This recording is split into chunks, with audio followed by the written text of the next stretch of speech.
On the morning of the 5th day of the Lunar New Year, every household in Linshui Town was setting off firecrackers to drive away evil spirits.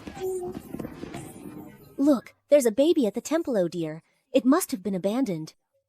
After all, times are tough for every family these days. There are countless baby girls who are either drowned or abandoned. This poor little thing, it's just so pitiful. Is there anyone here willing to take this child in? Oh, our family is so poor, we can barely put food on the table ourselves. We already have 7 children at home. We can't even afford to eat. Since no one in town is willing to take him in, I'll make the decision that him become the caretaker of the God of Wealth Temple. When people come to offer incense, they can leave some oil and grain, and that will be enough to support him. But after that, a series of strange events began to happen in the town. Anyone who went to the God of Wealth Temple to offer incense would, at best, end up with a missing arm or leg, and at worst, have their family destroyed or even die. In the end, all of them moved away from Linshui Town. Over time, except for major occasions like the 5th day of the Lunar New Year, no one dared to go to the God of Wealth Temple anymore. People also developed an inexplicable fear of Gunbao, that little boy. God of Wealth, please let the He family prosper again this year. I'm not greedy, I just want 200 taels. Sigh, but please don't let anyone in my family lose an arm or a leg again. He Family General Store. This is the place. This year, it was the He family who snatched the God of Wealth statue again. But old lady He? She's notorious for being stingy. She didn't even offer a single drop of oil during the incense offering. Gunbao was eager to take the job, so he had to go to her door himself to collect. Old lady. He heard the bell at the door and cried out, "Oh no! Here comes the poverty spirit! Here comes the poverty spirit!" I just got rid of him, and now the wretch is back at my door. Bringing bad luck to me on New Year's, are you? This wasn't the first time Gunbao had been thrown out, so he just stood there without moving. The neighbors, hearing the commotion, all poked their heads out to watch the spectacle.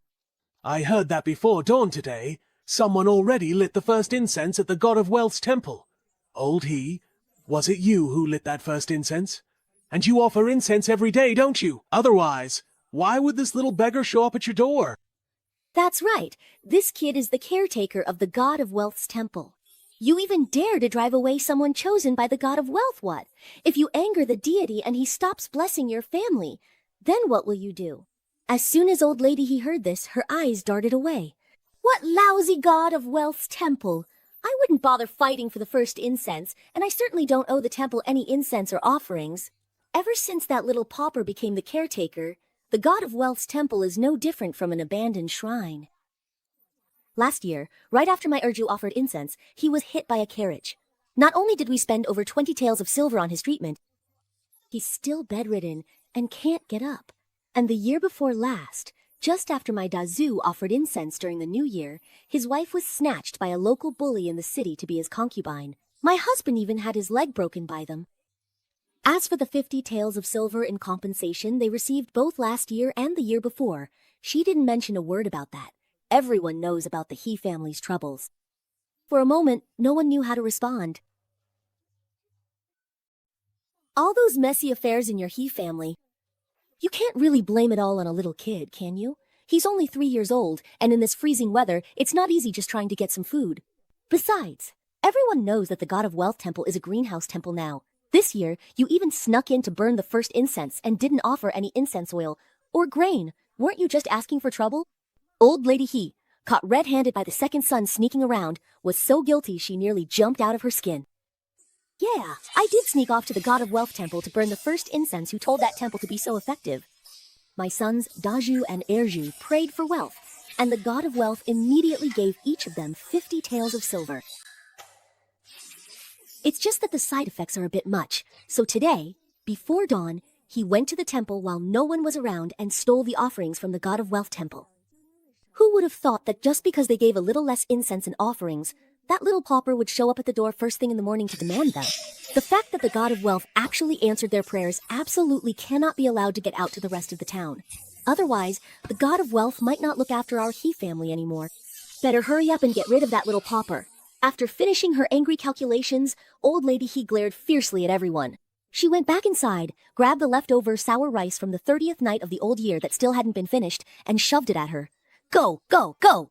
Eat until you burst, you starving wretch. I'm only giving you a bite because I pity you, not because I owe you anything. Once you're done eating, get out of here at once! Get out! Bao looked at the food, her big eyes full of excitement at getting a meal. Food. But in the next instant, the old woman deliberately twisted her hand and dumped the bowl of sour rice onto the ground.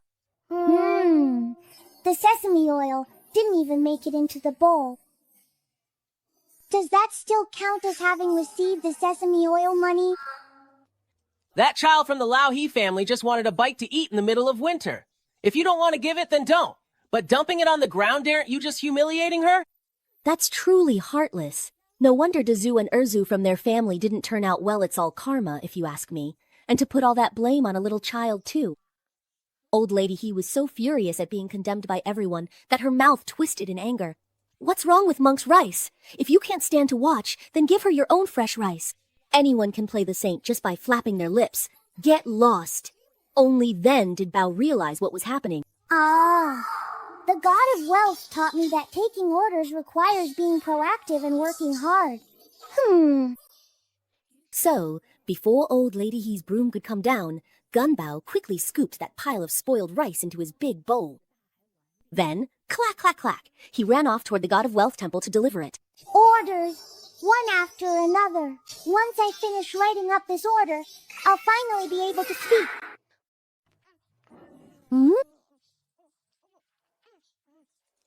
Madam, please rest your feet here for a while. We'll reach Qingzhou in half a day. The general will be delighted to see you. This time, you really need to give it your all, and try to conceive during the half-month you'll be together with the general. The noble lady shyly responded, then knelt down in front of the chipped God of Wealth statue. She made a vow for her future, while Gunbao straightened up with a swish, sitting upright and getting into position to take orders. The delicate Jiang Yuntang knew that the God of Wealth had nothing to do with the goddess of fertility. But the devotee vows to exchange all the wealth she desires in this life for a loving and harmonious relationship with her husband, and to have children together. Praying to the God of Wealth for a connection. Exchanging money for a child isn't out of the question. How about exchanging for a different husband? Gunbao was just pondering this when the old woman came in from outside carrying a bowl of dark, murky medicine. Madam, it's time to take your medicine. This is the secret life and death remedy that the old master went to great lengths to obtain. The old woman specifically instructed that not a single dose can be missed. Hanbao sniffed with his little nose and found the smell very familiar. Isn't this the same thing that killed me when I reincarnated into the mortal world? They're mixing this into the medicine now. 3 years ago, when his 5 senses and 6 perceptions were just beginning to awaken, he only vaguely had a sense of smell, so he chose a mother who smelled nice with his eyes closed. But less than 2 months after reincarnating, his mother brought back another baby. She spent half a month surrounded by the smell of medicine in her mortal body, and then she died. That smell she could remember it even if she reincarnated 108 more times. Feeling angry, Gunbao pouted his lips, picked off the thumb from the deity statue, and tossed it at the old woman. Ouch! Both the person and the medicine bowl fell flat on their face. Even if you traded mountains of gold and silver, you still couldn't bring back Mama and the baby. Wow, who's talking? Auntie seems to be able to hear me talking. Hey, if you can hear Gunbao talking, clap your hands. Gunbao was not nourished by her mother in the womb, so she was born with congenital disabilities. Now, at 3, her senses and faculties are still incomplete. Sometimes she talks to herself, but no one else can hear her. But this grandpa can hear her. Sigh. Clap your hands. He really heard it. It was the soft, milky voice of a little girl. After some hesitation, he clapped his hands. Sigh. If you can hear Gunbao talking, then twist your waist. Twist my waist. Gunbao immediately got even more excited, hugging her chipped rice bowl as she bounced out from behind the statue. Oh my! How come there's a little kid in this temple? She didn't even make a sound, just suddenly popped out. I heard from people in town that there's a little beggar living in the God of Wealth temple as the caretaker. Looks all dirty must be this kid.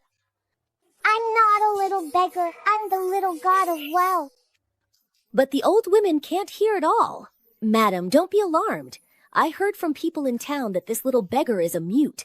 Suddenly, hugging his bowl and popping out like that, I guess he was hungry and wanted to beg us for some food. He says he's the little god of wealth. So, in a way, even the god of wealth has shown his spirit in this matter. But is there really such a young, destitute, yet hearty-eating god of wealth in this world? Quickly bring over the pastries from the carriage. The old woman hurried to do as told, and after bringing over the pastry box, Madame Jiang personally picked out some soft and glutinous ones and placed them into Gunbao's chipped bowl. Eat up. If that's not enough, Auntie still has more here. He nodded again and replied, Auntie, Guanbao will definitely help you fulfill your wish. Jiang Shi heard what he said and wasn't sure whether she should take it seriously or not. Smiling, she gently patted his little head. Just then, the old maid came in again carrying the medicine. Madam, this old servant has reheated your evening medicine a bit early, so when it gets... Before she could finish her sentence, she unexpectedly stumbled again, and both she and the medicine fell to the ground in a heap. She lay there, unable to get up, crying out in pain. This is going to kill me. I think I've broken my leg. Seeing this scene, Jiang Shi instantly recalled what Gun Baoxian had said earlier. Could it be the old maid? Maybe these two falls weren't accidents at all. Then the medicine I drank was actually... Jiang Shi suddenly felt a chill all over her body, but forced herself to calm down. Mama Chan had injured her leg and couldn't afford any delay. Today, they would have to find an inn in town to rest and call a doctor to take a look. She had to get to the bottom of this before they reached Qingzhou. The servants hurried off to make the arrangements. Thinking that only she could hear Gunbao speak, Jiang Shi felt a special bond with her, so she brought Gunbao along to the inn and even personally gave her a bath. Rolling around, it smells so good. Oh, it really does smell nice. Now my arm doesn't have that narrow, medicinal smell anymore. It's fragrant, and it smells exactly like the mother that Hongbao chose. Just as Gunbao was feeling puzzled, a commotion suddenly erupted downstairs. What's causing such a ruckus outside? Madam, it's the town's general store. Something's happening at the He family. I heard the old lady from the He family set fire to the God of Wealth temple, and everyone is rushing over to help put out the fire. My temple. It was also the first time Jiang Shi had heard of anyone daring to burn down a temple, and she was utterly shocked. She hurriedly dressed Gunbao in her dirty clothes. When they arrived at the God of Wealth temple, some townsfolk were trying to put out the fire, while others gathered around to watch the commotion. That Jinx, someone said. She's a curse on the whole town. I came to the God of Wealth temple early this morning to surrender, and before noon, my family was ruined by this asterisk. It was her, it must have been her who brought disaster to my He family. Jiang Shi quickly hid Gunbao behind her and said, He family, your Daju gambled, owed people money, got his shop smashed up, and sold off the whole family. How can you blame all this on a little child? That's just unreasonable. That's right. Your He family lacked virtue and got what you deserved, yet you still have the nerve to blame it on a child. I heard that the money Daju owed was to that thug Luo Ba. If there's a grievance, there's a debtor. If you have the guts, go burn down the Luo family's house instead. What's going on with the God of Wealth temple? He wouldn't dare. Didn't you hear what the Luo family's thug said? He Dazhou's wife wasn't taken by force at all. Instead, he Dazhu sold her to Luo the bully to pay off his debts. Old man, he even complained that his daughter-in-law didn't fetch a good price and insisted on getting an extra 50 taels of silver. That's why Luo the bully broke his leg. Fortunately, Dazhu's wife was lucky she's now the official wife in the Luo family. I heard that after he Dazhu racked up another 200 taels of debt, he agreed to use the He family's shop and property to pay it off. Now, the entire He family are his servants. That little shop the He family owns, at most, is worth 50 taels of silver. The old couple, plus Daju and Erju, both disabled, each are worth at most 5 taels. How could that possibly cover 200 taels of debt? If you think about it, the He family actually came out ahead. As everyone chimed in, Jiangxi finally understood what was going on and felt Gunbao was truly being wronged. Just then, she heard Gunbao with her little face all puffed up, muttering to herself. He was the one who insisted on 200 taels of silver, and as soon as it was bundled up, he took it. He never said it had to go into anyone's specific pocket. Daju's wife and aunt are all family too. And he was the one who said that you can't sell people who are missing arms or legs. You can't sell them in pieces, so you can only sell them as a whole. Hunbao always answers every request. What did she do wrong? Wait a minute. What did I just hear? Hey, can a wish that's been made be taken back? Old Lady He, along with the rest of the He family, was quickly captured by the Luo family's thugs. Madame Jiang took Gunbao back to the inn, feeling more and more uneasy the more she thought about it. Gunbao blinked his big eyes in confusion, then shook his head innocently. Can I make my wish a bit more specific? This request was something Gunbao could fulfill. He took out his big sea bowl and pointed inside it. Sighing, Madame Jiang quickly put a few pieces of pastry into his bowl, racking her brains to add to her wish word by word.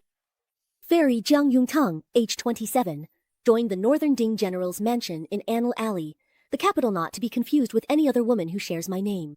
I wish to exchange all the wealth I could ever desire in this life and not to squander my family fortune, fall into destitution, or be forced to sell myself. Nor do I wish to end up maimed or harmed in any way. Marital harmony and love mean that my husband and I will be devoted to each other for life, body and soul belonging only to one another, and that we will raise children together. They must be my husband's biological children. I don't care whether they are sons or daughters.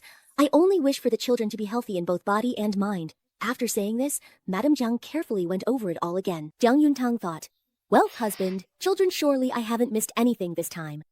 Seeing Gunbao still staring at her with those innocent wide eyes, she immediately raised her voice again. Do you understand? Gunbao understands. No problem, Auntie. You didn't say I couldn't change husbands. So she nodded her little head seriously. Jiang felt that her own actions were truly absurd, but she couldn't afford to take any chances. Just then, the trusted maid she had sent out earlier returned with chow, her expression both sorrowful and angry. As soon as she entered, she knelt down in front of Jiang. Madam, I secretly found 3 doctors to examine the medicine. That medicine is not some fertility remedy at all. It's actually meant for maids. Long-term use would even harm a woman's health. How could it possibly be what they claimed? If my mother really got it for me herself, she's my mother. How could she possibly? Auntie? Auntie doesn't have the talent and nurturing of your father and mother. Your father and mother don't love you, you know. He was left to fend for himself from a young age and only returned to his family at 15, so he truly wasn't close to his parents. But in order to win his mother's affection, he obeyed his family in everything, tried his best to become a proper lady, and even married into the general's household in place of his adopted sister, enduring 7 years of hardship in exile. His mother shouldn't have harmed him like this. How could mother do this? It makes my heart ache. I just can't understand it. Yet at the same time, I feel relieved. Fortunately, Gunbao has blessed me. Jiang Shiqiang, set aside your emotions for now and go buy some dry rations. And some clothes for the child. When you return, go visit the village chief and tell him I'm willing to pay to have the God of Wealth temple rebuilt. Madam, the village chief has brought a crowd of villagers to gather at the inn's entrance, saying they're looking for the little beggar. Gunbao quickly jumped down from the stool, shaking his bell as he ran out. As soon as he appeared, the village chief immediately took several steps back, leading the others, his hands trembling so much it was as if the word afraid was written right on his forehead. Sai, when we were looking for Uncle, 2 years ago he burned the first incense and wished to live a life where he could count silver every day. Now he counts silver in the Yaman's treasury every day, so why is he still not satisfied? Grown-ups are really hard to understand. The magistrate has no idea what Gunbao is thinking. Right now, he just wants to get rid of this little troublemaker as soon as possible. Gunbao, even the God of Wealth temple, was burned down by the He family. The town has considered that the temple hasn't had much incense burning for a long time, so they don't plan to rebuild it. Ever since you arrived in our Linshui town, you've been living in the temple, But now that the temple is gone, where you'll go has become a problem. Do you have any ideas? If I'm willing to put up the money, and even donate 100 taels of incense money every year, would the town be willing to rebuild the God of Wealth temple? The headman and the townsfolk were shocked when they heard this. Wasn't it already agreed? As long as we can get Gunbao to leave Lin Shui town, we're even willing to pay extra. This kid is something else. The old woman offered incense. By noon, her family was ruined and she was sold into servitude. Although the He family did deserve their punishment, this still has something to do with Gunbao, doesn't it? Besides, only when Ayue grows up, or the sooner it happens, the better. If she stays in Lin Shui town any longer, the whole town could be ruined by her.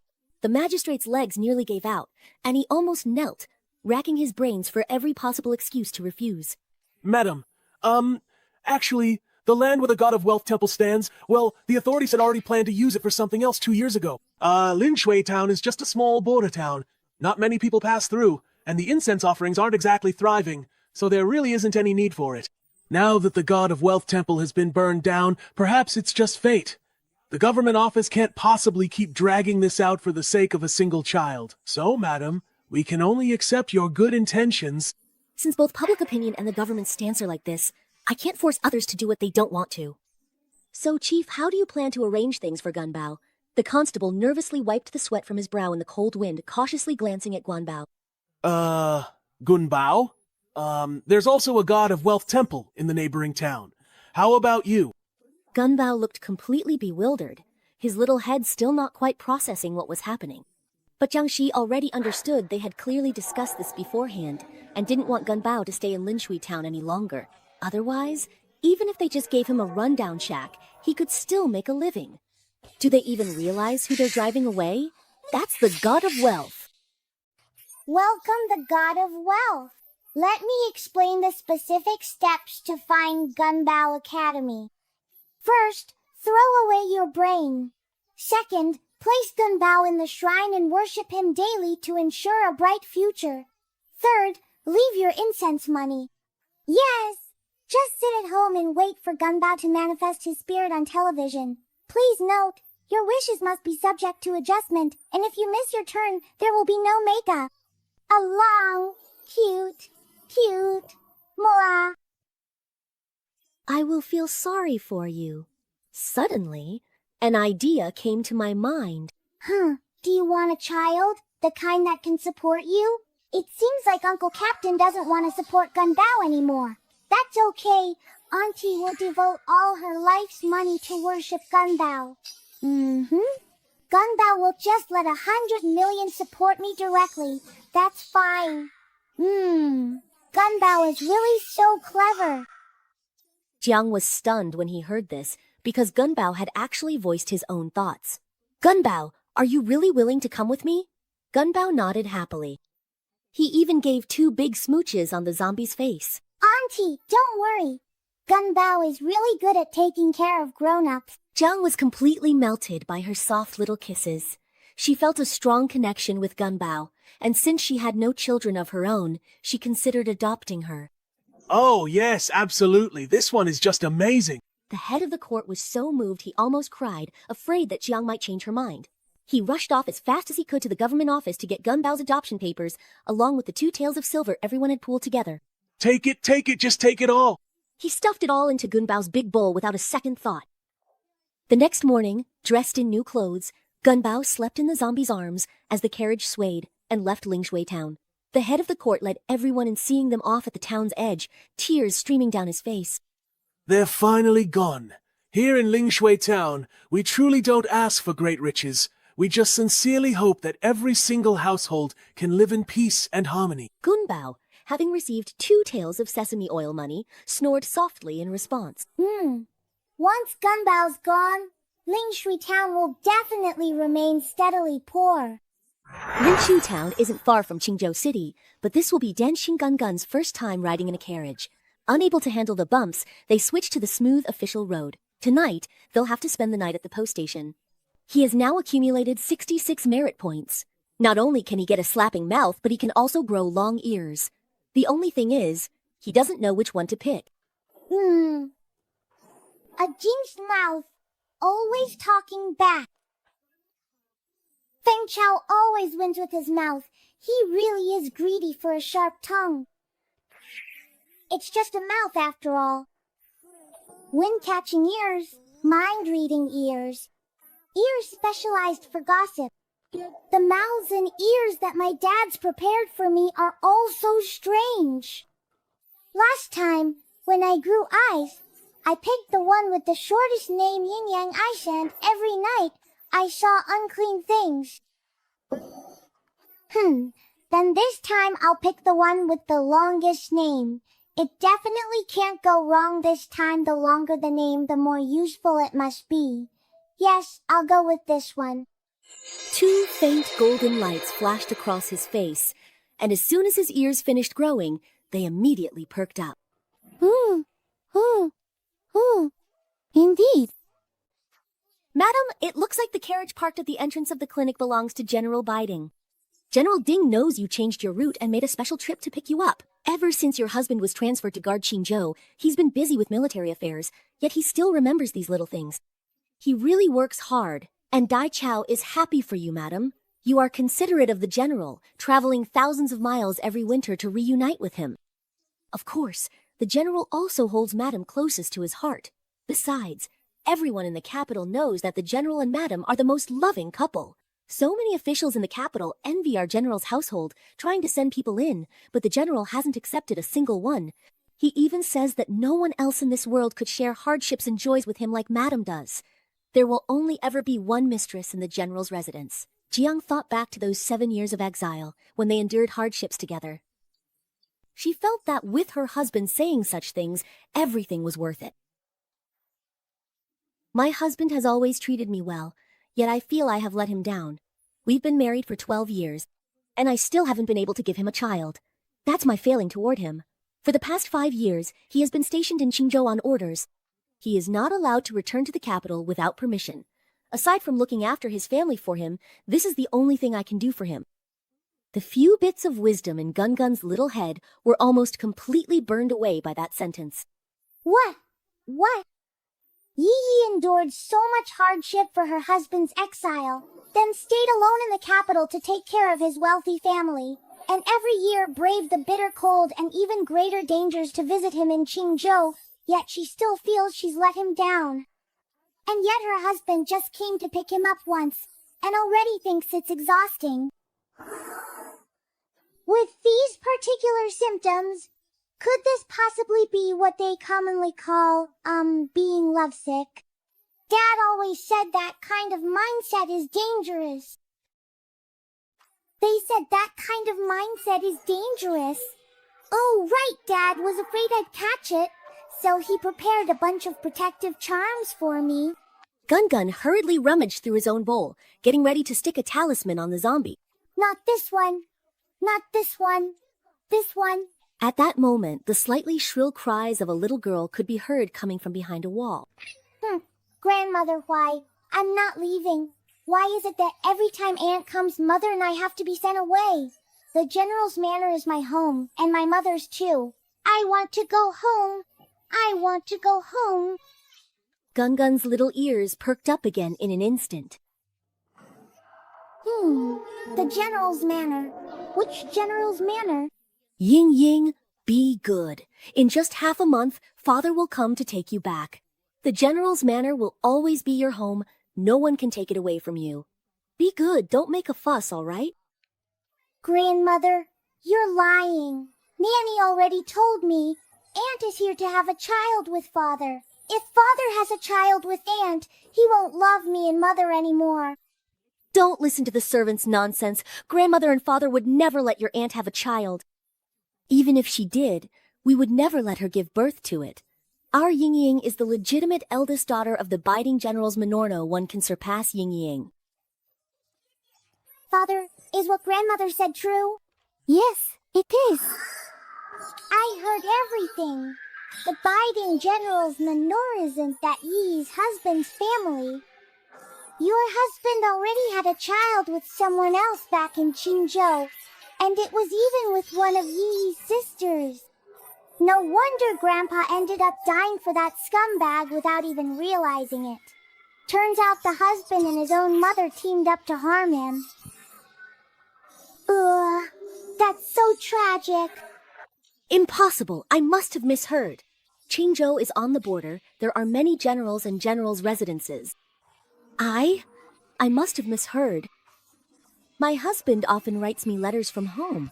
He even said that once he earns enough military merit, he'll request a transfer back to the capital so we'll never be separated again. My husband wouldn't do this to me, would he? Mother, I have already requested an audience with His Majesty. I will use my military merits to ask for Yunxi to become my official wife. After that, the four of us will stay in Qingzhou, and as for the capital, I'll have to trouble you to take care of things there. Don't worry. With your mother and me looking after things, Yintang won't possibly find out about what's happening here. There was a buzzing in his ears, and he could no longer hear what they were saying behind him. Why? Why are you and my mother doing this, husband? Love-obsessed brain, go away, go away, go away. Fortune, prosperity, and wealth, come. Love-obsessed brain, go away. Fortune, prosperity, wealth, come. There was a thunderous roar in his mind, and a surge of overwhelming anger suddenly replaced the heartache, instantly drowning it out. I'm taking care of your whole family for you in the capital. Yet you're in Qingzhou, enjoying yourself with my foster sister, and even want to take her as your official wife. On what grounds? On what grounds? Under the onslaught of these thoughts, Jiangxi's anger had already reached its peak. Wait, With a heart full of loyalty and being bullied, she hurriedly rummaged through the bolus. This isn't it. This isn't it before she could find anything. She saw Jiangxi grab the wheel. She reached out and stabbed the carriage opposite her straight through. Young Xiangyao was stunned for a moment, then, with a guilty expression, called out, Yungtang, my husband, what exactly did I do wrong? Why are you treating me like this? All right, back. Gun almost ground his little rice teeth to pieces, hurriedly jumped out, and with several quick slaps, pushed all the lovesick thoughts and submissive behaviors back into the zombie's body. Clingy, affectionate, adores you. When Ye Xiangyao lowered his head, he saw little Gun pointing at his nose and scolding. How can this child look so much like me again? Yungtang, calm down first. Mother is still here. You know she hates it when you play with weapons. Ye Xiangyao knew very well that he was no match for Jiang Yuntang. But after so many years of marriage, she knew best how to handle her. Sure enough, when Jiang Yuntang heard this, her hand gripping the spear hesitated for a moment. Jiang Yuntang, do you still see me as your mother? Acting like you're about to kill someone, are you trying to commit matricide? I knew it, since I didn't raise you myself. No matter how well I treat you, it's all in vain. All these years, I might as well have given birth to a thankless wolf. I should never have acknowledged you as my child in the first place. Jiang Yuntang's body suddenly stiffened. Faced with those familiar accusations, he instinctively didn't know how to respond. How much more are you going to bully me? You're to get an abortion, take someone's dad. Fuming, Gun reached into the bowl, and an invisible pair of hands instantly attached themselves to Jiangxi's wrist. With a swift twist and thrust of the spear, Ye Xiangyao was pushed away, and at the same time, the carriage was overturned. Huh? Why does this auntie have an aura of robbery all over her? It's bad enough to steal someone else's husband, but to take their money too, it's just evil! Her ears are strange too. I feel like I've seen them somewhere before. Let me take another look. But when Jiangxi saw that woman in the Marquis of Nanyin, she couldn't tear her eyes away, trembling all over with rage. Jiang Yungxi, you truly are my good sister. You refused to marry into the general's manor, forcing mother to make me take your place. Look how things turned out. Jiang Yuntang, have you made enough of a scene yet? Don't think I really won't lay a hand on you. Jiangxi was so angry she actually laughed. Husband, we've been married for 12 years. Have you ever protected me like this? Even once? With your skills, when have you ever needed my protection? Yangxi is different from you. She's just a weak woman. So husband, are you saying you find me too rough? During those 7 years of exile, I protected your family with my own body time and again. Did you ever think I wasn't gentle enough then? Ye Xiangyao was instantly left speechless. The general has never looked down on you, sister. On the contrary, it's you who have never given him a chance. and you've never cared about his dignity. Jiang Shi was stunned by these words. She was just about to retort when Jiang Yangshi cut her off first. Sister, are you trying to say that because you accompanied the general through 7 years of exile, shared hardships with him, and then took care of his whole family in the capital, working so hard, he shouldn't betray you? But weren't all of these things done of your own free will? Did the general ever force you to do any of this? Sister, your one-sided devotion earned a reputation for virtue, holding the general's weakness, forbidding concubine she'd be accused of heartless and ungrateful. Have you considered the general's difficulties? Ye Xiangyao, however, softened my expression, gazing at Jiang Yangshi with a gentle look that came from feeling truly understood. Gun Gun tilted its head and stared for a while, especially fixating on Jiang Yangxi's ears that occasionally glowed. Oh, mind-reading ears. I saw ones exactly like those when I was choosing ears. So the function of mind-reading ears is to hear what people are thinking. Then how could such a celestial artifact end up on the ears of a bad auntie? Without a second thought, Gun Gun pulled out a huge palm from the broken bowl and threw it at Jiang Yangxi. Hand it over! Immediately! Jiang Yangxi was gazing deeply into Ye Xiangyao's eyes when suddenly a heavy slap landed right on her face. Her whole head, especially her ears, buzzed loudly. Yangshi, what's wrong? Jiang Yangxi's ears hurt so much he couldn't speak. All she could do was keep holding her head and shaking it. 3 months ago, Yangshi gave birth to my eldest son. Whether you agree or not, I will marry her. If you're angry, take it out on me. Don't hurt her. With those words, he turned and walked straight into the clinic without looking back. Why? Why? Auntie, do you really want to know why? Humph. Let's go through the procedure first. Gun Gun took out a big sea bowl to go through the procedure, but Madame Jiang put all her valuables into it. Auntie, Gun Gun was really angry just now and damaged this ear a little bit. I don't know if it still works. Let me put it back on for you first. Hey! My ear. In an instant, Jiang felt her hearing had become much sharper. She could even hear the sound of snow falling in the distance 100 times more clearly. Ah, poor General's wife. Back then, the General volunteered to be stationed in Qingzhou just to keep a mistress she never intended to return to the capital at all. Making such a scene, all she gets is embarrassment, nothing else. What's the point? I'm the one who delivers the General's letters home every year. Oh, but those hardly count as real letters. Lady Shi just copies the General's handwriting and makes up some sappy words from storybooks. Only someone as naive as the General's wife would believe them. Hey, who's that little kid? Is that the General's wife's child? He actually looks a bit like the General. But doesn't everyone say the General's wife is like a hen that can't lay eggs? Women are such trouble. Isn't it normal for men to have 3 or 4 wives and concubines? Lady Shi is so much more sensible than the General's wife. No wonder the General only has eyes for Lady Shi. Jiang Shi was sure she heard people talking, but when she looked closely, none of the guards had even opened their mouths. Where does that sound come from? That's right. Aunt Daddy once said that what people say in their hearts is true. Jiang clenched her palms so tightly that her nails were about to dig into her flesh. This ear was actually saved from the truly bad aunt's head. Hee hee. That night, the clinic was extremely lively. The old madam's vomiting and the child's crying went on for most of the night, while Gun Gun was fascinated by his aunt's scent, sticking his butt up and sleeping soundly. When Gun Gun woke up early the next morning, he realized that he seemed to be able to feel hot and cold. Huh? Auntie, Aunt Wind, and Aunt Snow are biting Gun Gun. It hurts. Yun Tang was utterly charmed by his innocent description. Hey, Auntie, why does their baby keep making noise? It's driving the god of death crazy. Yuntang, there are some things I need to make clear to you. Perfect. I have some questions for you too. Gun Gun quietly hurried to connect his little ears as well. Huh?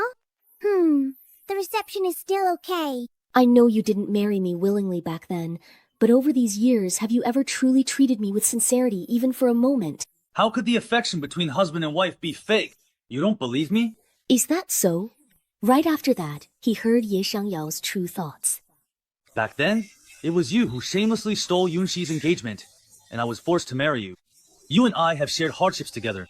Both in principle and by law, I will respect you as my legitimate wife. But aside from the title of wife, don't even think about anything else. Shamelessly stealing someone's marriage? If it weren't for the pair of ears Gun gave her, she would never have known in this lifetime that these people could twist right and wrong so completely. Then when did things start between you and him? She suppressed her emotions and asked again in a low voice. Does that even matter anymore? If I said it was just an accident at first, would you believe me? You and I have been married for 12 years without children. I am a son of a noble family. How important is an heir? Even if it wasn't Zhang Yongxi, it would have been someone else. Rather than let someone else bear my child, I'd rather it be a woman I like. Auntie, he's trying to confuse you. Last night, Gun saw that he and Aunt Huan have been sharing fortunes for 5 years already. Yuntang heard it clearly and instantly understood what it meant. 12 years of marriage without children. What a heavy accusation that is. On the very night she married Ye Xiangyao, the Ye family was implicated in the struggle for the throne, their property confiscated, and they were exiled. During the year of exile, she and Ye Xiangyao could only serve in separate camps. Even meeting and exchanging a few words was a luxury. Later, when the new emperor ascended the throne, the Ye family was exonerated and allowed to return to the capital. In less than half a month, Ye Xiangyao volunteered to be stationed in Qingzhou, and they lived apart in different places for as long as 5 years. Every year, she braved the bitter cold and traveled thousands of miles to visit him, only to spend a brief half-month together, and even then, they secretly gave her medicine to prevent pregnancy. In the end, this accusation of being childless was still pinned on her, used as a fig leaf to cover up her supposed affair with Jiang Yongxi.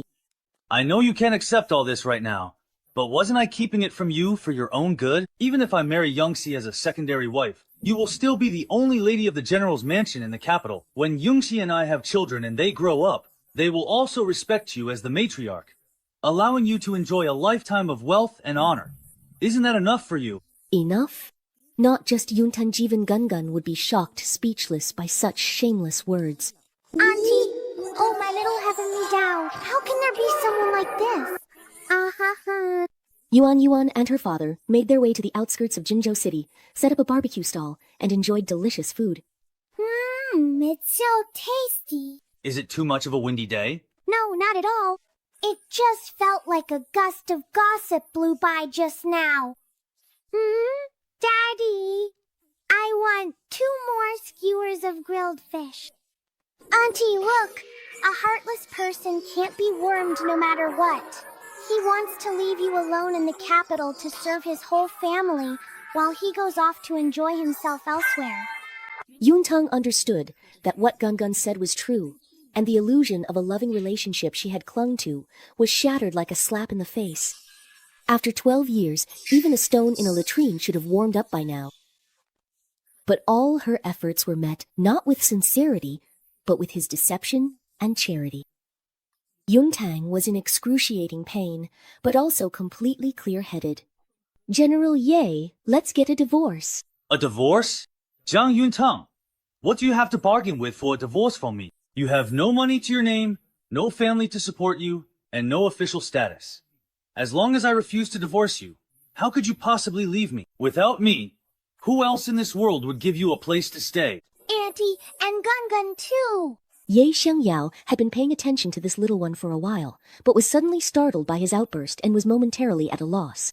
Yuntang quickly shielded Gun behind her. Of course she knew she had nothing. Her dowry had long been confiscated along with the rest of her family's possessions. Although she managed all the Ye family's businesses, none of them had anything to do with her, and her own family had never been her support. As long as Ye Xiangyao was unwilling, she could drag this out for a lifetime, but his mind was already made up. General Ye already had a new wife, so why bother clinging to the old one? Could it be that he's afraid of being accused of ingratitude and betrayal? Ye Xiangyao's expression changed instantly, clearly struck where it hurt most. Yuntang showed an "I knew it" look, threw out this mocking remark, and then left the post station with Gun in her arms. Gun cupped Yuntang's cold face, planting a kiss on the left, then another on the right. Aha! Auntie, where are we going now? Qingzhou City, to the general's mansion of the Northern Command. Huh? Auntie, aren't you going to get a divorce? Why are we still going to the general's mansion? We haven't divorced yet. Right now, I'm still the general's wife.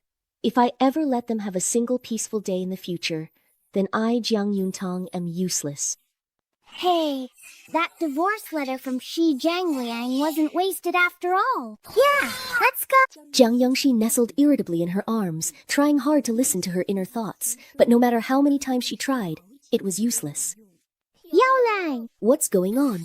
Even when I'm this close, I can't hear anything. Why can't I hear anything at all? In the end, she could only speak cautiously. Yaolong, it's all my fault. If it weren't for my shameful background, I would have been the one to share hardships with you from the start. You wouldn't be in such a difficult position today. It's not your fault. Only then did Jiang Yangxi breathe a sigh of relief, and she probed again. Then did sister agree? Ye Xiangyao didn't say anything for a moment, thinking of Yuntang's resolute expression and that little child who had suddenly appeared. It's not up to her at all. Qingzhou City. Yuntang's carriage moved to the General Biding's residence, and the steward respectfully invited her inside. Madam, I figured you would arrive around these couple of days. Everything that needs to be prepared in the plum garden is ready. Please, this way. Auntie, the place where you are going to smells so very poor. Oh, huh? Auntie, the place you are going to smells so incredibly poor and desolate. Before, Ye Xiangyao said that the plum blossoms in the plum garden are the most beautiful, and that he personally chose and planted them for me. Ye Xiangyao only found time to visit her courtyard once every 3 days. When he wasn't there, she would always stay in the plum garden, admiring the plum blossoms. My brain probably got messed up from looking at those flowers back then. I want to change courtyards. I won't live in the plum garden anymore. Madam, this humble servant cannot make that decision. I am the general's wife. I can live in whichever courtyard I please. Why would I need you to decide for me? Which courtyard smells the most prosperous? Over there. That place has the strongest aura of wealth. Are you sure? Yes. Steward, I want to live there. Oh, madam, aside from a garden pavilion, there's only the storeroom over there.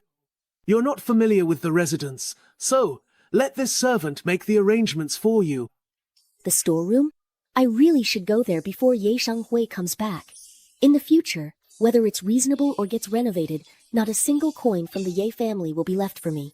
If I don't hurry up and spend it now, am I supposed to leave it for them? Yuntang decisively strode to the storeroom door.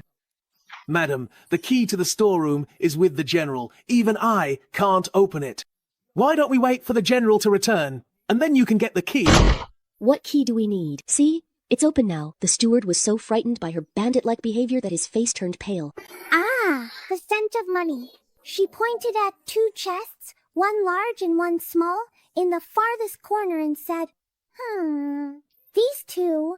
She counted them right there on the spot. 30,000 taels in banknotes, 4,000 taels in silver ingots, and calligraphy and paintings I don't know. But this silver I really like. These will do. Gungun quickly pulled out his big rice bowl. Hey, Gungun. Gungun really knows how to save money. Well, with this silver on me, there's no guarantee I'll be able to keep it safe anyway. So I decisively put it in. In the blink of an eye, all the banknotes and silver I put in were gone. Just like that, it's all gone. Honestly, it hurts a little. Gungun just received the biggest donation ever. Money. And he was practically radiating golden light, looking absolutely overjoyed. Don't worry, Auntie. Gungun will share half with you. Auntie, you can make another wish today. A really big one. Yuntang was relieved to hear that something could still be taken out. Gungun, you're amazing! Then, the 2 of them moaned big, one small swaggered out of the storeroom. The butler was completely baffled to see they hadn't taken anything, but he still hurriedly sent someone in to check things over. Gungun sniffed with his little nose again, pointing north. Sniff, sniff! There's a nice courtyard over there. It smells really rich here. Hey, let's hurry over and take a look.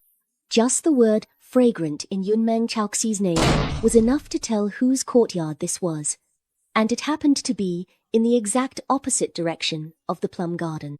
The deeper they went, the more exquisite the courtyard's layout became. Forget the plum garden even, his main residence in the capital didn't dare to be decorated this lavishly. With every glance, Yuntang felt as if he was mocking himself for how blind he used to be. The wealth in this place feels really strange. It doesn't match the owner's fortune at all. Tell me, if I set this place on fire, would it harm my own good fortune? Madam, please don't act on impulse. If it were autumn, I would definitely set this courtyard ablaze. Unfortunately, with snow falling everywhere outside now, even if I wanted to burn it, I couldn't. Oh dear. Oh dear. Oh dear. Oh, Gun is amazing.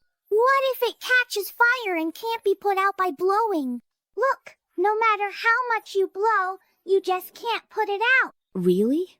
Half a quarter of an hour later, Ye Shengyao's carriage finally arrived at Qingzhou City. Before even entering the residence, they could already see flames soaring into the sky from within, and all the servants in the manor were blocked on the stone path in the front yard by a red-tasseled spear. Ye Xiangyao's eyes were filled with rage.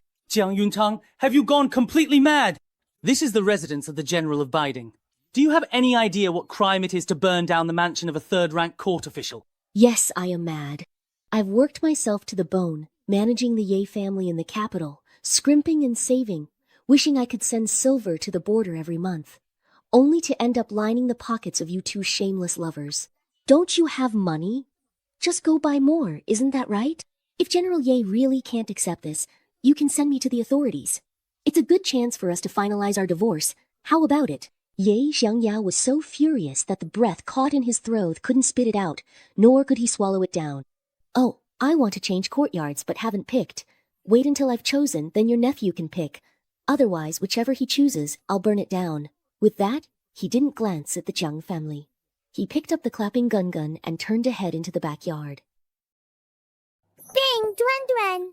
Bing, Duen is here. Let's go skiing. Snow is melting. Snow is melting. This is so much fun. General, there are so many treasures in Xie's courtyard, all sent by the prince's residence. How could sister do this? Sobbing sounds. She's really getting on my nerves. All the manners and rules I taught her have gone to the dogs. Last night she tried to commit violence and kill her mother, and today she's setting fires in the residence. Does she even see me as her mother anymore? Ye Xiangjiao hadn't closed his eyes for 2 days and a night and felt as if his head was about to split from the pain. Enough! Ever since Jiang Yunxi had been with him, she had never seen him treat her like this. And now, she had no idea what he was thinking at all. She immediately fell silent in grievance and tugged at old Madame Jiang's sleeve. Old Madame Jiang also knew that this was the general's manner. No matter how senior her status, she needed to be tactful at this moment. General Ye, Yangxi may not be my biological daughter, but she was raised as the legitimate daughter in the Marquis of Wuan's household, and she almost became Prince Yu's concubine. Put out the fire first, then replace everything in the young madam's courtyard and send it all directly to the main residence. Upon hearing this, old Madame Jiang finally smiled. Jiang Yongxi could hardly hide the joy in her eyes. Yao Long, I know my sister is angry right now. In the coming days, I'll do my best to avoid her and not cause you any trouble. Ye Xiangyao finally heard something to his liking. General, something terrible has happened. The silver notes and ingots in the manor's treasury are all missing. What exactly did you say? Ghost daughter-in-law? Yes, it was Madam who went to the storehouse before burning the yard. Later I discovered that the silver was missing, but when Madam came out of the storehouse she did not have the silver in her hand. The anger that Ye Shangyang had finally put out rose up again. This is Jiang Yuntang, a name that resonates with a certain significance and presence. In the plum garden, Jiang and Gunbao finally moved in. After all, this was the only place with all the necessary things. Gunbao ate some cakes, took a nap, then put on thick clothes and made a snowman and dug a dog hole in the backyard. Bing Duen is here. Let's ski. The snow is melting. The snow is melting. It's so fun. Ding dong. The sea is rising. Very good. Ding dong, dance. No sooner said than done. Flowers. Unity and friendship, many friends, and dear snow babies. The snow is melting. It's so fun. Ding dong. The sea is rising. Awesome. Just as he was having fun, suddenly a foot stretched out behind him and kicked him head over heels. Gun was small and chubby, and dressed thickly, so he got stuck in the dog hole and couldn't get out. Who kicked me? Ouch. You little bastard, this is my house. You and that wicked woman are not allowed to live here. Get out, both of you. I'm not a little bastard. I am indeed Xiao Chai Yang. Because of his awkward position, Gun shouted out a slurred sentence with all his might. Dai Chao, who was shoveling snow in the backyard, heard him and hurried over with her shovel. You insolent servant, how dare you even hit the young miss? What kind of young miss is an illegitimate child with no name or status? Madam said. It's exactly your kind, those stray cats and dogs who don't know their place, that deserve to be beaten. Wretched servant, how dare you hit me? My late grandmother said that once the imperial decree arrives, I'll be the eldest young lady of the general's manor, and I'll have all of you thrown out. You're all evil. Hearing the commotion, Yuntang rushed over and slapped Ye Xiaoying hard across the face twice. Get out! The maid, terrified, scrambled away, covering Ye Xiaoying's mouth and dragging her out of the plum garden. Help me, please. Someone, help. Weren't you acting all tough just now? Why can't you even get up after being kicked once? Dai Chao, you Tohi, didn't you think to pick her up first? I didn't expect it either. Miss Gun really can't get up. Gun is a very thrifty little celestial baby. It's just a small matter. No need to use too much power. I haven't even learned how to draw talismans yet every time I use one. That's one less I have. He must have sneaked in while no one was around. In a bit, take some silver and go outside to hire a few servants who know martial arts, and make sure this courtyard is well guarded. Yes. Madam, if His Majesty really grants the General's request, things won't be easy for us in the future. Is that really something His Majesty is in charge of? And who is His Majesty, anyway? Where is he? His Majesty is the one who can take care of everything under the heavens, the most powerful and wealthiest person in the world. But His Majesty lives far, far away in the capital. It would take us half a month by carriage to get there. Gun immediately caught the key point. Oh, the richest person? Then I can find him. It's just too far, so I can't go myself. I'll have to sleep with Grandma and get plenty of rest. So as soon as Gun got back to the room, he gulped down 3 bowls of goat milk and fell fast asleep. Ha! Are you truly called His Royal Majesty? Inside the imperial palace in the capital, Ye Di, who was over 40, was sleeping soundly when he suddenly felt someone poking him. Ye Di woke with a start and found that there was suddenly a chubby, round-faced 3-year-old child on the dragon bed. He thought he was dreaming and only sat up after a moment. Shocked, but not with the composure of an emperor, he asked, Little one, tell me, who are you? How did you end up here with me? I'm the little god of wealth, here in your dream to ask you for a favor. My father said that when you ask someone for help in the mortal world, you should bring a gift.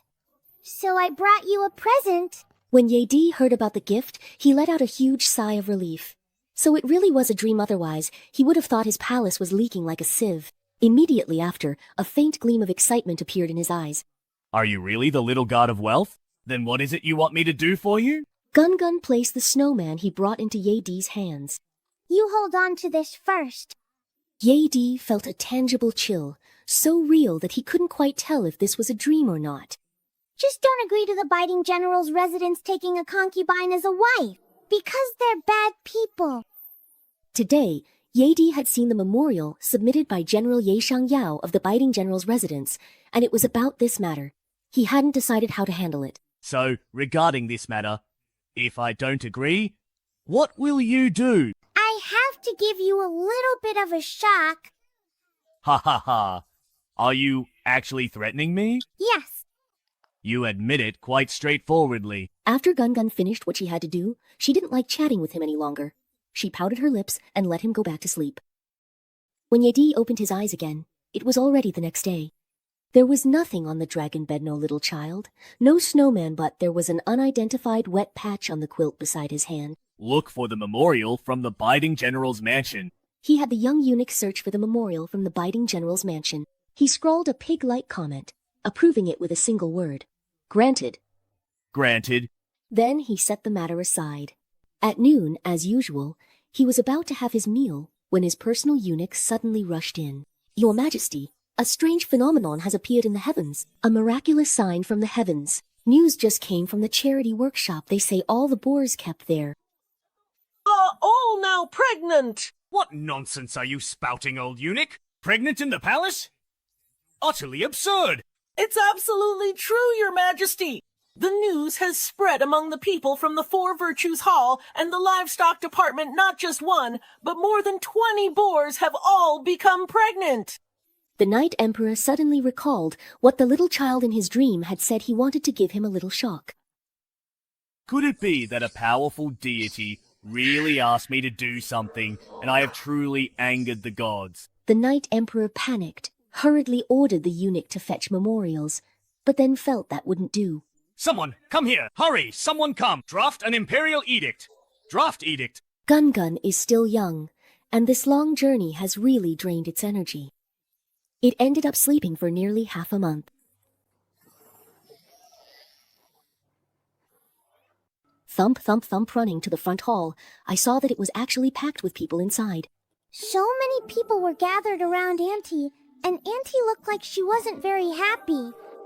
It's okay. Auntie isn't someone you can just push around. Besides, I've already discussed everything with that Uncle Sheng. So I simply grabbed a small stool, rested my chin in my hands, and sat down to watch the show. He was small, and sitting with his back to the light, so no one inside the room noticed him. Yuntang, don't be impulsive. Getting a divorce isn't something that can be done so easily. You've always been such a filial daughter-in-law. Where you really not going to listen to your mother now? You've been the Ye family's daughter-in-law for so many years, and I've always treated you like my own daughter. When have I ever treated you unfairly? Yuntang looked at her fake, benevolent face and knew right away that she would use the word filial to manipulate her first. Her mother-in-law truly had never treated Yuntang unfairly otherwise. How could she have deceived Yuntang for so many years? What do you mean by that? Is there something I, as your mother-in-law, haven't done well enough to make you misunderstand me? Yuntang took note of her subtle reaction. Was it really just a misunderstanding? Would any mother-in-law really mistake a sterility drug for a tonic and give it to her own daughter-in-law? Oh my, Yuntang! What kind of nonsense are you saying? What? Sterility drug? As your mother-in-law, I dream of you bearing children for the Yi family. How could I ever do such a thing? Who's been filling your head with such ideas? Yuntang knew she would never admit it. With a wave of her hand, Dai Chao came in, dragging two maids who were tied up, and threw the unfinished medicine onto the floor as well. Both madam's pupils contracted, and their faces alternated between pale and green. With both witness and physical evidence present, and the two maids having confessed and signed their statements too, is there anything more I need to say? Wasn't this medicine entrusted to me by your mother to pass on to you? How could there be a problem? At the time I thought, the medicine the maid drank was all given by your own mother. Surely, as a mother, she would feel for her daughter. I never had any doubts. How could that be? Yuntang, did something go wrong somewhere? Forget it. Youngxi hasn't secured her position as the general's wife yet. I'll endure for now. Yuntang, you are Yaoer's legitimate wife, and you have stood by the Yi family through so many ups and downs over the years. In my heart, you have always been the only daughter-in-law I recognize. If mother-in-law only acknowledges me as her daughter-in-law, then does that mean you don't like Jiang Yongxi and don't approve of her marrying into the family? Madame Ye was caught off guard, her expression stiffening. Whether mother likes her or not, what difference does it make? Whether she marries into the family or not, it's not up to an old woman like me to decide.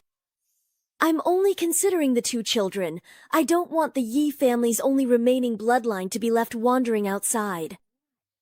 Otherwise, when my time comes, how could I face the old general in the afterlife?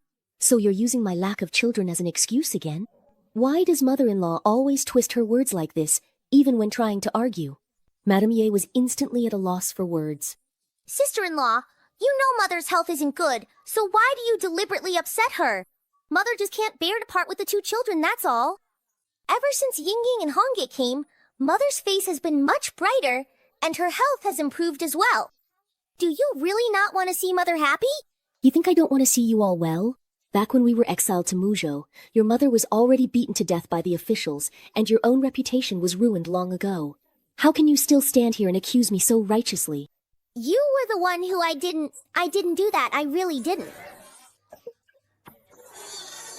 After saying this, she bit her lip and ran off crying. Madame Jiang never expected the Ye family to be so useless. Is this how you treat your mother-in-law and your sister-in-law? Did all the rules the Jiang family taught you end up in a dog's stomach?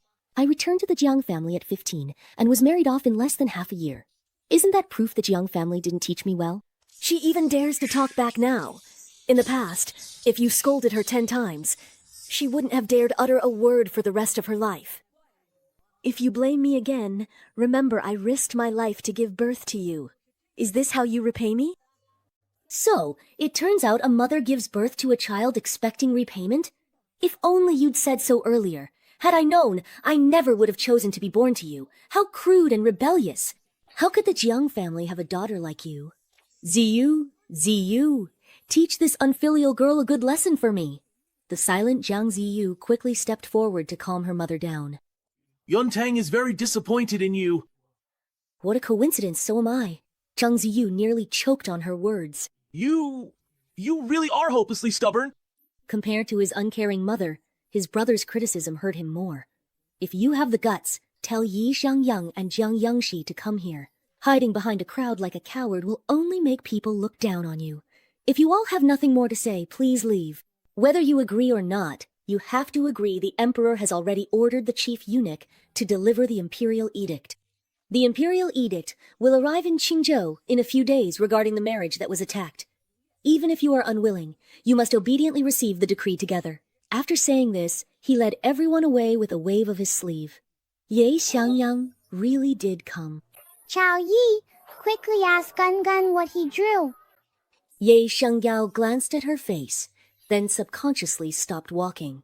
Gun Gun was drawing on the ground, saying it was a big-headed turtle. Why do I feel like she's insulting me? And it's the really dirty kind, too. General Ye, what brings you here? Ye Xiangyao, of course, was here to ask for money. He was a high-ranking official of the 3rd rank, so naturally, his wedding couldn't be lacking in grandeur. Besides, he had promised Yangxi to marry her in style without money. How could he make it happen? The steward said that the day you came to the general's residence, you went to the storeroom. After that, the silver and banknotes in the storeroom mysteriously disappeared. I've investigated these past few days, and aside from you, no one else is under suspicion. Go ahead and search. If you find anything, I'll admit it. Ye Xiangyao really did bring people over at her command. A dozen guards rushed in and quickly turned Mei Yuan upside down.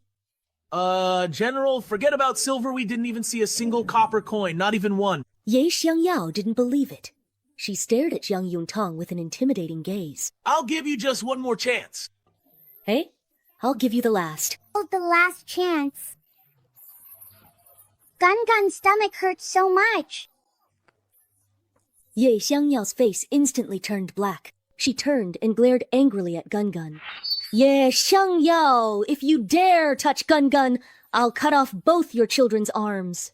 Ye Xiangyao was startled by the murderous intent in his eyes, but in the past, this intent had always been to protect her at least. That's how she subconsciously explained it. I never intended to hurt him. I wouldn't stoop so low as to argue with a little kid. Yuntang had Chao carry Gun Gun inside, and once again resorted to poison. Look at us! We've come to this point! Does reputation and face still matter to you? What would it take for you to agree to a reasonable solution? No matter what, I will never agree. Jiang Yuntang frowned in surprise, but Ye Xiangyao didn't say those words. Instead, she suddenly informed her. The wedding is set for the 2nd day of the 2nd lunar month. The eunuch delivering the imperial decree has already arrived in Linshui town. Whether you hand over the silver or not, nothing will change. After saying this, she turned and left. Auntie wants to formally adopt Gun Gun. Gun Gun, are you willing? I'm willing. Does this mean Gun Gun will have a mother now? The date was set for the second day of the second lunar month. A sacrificial ceremony at the temple and a grand banquet for guests were planned. After this, he instructed Dai Chao to make arrangements. In just one day, the whole city knew the general's wife would be holding a sacrificial banquet for her mother on the second day of the second month. Wow, Auntie, you're gently combing my hair, and I absolutely love it so very much. And this adorable little mouse holding a tiny shiny coin is just perfectly suited for mate, truly matches my unique identity and pleasant temperament. I'm glad you like it. This treasure-hunting mouse is just as cute as you, Gun Gun. It was clearly intentional, such a disgrace and embarrassment. Soon, His Majesty will issue an edict for the marriage. What respectable family in Qingzhou City would risk offending Yangxi's wedding just for him and some illegitimate child of unknown origin? Even old Madame Ye felt humiliated and wronged, wiping away her tears. Yuntang deliberately set the date for the second day of the second lunar month. He's clearly telling everyone that he doesn't approve of this marriage. When has a daughter-in-law from the Jiang family ever been so ostentatious? By then, won't the guests just be laughing at Yangxi? That old thing is deliberately dragging Yangxi into this, making our Jiang family take the lead again. Old Madame Jiang felt as disgusted as if she'd swallowed a fly, and suddenly wondered where she got the money to throw such a lavish event. Old Madame Ye quickly clarified that she only brought 200 taels of silver with her when she came to Qingzhou. It definitely wasn't given by our Ye family. At this moment, Ye Shengyao returned from outside with a stern face. Zhang Yuntang is preparing to host 88 banquet tables both inside and outside the city. He plans to treat people from all walks of life to a feast. 88 banquet tables? But that's the silver meant for Yangxi's wedding banquet. How could he dare? Does that mean the silver can't be recovered? Sai, I've already searched Meiyuan and checked all the money houses inside and outside the city, but I couldn't find it. Could the silver just vanish into thin air? What are we going to do about the betrothal gifts and the wedding banquet without it? This is a marriage bestowed by His Majesty. My child. I didn't bring much silver with me this time, but your in-laws have been in Qingzhou for over a year, so I assume they've made ample preparations. Otherwise, you wouldn't expect our Jiang family to cover this expense, would you? You still want us to.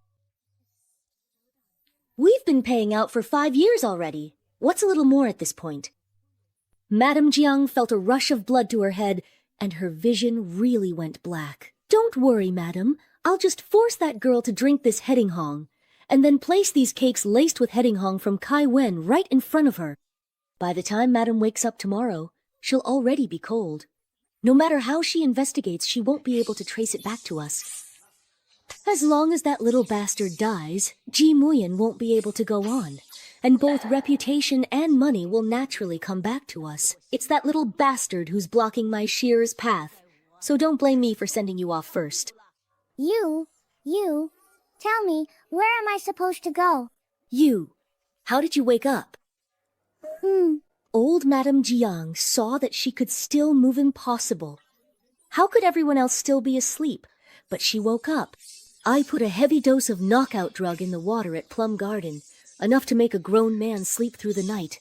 How could a little child possibly resist it? Unless she didn't eat or drink anything. But no matter. Fortunately, I came prepared. Since you're awake, then you can eat these pastries yourself. Good child. Do you want to eat some pastries? If you obediently eat this pastry, tomorrow I'll take you out to the street to play.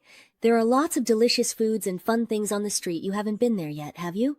Ever since Gun Gun came to the General's mansion, she hasn't gone out. Ah, really? Hey, so easy to fool! Of course it's true. After saying that, she picked up the sweet pastry and brought it to little Gun Gun's mouth. Seeing that there was a broken bowl next to his bottom, she poured all the remaining pastries into the broken bowl. Taking another job, huh? All right then. What do you want? Madame Jiang watched her eat the pastry, and as she thought about how chaotic the plum garden would be tomorrow, she couldn't help but burst out laughing with delight. What do I want? I want you all to disappear from my sight forever. Gun Gun's small face was filled with great confusion. Don't you want silver? Matters that aren't tied to money are very difficult for Wengong to handle. When Madame Jiang heard her suddenly mention silver, she asked, "You know where the silver is?" Of course I know. He knows where all the silver in the world is. He's the little god of wealth. I just know the silver couldn't have grown legs and flown away. It must have been hidden by Jiang Lingtang. Hey, hurry up and tell me, where did you hide the silver? Are you after Gun silver? I didn't expect you and Jiang Yuntang's kid to be such a little asterisk. It's just in Gun's bowl, please look. You little bastard, how dare you mess with me? Gun doesn't have any silver. It's just that you can't see it yourself. The old lady saw stars before her eyes again, wishing she could just strangle her on the spot. Once I deal with you, I'll have my own way to force him to hand over the silver. Right now, I want you to disappear from my sight forever. Well, you said it yourself. Madame Jiang sneered coldly, not caring at all about her nonsensical words. Hey.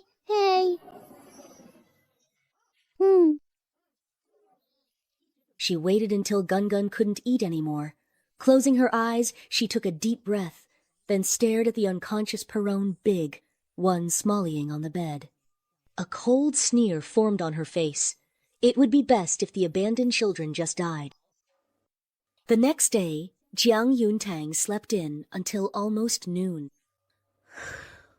Why does my body feel so weak and limp? Gun! He saw Gun lying on the bed, sticking his little butt up and farting noisily. Yes. Oh dear, oh my. Gun's tummy is upset. The treat that Daddy's grandma gave Gun seems to have gone bad. Ouch.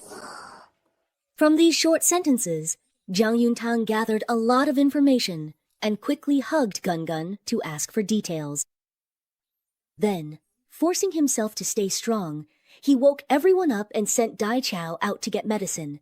After a short while, Dai Chao came in carrying the medicine bag, and as soon as she entered, she brought shocking news. Madam, this morning doctors were coming in and out of Qingfeng Pavilion. They said that the old madam fell while walking and was blinded by a branch on the roadside. After hearing this, Jiang Yuntang immediately realized that this was retribution. They dared to use such despicable and vicious means against Gun. Then don't blame me for showing no mercy. In the blink of an eye, it was the morning of the second day of the second lunar month. The whole city of Qingzhou was once again blanketed in heavy goose-feather snow, and the sky was gloomy. The general's mansion of Biding was brightly decorated with lanterns and streamers, filled with joyful music and lively festivities. Dressed up like a child from a New Year painting, I happened to run into Ye Xiangyao, who was leading her family and friends to organize the procession at the gate, preparing to head to the manor in the north of the city to welcome the bride. General Ye, congratulations. Congratulations indeed. Congratulations, General. Amidst the laughter, cheerful voices, and words of congratulations, Ye Xianggao's expression was far from pleasant. The old lady of the family had lost her sight, and despite consulting countless renowned doctors, her condition could not be cured. The Yi family had to sell off their gold, silver, and jade, just to scrape together a little over 10,000 taels of silver to hold this wedding banquet. But the most crucial thing... The imperial edict granting the marriage clearly arrived yesterday. So why hasn't the chief eunuch come to the residence to deliver the decree yet? Jiang Yuntang didn't even bother to greet anyone. He went straight past the wedding procession, got into the carriage, and headed with Gun to the Kaishen Temple in the northern part of Qingzhou City. Today, he was going to officially adopt Gun here. Although it was still early, the area around the Kaishen Temple. Already, many townspeople had gathered here to watch the excitement and wait for the drum to signal mealtime. It had been many years since Qingzhou City had seen such a lively scene. Well, who would have thought that this general's wife would have such backbone, daring to embarrass them on the very day of the general's wedding to Ping Qi? What backbone? That's nonsense! This general's wife has no status at all in the general's residences. He's like a hen that can't lay eggs. With her situation, how could she possibly embarrass General Ye and the new wife? He's the one who should be ashamed, isn't he? Waves of mocking laughter echoed, as if shadows were being thrown into the crowd. She did adopt a child, but look, does the general's residence acknowledge it? Not a single member of the general's household showed up. General Ye himself wouldn't even make an appearance. He's busy marrying a beautiful young bride. How could he possibly care about a wife like you who doesn't know her place?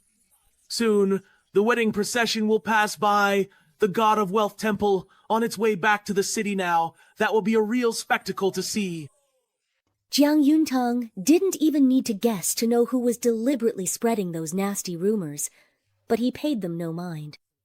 Right now, nothing was more important than Gun Gunthus was his redemption. He lowered his head, holding Gun Gun's small hand, ignoring the freezing snow and ice, bowing with every step. His devout demeanor made it seem as if nothing and no one around him could disturb him. Seeing this, the onlookers gradually fell silent. Jiang Yuntang prayed, "As a humble devotee, I vow to adopt Gun Gun and take her to Western Xia, to treat her as my own daughter, to provide for her and cherish her all my life. I beg the deities to bless us." After speaking, he bowed deeply 3 more times, remaining prostrate on the ground. In an instant, the sky outside the God of Wealth Temple brightened. The snow gradually stopped. An array of sunlight broke through the clouds from the east, shining straight into the temple and illuminating both Gun Gun and Jiang Yuntang. The townsfolk were so astonished by this spectacle that they were left speechless. It was only long after the ceremony was over that the beam of sunlight was once again hidden by the clouds. The goose feather snow began to fall once more. Jiang Yuntang, holding Gun Gun, walked out of the God of Wealth Temple and stopped in front of a set of gongs and drums. After only a moment, the lively sounds of the wedding procession quieted down. The general's wife exclaimed joyfully, "With such beauty and kindness as the bride, surely the couple will have a happy marriage and a house full of children and grandchildren." Congratulations, General! Congratulations, Madam General! Madame Xi has become the general's wife. Just now, that. Why even mention her? It's such bad luck. Haven't you heard? General Ye and Madame Qi were engaged more than 10 years ago. If it hadn't been for that other woman stealing the marriage, the two of them would have become a couple long ago. What do you call this? This is fate. What's meant to be yours will be yours. Jiang Yongxi sat inside the bridal sedan, listening to these words, a proud smile appearing on her face. Our madam really knows what she's doing. She deliberately chose to have the wedding procession start from the manor in the north of the city and purposely passed by here, just so Jiang Yuntang could see with his own eyes how the general welcomed our madam into the house with a grand 8-carrier sedan. Jiang Yuntu. Today, all the noble ladies in Qingzhou City will go to the general's mansion to marry us. The people and the organization are having a feast with the common people, and you are more shameless than me to speak wittily. Once the imperial edict comes down, you will be completely trampled under my feet. At this moment, a loud shout came from the front. The imperial edict has arrived. General, the imperial edict has arrived. Has the imperial edict for the 10th marriage arrived? This marriage is now set in stone. From now on, the general's 2 ladies will be equals, with no distinction between senior and junior. That's what they say, but how can there be no distinction between senior and junior? Lady Xi has a son and daughter, and General Ye's favor. How could the one from the Temple of Wealth ever compare? The previous lady really had it rough. She had to watch her own husband marry another woman right before her eyes, and if that wasn't enough, she even ran into the imperial edict. It was simply the most humiliating thing imaginable. The common folk looked at the 2 figures, one big and one small, at the Temple of Wealth and found them pitiful. Imperial edict has arrived. Then prepare to receive the edict. By the mandate of heaven, I hereby order General Ye Xiangyao of the Northern Command to return to the capital with all his family members immediately. There must be no mistakes. Ye Xiangyao was completely stunned after hearing this. Is this some kind of imperial marriage arrangement? Did His Majesty make a mistake? Insolence! Ah! How dare you question His Majesty's decree? Everyone forgive us. We had no intention of offending imperial authority. Since General Ye knows it is wrong to offend the imperial authority, then remove your wedding attire and receive the edict. Ah, yes. Only then did Dajin smile and say to Jiang Yongxi, who was still trembling and prostrated on the ground, Get up! "Yes, Yes, Ye Xiangyao was just about to bow. The two of them glanced at the expressions of the onlookers at the same time, and each one was more dramatic than the last. For the first time, Jiang Yongxi was so thoroughly humiliated that she could only climb up in tears, utterly embarrassed, and hide behind Ye Xiangyao, sobbing softly.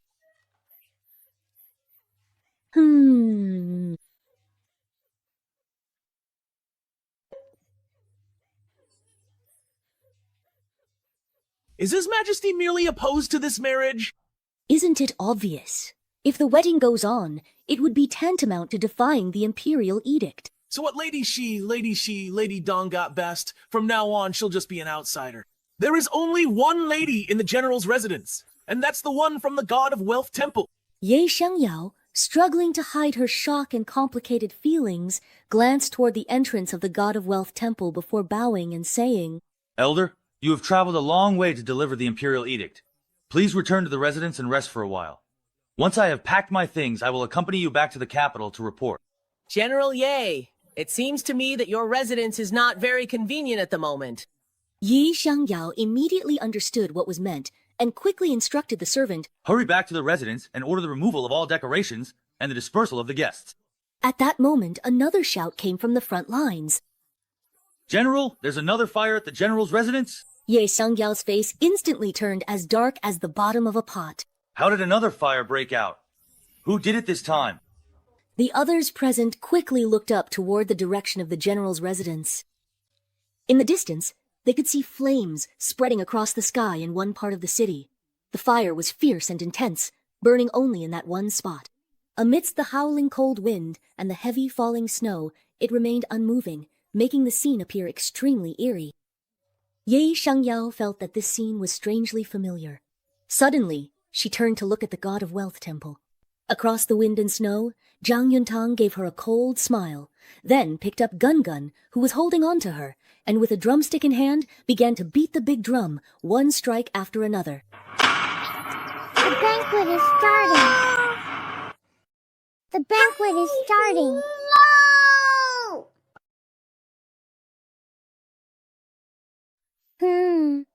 Something's not right. Something's not right. The general's residence was burned to the ground, not a scrap left, and barely anything remained to pack. Yet, the Ye family's 10-mile wedding procession, the betrothal gifts for Pingqi Jiang Yongxi, and the dowry filled 20 carriages. That bad grandpa, Ming Ming's older brother, is just mediocre. So how could he have so much money?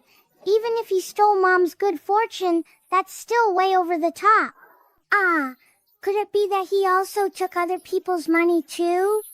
Gun Gun, do you really like it very much? I like it, Mom. Is this for Gun Gun? Gun Gun, we're about to enter the capital soon. The capital is different from here. Mom has a request for you. Okay. From now on, Gun Gun, you can't tell anyone that you're the little god of wealth. Otherwise, bad people might want to hurt you. Do you understand, Gun Gun? I don't understand, but I'll listen. All right. Jiang Yuntang affectionately patted his little face and put his ever-present old rice bowl into his satchel. Gun Gun was absolutely delighted, slinging the bag over his shoulder and twisting his body as he ran off to show off to Dai Chao. Aunt Chow, look. Hey! Oh. Why doesn't this child watch where he's going? Halfway through her complaint, Madame Ye suddenly froze. How come this child looked so much like Yaoer when she was little? They look so much alike. Gun Gun didn't do it on purpose. I'm sorry. After saying that, he ran off. Madame Ye stood there dazed for a while, until she noticed Jiang Yuntang frowning and staring at her, which made her leave awkwardly. Old Madame Qi thought, why did Madame Ye look at Gun Gun so strangely? At that moment, surprised laughter came from behind. The little child you're raising is truly interesting. Is his name really Gun Gun, or does he have another name? Isn't this the trusted attendant who serves the Emperor in the Imperial study? Why did he come to deliver the decree himself? To answer your question, he's called Gun Gun in the palace, because he's still young and hasn't been given another name yet. I heard you just picked him up from the Linshui town. Yes. He really is fated to be with you. On our way back to the capital, we'll be passing through Linshui town as well. Aren't we taking the official road? Heh! Taking the official road takes too much time. I heard that Madam always uses the small paths every year. When the time comes, we might have to trouble you to show us the way. No problem at all. By evening, we'll arrive at Lin Shui Town and stay at an inn there for dinner and lodging. Our Lintree town is about to turn into Lintree Village at this rate. It's just after the new year, and already many shops have closed down due to poor business. Even the wealthy families in town are moving away one after another.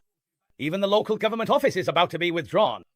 I said from the start that the God of Wealth temple shouldn't be torn down. Now it turns out the God of Wealth really isn't blessing our town anymore. Don't you think this is strange? We thought that once that jinx, Gunbao, left, there wouldn't be any more weird happenings in our town. Now, the strange things have stopped, but it seems like our prosperity has disappeared along with them. Everyone's lives are just getting harder and harder. It's the same with my family. Madame Jiang, who was sitting to the side, suddenly changed her expression when she heard this, her previously drooping head perking up. Who is this Gun you're all talking about? Shh! Isn't it him?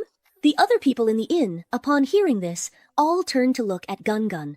Gun was busy burying his head in dried meat, but when he heard his own name... Well, isn't it just him? Why has he come back again? Gun is back. I didn't roll back.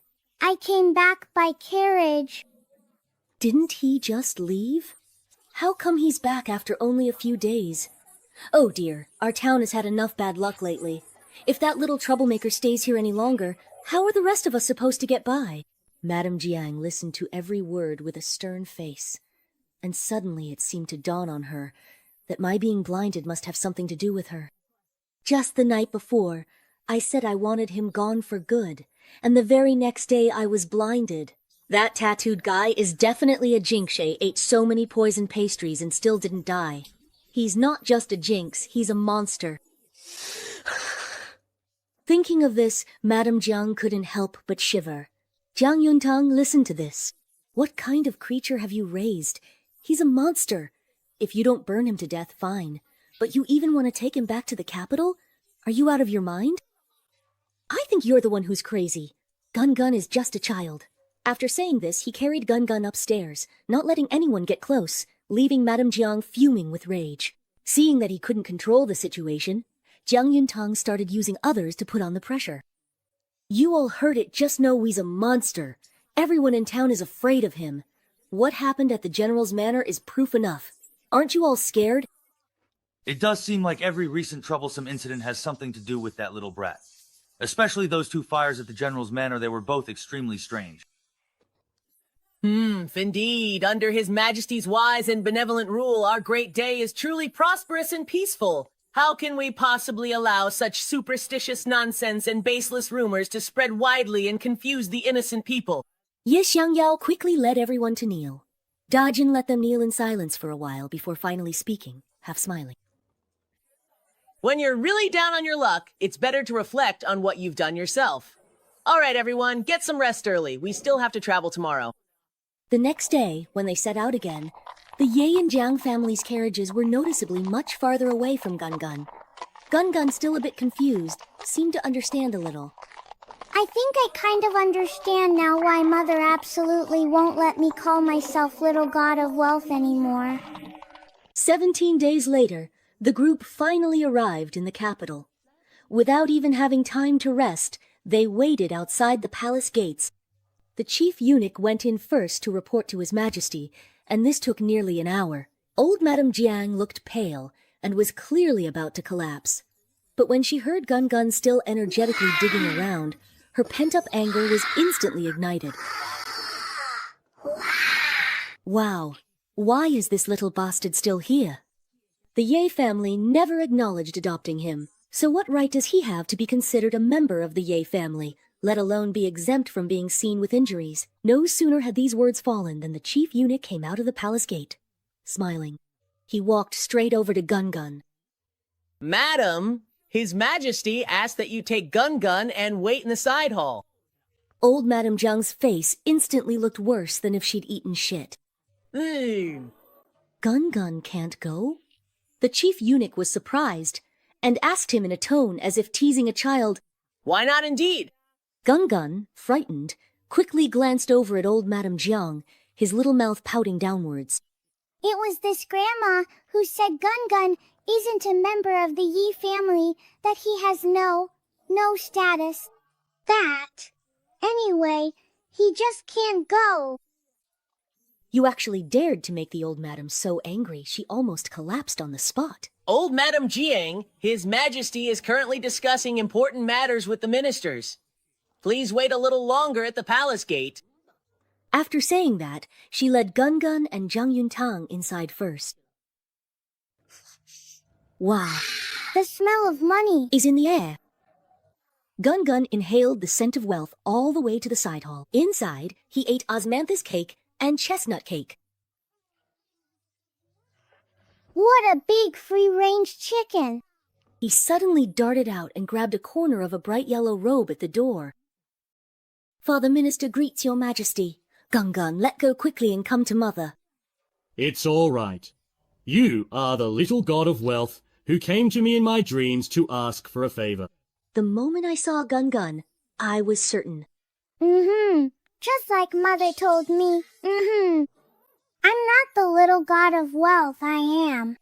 Little Gun looks and sounds exactly the same, yet he still won't admit it.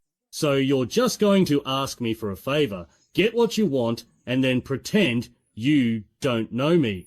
Didn't your father tell you that when you ask someone for help, you should bring a gift? How come I haven't received your present? Gun widened his eyes in surprise, trying to prove his innocence. I gave you a little snowman. Then why didn't I see it when I woke up? Well, that must be because you slept in and the snowman melted. So it really was you. You admit it, don't you? Gun was instantly stunned like a stone statue. Zhang Yuntang couldn't help but support his chin, then quickly bowed down to the ground. Your Majesty, Gun. There's no need to hide it. I heard that you found Gun at the God of Wealth Temple, and that you adopted him after making offerings and prayers at the God of Wealth Temple. The Grand Lord must have already told His Majesty everything about Gun's origins and the events in Lingxi town. Your Majesty, Gun does indeed have some special qualities, but he is still just a child flesh and blood, innocent and pure not at all like the rumors outside. Lord Yi believes that Gun is different from what the rumors say. He is not like a plague god. If he truly were a little, if it were just a trivial matter, why would he come to me in a dream to ask for help? He could have simply harmed the person directly. But if he is truly flesh and blood, how could he possibly enter a mortal's dream? Emperor Ye lowered his head to Gun, stretched out his dragon claw, and pinched the flesh on Gun's face. It was tender, soft, and warm just like an ordinary child, more pleasant to pinch. Sigh, he really is just flesh and blood. Ye Di reluctantly let go, his eagle-sharp eyes showing a hint of confusion, as he directly asked Gun. How did you know to look for me? And how did you find me? Gun looked completely honest. Aunt Dakiao said that Mom belongs to your Majesty, so Gun asked Mom who your Majesty is and where he is, and then Gun went back to sleep and found you. That's it? You didn't mention a single word about how you went from sleeping to finding me. Because there wasn't anything to mention. Emperor Ye felt as if a mouthful of old blood was stuck in his throat and let out a helpless sigh. Emperor Ye felt as if a mouthful of old blood was stuck in his throat, let out a helpless sigh, and then looked at Zhang Yuntang. I've heard about what happened between you and General Ye. Although it's uncommon for a man to seek a marriage contract, there have been precedents. I can stop it, but I cannot hold General Ye accountable for it. And according to the laws of Dai, both husband and wife must consent for a divorce to be finalized. Even though I am the emperor, I cannot force Chen Zi to divorce. Besides, if you do get divorced, wouldn't everything you've built in the Ye family be handed over to someone else? You are the legitimate daughter of Marquis Wu An. I remember when I first met you, you had much of your father's bearing. Why should you let your whole world revolve around just one man? Just focus on taking good care of Gun.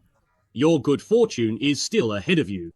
Divorce out of reach, Jiang Yuntang obeyed the imperial order. leaving the palace with Gungun, accompanied by the chief eunuch.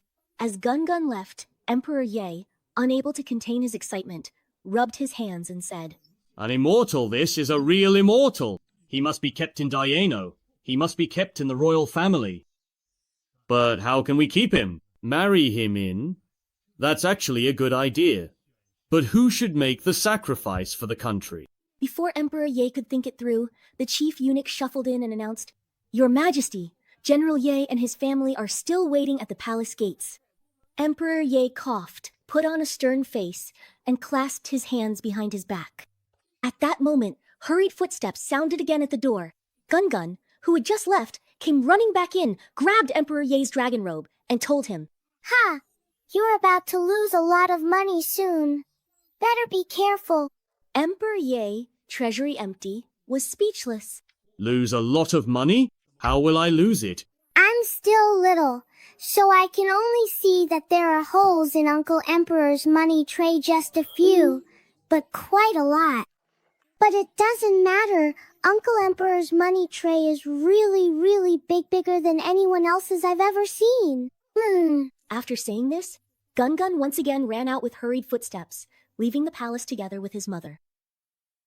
Little mouse doesn't steal rice. Squeak, squeak, squeak, squeak, squeak, squeak, squeak, squeak, squeak, squeak, squeak. Big face cat loves to eat fish. Meow, meow, meow, meow, meow. One has a tail as long as Journey to the West. One has a big face and likes to brag. Meow, meow, meow. When everyone at the palace gate saw them come out, still full of energy, their expressions were each wonderful in their own way. Ye Xianggao frowned deeply. I wonder when His Majesty will summon this humble general. His Majesty is still in the Imperial study handling state affairs and has no time today. General Jiang, you should return to your residence and wait for now. Upon hearing this, Ye Xiangjiao was completely deflated. His Majesty had the chief eunuch personally summon him back to the capital, yet now refuses to see him and has left him waiting at the palace gate for nearly 2 hours. What could this mean? It was to take a concubine of equal status. That shouldn't have angered His Majesty to this extent. If His Majesty refuses to see me, why would he see Jiang Yuntang? Did he mention the matter of separation to His Majesty? Ye Xiangyao was filled with unease and wanted to ask Jiang Yuntang about it, but Jiang Yuntang had already gotten into the carriage with Gungun in his arms, not even sparing him a glance, and instructed the coachman to return to the general's residence. For some reason, Ye Xiangjiao felt both tense and relieved at the same time. The group returned to the biting general's residence on Annal Alley. For some reason, a large crowd of onlookers had gathered in front of the general's residence. Gungun poked his little head out and glanced at Da Chao in the crowd. That's really awesome. Jiang Yangxi, who exactly are you? How can you just swagger right through the gates of my general's residence?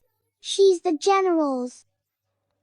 Ye Xiangyao felt a wave of embarrassment in front of everyone, but she spoke righteously. Although Yangxi hasn't officially married in, she's been with me for many years and even bore me 2 children. How could the bloodline of the Ye family be left outside? Oh, so she's just a mistress and her children are illegitimate, huh? If the general wants to acknowledge the children, then first take Jiang Yangxi as a concubine. That way, the children can rightfully return to the Ye family. As the general's wife, I am also willing to graciously accept them. Jiang Yangxi caught the underlying meaning in her words. I will never be a concubine. Then she pointed at Gungun, as if she had found some leverage to fight back. You say my children aren't qualified to enter the Ye family, but this illegitimate child is? The Ye family hasn't acknowledged her. Gungun is the daughter I presented at the Temple of Heaven and invited the whole city to witness her adoption. Even the Emperor has recognized her, so whether the Ye family acknowledges her or not, they have no choice. As long as she is my daughter, she can enter the general's manor with dignity and honor. Because I, Jiang Yuntang, am the rightful and legitimate wife of the biting general's manor. After saying this, he looked mockingly at Ye Xiangyao. The second Miss Jiang is in such a hurry, General. Ye, why not just take her in today instead of waiting for another day? I'm not that intolerant, it's just a concubine after all. Jiang Yangxi's face turned ashen at the word concubine, afraid that Yi Xiangyao might actually consider it, and she hurriedly looked at him. But how would Yi Xiangyao dare to do that now? He knew full well that Jiang Yuntang was making a scene on purpose, but there was nothing he could do about it. If this went on any longer, it would only make the general's manor an even bigger laughingstock. Yongxi, you and the child should return to the Jiang family first. Jiang Yongxi couldn't believe it, her eyes instantly turning red. Yay, General Ye, you! Seeing that all he could see in her eyes was pitiful longing for him, Ye Xiangyao's tone softened a little. Be good, listen. I'll find a way. Jiang Yongxi knew there was no room for negotiation anymore, so she had no choice but to accept her fate and prepare to return to the Jiang family. Wait, second Miss Jiang. Please leave the Ye family's betrothal gifts behind. You don't need these for taking a concubine. After being provoked again and again, even Jiang Yongxi's best facade began to crack. Her eyes filled with resentment. She gritted her teeth and got into the carriage. Wow, amazing. Gungun once again raised his little needle stick and gave his mighty mother a smack on each cheek. Wow, that's amazing. How dare you ask me, your husband, to be expelled from the main courtyard? Jiang Yuntang. There's no point calling me auntie. This is the general's mansion. But the only response he got was the sound of the door closing even louder. After a while, Jiang Yuntang thought that he was too embarrassed to leave, so he let Gungun go to the yard to play. As a result, Gungun just dug a few holes in the wall. Oh, I am truly a very good baby who absolutely loves to work and is always eager to contribute. Yes, I am indeed a wonderful baby who genuinely enjoys putting in the effort and being productive. Oh. Ye Xiangyao's voice suddenly came from above his head. What are you doing? He had dug a row of dog holes in the perfectly good courtyard wall. Do you just want to come right on in then? Ye Xiangyao was speechless. Was this little brat doing it on purpose? Forget it, I won't argue with him. What did your mother say to His Majesty when she entered the palace today? Gungun didn't want to tell her, so he imitated his mother's words and called that Auntie Grandma. Ye Xiangyao was so angry her mouth twitched, but she wanted to know so badly. Fine, call me little Auntie Grandma, all right? It's useless. Ye Xiangyao realized she had been played by him and wished she could just climb over and give him a beating. I just said a few words to him. I didn't scare him. General, madam, please go to Anchu Hall. Huh?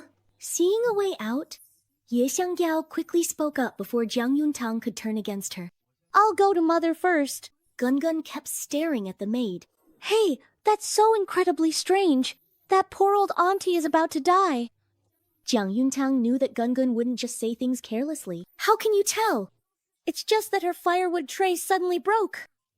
That maid was the daughter of Meima, old Madame Ye's trusted confidant. Her name was Xinger, and she was also the head maid in the old madam's quarters. She was usually in good health, so how could she suddenly die? She didn't want to meddle in other people's business, but for some reason, she thought of the way old Madame Ye looked at Gungun and still called Dai Chao over.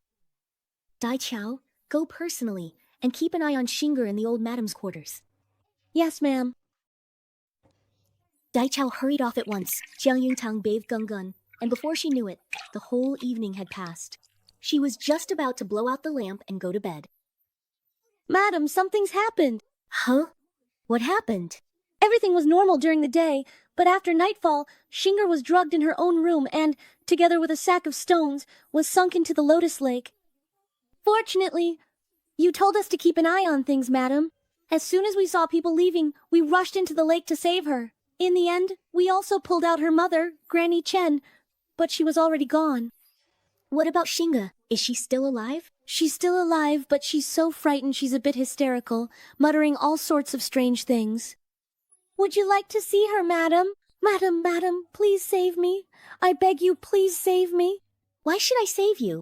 If your mistress wants to kill you, and you want to live, you should be begging your mistress instead. Madam, only you can save me now. I beg you. As long as you're willing to save me, I'll tell you everything. So, what you're implying is that today's misfortune has something to do with me. What is it you want to tell me that would make it worth saving your life? Xinger lifted her head, her gaze flickering as she glanced at her belly. Madam, you were once pregnant with a child. Jiang Yuntang froze, her brows drawing together slightly, as if she didn't believe it at all. I was pregnant? How come I don't remember that myself? When did this happen? Gungun also looked at his mother in surprise. Shinger, with a look of utter desperation, began to confess through her tears. It was 4 years ago, when you accompanied the old madame to Jingzhou to visit the general and stayed there for 3 months. That time, because you suddenly fainted, the old madam had my mother fetch a doctor, and the doctor found out that you were already more than a month pregnant. The old madam was overjoyed when she learned you were pregnant, but after she visited the general's quarters, she came back and ordered me to prepare an abortifacient and told everyone to keep it a secret from you. That's right. I remember that time I fainted. I was sick for the longest I've ever been, over 2 months. Seeing her remain silent, Shinger grew anxious as well. The abortifacient wasn't very strong, but it was extremely harmful to the body. The old madam was afraid you would notice something afterward, so she planned to use the bumpy journey back to the capital to cause a miscarriage. But just a couple of days after we set out, you developed a high fever again and miscarried at an inn in Linshui town. Later, while you were still unconscious, the old madam claimed you had contracted a contagious disease and forbade anyone except the servants from coming near you. Madam, you were fortunate to survive that ordeal, but the old madam ordered everyone to keep silent, so when you woke up you had no idea you had been pregnant or had miscarried. Jiang Yuntang listened in disbelief, her body trembling uncontrollably because so many of the details matched up. If there is a single false word in what I've said, may I meet a terrible end. Today, the old madam suddenly brought up this matter again and ordered me to confirm whether the miscarried fetus was really buried. In the afternoon, she had someone bring in a Buddha statue and made me bury something in your courtyard. After thinking it over again and again, I can only conclude that because of this matter, the old madam wants both my life and my mother's. Jiang Yuntang felt as if her heart was bleeding. Where did you bury the child? I buried it on a small hill behind an abandoned temple, just east of the town. The abandoned temple on the east side of Linshui town, that's my fortune god temple. I was also born and raised from that very small, humble little hill, just like everyone else. But Jiang Yuntang didn't notice Gungun's expression. Her heart ached so much that even breathing was difficult.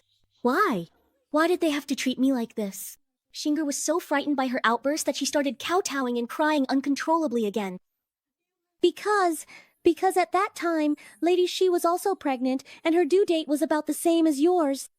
The old madam wanted Lady Shi to give birth to the general's first son, so she made the old madam force you to miscarry. At first, the old madam hesitated to, after all, the child in your belly was also her own grandchild. But Madame Jiang assured her that Lady Shi's child would definitely be a boy. Very well. Not only did they not treat me as a cherished member of their family, they didn't even truly see me or my unborn child as a human being. My innocent child was tragically harmed by others without me even knowing anything at all about it. I want to confront those people face to face. Dai Chao hurriedly stopped her. Madam, please don't act impulsively. The old madam will definitely never admit it. If you rush over like this, you'll only alert the enemy. Back then, the only people who knew about this were just my mother and me. My mother, who knew me well, has already passed away. With only my word, the old madam will never admit to it. So, am I supposed to just let my child die in vain like this? How truly cruel they are! How utterly and completely heartless! This was the first time Gungun had ever seen his mother cry like this. His little mouth started to quiver, and he began to pout as well. I was almost killed by Jai Jai Gapai too. If my own mother knew, would she be as heartbroken as his mother is now? Why are there so many truly bad people in this world who genuinely like to kill Jai Jai? Jai Jai also feels immense pain, just like anyone else. They all absolutely deserve to be severely punished for their actions. As Gungun sobbed, he kept rubbing his little mother duck, making it squeak. The broken porcelain bowl in his satchel began to stir restlessly, and suddenly, talismans started flying out of the bowl as if they were out of control. For some inexplicable reason, Jiang Yuntang also saw those huge palms rampaging through the air, darting off in 2 directions. In just a few breaths, several thunderous crashes could be heard. Oh no! The old madam's Buddha hall has collapsed. The old madam is still inside. Someone, come quickly. Come save her. Dai Chao, go take a look. Madam, the Buddha Hall and Anshu Hall really did collapse. The old madam was chanting scriptures inside at the time. A whole courtyard of servants dug through the rubble for nearly half an hour before they managed to get her out. Dai Chao looked so satisfied, she might as well have had Universal Celebration written across her forehead. My princess is truly amazing. Jiang Yongtang couldn't help but be shocked. Her gaze toward Gun Gun was filled with complex emotions. There was gratitude, awe, but even more worry. Sha Gun Gun, you're defending your mother so openly. What if you end up causing trouble for yourself? Dai Chao, take Xinger away for now. Let's pretend we know nothing about what happened tonight. I'll handle everything that comes after. Gun Gun, come rest with mother. All right. Just as the lights in the courtyard were extinguished, Aunt Ye Sang came rushing over in tears. Sister-in-law, something happened at Anshu Hall. Mother's Buddhist hall suddenly collapsed for some reason. Mother was buried inside and is seriously injured. Sister-in-law, you have to go take a look. What? The Buddhist hall collapsed? How could the Buddhist hall just collapse for no reason? Then hurry and get a doctor. Aunt Yi Sang didn't even notice the sarcasm in her words. I told the maid to fetch a doctor, but it's been so long and she still hasn't come back. Sister-in-law, I'm really scared. This weak, pitiful, and dependent look, it's a completely different face from when she was criticizing me in Qingzhou. Hey, where's Ye Xiangyao? Something happened at Anshu Hall. You should go find your brother. Big brother, he's not at home. Before it got dark, Big brother said he had to go out for a bit, and he hasn't come back since. The more she spoke, the softer her voice became, and she grew increasingly afraid to look at Jiang Yuntang. He didn't just go out, did he? He went to the Jiang family, right? Since you know where he is, why are you here crying to me? If you want to cry, go cry at the Jiang family. Ye Sangyi was so startled by her demeanor that she was momentarily speechless. Seeing that she really didn't care, she could only grit her teeth, stomp her foot, and run off. Mother, don't be upset. If anyone bullies you, Guangguan will teach them a lesson. Jiang Yuntang felt comforted, hugged Guangguan to calm herself down, and then instructed the maid. Go keep an eye on Anshu Hall, just in case they try to pull any tricks again. But the maid had barely left when Ye Sang came running over again, crying even harder than before. Sister-in-law, you can't just ignore the Yi family's troubles. You're the only one left in the family we can rely on. Is your eldest brother, Ye Xiangyao, dead or something? If evil spirits could just take people away, that would actually be wonderful. The maid came back and said that the Jiang family, their courtyard collapsed too. Big brother and sister Yangxi were both seriously injured as well. What? The Jiang family's courtyard collapsed too? Yeah, really? Now all the doctors in the city have been called over by the Jiang family. Sister-in-law, what are we supposed to do now? That little one really went overboard with this trick. This incident could really be called an accident. Two places collapsed in a row. You said both Ye Xiangyao and Jiang Yangxi were seriously injured? So, was it Jiang Yangxi's courtyard that collapsed? I'm not sure either. Although Ye Xiangyao isn't my match, he's still a third-ranked general of the court, and his skills aren't weak. Even if the house collapsed quickly with his abilities, he should have been able to escape. How could he have been seriously injured? How would I know that? At this moment, Dai Chao ran into the room with shining eyes, even laughing out loud. Hey, madam! Everyone outside is saying that the Jiang family's house also collapsed, and it was the courtyard where Jiang Yangxi lives that fell. I heard that when the house collapsed, General Ye and Jiang Yangxi were in bed together, caught up in the heat of the moment, and didn't react in time. Both of them got buried inside. When Jiang Yangxi was dug out, he was completely naked, not a stitch on him. General Ye had it even worse, and not only was he undressed, but I heard even his was crushed by a beam. Right now, I bet every doctor in the capital has been called to the Jiang family. Those two shameless people really got what they deserved. Sister-in-law, you're still my brother's official wife, so you have to handle this matter. I'm an unmarried girl. I'm not going out there to embarrass myself. So you do know this is shameful, huh? You're right. I really can't just ignore it. And I got to see the jokes. Dai Chao, take good care of Gun Gun. Rolling? When I turned around, Gungun had put on his clothes by himself. My mother. Mother didn't take you there because she didn't want the filthy scene to dirty your eyes. And she didn't want the Jiang and Ye families to associate this matter with Gungun. Severed fingers and a doomed lineage are unclean. Gungun doesn't want to see that. You immortals really do handle things reliably. Forget it. Daichao, when we get to the Jiang family later, just hold Gungun and play outside. Don't draw any attention. Daichao understands. Thinking of Ye Xiangyao, Jiang Yongtang let a cold smile appear on his lips again and instructed the servant, "Go, prepare a stretcher. The general probably can only lie down today and can't ride in a carriage. In that case, I'll make sure he's carried back in style." At this moment, the Jiang residence was already in chaos, with only Jiang Ziyu managing the situation in the front courtyard. When he saw Jiang Yuntang approaching, there was a hint of embarrassment on his face as well. Yuntang, what are you doing here at a time like this? I heard something happened at the Ye family too. Jiang Yuntang didn't want to say more and asked directly, "Where is Ye Xiangyao? I'm here to pick him up." It's good that you're here. Come with me. Jiang Ziyu happened to not want to take on this responsibility, so he immediately led him to the Haitang courtyard. Jiang Yuntang looked at the courtyard she had lived in before getting married, now defiled by them, and was nearly overcome with anger. With so many courtyards in the Jiang family, why did they have to put them in mine? Are they deliberately trying to disgust me? Honestly, I also think it's not appropriate. But look at the situation now. Why are you still hung up on this? Your courtyard is the closest to Yangtze's, and you've been married for so many years already. The courtyard is just sitting there empty, so why can't we use it? Inside are your sister and your husband. They've both been seriously injured, and instead of worrying about them, you're fixated on such a trivial matter. Do you have any sense of humanity left? Humanity? That only applies if the other party is actually human. If one day, sister-in-law is caught in bed with another man, big brother, you must be magnanimous ideally. You should even offer up your own bed to them. Yuntang, you? Jiang Zi was instantly so furious he was left speechless. Jiang Yuntang couldn't be bothered to keep arguing with him and strode straight into the courtyard. Inside the warm chamber of the main house, Ye Xiangyao was lying on the bed, hair disheveled, face covered in dirt, curled up and struggling. The most conspicuous thing was a patch below his lower abdomen, still oozing blood.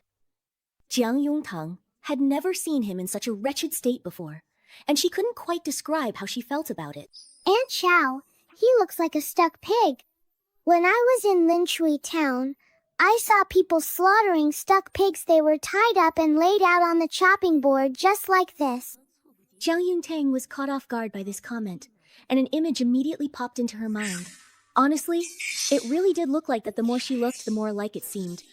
The same constant groaning, the same relentless struggling. Jiang Yuntang couldn't help but burst out laughing. At last, the anger she'd been holding on to all night finally eased a little. Tu just came to check on the child. When I was bathing the child, for some reason, that centuries-old tree behind the house suddenly fell and crushed the courtyard. I was injured by the falling tree while trying to save the child. General Ye really is the embodiment of fatherly love, isn't he? Can't control what's below the belt and still uses the child as an excuse. Everyone clearly saw that when they were dug out, they were buried together, naked. Since you're so disgusting to me, then I won't hold back either. Whatever General Yi says, I believe it. Isn't that just perfect? Tonight, the Buddha Hall at Anchu Hall also collapsed, and the old madam had both her legs broken by the falling statue. What exactly did you say? The general has always been filial, so he must be worried about the old madam right now. Besides, treating one injured person or two is all the same. No need to trouble you, big brother. I'll take the general back to the residence myself. You all may come in. After saying this, he waved his hand and had people bring in a stretcher, moving Ye Xiangyao onto it. Ye Xiangyao was so stiff with pain that he had no strength to resist. It was not until he was lying on a stretcher, carried out of the Jiang mansion and into the street, that he realized something was wrong. Tell me, where exactly is the carriage located, Jiang Yuntang? Help me into the carriage. The carriage is small, and the general is injured and cannot stand or lie down, so he should just lie down and rest. You did it on purpose! You did it on purpose! Jiang Yuntang, shh! If the general shouts again, everyone on the street will be woken up. The general wouldn't want to be seen like this. Ye Xiangyao was so angry that the corners of his eyes turned red and his eye sockets were about to burst. He gritted his teeth and closed his mouth tightly. But the next moment, a clear bell sound floated out from the carriage. You little rascal! Stop ringing that bell! Hearing this, the chubby, pink little Gun Gun shook the bell even harder, making it ring even louder. In no time, several households opened their doors and poked their heads out to look. Yi Xiangyao had never been so humiliated in his life. He clamped his hands tightly over his head and face. The Jiang and Ye families were only 2 streets apart, yet Jiang Yuntang took nearly half an hour to walk over. But after returning to the Ye household, he immediately hurried off to see old Madame Ye. Facing the old lady, who was also bedridden and unable to move, he imitated what he had done before and squeezed out a tear. Mother, you must have heard about what happened between the Jiang family and the general. Mother, don't be too upset. You need to take care of your own health. Although the general was injured there, the doctor never said it couldn't be cured. It's just that things aren't working for now, and it sounds a bit unpleasant if word gets out. If it truly can't be cured, then, Mother, you'll just have to accept it. Fortunately, the general already has a son and a daughter. Even though they're considered children from outside the main line, at least there's someone to carry on the family line. But from now on, Mother, please don't say things like your daughter-in-law can't have children anymore. You really can't blame your daughter-in-law for this. Madame Ye looked at Jiang Yuntang's affected manner, so angry that she nearly crushed the prayer beads in her hand. Could this really be retribution? No, I was forced into this too. If there really is retribution, it shouldn't fall on me. It must be some evil spirit at work, it has to be. That's right, Gun Gun. That plague god must be him. The more Madame Ye thought about it, the more frightened she became. He looked exactly like Yao when he was a child. People in Linshui town said he suddenly appeared at the God of Wealth temple on the 5th day of the 1st lunar month, looking just like a newborn. The 5th day of the 1st lunar month, that's the day the stillborn child would have been full term. What a coincidence or not, though, did Jiang Yuntang end up adopting him? It must be Gun Gun, it has to be him. That child is a hungry ghost reincarnated. Everyone knows he's the plague. God, it's him! Gun Gun, from now on, don't stand up for your mother anymore. Mother doesn't want you to be in any danger because of her. Where exactly is the potential danger? Right now, everyone in the Ye and Jiang families thinks Gun Gun is a bringer of misfortune, so they'll definitely use that as an excuse to hurt him, or even force him to leave his mother. When Gun Gun heard that he might be separated from his mother, he started to realize how serious things were. Gun Gun isn't a bringer of misfortune. He's a little god of wealth. Mother knows, but sometimes it's not up to us to decide these things. Who then really has the final say? Holy Uncle, didn't Mother say he could take care of everything? That's true, but your Majesty only cares about the world. Before he could finish his words, Gun Gun had already closed his eyes and fell asleep. Rolling, fell asleep. It's obvious what he was doing. Gun Gun, already familiar with the way, made his way into the palace. As soon as the Night Emperor, who had just been driven away by Wei Guozhuan in the harem, entered his dream, he heard someone sighing heavily right next to his ear. Oh, sigh. He opened his eyes to the same familiar scene, the same familiar feeling. Gun Gun, are you here to ask me for help again, my dear friend? Reluctantly, Gun Gun handed his rattledrum to him, nodding like a little grown-up. This is for you. Then you go tell the people from the Jiang family and the Yi family that Gun Gun is a little god of wealth, not a little god of plague. They're not allowed to separate Gun Gun from his mother. The Night Emperor instantly furrowed his brows. What is going on here? That's a long story. That day, it was very, very cold. He talked for nearly 3 hours straight.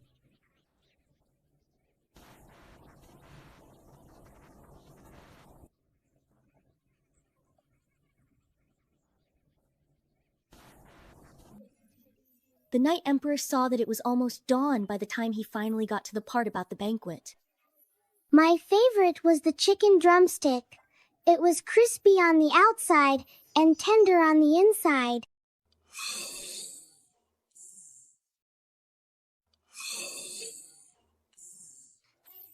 But there wasn't enough sugar in the 8 treasure rice. And the cherry on top was really delicious. The sweet and sour pork was pretty good too. There wasn't much useful information, but he described in great detail what dishes he ate every day and what gossip he heard. The Night Emperor was getting a headache from listening and had to interrupt him. Gun, it's morning already. It's time to get up and attend the morning court. What you said, I'll make a note of it for now. But Gun still wasn't finished telling his story. Then I'll come find you again tomorrow night. Tomorrow night, I won't be sleepy. I won't go to bed. Then what should I do? It doesn't matter. I can still get things done, even if you haven't finished talking. Really? I am the Son of Heaven. I don't lie to children. But this time, I won't accept your gift. Let me ask you a question first. Gun quickly stuffed the rattle back into his own arms. The Night Emperor's cheek twitched, and he asked with amusement and curiosity, Can you enter anyone's dream? If someone is always asleep and can't wake up, can you enter their dream? Go! Sure. Daddy gave Gun the Nightmare Beast's egg, so now Gun can go into anyone's dreams. The Night Emperor looked at the egg and could tell at a glance that it was no ordinary thing. Looking at Gun, his gaze grew even more certain. Then I have a place for you to go. In the capital's Prince Yu's residence, there's an uncle who has been asleep for over a year. Could you visit his dreams every few days and chat with him? Is that possible? Every few days? Just one single Gun for you, in this situation, isn't a truly fair deal for me at all. The Night Emperor's eye twitched uncontrollably. You can't even recognize the numbers 2, 3, and 5. Yet you know when you're getting a bad deal? As expected, the God of Wealth is born to be stingy. Then tell me, how should I compensate you? Gun put the nightmare egg back and then pulled out 5 special IOUs from the God of Wealth's temple from his bowl. Here, write an IOU. Daddy taught me this. The Night Emperor looked at the IOUs stamped with the dazzling golden seal of the God of Wealth's temple, his eyes burning with excitement. Ha! Making deals with immortals. Surely I'm the first emperor in history to do so. Without hesitation, he pressed his handprint on them. Every now and then doesn't mean you only go 3 or 5 times this time. I've really struck it rich. Gun put the IOUs away and went home. Woke up to his mother's smiling face. Mama! Gun made another deal with that person called the Emperor. Look! These are the IOUs. After saying that, he chattered on about the agreement with the Emperor. Uncle Emperor is really silly. Gun traded 1 for 5. Aren't I super smart? Jiang Yuntang was silent for a moment. I've heard a bit about Prince Yu. Prince Yu is the youngest son of the late emperor and was born to the late emperor's favorite concubine, noble consort Jia. The late emperor passed away early, so Prince Yu was almost entirely raised by His Majesty, and he is outstanding both in civil and military affairs. But such a brilliant and talented royal prince suddenly suffered a serious injury on the battlefield last year and has been in a coma ever since. His Majesty sent me into his dreams, and it's definitely not just for a simple chat. Most likely, he wants to use my immortal powers to wake up Prince Yu. Of course our little Gun is the smartest. The weather is nice today, so Mommy will take you out to stroll around the streets. How about that? Let's go take a job. Mommy said there are lots of people in the capital. At that moment, Dai Chao rushed in with an anxious look. Madam, I went out early this morning to run some errands, and I heard people outside saying that the collapse of the courtyards at the Biding General's mansion and the Wuan mansion was because of you, that you adopted a jinx. Who spread this rumor? I asked around. It started from the Wuan Marquise's residence. Jiang Yuntang clenched her fists. It was my oversight. Last night, I was so focused on guarding against Anshu Ho that I actually forgot about the Jiang family. My dear mother probably can't swallow this humiliation. Spreading rumors is only the first step. Jiang Yuntang looked at Gun with a pained expression. Following me has truly made you suffer. Dai Chao, go and take care of 2 things for me right away. After giving her instructions, Jiang Yuntang proceeded as usual to help Gun change clothes. Gun had heard everything just now and was pouting a little, feeling somewhat down. Mommy, will Gun not be able to get any orders anymore? Hearing this, Jiang Yuntang felt both distressed and amused. This little one, even at a time like this, is still thinking about getting orders. Of course not. Mommy will take you somewhere, and I guarantee you'll get so many orders today your hands will be full. Okay, that's really great. Gun instantly perked up, holding Mommy's hand as they headed out to rack up some achievements. Just as they reached the door, a carriage stopped in front of the general's residence. Behind the carriage was a procession of Taoist priests and shamans in robes, carrying talismans to ward off evil spirits. So many strange things have happened in both residences today. It's truly making it hard for anyone to eat or sleep in peace. Your mother was afraid you would be stubborn and not listen to advice, and she was also worried about your safety, so she took it upon herself to invite people over to drive away evil spirits. Yuntang, don't let your mother's good intentions go to waste. Gun glanced at the Taoist priests and shamans, blinking her big eyes.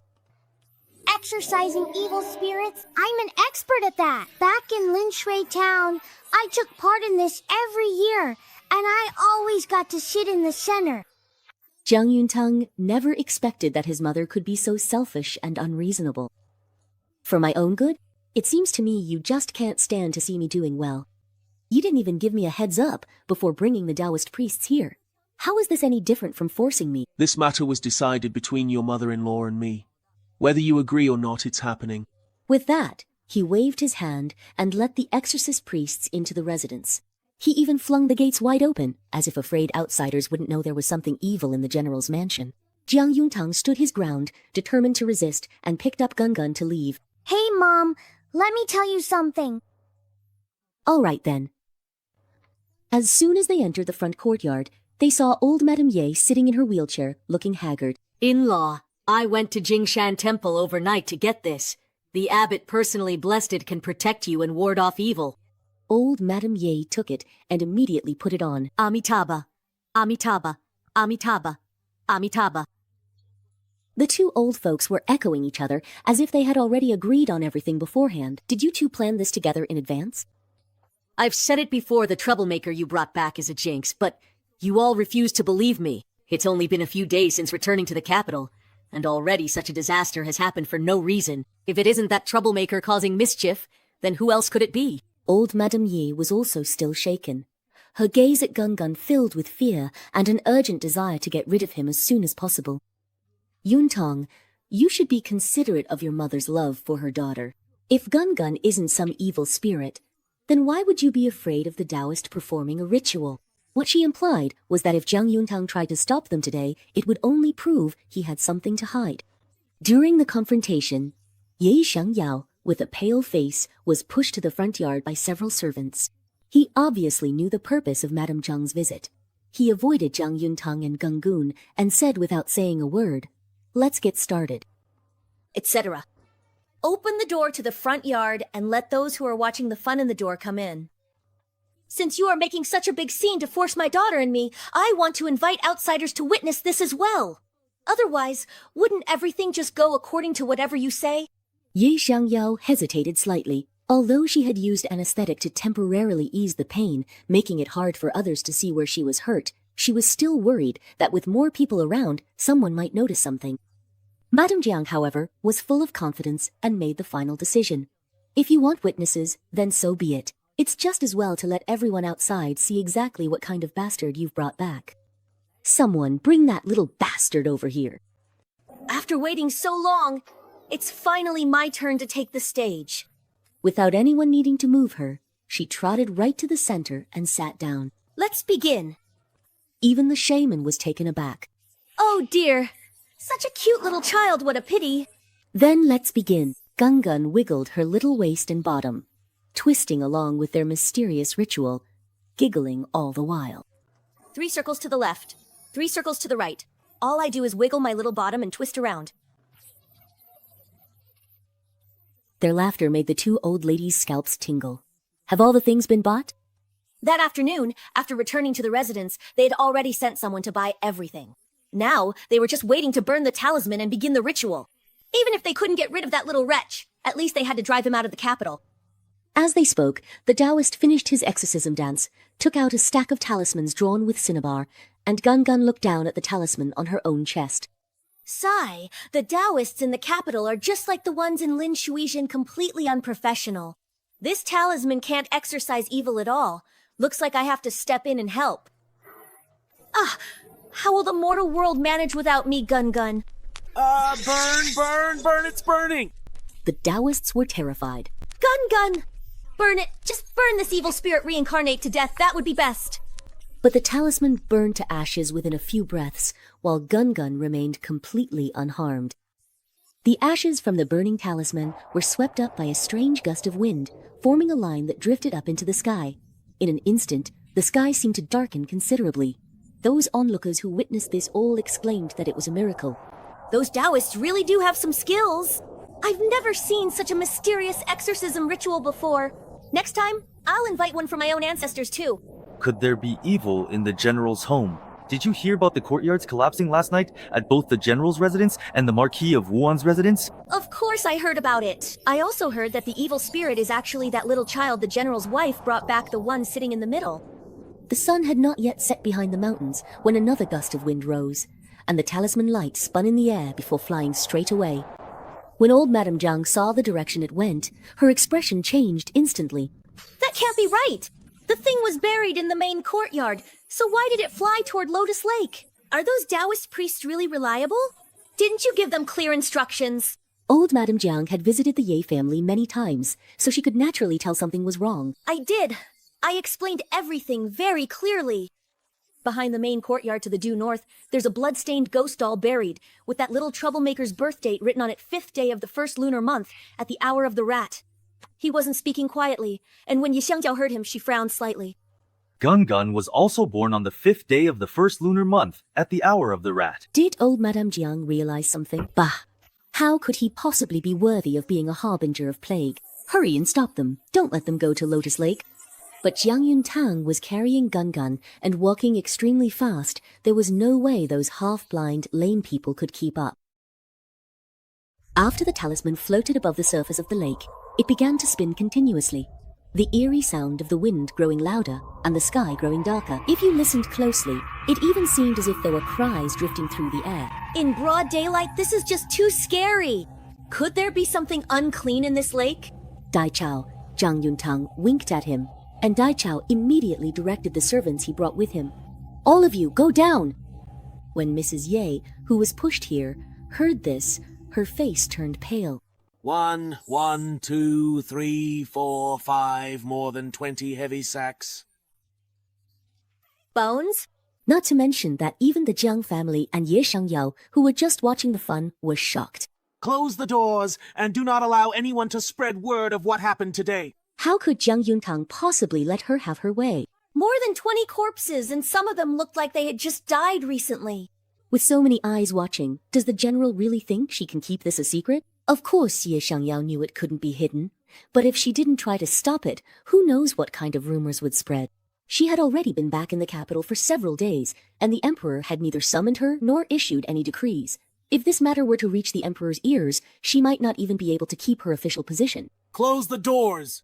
He shouted loudly, ordering people to drive the crowd away. At that moment, a maid suddenly rushed out from the crowd. Mother! Mother, you died so unjustly!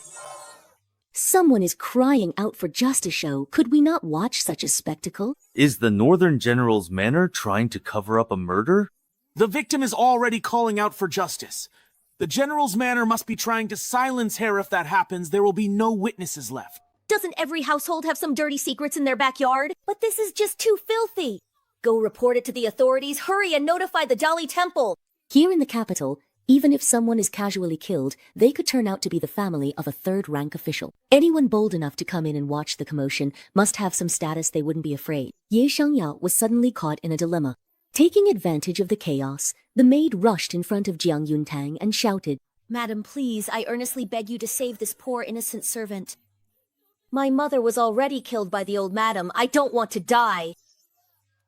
As soon as these words were spoken, everyone was shocked and turned to look at old Madame Ye, who was always known for her gentle and kind nature. After seeing Chichiner's face, old Madame Ye's already pale complexion became completely rigid. What nonsense are you spouting, you maid?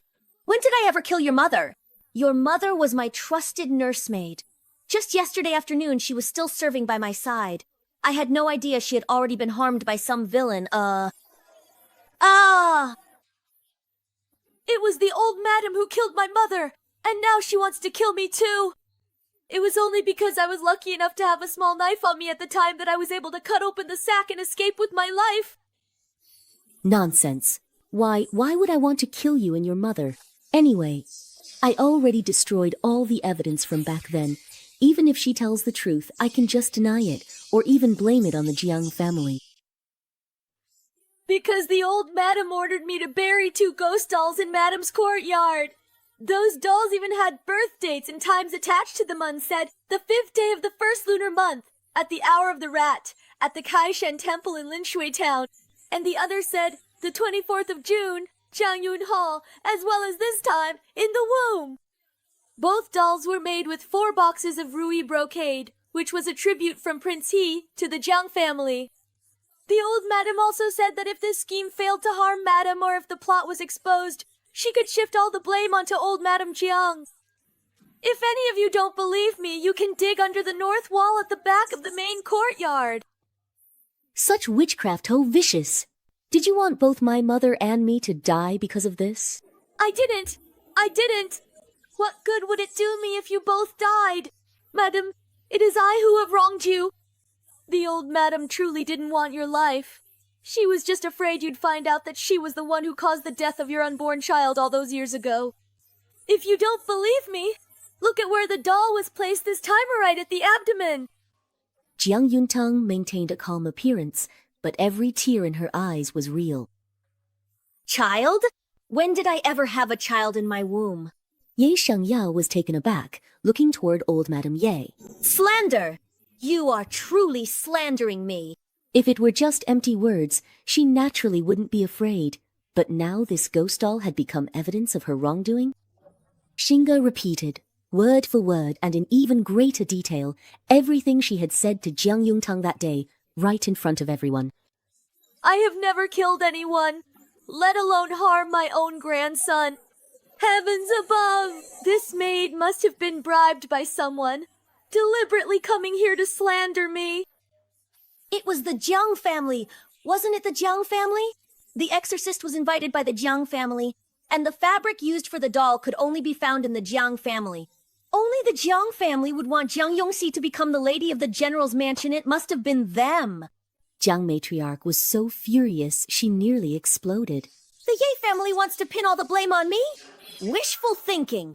It was clearly your idea to invite the exorcist, and back then, it was you who personally ordered someone to brew the medicine to get rid of that child. Even the bloody fetus was buried by your own maid. And now you have the nerve to push all this onto our Jiang family. And as for the corpse in that pot, I bet it was one of your Yi family servants who died, yet you insist on dragging our Jiang family into this. Are you saying someone from the Jiang family went all the way to your Ye family's house to commit murder and dump a body? Madame Ye was so infuriated by the scolding that her blood surged. Seeing she had no way to respond, her eyes rolled back and she fainted on the spot. Madame Ye always seems so kind and gentle, but it turns out she's this vicious in private. No wonder our family's patriarch never let me get involved with the girls from the Ye family. The old patriarch really had a sharp eye. They ruined the heir, poisoned the legitimate wife's unborn child, and it was all a scheme plotted by both families together. I've never heard or seen anything like this before. Is the Ye family's exorcism today because they want Madame Ye to pay with her life for that child? They won't let the legitimate wife give birth and even want to kill the adopted Anna desperately trying to clear the way for the heir. That's just too cruel. What happened last night between the Ye and Jiang families is probably retribution even the heavens couldn't stand to watch anymore. Before the person even finished speaking, everyone heard a few snapping sounds the prayer beads on the necks of Madame Jiang, and Madame Ye suddenly broke for no reason. Huh? Thursday. This. See? Even the prayer beads are bringing bad luck. Exactly! This is a warning from the heavens. The people from the Court of Judicial Review are here. Lord Cheng, the deputy minister, has arrived. Please, Lord Cheng, seek justice for the young madam. The matter at the Northern Commander's mansion became widely known, and since it involved more than 20 lives, the Court of Judicial Review took less than 3 days to get to the bottom of it. That very day, 2 imperial edicts were delivered separately to the Northern Commander's mansion and the Marquis of Wu'an's residence, stripping both old madams of their honorary titles. Therefore, your honorary titles are hereby revoked by imperial decree. Gungun felt refreshed and invigorated. The chief eunuch announced the imperial edict. He couldn't wait to light firecrackers. Yes! Yes! Yes! Yes! Yes! That's what you get for bullying my mother! It was you! It must have been you, you jinx! Stirring up trouble behind the scenes! Xiao Yunzi, take away their honorary title documents and official seals. Old Madam Ye, you'd better go home and reflect on your actions. Then he turned around, bent down, and gave Gungun a big smile. Gungun, His Majesty wants to see you and Madam Jiang.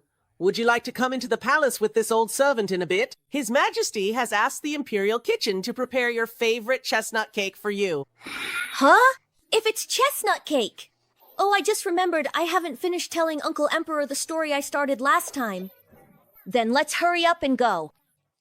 But we can't stay too long. Gungun is very busy today.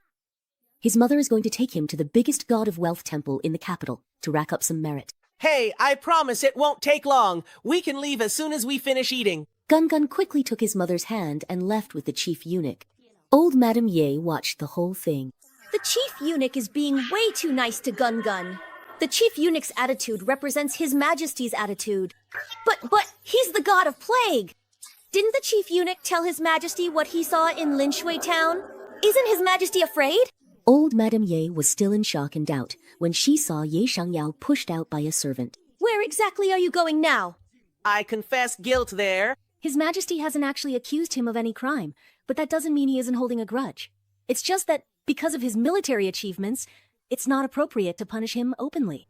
Seeing his attitude, old Madam Ye knew he must be angry.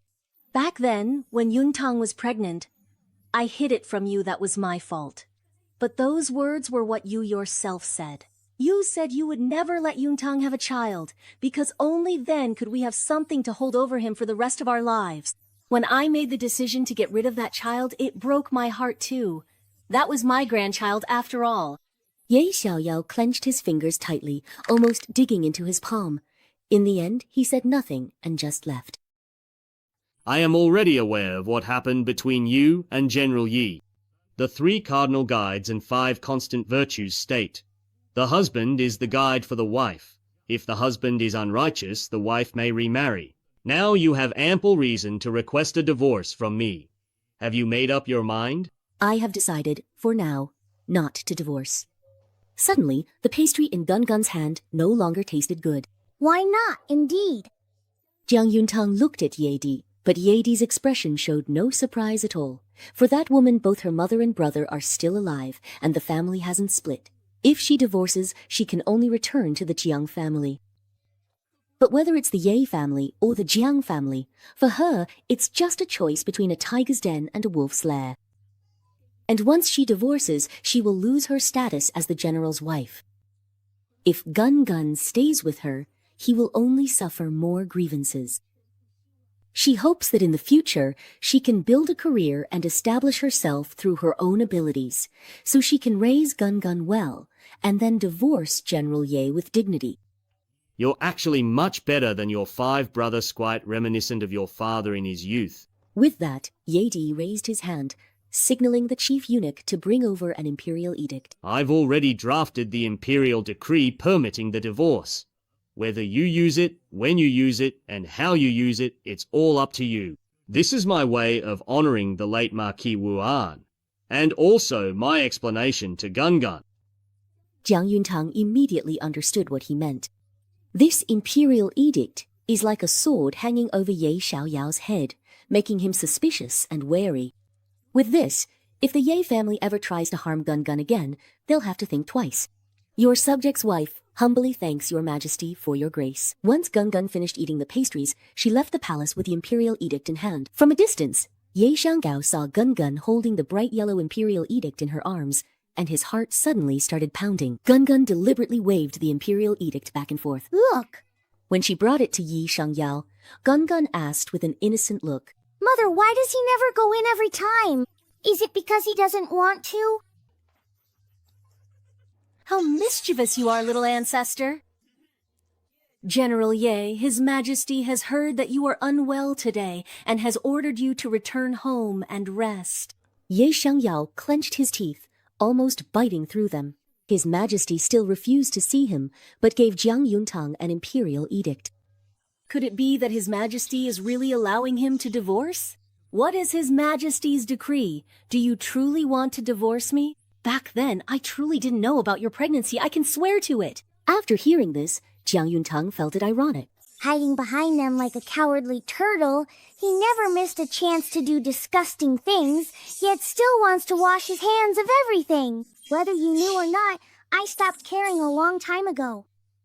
The only reason I'm still willing to stay in the Ye family now is to make sure you all pay the price, one by one. Jiang Yuntang couldn't even be bothered to spare him another glance, and went straight to the carriage with Gun Gun in her arms. Wow, it smells just like people everywhere. Hey, got an order. Hey, performance record, performance record. These days, Jiang Yuntang revered the god of wealth most. As soon as she found the only available prayer mat, she was about to kneel when someone stopped her. Madam, is this your first time at the God of Wealth Temple? Others can't use this prayer mat, you see. Gun Gun recognizes it. Tap, tap, hey, it's really a little special counter. Oh my, I thought only recognizing half the characters was already outrageous. But there's actually someone even more ridiculous than recognizing one corner. Isn't there a saying that a man's knees are as precious as gold? I want a burden. Revenge. A burden. Restore the Shi family's former glory and make us the richest in the land. Gun Gun's little ears perked up instantly. A burden.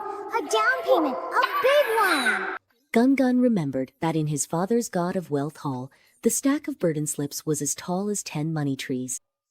But father said that only those with deep ancestral blessings, upright conduct, and who can withstand the God of Wealth's test are worthy of carrying the wealth of a burden. With strong ancestral blessings, a plump and healthy body, and a love of money above all else. It's you then. Oh, he really does look like the God of Wealth statue in the shop. Are you truly the God of Wealth? Shi Aowao locked eyes at once. Do you know Gun Gun by any chance? Si Aowao didn't care whether he knew him or not. I, your young master, have knelt through wind and rain for 6 years, and the God of Wealth has finally answered my prayers. Can you make me fabulously rich? Can you? Si Aowao truly deserves to be the little man chosen by the God of Wealth through hard work and luck. Is this the God of Wealth's treasure basin? Gun Gun's eyes widened again. You know Gun Gun's treasure basin? That's right. Without hesitation, Shi Aowao poured his only silver ingot into the bowl in full. So what's next? Do I just wait to get rich? Of course not. To get rich, you have to pass the God of Wealth's test, sign a contract, and you can't report your age. Gun Gun took out a wealth talisman from the bowl and handed it to Shi Aowao. Here, drip your blood to seal the contract. He bit his finger and squeezed out a big drop of blood onto it. Oh. All right. From now on, you belong to Gun Gun. Oh, okay. After closing the big deal, Gun Gun happily left with Wan Wan and his mother. The bystanders who had watched the whole process were all stunned. Good heavens! I've never seen such a little con artist and such an easy mark. Has the young master of the Shi family gone mad with dreams of getting rich? Who else but him would come kneel at the God of Wealth's temple every day since the age of 1? That child was never normal to begin with. What a sin! Even though the Shi family has fallen on hard times, they were once top imperial merchants. No matter how down and out, they shouldn't be this desperate. Men and women alike in the God of Wealth's temple were all gossiping. Jiang Yuntang simply picked up Gun Gun and got into the carriage. The conversation between the two children was incredibly smooth. To outsiders, it looked like one was bold enough to say anything, and the other was gullible enough to believe it. If he didn't know he was raising a real God of Wealth and couldn't see the talismans in Gun Gun's bowl, he'd have thought one was a trickster and the other a fool. Gun Gun, do you know who that little boy just now was? His name is Ji Ao. He was born into the Ji family, imperial merchants, and is the eldest grandson of the 6th generation of the Ji family. 20 years ago, the Shi family was the top imperial merchant in the Jin dynasty treasury of the court itself. But the late emperor waged endless wars, and in just over a decade, he drained both the national treasury and the entire Shi family. After the current emperor ascended the throne, he focused on recuperation and nurturing the people. But he disliked the Shi family's scheming ways and deliberately sidelined them. As a result, the Shi family has now fallen to the bottom tier among the merchants of the capital. By the way, the old Shi family residence is right next to the general's manor. Gungun listened to the whole explanation, but only understood the last sentence. So that means we're neighbors. The Shi family, to avoid the emperor's attention, moved south of the city. The house next to the general's manor has been vacant since. Many officials tried to buy it, but the Shi family stubbornly refused to sell. Then we'll be neighbors very, very soon. Back at the manor, Sister-in-law, you're finally back. I've been waiting for you for so long. If you have something to say, just say it. If you need to fart, just do it. Don't beat around the bush. Ye Xiangyao stared at Gungun, her eyes full of complicated emotions. The emperor hasn't approved your divorce, has he? She seemed unwilling to give up. Still probing. I've said before, I truly didn't know about your pregnancy back then. If I had known, I would never have let mother-in-law harm that child. I've already sent people to Linshui town. If the child's body is still buried there with the brocade box, they will bring it back and give it a proper burial. Jiang Yuntang's heart was once again slashed, the pain unbearable, and she was utterly exhausted. Is getting divorced really that important to you? After she asked this, she saw Ye Sangyi visibly tense up. The child is already gone. No matter how much you pretend, it won't change the fact that we can never have a child again, will it? Ye Xiangyao felt a sudden stab in her chest. She forced herself to endure the discomfort and used her sleeve to cover her lower abdomen. Gungun noticed and started to snicker. Ye Xiangyao's face darkened again, and her gaze at Gungun grew even more complicated. He sent people to Linshui town, claiming it was to look for the child's body. But in reality, it was to verify the truth. Everything was just too much of a coincidence. It was the same Linshui town, the same God of Wealth temple, the same birth and death months, and he even looked so much like he did as a child. It was really hard for him not to be suspicious. If the box containing the fetal flesh was still buried in its original place, then the possibility of Gungun being the reincarnation of a vengeful spirit could be largely ruled out. But if the box was gone, then it would mean he really was the child of Yuntang and me. Thinking of this, Ye Xiangyao's hand actually began to tremble slightly, without her realizing it. Yi Sangji saw that she hadn't spoken for a long while, and finally ran out of patience. Since you've already made up your mind to divorce, sister-in-law, why not hand over the household management to me now? I'm already 19, and Mother is looking for a marriage match for me. Before I get married, I should learn how to manage the household. Jiang Yuntang finally understood what these siblings were up to, and let out a mocking laugh. Ye Xiangyao, you haven't even divorced yet, and you two are already this eager? You keep saying you won't divorce me, but you haven't missed a single step in preparing for it. It's you, sister-in-law, who's determined to divorce my brother, yet you still want to cling to the household management. How does that make sense? The year I married into this family, you were only 7, weren't you? Back then, when the Ye family was raided and the old general was executed in public, it was I who covered your eyes. The entire Ye family was implicated. Those holding official positions were exiled, and the rest were all sent to the Jiaofeng Bureau. It was also I who used my father, Marquis Wu An's personal token to call in a favor and brought you to my side. On the road to exile, whenever there was a sip of water or a grain of food, I would always save it for you first. When we were in servitude, I took on all the heavy labor meant for you and your mother by myself. I also fought countless times with the overseers for your sake, and in the end, I was beaten all over by the officers. I've always cared for and raised you as if you were my younger self, afraid that you would end up as helpless and adrift as I once was. I couldn't bear to let you suffer even the slightest hardship, and when it came to food, clothing, and everything else, I always gave you the very best. But people, no matter how much kindness they receive, can't overcome a heart that's cold and ungrateful by nature. A flush of red and then white swept across Aunt Yisang's face, and she couldn't help but feel deeply embarrassed. Of course, she knew how much Jiang Yuntang had done for her. Without him, she would have ended up like the other women of the Ye clan, just another plaything for officials. She had once been deeply grateful to him as well. But, just like Sister Youngxi said, you did all this of your own free will. No one forced you. You were nice to me just to please my brother, and you keep bringing it up again and again. If that's not looking down on people, then what is? You're the only one who pretends to be so selfless. Sister Youngxi is much better. She never uses her kindness as leverage, and she even offered to introduce me to the Prince of Hang's household. Just thinking of that noble, refined, and elegant man makes her heart surge uncontrollably. Why are you showing off to me? If you had always stood with my Yi family, of course I would respect you. But you burned down our mansion, made my mother fall ill, caused her to lose her title, and even implicated my brother, making him fall out of favor with His Majesty and become the laughingstock of the capital. As the daughter of the Ye family, why should I still be thinking about you? I must get control of the steward's authority. I can't let you squander the Yi family's money and goods any longer. Where is the storeroom key? Give it to me. Jiang Yuntang was just about to reach out and slap her twice. Mother, give it to him, give it to him. He's a jinx with money. If you hadn't protected him, he would have been broke ages ago. Let him lose it all, lose it all. Jiang Yuntang couldn't help but raise an eyebrow. Don't be fooled by how the little one is only 3 years old as the god of wealth. He takes this matter more seriously than anyone. He asked Ye Xiangyao. You agree as well? Ye Xiangyao avoided his gaze.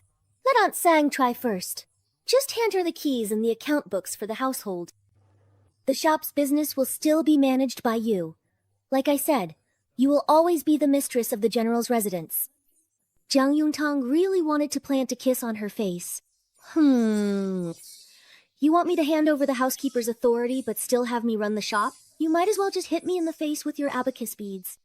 Jiang Yuntang fetched the keys and account books and had the housekeeper summon all the managers from the shops under the residence. She handed over all authority completely, then closed the courtyard door and quietly counted her silver. Wow, Mother, how do you have so much money? Now, you can buy lots and lots of meat for Gun. With the lesson learned from Qingzhou, of course I started making plans as soon as I got back. But this is only a portion of what he earned through years of hard work. Here, it's all for Gun. Daddy and the others really didn't lie to me. Being in love really does let you spend lots and lots of money. If you use the brains for romance to make money instead, you'd be absolutely amazing at it.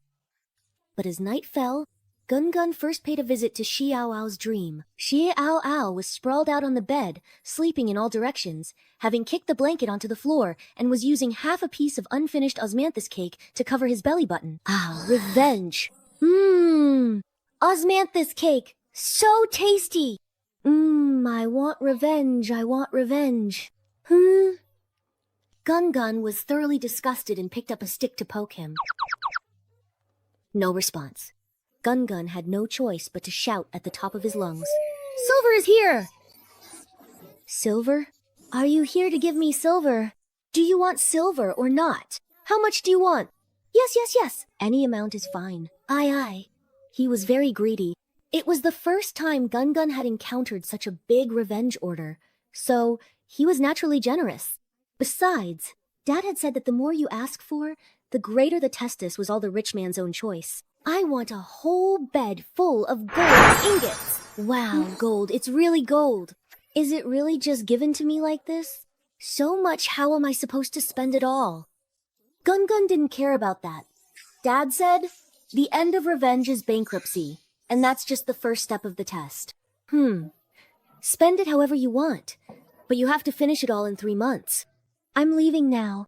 After saying that, Gun didn't listen to any more pleas and hurried off to the next place, the Yuqing Prince's mansion. Are you ready? Who's going to serve tonight? Replying to the dowager consort, it's the Yushang girl sent from Yangzhou. How long has she been serving? And has there been any progress? Today marks exactly 3 months. The prince should be familiar with her by now, but so far, there hasn't been any progress. I know Yushang isn't to your ladyship's liking in terms of looks, but among this batch of girls, she's the most capable. Tonight? Let her give it a try. Then let her try. Hopefully, she can give me a beautiful granddaughter. A moment later, a young woman dressed in light gauze, her figure graceful, was brought in. The young woman had a face like a blossoming peach and walked gracefully to the bedside. Her eyes were full of affection as she took the initiative to snuggle into the arms of the unconscious man. While whispering softly in his ear, she slipped her hand under his bedding, exploring further and further down. Gun ran to 4 different princes' residences before finally arriving at the right place, only to see a pale-faced uncle, as skinny as a bean sprout, collapsed on the bed, wrapped tightly in the covers, crying like a young maiden who had just been teased. This day has finally come, my 900. Woo woo! Uncle, why are you crying?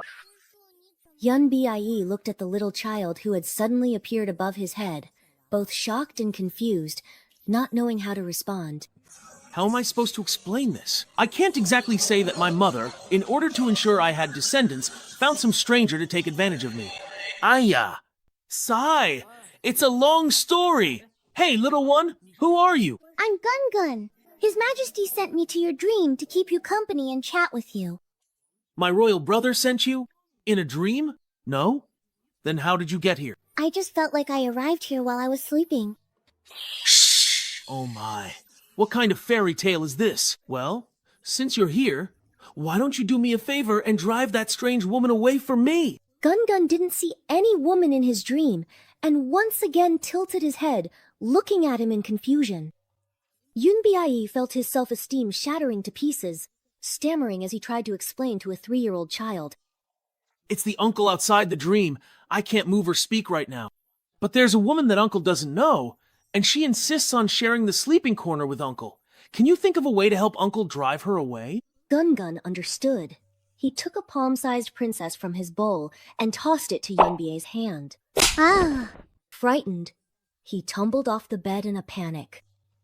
Your Highness, you're awake! Please spare me, Your Highness! Please spare me, Your Highness! He lay on the ground, not daring to lift his head, trembling uncontrollably. The nanny standing guard outside heard the commotion and hurriedly came in to ask, "Nanny, what's going on? Why aren't you serving the prince properly? What are you doing kneeling on the ground?" The prince is awake! The prince, he just slapped this servant. The prince is awake? But the prince was still sound asleep. Nanny, you're talking nonsense. The prince clearly hasn't woken up. It's a good thing you didn't disturb the dowager consort, or you'd be in real trouble. That's impossible! The prince really did wake up just now. After I was slapped, I saw with my own eyes as the prince's hand fell back down. Ah, his hand! If you don't believe me, Nanny, you can check the prince's left hand. That slap was really hard. The nanny did notice his flushed face, which really looked like it had been slapped, and there seemed to be a faint handprint, so she hurried to check the prince's palm. Oh, it's actually red and congested. Quick, someone go and inform the dowager consort. The honored dowager consort Gia hurried over to examine him, but no matter what method she tried, the person sleeping on the couch didn't move at all. What were you doing just now when the prince slapped you? Do it again. I just... Miss Yu Chang got into the prince's bed, face flushed, eyes tearful. As soon as hand reached under the quilt, Ah! a slap landed on her face again, catching her completely off guard. The sound was so loud that even the people outside heard it. Consorts! The Prince's Highness is finally awake! Quick, go fetch the Imperial Physician. The Imperial Physician was stationed at the Prince's residence and arrived promptly. After examining him, he said, Your Highness, the Prince shows no signs of regaining consciousness. But my son clearly just moved right now. I saw it, but my son clearly moved just now. Well, although the Prince has been unconscious, he is still able to sense the outside world. Perhaps the Prince dislikes people invading his personal space, which forced him to have a stress response. Although the Prince still shows no signs of waking up, the fact that he can react like this means there is still a possibility he could regain consciousness. Consort Gia immediately seized on the key point. If this method is used regularly to stimulate him, wouldn't it greatly increase the chances of him waking up? Well, I dare not speak nonsense, but it is indeed a method. Serve Miss Yutang well. Send her to serve the prince every 3 days. No, every other day from now on. Hey, don't. Oh, my heart is finally at peace. Uncle, why are you crying again? Yunbi felt hopeless, but looking at Gun, a glimmer of hope rose in his heart. Gun, your name is Gun, right? From now on, can you come visit your uncle every other day? Ah, no. To be safe, come every day. Is that okay? But I promised His Majesty I would only come 5 times. No, 3 times. Most of Yunbi's only hope was instantly dashed, but he tried hard to negotiate. As long as you come every day, whatever you want, Uncle can give it to you. I don't really want anything. It's just that I promised my mother to find her a new husband, but I haven't found one yet. Although this uncle is tall and thin and looks rather frail, his face is quite handsome and he even has a top-tier talent. Or, well, can you be my mother's husband? Then help mother give birth to a baby. No, you still have to bury yourself. So who is your mother from, girl? My mother is a daughter of the Jiang family of Wuan Marquis Mansion. Jiang family? Jiang Yongxi? Humph, I would rather be abused by other women. That woman used sweet talk and flattery to deceive my mother, and without my knowledge, she tricked her way into becoming my concubine. The position of concubine, if it was given, so be it, as long as my mother was happy. But when I was gravely injured and unconscious, she agreed readily, only to later feign illness and go back on her word, making my mother so angry she was bedridden for over a month. Gun saw how much he disliked Jiang Yongxi, and immediately cozied up to him as if he'd found a kindred spirit. Hey, my mother isn't called Jiang Yongxi. Her name is Jiang Yuntang, and she's amazing. Jiang Yuntang? The legitimate daughter who was found and brought back from outside? Didn't she already get married? Do you not like women who have been married before? It's not that I dislike them. Then there's no problem. So, it's settled. From now on, you'll be my mother's new husband. So it's settled. From now on, you'll be my mother's happiness. Hey, wait, how is it settled just like that? For a man and woman to get married, they need to get to know each other, be mutually satisfied, and gradually understand one another. Only then can they become husband and wife. I've never even met your mother. Okay, then tomorrow I'll bring a portrait of my mother and every day I'll tell you stories about her. Once I've helped you get to know her, you can just marry her right away. Wow, I'm really a genius. Sigh. I, a dignified prince and great night war god, have been reduced to selling myself just to survive. The heart of this cultivator has died over and over, and now it's finally dead for good. Mom, let me tell you that Uncle Beansprout is really miserable. Oh, really? How is he miserable? Yuntang was originally very sleepy, but was jolted awake by the tragic story of Prince Yu. What Gun means is that during all the years the prince was in a coma, he was forced to be with women he didn't even know every day. So he wants Gun to help him. Yeah. Jiang Yuntang looked embarrassed, not knowing what to say. There are so many legends about Prince Yu throughout the whole Daiye. They say he was heaven's favored child, a young hero. But to think that during these 7 years of serious injury and coma, he was forced to sacrifice himself just to leave an heir. Oh my god. Even breeding pigs had it better than him. Jiang Yuntang pondered for a moment. Thinking of the Emperor's intentions, she couldn't help but ask Gun, can Uncle Duya still wake up? He can, but Uncle Emperor only wants Gun to chat with Uncle Duya. He didn't say anything about waking him up. What a sinful emperor! So, Gun does have a way to wake Uncle Duya up. Gun rummaged around in the big sea bowl.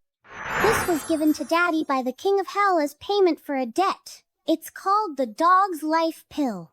If you take it, you can extend your life. Dog's Life Pill? Are you sure this pill is for saving lives, Gun? This one doesn't actually save lives. It borrows life. Daddy said, whoever saves someone, the life is borrowed from them. And it only works if your heart is sincere. I see. Then let's just let Uncle Daya keep sleeping. Gun obediently put the pill away. All right. Wait, that's not right.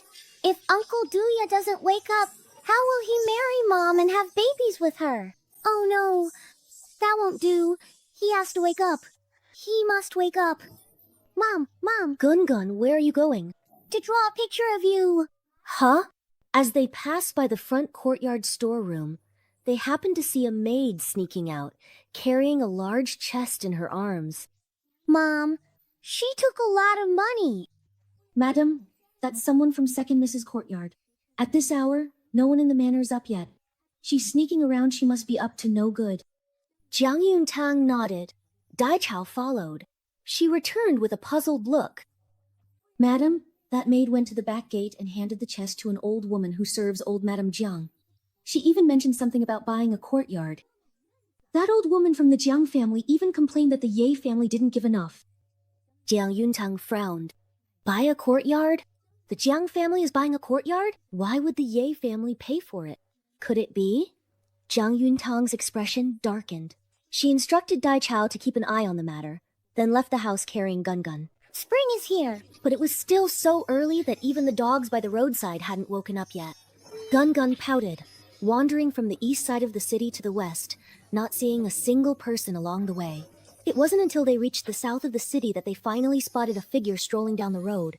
Looking closely, the person seemed a bit familiar. Mom, isn't that really Shi Ao Ao? Yes, that's him. Shi Ao Ao was deep in thought about life. I've struck it rich, I really have. That fortune god milk lets me spend however I want, but all I want is revenge. I don't even like spending money, and I have no idea how to spend it. Xiao Ao had racked his brains all night without coming up with anything, so he went out early in the morning hoping to find someone to ask. In the end, he ran into a few beggars in an alley at the end of the street. Hey there, I have a quick question for you guys. Isn't this the stingy kid from the Xi family? Hey, let's get him! Let's get him! Hey! So if you had a whole bed full of gold, how would you spend it? It was already chilly early in the morning, and when the beggars heard this, they felt even colder. One of the old beggars didn't even open his eyes, lazily brushing him off. I'd buy meat buns and cotton pants, then a big house, marry a pretty girl, and have a chubby son. Hey, I don't have those kinds of worldly desires. Ah, forget it. It's pointless asking you guys anyway. You don't have any, but I really do.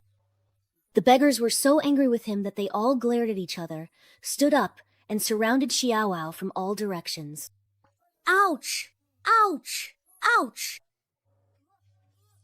Hey there, God of Wealth! Why are you here today? Hey, go home and act cool first. Fix your face. Let me invite you to my house. I have so many little rabbits at home. Thinking of roasted rabbit legs, his eyes lit up. Wow. Xiao Ao hurried to the front to lead the way. I said my Z family isn't selling the house. Are you deaf or you not understand? If you dare come knocking again, don't blame me for dumping a bucket of filth on you. Hey, the Xi family's house has been empty for so many years. It's just sitting there, empty for nothing. This time it's a big client. It's the Marquis Wuan's residence. They're willing to pay 50,000 taels of silver. Why don't you reconsider? Even for 100,000 taels, I wouldn't sell. I don't care if you're from the Marquis' residence or the Zhu family get lost. All of you. All right, fine. Since I can't get through to you, I'll come back when your husband returns. Jiang Yuntang stood not far away, the words she overheard echoing in her ears as she clenched her palm tightly. The Marquis Wuan's residence. There's only one Marquis Wuan's residence in the entire capital. So the Jiang family really is planning to buy the Xi family's old house. And they're offering 50,000 taels right off the bat. Most of that money probably comes from the Yi family. No wonder Yi Xiangyao was so eager to make me hand over the household management rights. Turns out he was in a hurry to divert the money. The old Ji family residence is right next to the general's mansion, separated by just a wall. This convenient location means it's being bought for Jiang Yangxi to live in. He can't marry her or take her as a concubine, so Ye Xiangyao is just going to keep her right under my nose to spite me. Is that it? It seems I still left too much silver for the Ye family. Jiang Yuntang was shaking with anger, and only after a long moment did she take a deep breath to calm herself. Madam Shi, I have a deal here that's all about getting something for nothing. Are you interested?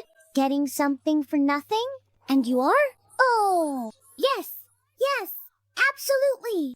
When they left the Zia family at noon, Gun Gun took away the two fattest rabbits. One braised, one deep fried. Yum! Jiang Yuntang was in a great mood too. Come on, let's go shopping. How could I let the Ye family freely enjoy the silver I earned for them? I'd rather spend it on Gun Gun. Madam, I found 3 carriages. We'll go shop to shop, buying what we want, and let shopkeepers go straight to the residence to collect payment. In the past, the old madam and second miss used to do exactly this, and it was always you who settled the bills and cleaned up after them. Now you can just enjoy spending, and let second miss have a taste of what it's like to manage the household. Brilliant! Then, let's just go right now. The 5 sets of gold filigree, rubies, and coral hairpieces that the Jiang family ordered before the new year are all ready. Big Brother? Hasn't Big Brother always hated vulgar things like gold, silver, and jewels? Why would he show up at the jewelry shop today? Oh, it's that Aunt Hua.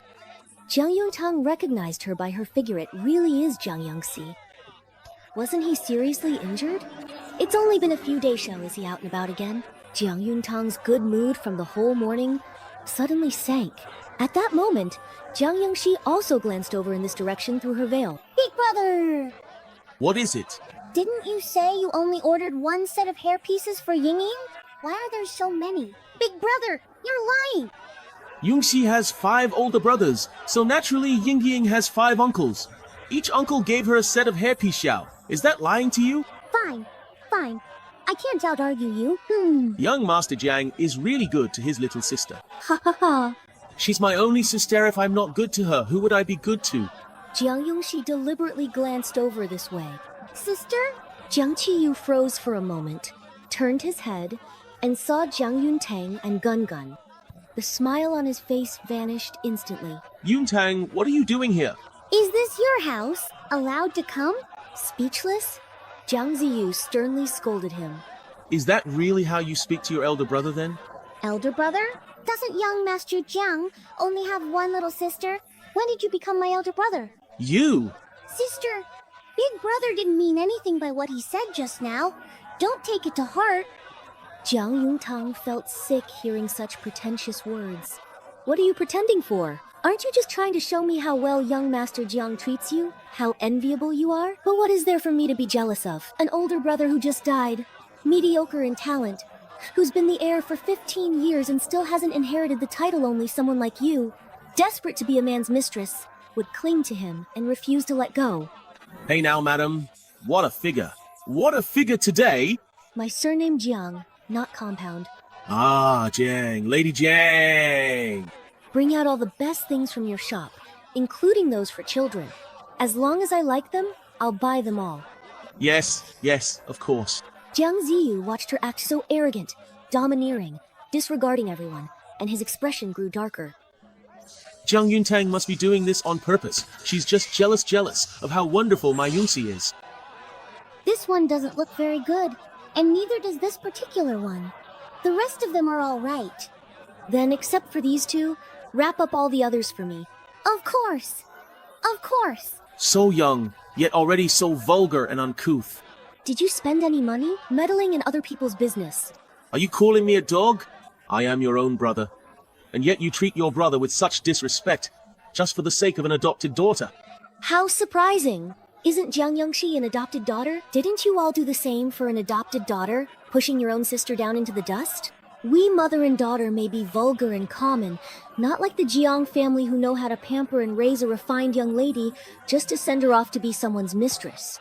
You! It must be that little Wen spirit. Ever since she appeared, my sister has changed. She no longer listens to the family. I have to find a way to get rid of that Wen spirit. After leaving the silver shop, Jiang Yuntang retaliated by sweeping through all the shops that the Ye mother and daughter frequented, buying everything in sight. Only when the carriage was so full it couldn't hold another thing did he finally take Gun Gun and head back to the mansion. Chubby little rabbit. So delicious. 1 deep fried, 1 braised in soy sauce-yo. Oh, they smell amazing. Just 1 bite, and it's simply incredible. As soon as they entered the mansion gates, they saw Yi Xiangyi, leading Yi Xiangyao out from the direction of Anchou Hall. Yi Xiaoying was still wearing an especially exquisite golden choker necklace around her neck. Isn't that choker from old Madame Ye's silk shop? Just the day before yesterday, old Madame He personally brought it as a thank you gift to her for saving the second Miss He. Usually, she can't even bear to let others take a look at it. Yet she just gave it to Ye Xiaoying like that. Jiang Yuntang felt a pang in her heart and couldn't help but think of the child she never had the chance to bring into the world. Ye Xiangyi also pretended not to see Jiang Yuntang and her daughter, not even wanting to greet them. But when Ye Xiaoying saw the two lop-eared rabbits that Gun Gun was holding, she immediately couldn't take her eyes off them. Auntie, I want those 2 rabbits. Those are Gun Gun's bunnies. Not giving them to you. Ye Sangyi had just spent over an hour in Ansao Hall listening to her mother cry, refusing to leave Wen Shen and that little bastard. Now, seeing Gun Gun still acting so arrogant, her anger flared up instantly. What are you staring at? Who are you looking at like that, huh? Ying Ying is my big brother's biological daughter, what? Are you supposed to be? If you dare not give them to me, I'll have someone throw these rabbits out. Go ahead, try throwing one. Yue Xiangyi was momentarily at a loss for words, but deep down she was still intimidated. Right now, I'm in charge of the household. As long as she's still in the general's manor, she'll have to live at my mercy. Someone get this little bastard. Before Yu Sangyi could finish her sentence, a slap landed squarely on her face. Jiang Yuntang saw the look of disbelief on her face and sneered. The in charge you talk about can also mean the palm of a hand like a slap. Just because I haven't been willing to hit you until now, doesn't mean I won't in the future. From now on, don't ever let me hear you say the words, little bastard again. After saying that, Jiang Yuntang strode away with Gun Gun in his arms. Yue Sangyi was stunned for quite a while, staring at Jiang Yuntang's back, gritting her teeth. You actually hit me! You actually dared to hit me! Wah! Oh, brother, my dear rabbit, I truly want my precious rabbit back. It's just a rabbit, isn't it? Auntie will buy you a pair, don't cry. I don't want new ones. I just want those 2 rabbits. I want them. Yue Sangyi was fuming with anger. Then her resentful gaze shifted. You! Come here! Go stand guard by the south wall of the main courtyard. There's a row of dog holes there once. The rabbits leave their burrow. Lure them out. Then, Jiang Yuntang, let's see how long you can keep acting so arrogant. Once the house next door is bought, Sister Youngxi and old Madame Jiang will move in, and then you'll have to deal with this every single day. Guangguan had no idea his rabbits were attracting so much attention. After returning home, he first hid his mother's portrait under his little pillow, then prepared lots of things his mother liked. All right, tonight I'll take all of these to Uncle Duya. I want Uncle Duya to learn more about my mother. Just as he finished tidying up, he suddenly heard a maid's startled cry from outside. Ah, who did this? Who threw this rabbit into Madame's courtyard? Dada Shao! Gee, I think this is the rabbit Guangguan brought back. Guangguan tilted his little head and thought carefully. It does look a little bit like my bunny, but my bunny isn't this flat. I picked it myself, it's nice and round. My little ancestor, no matter how round a rabbit is, if it gets squashed, it'll be flat too. Jiang Yuntang was both angry and amused. He signaled Dai Chao to pick up Guangguan, then grabbed the red-tasseled spear and marched off to Yue Sangyi's courtyard. Yue Sangyi was in the backyard, with Yue Xiao, playing with rabbits. Ah, murder! Yue Sangyi was so frightened that she screamed and fell to the ground. When she saw clearly that it was Jiang Yuntang, she pointed at him, trembling, and shouted, Jiang Yuntang, what are you doing? Do you believe I'll go tell my big brother? Then Dai Chao casually tossed the rabbit skin onto the 2 of them. Ah, Jiang Yuntang, you brute of a beast! I will definitely tell my eldest brother and ask him to let Madame Jiang. Then you have to hurry up. Once we finish eating the rabbit, you will have no evidence. Ah! Don't want! The maids and servants dared not look directly at him, nor did they dare to approach him, let alone complain. With just this little ability, they remained the same as before. Tis Ki wiped the blood off his hands at her collar, then left with the rabbit. Rabbit! Rabbit! Wait up! We'll be done soon. Big brother! Look! She's still roasting the rabbit! She barged into my courtyard and scared Ying Ying so much she fainted from crying. Yue Xiangyao kept a stern face, but her gaze fell on Gun Gun, who was completely absorbed in gnawing on the meat. It smells so good. Yuntang, Sang Yi said that you actually committed violence in the residence in front of the children. General Yi, are you asking me to demonstrate it again? Ying is only 3 years old. How could you scare a child like that? If they can do it, why can't I? Gun is only 3 years old too, so it's okay for them to crush his rabbit to scare him? How is Ying the same as him? Ying has been pampered since she was little and has never seen anything so bloody. So what General Yi means is that Gun deserved it. That's not what I meant. If that's not what you meant, then why are you here? Yue Sangyi saw her older brother rendered speechless and grew anxious. Big brother, don't forget, Ying is your real daughter. That little bastard is eating up the general's manor. Crossed out. I've told you before, don't let me hear the words little bastard again. You dare hit me just because you're the eldest brother? Jiang Yuntang slapped her again. Yue Xiangyao, unable to bear the harsh sound of the slaps any longer, finally shouted, "Enough!" Just then, Steward Qianyue came to report. General, a lot of shopkeepers have come to demand payment from us. They said that the general's wife bought a lot of things from their shops and now wants to settle the bills in person. Now that Second Miss is in charge of the household finances, let them go to her. Why should I pay for the things you bought? Because in the past, I always paid for you like this. General Ye.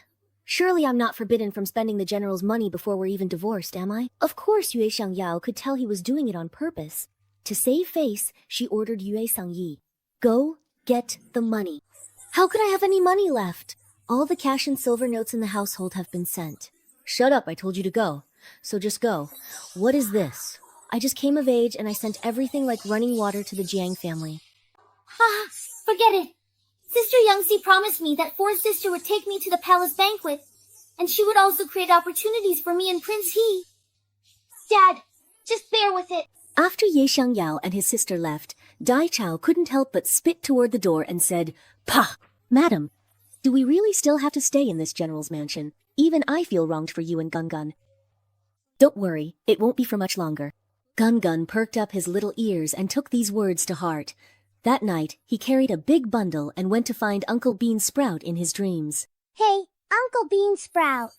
Uncle Bean Sprout, I'm here again. Yun Biayi had been waiting so long, his eyes were sore from looking out. When he saw Gun, he was even more moved than if he'd seen his own mother. Hey, Gun, my cutest little Gun, you finally made it. Why did you bring so many things? Are they all for me? Yeah, Uncle Bean Sprout.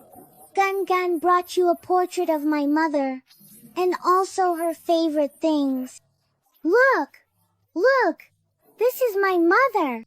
Yun Biayi was so startled he almost moved, and quickly shut his eyes to refuse. Not looking.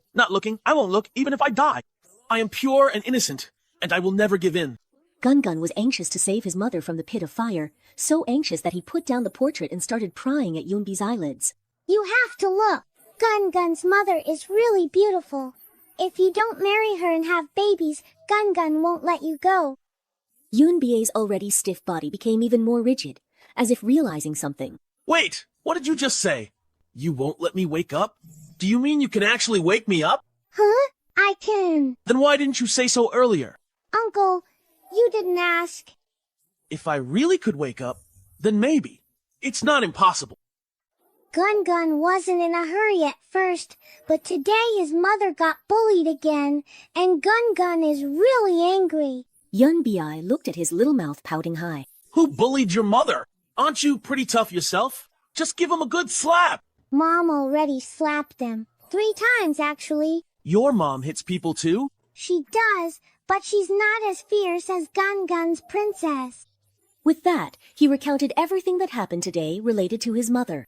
In the blink of an eye, my beloved mother quickly grabbed her magnificent red-tasseled spear, looking truly imposing, incredibly fierce, and remarkably heroic.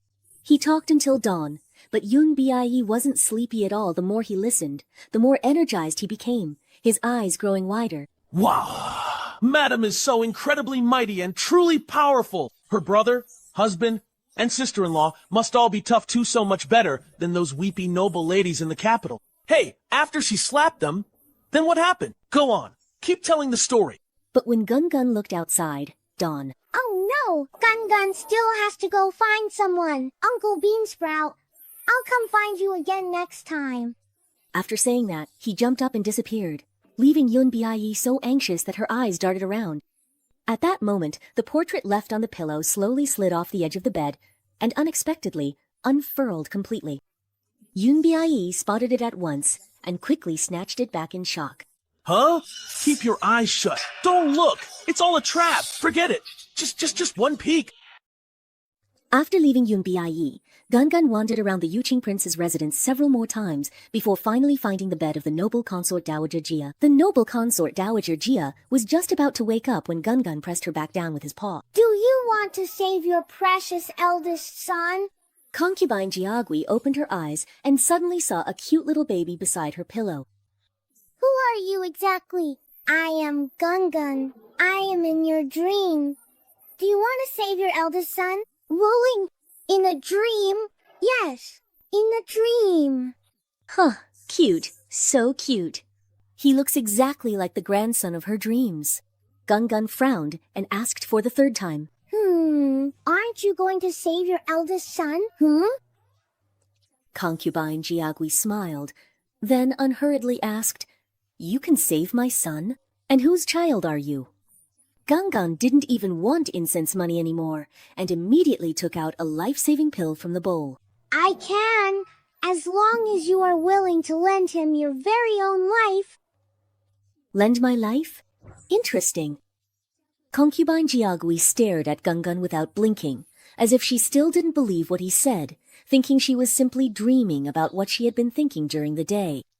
But Gungun explained very seriously. You don't have to lend it all.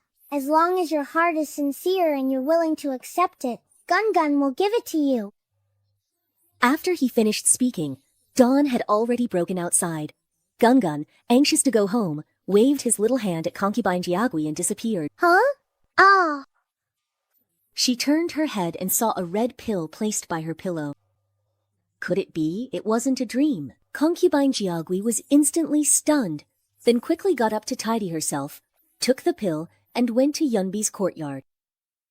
As soon as she entered the warm chamber, she saw that there was now a bundle and a portrait by Yunbi's pillow. This girl looks a bit familiar. Isn't this the timid pushover from the Jiang family? The Marquis of Wu'an's household? She's a pushover. That's exactly how she lives. Wait, hold on. Can my mother actually see the portrait? The noble consort Jia didn't believe in ghosts or spirits. She just found it odd and immediately ordered someone to investigate. Guangguan, meanwhile, had no idea she was being thought of so fondly and sprawled out in all directions to take a nap. As soon as she woke up, she heard Dai Chao reporting in the room. Madam, just as you expected, there's no more cash left in the household accounts. They've even scraped together the private savings of Second Miss and the old madam. Second, Miss even went to the shops to check the accounts, only to find there was no money left there either. She immediately went to the general to make a fuss, claiming that you, madam, had embezzled the funds. Now General Song Yun is searching your private storeroom, demanding that you hand over the silver. Upon hearing this, Gungun hurriedly hugged his big bowl tightly. Mother gave him all the money and treasures, adding up to more than 70,000 taels in total. Oh no, they can't take it. It's all Gungun's. Jiang Yuntang couldn't help but laugh when she saw Gungun acting like a little pixiu. If they dare to come, just let them talk. That's exactly what the general said too. Second Miss was so angry she lost her temper on the spot. She probably won't dare to come. But later, Second Miss went to the matriarch's courtyard, and I doubt the matriarch will let this go easily. I'd be more than happy if she walked right into my line of fire. Yesterday, she withdrew over 9,000 taels of silver in total. The fact that the matriarch and Aunt Ye Sang could hand it over so readily shows they've been squeezing plenty of silver out of her over the years. Back when the Ye family was raided, and after they were exonerated, His Majesty only granted them a residence, some shops, and farmland. All these years, she's been managing them, and half of the profits have gone to the matriarch. So most of what's in the matriarch's and Aunt Ye Sang's private coffers now was earned through her hard work. Not only do I want to spend heavily, but the silver in the matriarch's and Aunt Ye Sang's private coffers won't be left untouched either. Sure enough, just after Jiang Yuntang and Gungun finished lunch, someone from the matriarch's side came over. Madam, the matriarch says you haven't gone to Antu Hall to pay your respects in quite some time, so she sent me to ask you to accompany her alone for a private chat. This was clearly a test of her as a daughter-in-law, and they even made a point of emphasizing the word alone. Go, go! Gun wants to go too. As a daughter-in-law, I'm not good with word show. Could I possibly coax the old lady better than a child could? After saying that, I didn't even bother to look at the maid's expression. I picked up Gun and went straight to Anshu Hall. I told you to come by yourself. Why did you bring this little rascal? Why did you bring him along too? As soon as they entered, old Madame Ye saw that Gun had come as well, and she was so startled that her heart skipped a beat. Of course I brought her to pay respects to Mother. Although Gun is adopted, she is registered under my name. No matter how you look at it, she is the legitimate eldest daughter of the General's manor. Isn't it only right for her to come and pay respects to her grandmother? Who is her grandmother? Don't talk to me about adopted daughter 7. If this little tattooed child really was my own granddaughter reincarnated, I still wouldn't acknowledge her. There's no need for her to pay respects. Let me ask you, did you really buy yourself 7 sets of pure gold hair ornaments in one go yesterday? Our Northern General's manor is not an old aristocratic family, and after having our property confiscated, our foundation is weak. You know this as well as I do. How can you be so extravagant? The General's manor isn't lacking in foundation. The only thing thin about it is me, being the only one left. Humph. No matter how weak the General's manor's foundation is, as the General's wife, I still need to keep up appearances, don't I? Doesn't Mother and Aunt Sang each have at least 10 sets of hair ornaments in their rooms? But as for me, all these years I've only worn a few plain hairpins. After 12 years of marriage, I don't even have a single decent set of jewelry.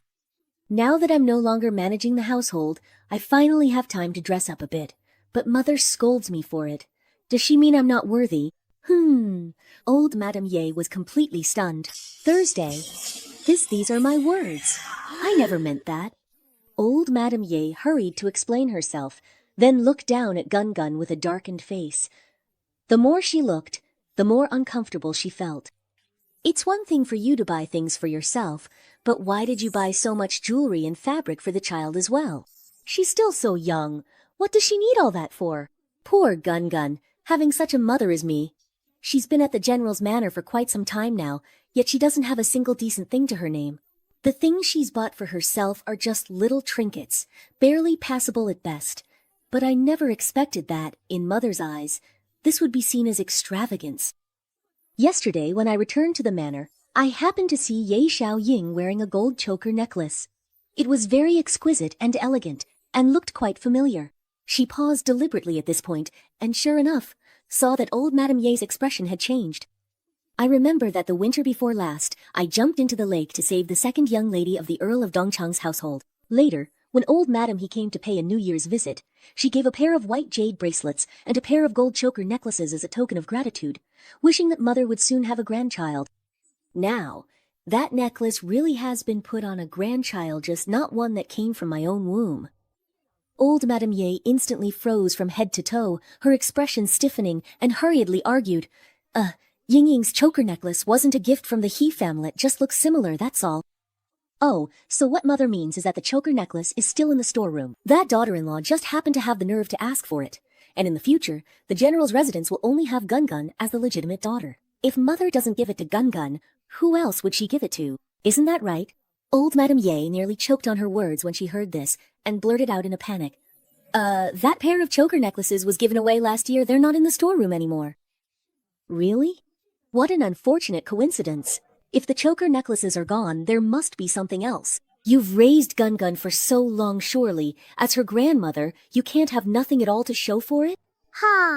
Really nothing at all to show for it? Old Madame Ye felt like she was about to choke, knowing that if she didn't make some sacrifice, Jiang Yintang would argue with her to the bitter end. Go to the storeroom and fetch it. A gold choker, a pair of gold bracelets, and a box of pearls. The smile on Jiang Yuntang's face finally looked a bit more genuine, but she still deliberately pressed the old madam. I still think the pair of choker necklaces, madam, he gave were the prettiest. Maybe I'll go to the He residence and ask if they still have the design. If so, I'll have a pair made for Gun as well. I see Mother is a bit tired, so I won't disturb your rest any longer. With that, Jiang Yuntang took her things and left. Aunt Sang, quickly! Hurry, and bring back the choker necklace we gave to Ying. Mother, why are you afraid of Jiang Yuntang? From now on, don't provoke Jiang Yuntang. We still don't know what's written in that imperial edict in her room, and yet you keep offending her again and again? Let me tell you, Aunt Sang, you really need to be more careful. Stop letting Jiang Yangxi use you as her pawn. Aunt Ye Sang still looked unconvinced, but she didn't say anything more. At that moment, a maid came in to deliver a message. Madam, someone from the Jiang family is here. They said the Jiang family has agreed to sell the house. They want 60,000 taels, and they only accept cash. How did the price go up by 10,000 taels all of a sudden? Why doesn't the Shi family just go rob someone? The Jiang family means for the Yi family to cover that extra 10,000 taels. They also said that once the house is bought, Madam will be able to see her own grandson every day. Just for some filthy silver. Go and fetch the silver I have stashed at the bottom of my chest. Mother! The doctor already said that Yao's situation is probably hopeless. The son born to Jiang Yongxi is my only real grandson now. I can't let the Jiang family keep my eldest grandson in their grasp. I have to keep him close by so I can have peace of mind. After Gun Gun got the gold and pearls, he couldn't wait to go show them off to Uncle Duya as soon as night fell. Look, these were all won for Gun Gun by my mother. Yung Biayi was clearly very curious, but pretended not to be interested at all. What's this? A crudely made gold collar, a pair of ugly gold bracelets, and a string of pearls smaller than marbles? What a pile of junk! Gun Gun's eyes widened in anger. This is the spoils that my mother won for Gun Gun. It is not scrap metal. Snort! Gun Gun doesn't want to play with you anymore.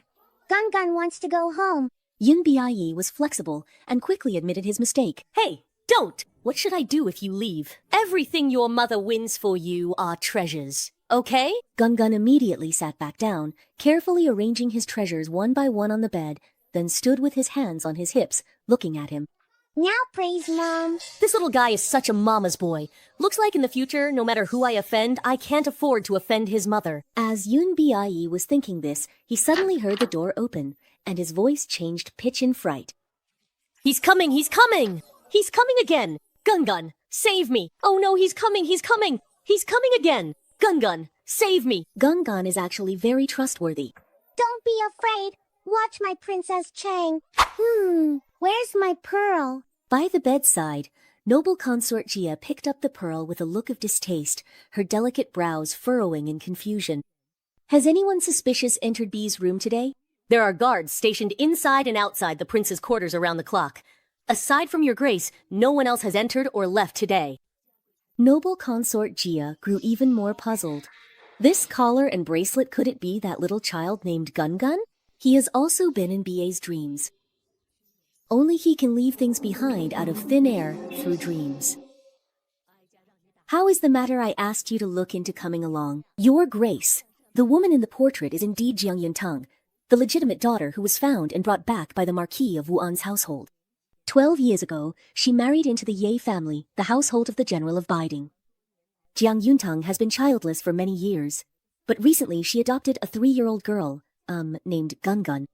However, that little girl is very well protected by Yuntang, and not many people have seen her, so it's still uncertain whether she is the child your Grace is looking for. I see. Put these few items away, and we'll soon know if it's her or not. Ah, your Grace, there's one more matter, concerning another young lady of the Jiang family. Another young lady of the Jiang family? You mean that Jiang Yongxi who deceived me? General Ye kept a mistress in Qingzhou behind Jiang Yuntang's back, and even had a daughter and a son with her. That mistress is Jiang Yongxi. A few years ago, General Ye even used his military merits to petition His Majesty, hoping to marry Jiang Yongxi as his concubine, but His Majesty rejected the request. The whole family was summoned back to the capital and has been neglected ever since. She really is a shameless woman. She flattered me for 3 years, coaxing me into granting her the position of secondary consort, but less than a year after my son was gravely injured and fell into a coma, she went back on her word. She even used such clumsy tricks to embarrass me. She turned her nose up at the position of secondary consort to Prince Qing, yet went off to be a general's mistress. Your Grace, please calm your anger. That incident back then already ruined Jiang Yongxi's reputation in the capital. And with her disgraceful background, what respectable family would still want her? She deserves to have fallen so low. It's just unexpected that she would actually target her own sister. Because of her, Jiang Yuntang has already fallen out with both the Ye and Jiang families, Even the position of housekeeper has been taken away, so life must be tough for her now. If Jiang Yuntang is having a hard time, then wouldn't my adorable dream grandchild have to suffer along with her? No, absolutely not. Send someone to the palace immediately to deliver a message. I must see His Majesty in person. After Consort Jia finished speaking, she didn't even spare a thought for her own son, and left without looking back. Gun Gun sat there waiting and waiting. After a long time, his precious didn't come back, and he was so anxious that he forgot all about Uncle Duya and hurried home to complain to his mother. Mother, Gun Gun's pearl is gone. After hearing the whole story, Jiang Yuntang couldn't help but hold her forehead in exasperation. This little guy has been moving things from home to the prince's residence every night. The people over there are probably already getting suspicious. Given how much Consort Jia values the prince, they'll likely trace it back here soon. I'm not too worried about myself. But Gun Gun, Jiang Yuntang felt a bit of a headache, while Gun Gun was only concerned about his treasure, his little mouth pouting so much you could hang an oil jug on it. Mother, will Gun Gun's treasure ever come back? Well, Mother doesn't know either. With his wealth, he probably wouldn't care about such worthless trinkets. But it wouldn't be appropriate to just go and ask for them back directly. Gun Gun will go himself. And then he fell asleep again. Unexpectedly, Dowager Consort Jia wasn't asleep. Gun Gun waited and waited until the sun was high, but still didn't see Dowager Consort Jia. When he woke, he curled into a ball, sulking in his chubby little way. Even stealing from the god of wealth, this is just too much. What kind of person does that? What kind of person does that? What kind of person does that? Jiang Yuntang couldn't help but laugh, just as she was about to offer some comfort. Madam, the Jiang family is here. They're right at the gate of the house next door. They even brought a lot of servants, carrying silver. Suddenly, a commotion erupted outside, and Da Qiao rushed in hurriedly. Jiang Yuntang knew they were anxious, but this was a bit too much. Has Jiang Yongxi arrived?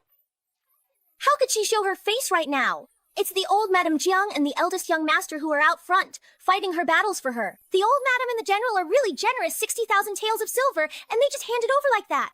Unlike the madam, who was summoned and scolded by the old madam after spending just 10,000 taels. It's just not fair. Jiang Yuntang thought for a moment, then patted Gun Gun's little head. It's okay if we lost the treasure. Today, Mommy will earn even more money for Gun Gun and buy you an even better treasure, all right? Okay, then. In front of the Shi family residence next door, Zhang Ziyu was supporting the old Madame Jiang as they waited for the Shi family members. She had clearly seen Jiang Yuntang and her daughter, but chose to ignore them in silence. The Shi family was really careless to sell their house to the Marquis of Wuan's household. Oh my, that's enough to make anyone jealous.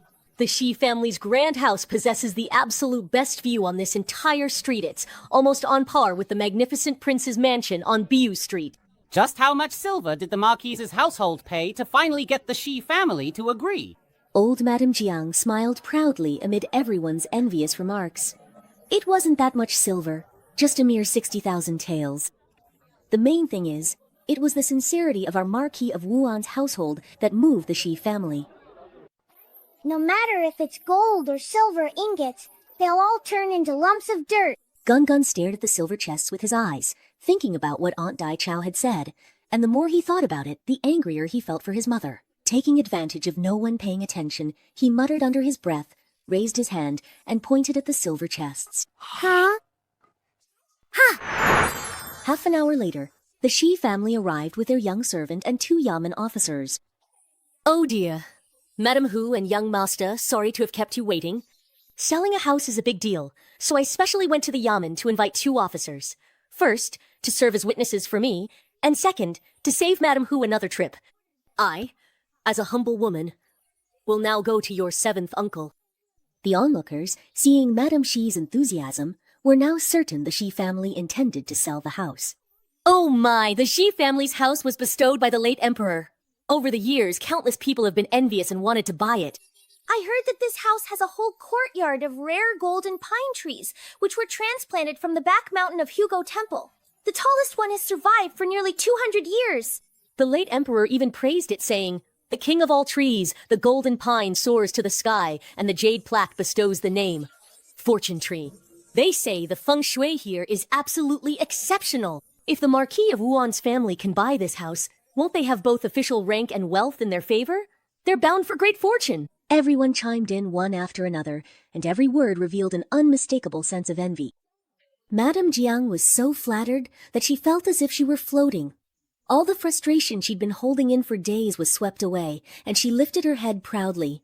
Thanks to your kind words, our Marquis of Wuan's family truly is destined for this residence.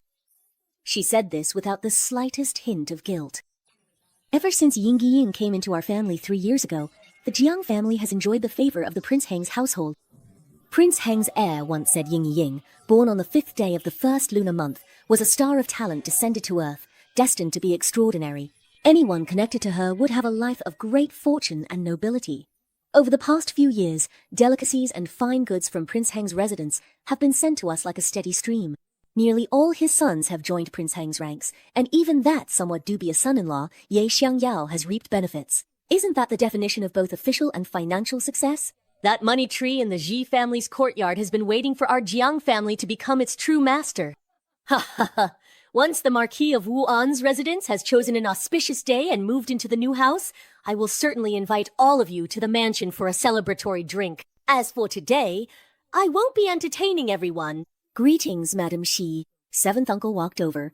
Madam Marquis, young master, 7th uncle, you must take a very good, careful look at this. Once you press your handprint, the silver and the deed are both completely settled. There's absolutely no going back. Jiang Ziyu carefully examined the contract and said, No problem. Wait a minute. Jiang Ziyu's expression changed instantly. Old Madame Jiang asked angrily without any courtesy, What are you stirring up trouble for this time? What are you stirring up trouble for this time? I'm just curious, that's all. The Marquis of Wuan's residence was bestowed by the late emperor, and we're living there fine. Why is mother buying a new house? That's right! The Marquis of Wuan's residence faces south towards the Jade Steppes. Its location shows imperial favor. The plaque at the Marquis's residence is inscribed by the late emperor. It's not inferior to the Shi family's house. How could old Madame Jiang let anyone know that this house was bought for Jiang Yangzi? She could only try to cover it up by shouting, Isn't it all because of that wretched child you adopted? Ever since she arrived, there have been endless disasters in the household. Even the courtyard collapsed just a few days ago. Now the residence is under repair, so what's wrong with me buying a new house elsewhere? Wretched child, bastard, which it seems like they're all talking about me. Even though it was indeed my doing, but you can't just blame me for everything. If you resent me and Gun and think he's a jinx, then you have even less reason to move in right next to the general's residence. The onlookers were even more convinced after hearing this. Yeah, that's right. If you think that child is a jinx, shouldn't you stay as far away as possible? This old madam really can't justify a single thing she says. Could there be some hidden reason behind all this? Old Madame Jiang visibly panicked when she heard people questioning her. I just like the feng shui of this house. Can't I move in unless that little bastard leaves? But while Jiang Zi was off guard, Jiang Yuntang suddenly snatched the deed away. The name written on the new house deed is Jiang Yangxi's. Everyone was in an uproar. Jiang Yangxi? Isn't that the adopted daughter of Marquis Wuan? Such a big house, spending 60,000 taels of silver, was actually bought for an adopted daughter? Next door to the Shi family is General Biding's mansion, and the adopted daughter is now General Ye's mistress. Is it annoying to keep the mistress under his nose? Oh my goodness. I'd only ever heard that the Marchioness of Wuan favored her adopted daughter, but I never imagined she could be this biased. It's like her own daughter isn't even her flesh and blood, but her enemy. Some people were shocked, while others sneered. Just moments ago, old Madame Jiang was being praised to the Sky Show. Could she possibly bear this now? Since she couldn't refute it, she simply stopped pretending. I'm just biased. So what? Can't parents be partial? I have bought this house for Yunxi, and no one can stop me! Ziu! When Jiang Ziyu heard his mother's order, he immediately snatched the deed back from Jiang Yuntang. Seeing this, Mrs. Shi hurried forward to help. Hey, hurry and put your fingerprints! The remaining Yamen runners will naturally go help take care of it. He can't possibly get into a fight with the officials, right? Madame Xie makes a good point. Jiang Ziyu didn't even look and pressed his fingerprint on the deed, then quickly handed it to the Yamen runner. The Yamen runner, having received a tip, naturally ran off as fast as he could. Madam, count the silver. Madame Xi smiled as she opened the chest, but in the next instant her expression changed dramatically. Where did the silver come from? This is clearly just lumps of dirt. These. Everyone was shocked when they heard this. Gungun looked at his handiwork with satisfaction. This is just a little trick from the god of wealth. Mother, do you like it? What a truly delightful surprise. What a delight. I love it. Taking advantage of no one noticing, he quickly gave Madame Xi a meaningful look. Madame Xi caught on immediately and shouted, Go stop the Yamen officers. The Marquis Guan's household is going too far, actually using lumps of dirt as silver to deceive a woman like me. Old Madame Jiang was completely flustered this time, blindly calling out in a panic, Ziyu? Ziyu? What's going on? Before Jiang Ziyu could say anything, Ye Sang, who had been hiding in the crowd, couldn't sit still any longer. Fuming with anger, she rushed out. Where's the silver? Where's the silver? There's 30,000 taels in there that I scraped together with great difficulty. I handed the silver notes over to you in good order. How could they just disappear? Did your Jiang family pull some trick and embezzle them again? Ye Sang was burning with anxiety and couldn't care less that outsiders were present. She directly confronted the Jiang family. The onlookers were all so shocked, their jaws nearly dropped. So, the money to buy the house actually included a share from the Ye family. Isn't it obvious? The Jiang family is supposed to raise a daughter, but the Ye family wants to take advantage. Ye manages the household, takes the profits for himself, and bullies Jiang Yuntang all alone. The He family really has no conscience. The matter of Jiang Yuntang being harmed and little hasn't even been resolved yet. Ye Sang-yi paid no attention to these idle rumors. He knew that if the house couldn't be bought, his marriage alliance with the Prince Hang's residence would be over. I don't care how the money was lost. Since the Ye family is paying, the Shi family's house must be bought. Right now, I just want the banknotes. If you're not buying, don't waste my time. With that, he made as if to leave. Buy it! Of course we'll buy it! The officials have already gone to handle the deed, so don't even think about backing out, Xi family. The Jiang residence is right next door. If you want the banknotes, you can have them right away. When Ye Sang-yi heard this, he almost jumped up on the spot. Why should our Yi family still have to provide the banknotes? Because Young Shi's child is of your Yi family's blood. If you don't pay, don't even think about seeing Ying Ying and Zhao Zhao again. Not even 3 full seconds of hesitation, so where exactly is your delicious pastry? Where is that 3-second pastry that was promised? Not even 3 full seconds of hesitation have passed. 3 seconds! I've never seen such a shameless old swindler! Not even 3 seconds of hesitation. After the time it takes to burn an incense stick, Ye Xiangyao finally appeared. He avoided Jiang Yuntang and Gungun. My mother's meaning is, the Ye family can pay the money, but if the Ye family pays it all, then the house will be registered under my mother's name. How can that be? We agreed the house was to be bought for Youngxi. Ye Xiangyao said nothing, just quietly watched the Jiang family. Jiang Ziyu knew he was in the wrong and compromised. As usual, each family pays half, and the house can only be registered under Youngxi's name. Zhang, go back to the Jiang family and fetch the silver notes. 60,000 taels were quickly handed over to Madame Xi. At the same time, the Yamen runners returned with the red deed and renewed confidence. Old Madame Jiang couldn't wait to clutch all the deeds in her hands and instructed Jiang Ziyu. Have someone clean the house today and tear down the wall between the Xie residence and the Jiangjun residence. Madame Xi was suddenly startled. You're going to tear down the wall of my Shi family? Are you out of your mind? Madam Xi, this place no longer belongs to your Xi family. You agreed to the 2 deeds for the property, and you can't go back on your word. What nonsense are you talking about? What you bought was my Shi family's house in the south of the city. When did my Xie family's ancestral home suddenly become the Jiang family's? Everyone was stunned, except for Ye Xiangyao, who was the first to react. He quickly snatched the red deed and examined it carefully. It really does say the Xi family's house in the south of the city on it. You tricked us! The Xi family's house in the south of the city isn't even worth 20,000 taels. When I looked at the deed, it clearly said it was the Xi family's ancestral home in Anliali. Oh my! Ha ha ha! I'm just an ordinary merchant thou. Would I dare to trick the general's mansion and the marquise's mansion? Everyone, come and judge for yourselves. The deed has always stated that it was my Xi family's house in the south of the city. Back then, the Jiang family came to us, saying our house in the south of the city had good feng shui and they were willing to pay a high price, so I agreed to sell it.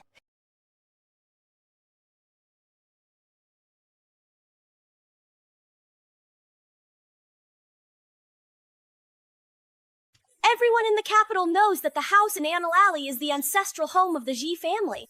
My husband has not yet returned home. How could I, as a woman, dare to sell our ancestral home behind his and our elders' backs? The crowd watching the lively scene unfold felt quite delighted. What Madam Shi said makes sense. Just now, no one forced young Master Jiang to press his handprint. That's right. All this silver is fake. Could it be that the Jiang family is actually trying to trick the Shi family instead? Distressed, old Madame Jiang's heart bled. She cursed. Are you all blind? How could a dignified Marquis's household resort to such lowly tricks?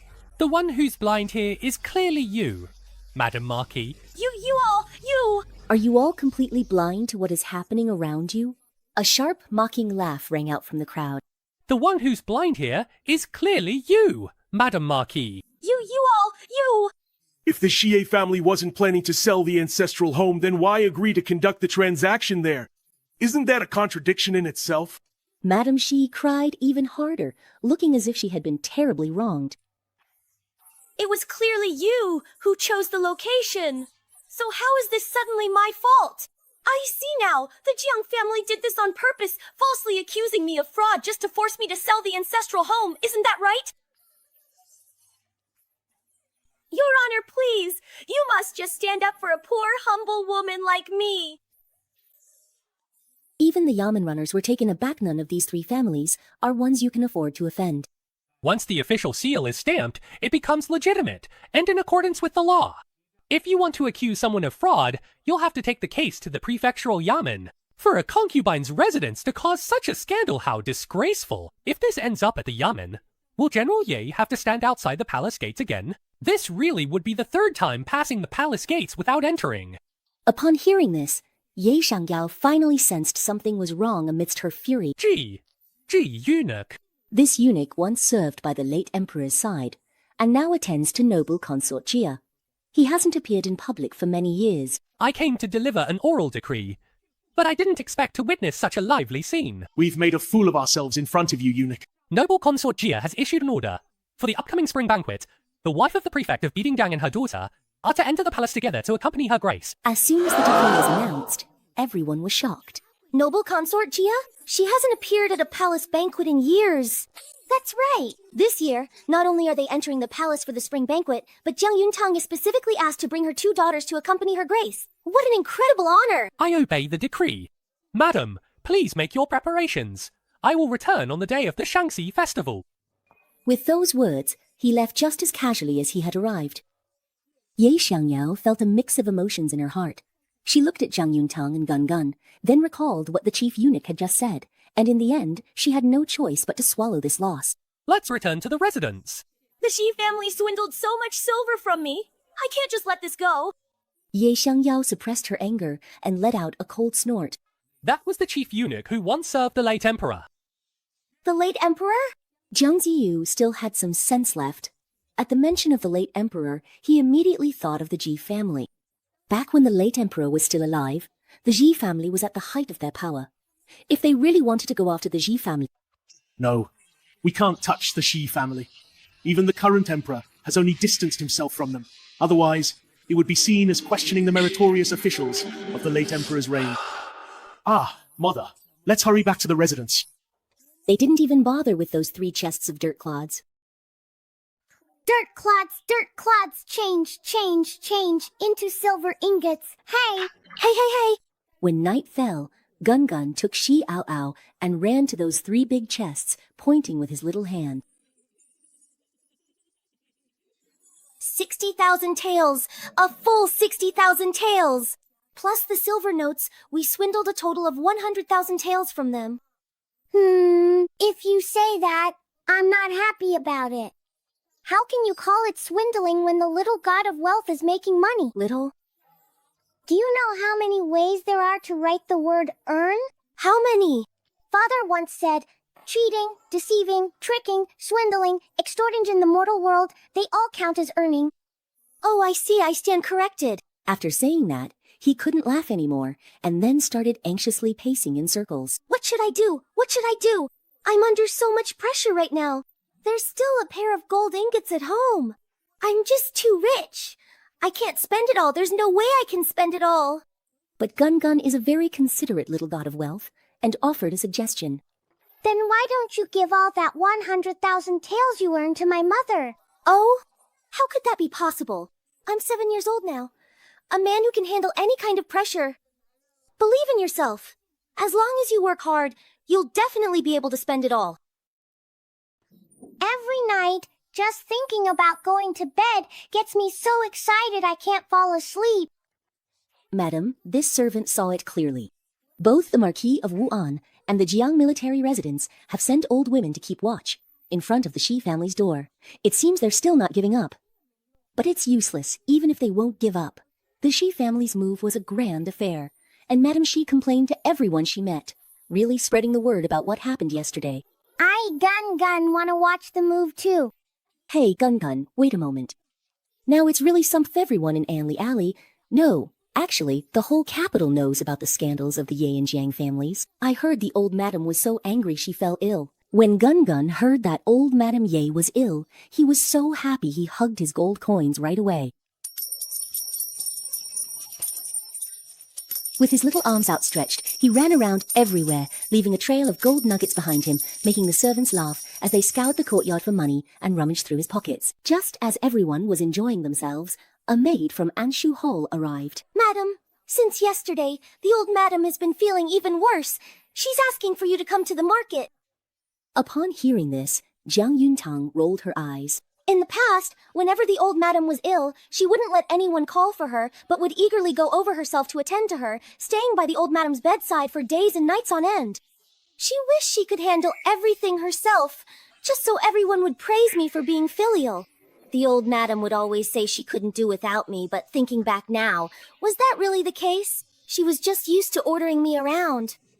But ever since Gun Gun was born, the old madam has hardly ever called me to Anshu Hall, not even for the usual formalities. So why is she suddenly asking me to go to the market today? Is she not afraid of Gun Gun anymore? Gun Gun is still thinking about the treasure that was taken from him. My pearls still haven't been returned. If I go to Anshu Hall, maybe I can earn a bit more. Go, win back the treasure. Go, win back the treasure. As soon as we arrived at Anshu Hall, Gun Gun's face, full of anticipation, drooped. Oh, Mom, it smells so poor in here. Hearing this, Jiang Yuntang took a closer look and noticed that there were indeed far fewer valuable ornaments in the room. Did they put them away because they were afraid I'd come? Or did they have to sell them because they're broke? While Jiang Yuntang was still puzzled, Ye Sangyi suddenly rushed out from somewhere. Sister-in-law, you're finally here. Mother's been talking about you for ages. Hey, sister-in-law, sit here, closer to Mom so we can have a good chat. Sister-in-law? Jiang Yuntang smiled when she heard this form of address. Just as she was about to sit down, old Madame Ye's gaze fell on the curious little Gun Gun, and she forced a loving expression. Better sit a bit farther away, so you don't pass any illness to the child. She's so worried about Gun Gun that she's lying like this, yet she still dares to call me over. Looks like something serious is going on. Sister-in-law, I was wrong before. I was blinded by greed and believed Jiang Yongxi's nonsense, which led to a rift between us. But actually, Sangyi has always known that you're the one who treats me best in this world. Stop. Don't beat around the bush, just say what you have to say. Ye Sangyi was checking the pulse halfway when she heard this, and almost couldn't keep a straight face. Even the tear she had worked so hard to squeeze out was forced back in. Sister-in-law, I know you're still upset with me, but I really was deceived. That day, when I made a scene in your courtyard and fought with you over the housekeeper's authority, it was all because Jiang Yongxi egged me on. But over these past days, I've thought it through. It was my fault. And today I specifically asked you here, sister-in-law, because I wanted to return the housekeeper's token to you in front of Mother myself. Sister-in-law, please don't hold it against me anymore, okay? After saying this, she even tried to take Jiang Yuntang's hand, wanting to act spoiled like she used to. But Gun Gun wouldn't let her. Mother belongs to me, and he doesn't have the token either. He's trying to trick Mother. Even without Gungun's reminder, Jiang Yuntang had pretty much figured it out. He had already taken 130,000 taels of silver from the Ye family, and the shops, Uncle Zhang, and the private savings of this mother and daughter must have all been emptied. Giving the steward back to him was just so he would keep working for the Ye family and earn more silver for them ideally, so they could even get what was in his own pocket. What a shrewd calculation! I really don't dare to take on the steward's authority. I've already made up my mind to get a divorce. I'm not on the same side as the Ye family, so how could I shamelessly keep holding on to the steward's power? What if I end up squandering all of the Ye family's silver? What would I do then? As soon as Ye Sang heard these familiar words, her face visibly fell. I've already apologized to you, sister-in-law, so why are you still using those harsh words you said back then to poison me? How could those have just been words said in anger? Sister-in-law, I thought about it afterwards and actually found it made a lot of sense. You! Old Madame Ye saw how easily Jiang Yuntang had thrown Ye Sang off balance, and she was filled with resentment. She decided to stall her a bit more and said, "This matter isn't urgent for the time being. Yuntang, think it over carefully again. I don't know when my illness will get better. Cough, cough, cough. Yuntang, take the child back first, then come back to attend to me. Cough, cough, cough, cough, cough." But Jiang Yuntang wasn't really there to serve anyone. Since Gungun has accepted grandmother's gift, he should show some filial piety and naturally stay to help take care of grandmother. Gungun, go peel an orange for grandmother. You, don't come any closer. Old Madame Ye was so frightened, she nearly jumped up. Ha! I'm tired too! There's no need for you to stay and attend to me. You'd better go back to your own courtyards. Then, Mother, please rest. If you need anything, do remember to call for your daughter-in-law in the main courtyard. With that, she left. Too many words when you don't get along. When you do, even a hot pot can catch fire. Mother, what should we do now? I have no idea how to run a shop, and I don't understand a thing about the poems posted there. Even though we've sold off things from the estate for over 10,000 taels, it was all at a loss. We can't keep selling things like this forever.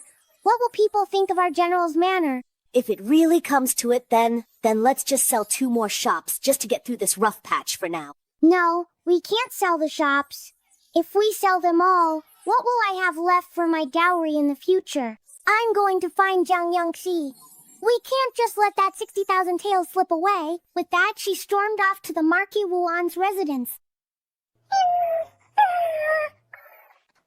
Dai Chao, send a message to Madame Shi. Ask her to watch the Ye family's assets for me. All right, madam. There have been a lot more cats in our courtyard lately. They all came in through the dog hole that Gungun dug. Gungun keeps watch by the hole every day. That's true. It's not just our courtyard. There seem to be more cats all over the capital lately. You can see them everywhere, in every street and alley. Gungun has loved digging dog holes ever since he was in Qingzhou. She always thought the little guy was just playing around, but judging by his recent behavior, that might not be the case. Let's not worry about it for now. Even though Jiang Yuntang said that, her body betrayed her word. She was already slowly walking up behind Gungun. The stray cats seem to be under some kind of suppression. If you don't eat dried fish, you're not a real cat. What a good zodiac sign. What kind of honeymoon is this? Gungun, tell Mommy, what are you doing? Gungun is looking for Kai Kai, but can't find it. Kai? Who is Kai Kai? It's the kitty that Daddy raised for Gungun. Oh! Jiang Yuntang quickly thought of the lucky cat from the supernatural storybooks. Little God of Wealth and the Lucky Catone is called Gungun. The other is called Kai Kai.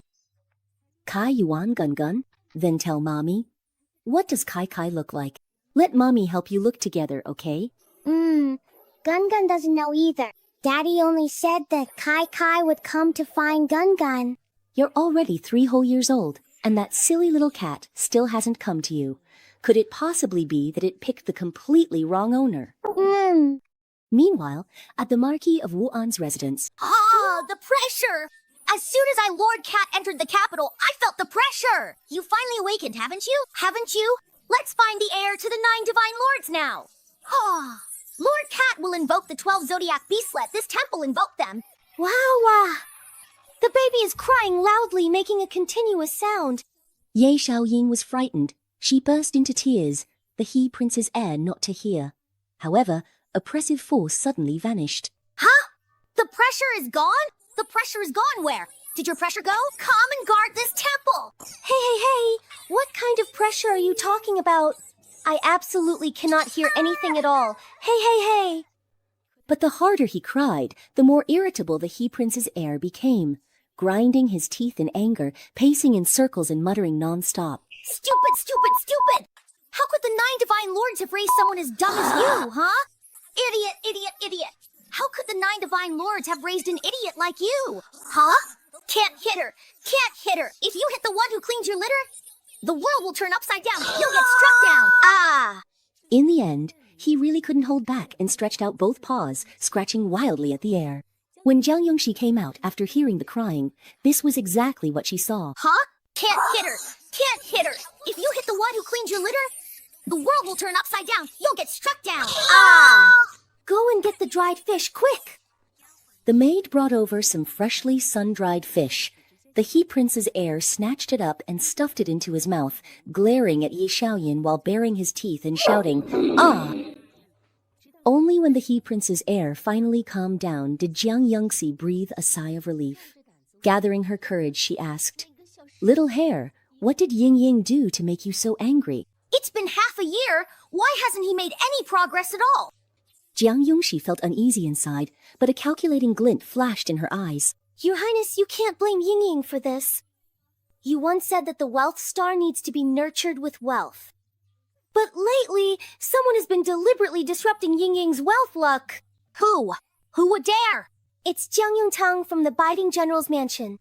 Not only did he burn everything you gave to Ying Ying, but he also bullied him and wouldn't let us mother and son enter the General's mansion.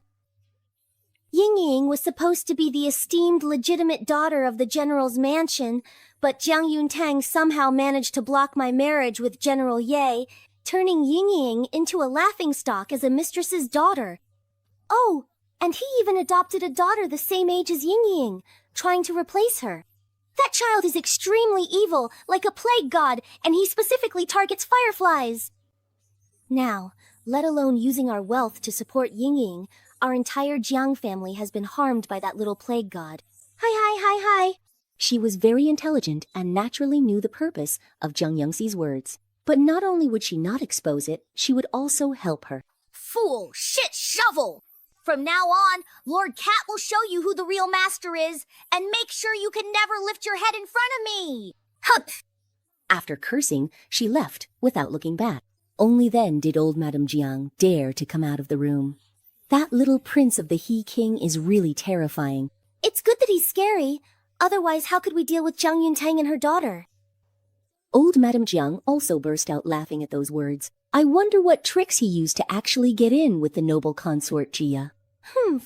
As if noble consort Jia would ever take a liking to Jiang Yuntang. It must be because of that incident noble consort Jia holds a grudge against me, and to get back at me, she deliberately gave Jiang Yuntang some face. I will never let that mother and daughter steal everything that belongs to Ying Ying and me. Back then, because of the incident with Prince Yuqi, she ruined her reputation in the capital, and no one dared to marry her. In the end, she had to lower herself to seduce Ye Xiaoyao, and ended up following him to Qingzhou in disgrace. But now I have powerful backing, and both Ye Xiaoyao's heart and child are with me. The He Prince's heir values Ying Ying so much, Jiang Yuntang can't possibly outshine me. No matter whether the noble consort dowager likes her or not, at this spring banquet, she's definitely going to steal the spotlight. Besides, what if the noble consort dowager is petty and still holds a grudge from back then? What should we do then? With the He Prince's heir around, what is there to be afraid of? No matter how formidable the noble consort dowager is, there's still a barrier between her and His Majesty. But the He Prince is the Emperor's eldest son, and the He Prince's heir is His Majesty's most beloved eldest grandson. I don't believe she would dare touch me. But what if the He Prince's heir finds Ying Ying is a queen? Impossible! I risked my life to gain this powerful backer. There's absolutely no way I'll let the He Prince's heir find out. Sirs, the day of ancestral rites arrived. Early morning, as Jiang Yuntang finished dressing Gun Gun, seventh sister came to pick. Hello, Grandpa. Grandpa, you look so handsome. Even her ladyship praises this old servant like that? Madam, the Dowager Consort has given orders for this old servant to escort you and Gun into the palace first. Grandpa, you're so nice. Thank you, Grandpa. Hey, General. Seventh Sister really did come to pick up Madam, and it looks like she's even carrying that little troublemaker herself. Impossible! Seven Sisters' hands once served the late Emperor. How could she be doing something like this? However, as soon as she stepped out of the mansion, the smile on her face cracked. Ye Xiangyao was equally shocked. Greetings, Great Immortal. The Great Immortal herself has come to receive you inside. Ye Sang, snapping back to her senses, reluctantly bent her knees as well, not daring to lift her head. Big Sister Ji didn't even look at them, let alone acknowledge them. Gun, who had already been to the palace, was worldly and polite like a little god of wealth, and enthusiastically offered his help. You may now rise. Ye Xiangyao was speechless. Ye Sang was fuming.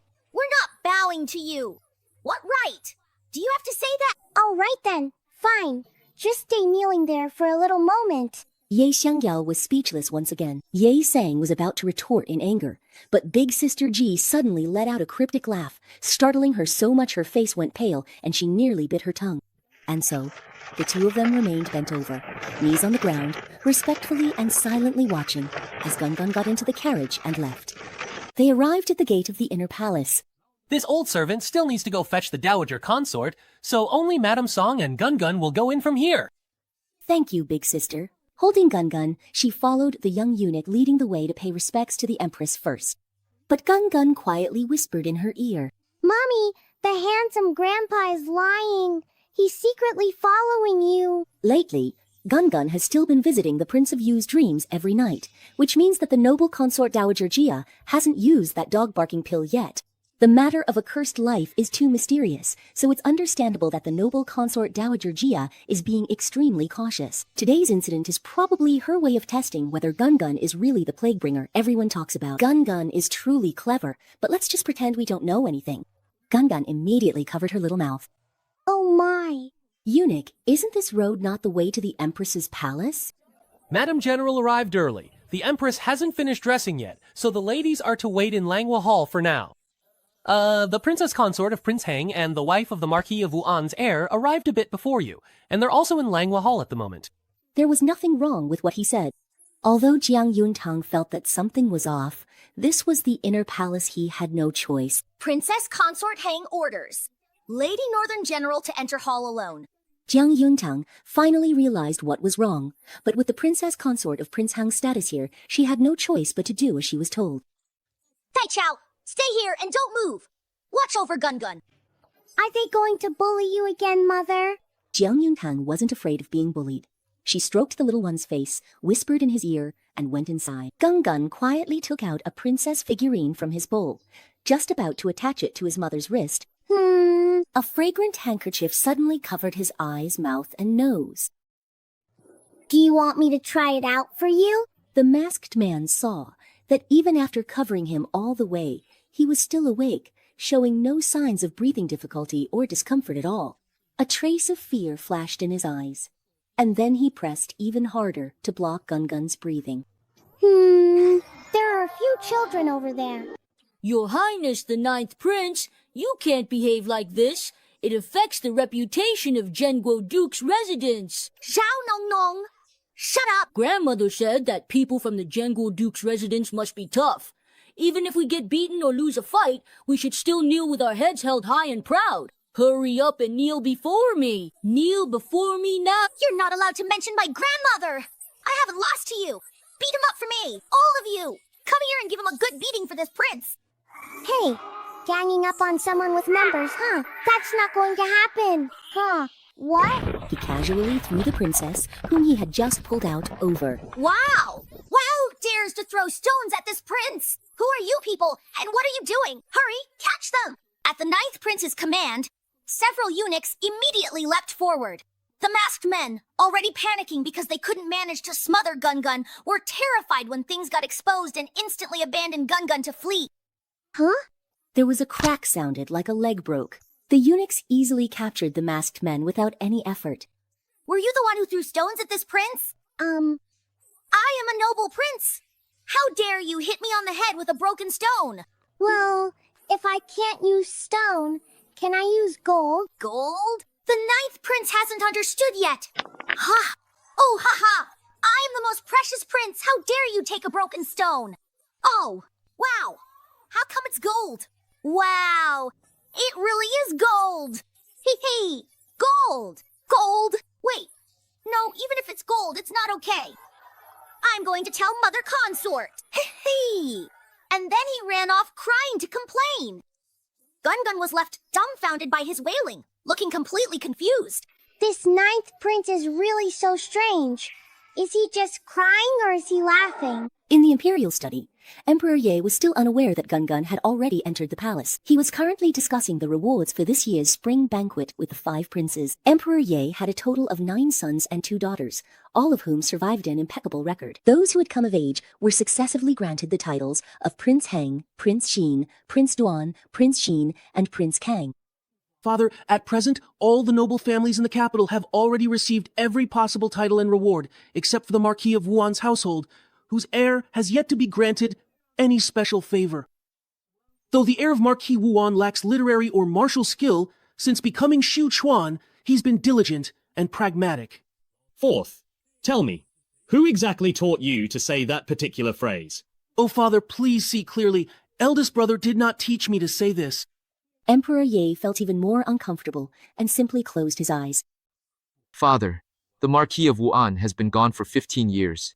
Even if you are dissatisfied with his heir, you should still protect his descendants in light of the Marquis's achievements. The promise of not demoting the title for 3 generations was also made by the late emperor. A ruler's word is weightier than Mount Tai. Emperor Ye pondered, seemingly persuaded. Suddenly, a woman's crying was heard outside. Your Majesty! Your Majesty! You must make the decision for me and the ninth prince. What is going on here? Exactly. Your Majesty, it is concubine Jen. The ninth prince had a fight with the young master of the Duke of Zhenguo's mansion and was hit on the head by Gun, leaving a big bump. Gun? You're in the palace so early? Let him in quickly. As for the rest of you, who aren't worth much, go wait in the side hall. Hey!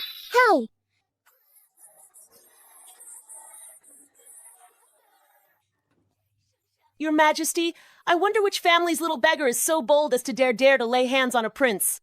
Gun, how did you come here alone? Oh, Your Majesty, you! Consort Jen was stunned. Her expression changed, and she quickly covered the ninth prince's mouth to stop his wailing. Please do not cry. I was actually just going back to find my dear mother, but this kind auntie, whom I do not know at all, caught me and then said that she truly wanted to take me to see His Royal Majesty, so I came here all by myself. Ye Di felt something was off as soon as he heard the beginning, but he had experienced Gun's way of expressing himself before. What's going on? Tell me everything, leave nothing out.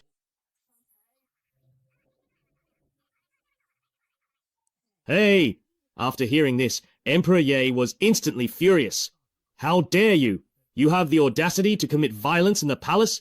Bring that person to me, I will interrogate them myself. Your Majesty, spare me! Your Majesty, have mercy! I was just following orders, Your Majesty! I've been wronged! Who gave you the nerve to do this? Whose orders were you following? It was the princess consort of Prince Heng and the heir of Marquis Wuan.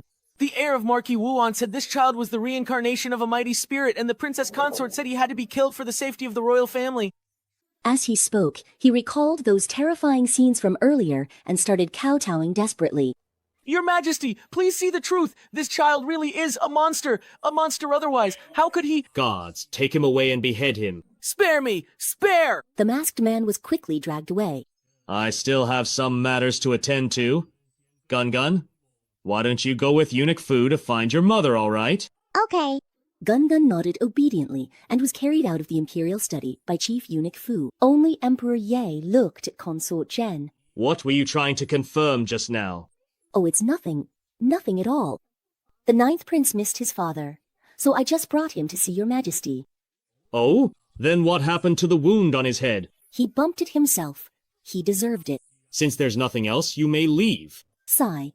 Once the Imperial study was completely quiet, Emperor Ye's expression changed instantly. The Marquis of Wuan's hair good? Very good. He still wants to inherit the title? Dream on. I'll have his head. You lot. Get out here right now. The princes from the side hall hurried in and knelt, each bowing their heads lower than the last. Who could understand this? We just pleaded for the Marquis of Wuan as heir to be granted the right to inherit, and that bastard turns around and stabs us in the back. Committing violence in the palace, angering His Majesty, and killing someone in the imperial study hall. Stupid does one have to be to cause such a huge disaster? Oh, and princess consort of Prince Heng. The four princes Xing, Duan, Xian, and Kangsnuk glances at Prince Heng. Prince Heng straightened his robe, cherishing a Luxian dress of red feathered gold thread. He couldn't let it get wrinkled.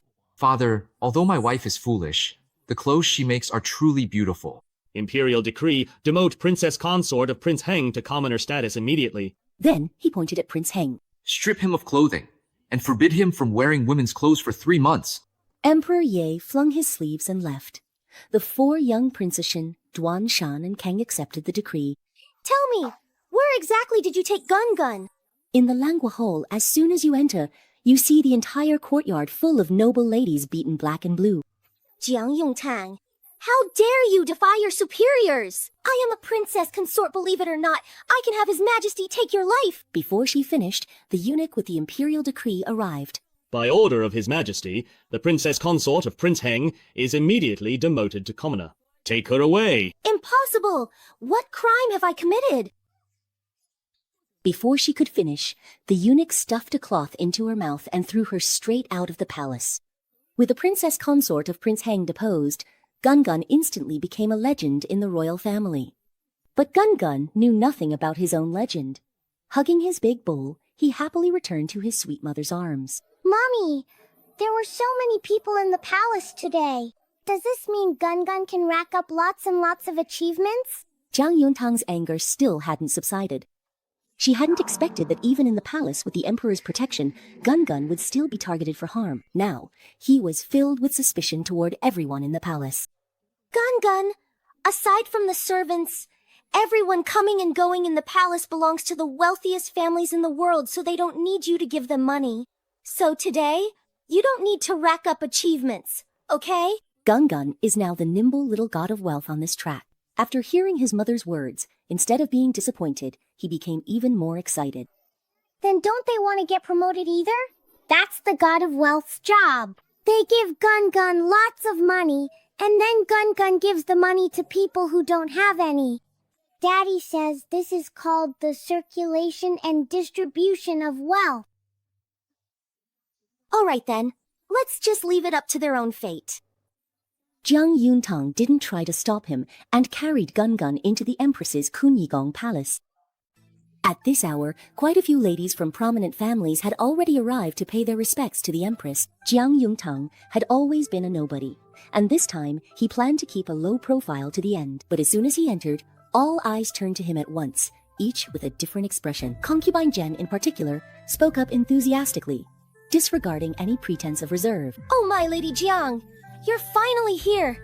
You've kept Her Majesty the Empress waiting for quite a while. Jiang Yuntang was flattered and quickly led Gun Gun to pay respects to the Empress. This humble wife greets Your Majesty. May Your Majesty have peace. The Empress, dressed in regal splendor, still couldn't conceal her calmness. She glanced at Gun Gun, who didn't yet know how to perform the formal greeting. So this is the child His Majesty mentioned, the one he intends for me to adopt as my goddaughter? She really is adorably pure, with eyes that are bright and innocent. Bring her here. Madam Jiang, come and sit by my side. Thank you, Your Majesty the Empress. Jiang Yuntang quickly expressed her gratitude and sat down with Gun Gun at the Empress's right hand. What is this bowl for? This is for making wishes. Do you want to make a wish with Gun Gun too? It's not expensive, just one wish, as long as, Wow, Your Majesty the Empress. What a big placenta you have. It only costs 10,000 taels. I heard that this child was picked up by Yun Tang at the border. She's a little beggar with no parents, and it seems she even has the nickname Little Asterisk Asterisk. We're not sure about the plague part, but being born a beggar is definitely true. She's even come to the palace to beg for money, not afraid of being laughed at. The lady of the Marquis of Changji was the first to laugh out loud, speaking sarcastically. I've seen people asking for rewards before, but never like this. She's young, but her appetite is big. Upon hearing this, the Empress looked up at the lady of the Marquis of Changyi, the princess consort, and the legitimate mother of the heir of Marquis Wuan, thinking, you probably don't know yet about the trouble those two concubine-born daughters have caused, which is why you can still laugh. The Empress calmly withdrew her gaze, then casually removed the top pearl from her phoenix crown and placed it into Gun-Gun's bowl. The top pearl of the phoenix crown was a symbol of great dignity and authority, but Gun-Gun didn't know that. She even turned her head and asked, Mother, is this truly valuable? Jiang Yuntang's scalp tingled with anxiety, and he hurriedly knelt down, saying, Thank you for the Empress's reward. Father Chen didn't dare refuse, but since Gun-Gun was just a child, receiving such a precious item truly made the parents and daughter feel uneasy.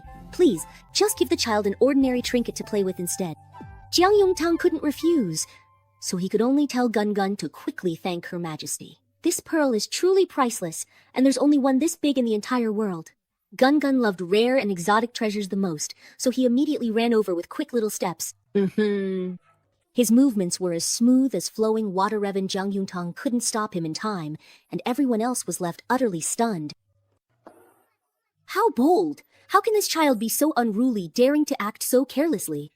The Empress was only momentarily taken aback. She interrupted the Countess of Changyi's scolding, and with a slightly stiff motion, touched the cheek that Gun-Gun had just kissed. Warm and soft, she had never had children of her own in her life, nor had she ever cared for any of the children in the harem. Is this what it feels like to have a child? Suddenly, the Empress felt a bit moved by the Emperor's proposal. Then she saw Gun-Gun sweetly ask, Auntie, do you have any wishes? Getting promoted, getting rich, a good husbandy thing is possible. The Empress just took his words as childish talk, but for once, a genuine smile appeared on her face. I have no wishes. Just consider this bead a gift from me. Gun-Gun was stunned. That won't do. For the sake of my performance, you have to make a wish. Gun-Gun had now become a clever little god of wealth. His big eyes rolled as he quickly came up with a good idea. He climbed back onto his mother's lap, pulled off the poison heart earring, put it on his own little ear, then stretched out his neck toward the Empress. He said, Make a wish, make a wish. Gun-Gun's wishes really can come true. If I still have any wishes left in this life, it would be to leave this palace that has trapped me for half my life. I don't want to bear the family's glory anymore. I don't want to be the monarch's hope anymore. But there are no ifs. There are. What? Are you responding to what I said? It must be just a coincidence, right? I must be imagining things. When I saw a few young princes peeking out from behind the lotus, I told the nanny to take Gun-Gun to the side hall to play. There's no need to keep the child cooped up here. Gun-Gun recognized the 9th prince and Zheng Nuanuo, both holding a box of beautiful pastries in their hands, waving at him non-stop. Hey! Hey! Mother, Gun-Gun, Coo, and Gao will return shortly. After saying that, Gun-Gun ran over to Zheng Nuanuo. This mischievous boy, who never used to play with little girls, has actually taken a liking to Gun-Gun now.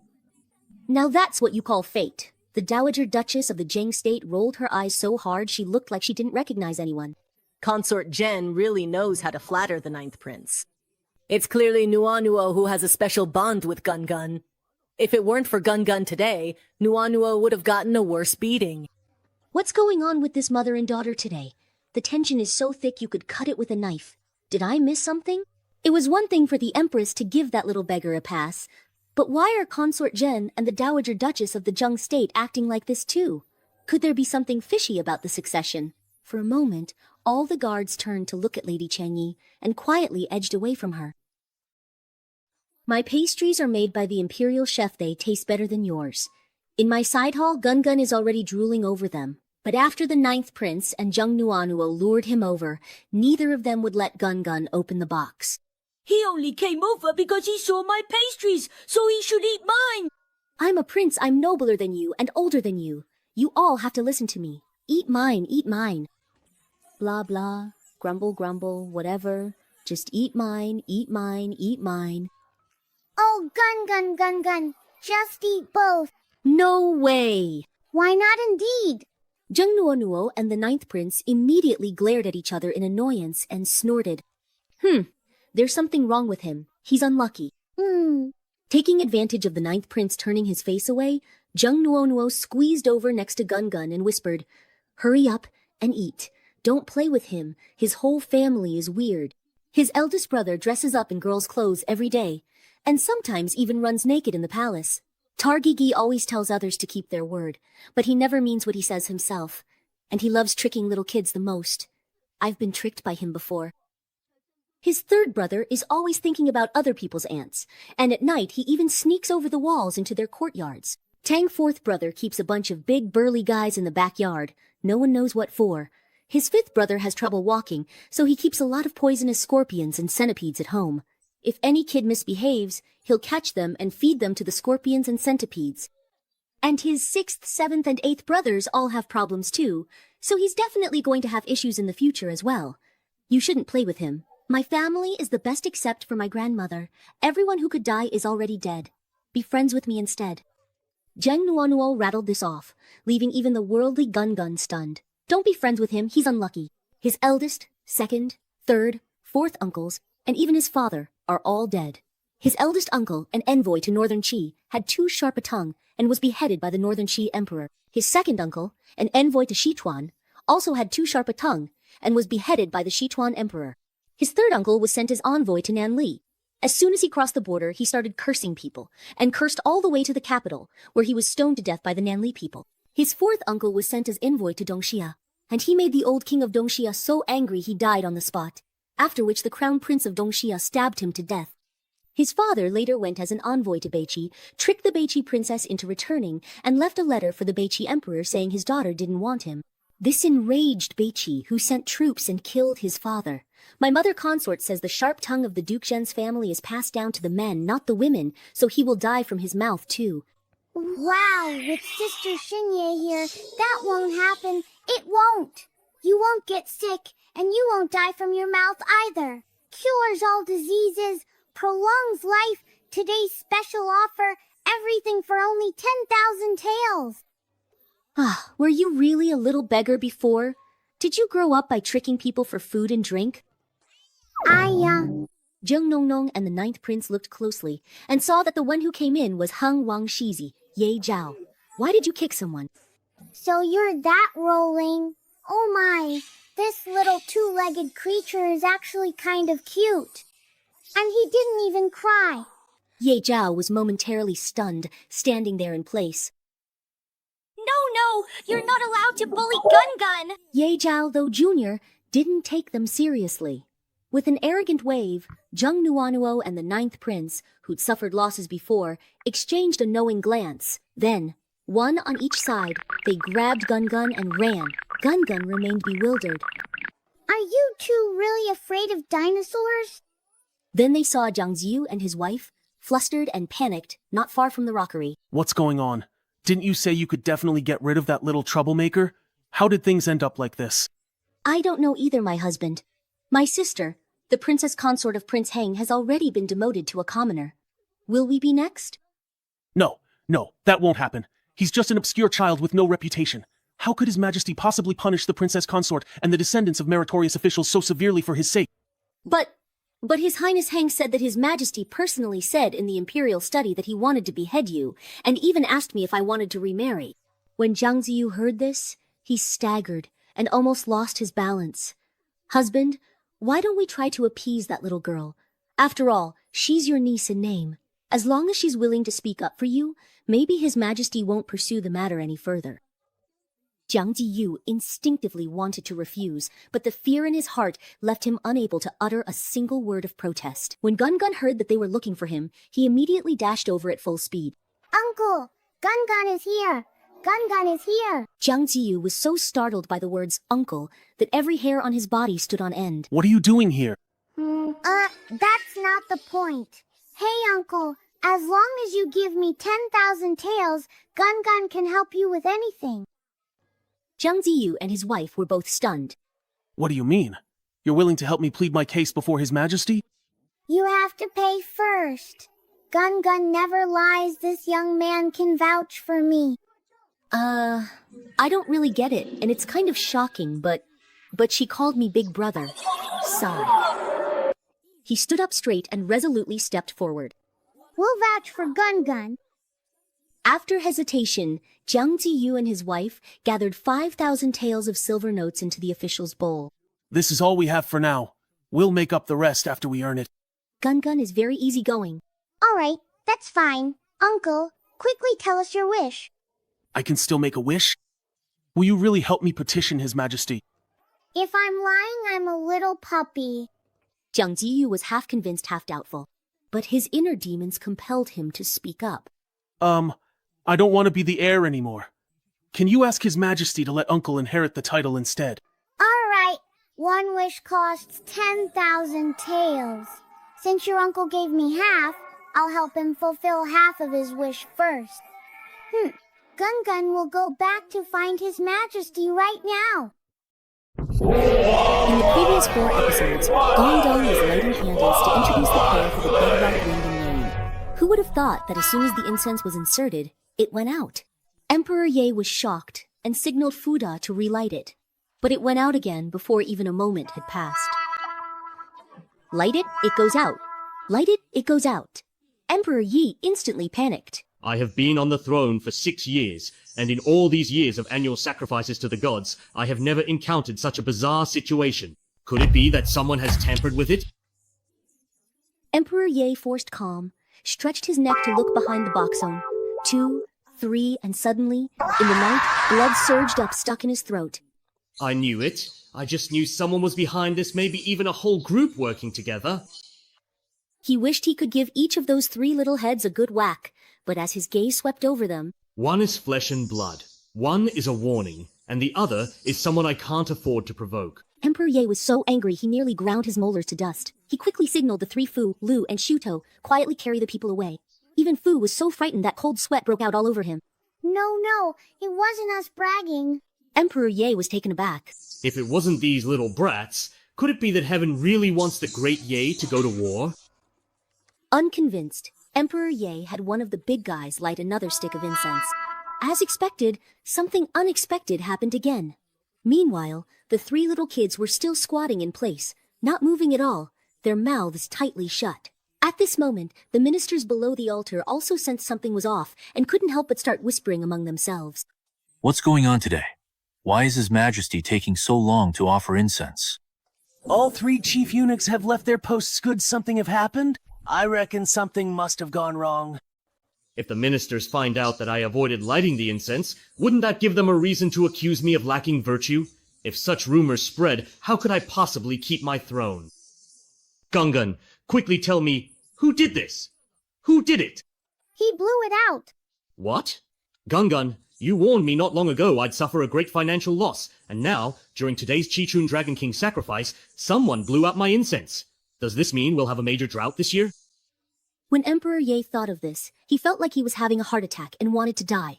But when he glanced up and caught sight of Gungan, hope instantly returned. He quickly dragged the little fellow out and set him down at the bottom of the box. Can the god of wealth also be asked to bring rain? Gun Gun can't ask for rain, but he can ask Uncle Dragon to help. You can get the Dragon King to make it rain fish? How do you do that? Gungan follows the procedure, raises his bowl, and shouts out the chant. All for just 50,000 taels? Wasn't it only 10,000 taels before? Why did the price go up? Yet Emperor Ye didn't think it was expensive. Realized that after a drought, not to mention losses by the court and people, just disaster relief alone would cost millions of taels. It's a bargain. An absolute bargain. Then he searched all over himself and didn't have a single coin. Can I reimburse you for the public funds a little later? The God of Wealth's principle can't be broken. Well then, I'll help your majesty a little later too. Don't do that. If this incense isn't lit soon, it won't be possible to cover it up anymore. Emperor Ye quickly came up with an idea in a moment of desperation. I'll use something on me as collateral for the debt. Just take whatever you like, Gun. The clothes you're wearing today are so beautiful, and there are beads hanging from your head, neck, and waist. Then Gun wants this bead, and then this bead, and this bead too. So Gun will take this bead, and then this bead and this bead. But those are the Emperor's imperial court beads and jewel belt. Does this mean His Majesty will have to take off his blood court beads and unfasten his belt during the heaven worship ceremony? That image is just too much for me to handle. The three great swordsmen were trembling, and even Emperor Yi felt a pang of sadness. Soon, all the beads clattered and jingled as they fell into Gun-Gun's bowl. Gun-Gun, help me pray for rain. Let my descendants make my sacrifice worthwhile. Gun-Gun is a little god of wealth who always keeps his word. He immediately took out a purple egg from the bowl that was even bigger than his own head. Daddy said that if you roast this egg, no matter what you ask Uncle Dragon to do, he'll agree. What kind of egg is this? This is Uncle Dragon's youngest son. Daddy said that after Uncle Dragon signed a big contract with the God of Wealth's shop, he sent his youngest son to the God of Wealth's temple. So this dragon egg is the Dragon King's hostage at the God of Wealth's temple. Gun-Gun even wants to roast him. Gun-Gun is really something else. That's right. Daddy said Gun-Gun is the most powerful, rich second generation, the most impressive one. Then, with a hand gesture, he made a fire sign so cool and started roasting the dragon egg. Instantly, a thunderous boom echoed in the sky, and dark clouds gathered. Let go of my son! Let me handle this! Hello, Uncle Dragon. We have to make wind and rain for His Majesty. Sha, you say it'll rain, and it rains? Before Long Wen even finished speaking, a fierce wind whipped up above the altar, and a torrential downpour lashed the ministers so hard they could barely stand. That's too much. Way too much. Don't turn a drought into a flood for me. It's too much. Way too much. Uncle Dragon, could you make it a bit lighter? The Dragon King slammed on the brakes, and the fierce wind and heavy rain instantly turned into a gentle drizzle with no wind, making the night seem even smaller. After all, spring rain is as precious as oil. But this little bit of rain isn't enough to irrigate the fields. How about making it a bit heavier? A bit more? Now that's too much. Make it lighter again. You want rain? But first it's too heavy, then it's too light too. You think I'm a faucet you can just turn on and off? The Dragon King was speechless. All right, obedient water accumulating dragon uncle. From now on, you come 5 times a month. I want a fish this big! All right. A storm lasted for nearly a quarter of an hour. The emperor prayed for favorable weather, and the Lord immediately showed a sign. Everyone bowed and chanted in unison. A great enterprise.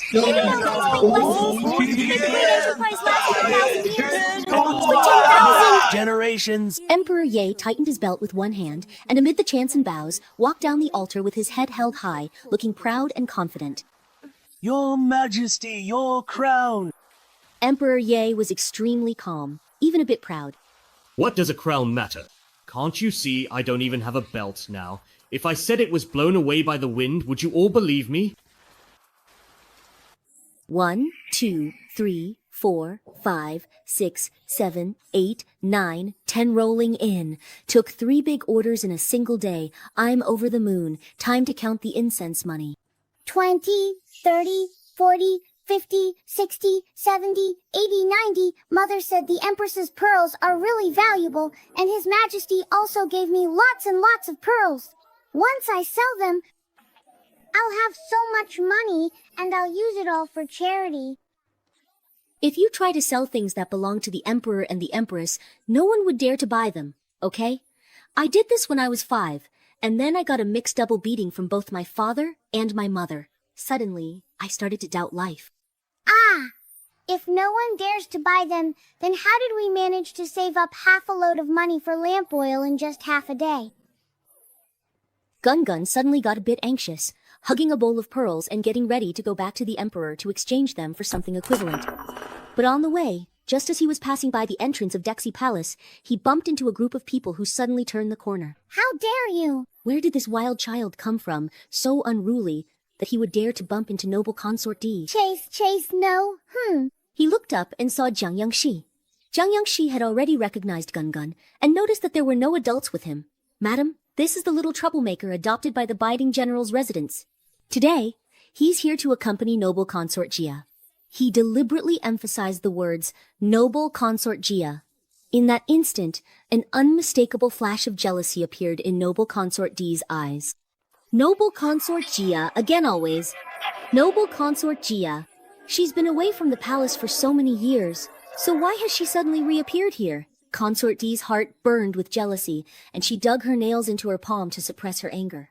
No matter how beautiful or favored she is, no matter how much attention she receives, so what? The one sitting in the position of noble consort now is me, and the harem has long been under my control. She's just a former imperial consort who left the palace, yet she still dares to act so high and mighty, blatantly making people give her special treatment. Then don't blame me for trampling his dignity into the ground. This little brat has no manners and dared to offend me, bring him here and slap his face. The 9th Prince and Jung Nuo Nuo immediately protested. How can this be? Your ladyship, why are you so petty? He didn't even bump into you, yet you want to hit Gun Gun? I'm going to tell Father Emperor. That's right, your ladyship. If someone must be punished, punish the 9th Prince. Instead, he led Gun Gun down this path. Wah! Yes, punish me instead. I can take a beating. The noble consort knew very well how much His Majesty doted on the little prince, so how could she dare to punish the 9th Prince over such a trivial matter? For a moment, she really couldn't bring herself to act. Jiang Yongxi, standing behind, was so angry she was grinding her teeth. It had taken so much effort to finally get a chance to teach this little brat a lesson. How could she let it slip by so easily? Then, her gaze shifted and landed on something on the ground. Weren't those the Emperor's court beads and jade pendant? Your ladyship, look!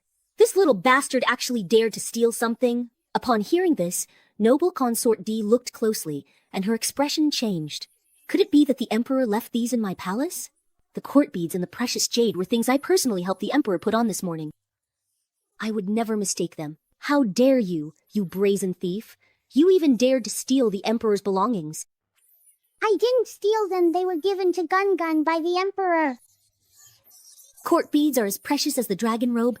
Damage them, and it's a capital offense punishable by death. Since ancient times, there's never been a precedent for bestowing them as a reward. Because His Majesty likes Gun Gun. Maybe His Majesty just doesn't like you. Consort D's sore spot was hit, and her face instantly turned extremely ugly. Jiang Yongxi didn't believe for a second that this jinx could win the Emperor's favor. You're deliberately sowing discord. If the Emperor truly bestowed such an honor upon you, everyone would know about it. Why is it that even the noble consort hasn't heard about this? If it really was bestowed by the Emperor, it must have happened during the ceremony just now. I saw it with my own eyes during the ritual. Now, even Consort D doesn't believe it, but she still keeps her guard up. Xiao Sangzi, go find out if this is true. The eunuch hurried out to ask, and soon came back. Reporting to your ladyship, this servant asked the eunuchs on duty during the ceremony, and His Majesty bestowed nothing on anyone. But I heard His Majesty's jade crown and court beads were blown away by the wind.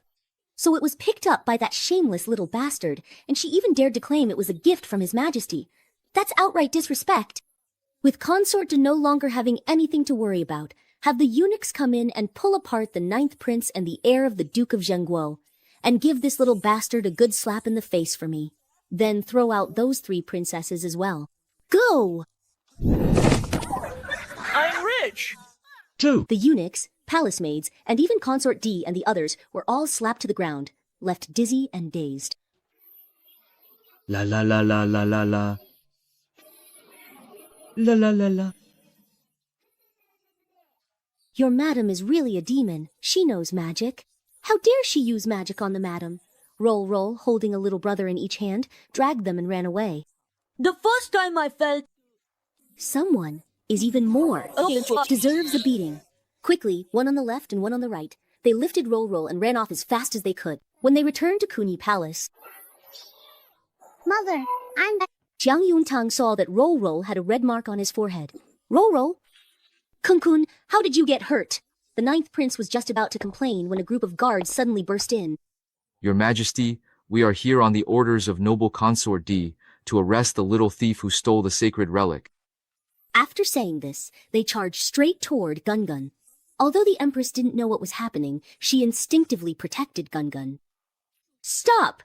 This is my Kunya Palace, and I will not tolerate your insolence. Explain yourselves to me first. At this moment, noble Consort Day also arrived, surrounded by Jiang Yongxi and the others.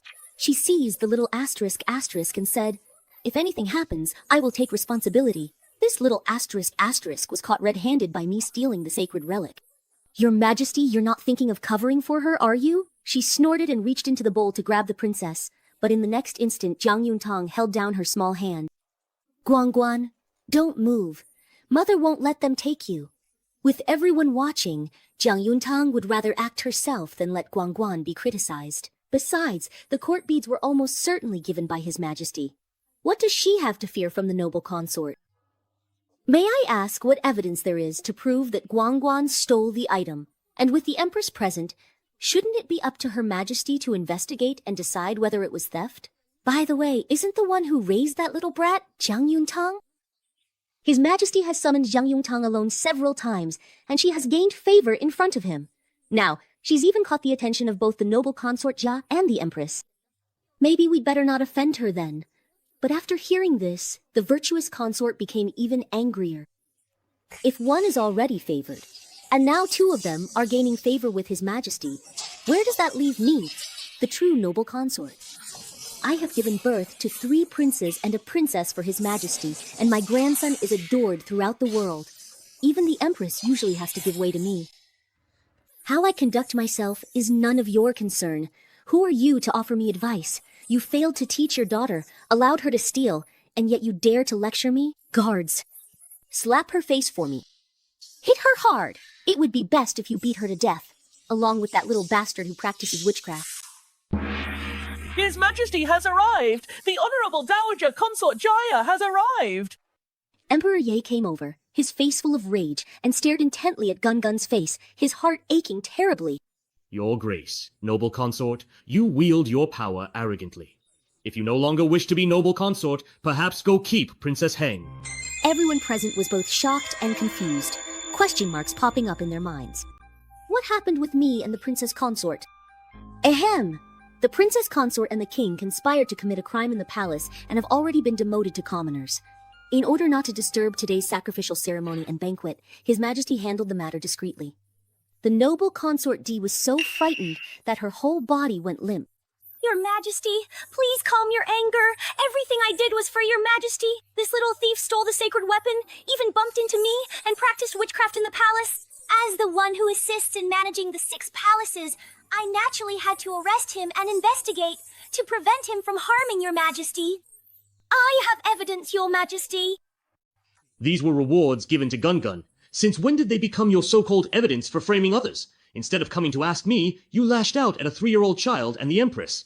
Your intentions are truly punishable. From today onward, your title is revoked, and you are to be moved to Hua King Terrace. Hua King Terrace is basically the Cold Palace. His Majesty has always been lenient with the concubines in the harem. And after all, noble consort D has given birth to 3 sons and a daughter for him, 2 of whom have even been granted princely titles. Isn't that right? Yet today, she was sent to the Cold Palace just because of a 3-year-old child. See what happens when you make friends with the wrong people? Now you're in trouble, aren't you? How is that possible? How could His Majesty demote Consort Heng and noble consort D over some illegitimate child?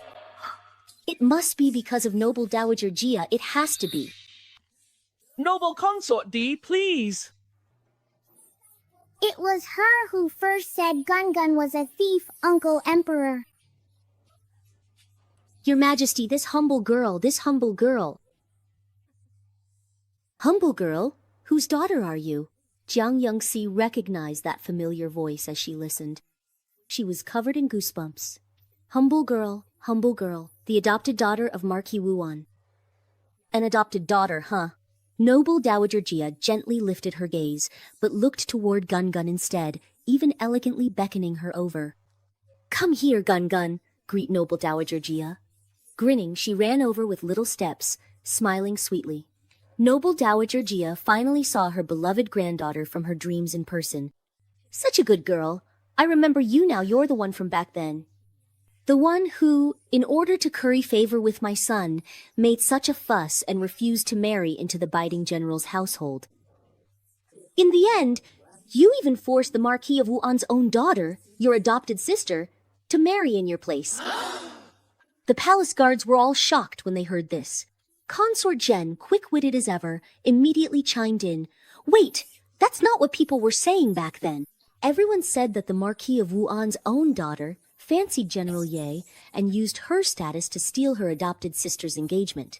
Why is it different from what noble consort Dowager Jia just said?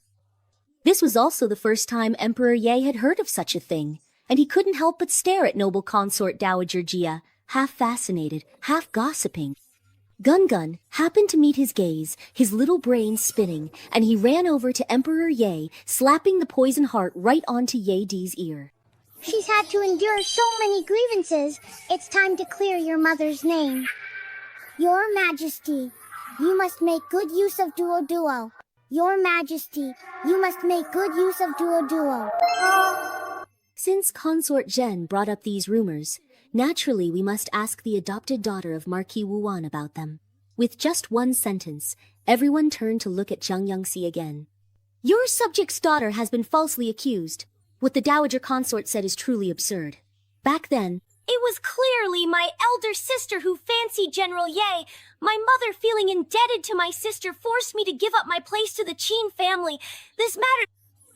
Mother can testify for me on this matter. only my mother and I know about this. Mother has always been on my side. Even if I was unwilling to marry Jiang Yuntang and had to marry in someone else's place, so what? Advisor, don't think you can pin this blame on me. Ah, what was that commotion? I just heard something as if some gossip has found its way into my ears in the strangest manner. Could it be that I am the emperor chosen by the god of wealth? Emperor Ye immediately put on a fawning, almost worthless smile, glancing at Gun-Gun's hand hidden beneath the dragon robe, rubbing his hands together in excitement. But Gun-Gun had no time to pay attention to Emperor Ye. General Ye and I grew up together. If it weren't for my elder sister, I would have long since become a couple with the one I love, if that's the case. You've always been deeply in love with General Yi. That won't do. The two of you have already been forcibly separated. Zhang Yongxi nodded without hesitation. But back then you told me that you had admired Prince Yu for a long time. At that time, it had only been a year and a half since the Ye family was raided, so it was all just lies to fool me. Slap his mouth for me! Before the words had even faded, a slap from Chidajian had already landed through the air. One slap after another, and as long as the noble consort Dowager Jia didn't call for a stop, Chidajian just kept hitting. After just 10 slaps, Jiang Yongxi's cheeks were swollen high, and her head was spinning, and then came another round. Jiang Yongxi spat out a tooth, blood dripping from her mouth. The imperial harem ladies went from amused spectators to alarmed, then unable to bear the sight, finally kneeling and lowering their heads. The entire Kunyi palace was seething with anger, so much so that it was almost palpable. After the time it takes to burn an incense stick, Consort Jia suddenly laughed. General Yi, your beloved mistress has been beaten like this by me. After watching the spectacle for so long, aren't you going to come out and plead for her? Oh? At that moment, Ye Xiangjiao was indeed standing right at the entrance of Kunyi Palace. Consort Jia had summoned her here an incense stick ago, strictly ordering her not to make a sound or leave, so she had heard everything that was just said.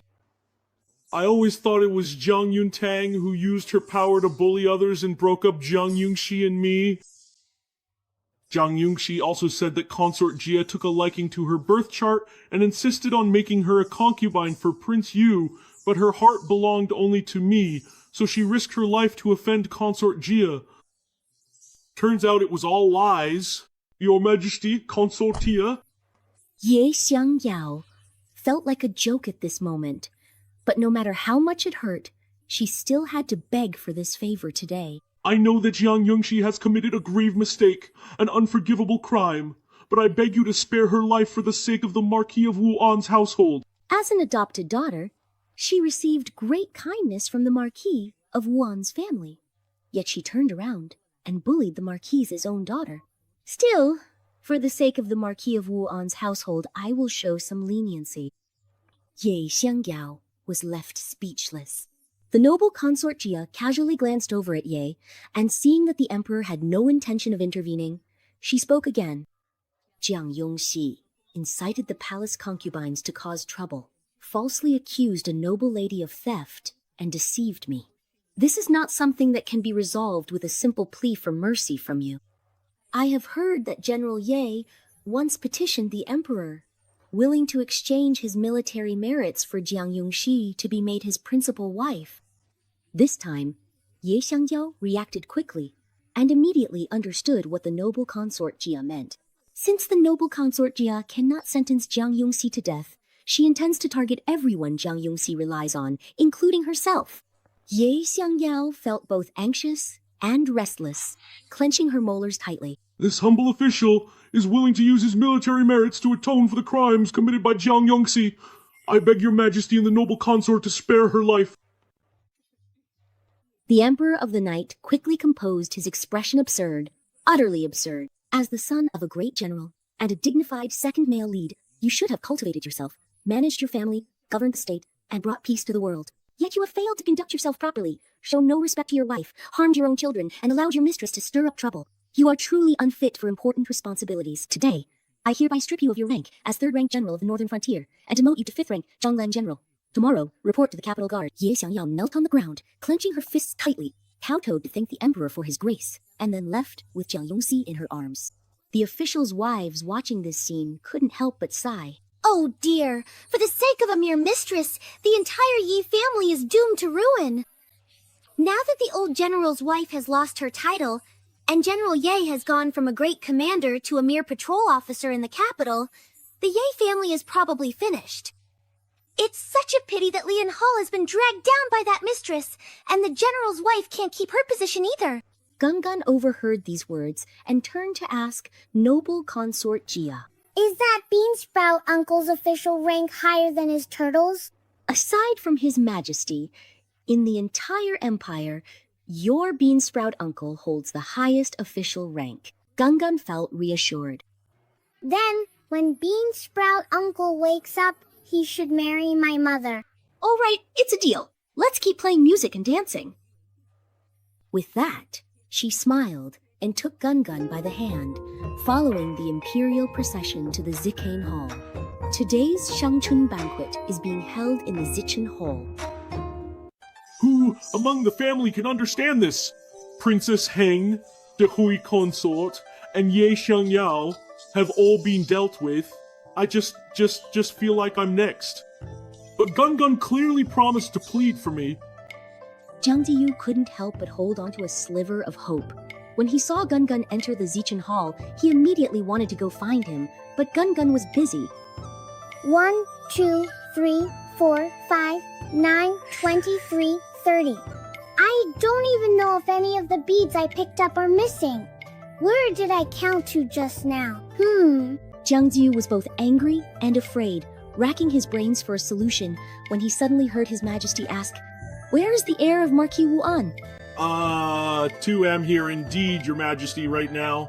I heard you don't want to be the heir of Marquis Wuan anymore. Jiang Ziyu's body trembled. Heard? Who did you hear it from? Was it Gungun? Did he really plead with His Majesty for me? And His Majesty actually brought this up in public? Jiang Ziyu's heart immediately burned with excitement. Oh, in response to Your Majesty, I am not dissatisfied with the position of heir. It's just that my father has been gone for many years, and as the eldest son of Marquis Wuan, I hope to inherit my father's legacy and continue to serve Your Majesty in the court. Inherit the legacy of Marquis Wuan, is it? You really have the nerve to say that.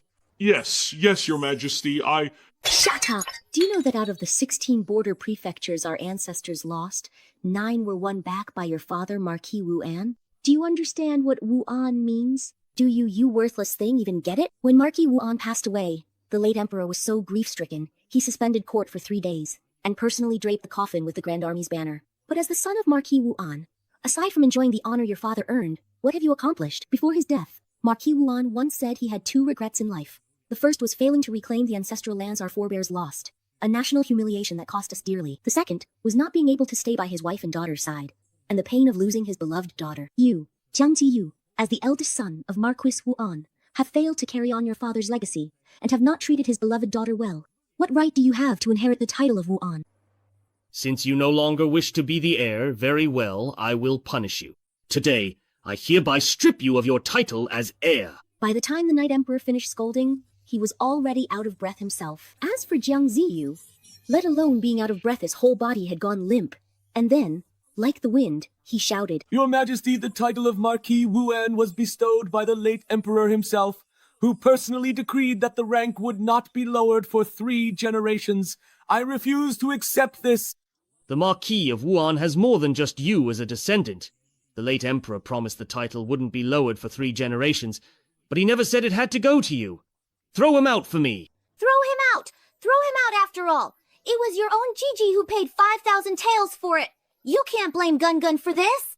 Eunuch Fu was laughing so hard his eyes were nearly gone, signaling to Eunuch Lu and Eunuch Shou to hurry up and toss the man out. What bad luck! Who knows what kind of dumb luck Jiang Yuntang stumbled into, catching the eye of the noble consort Jia and gaining the royal family's backing.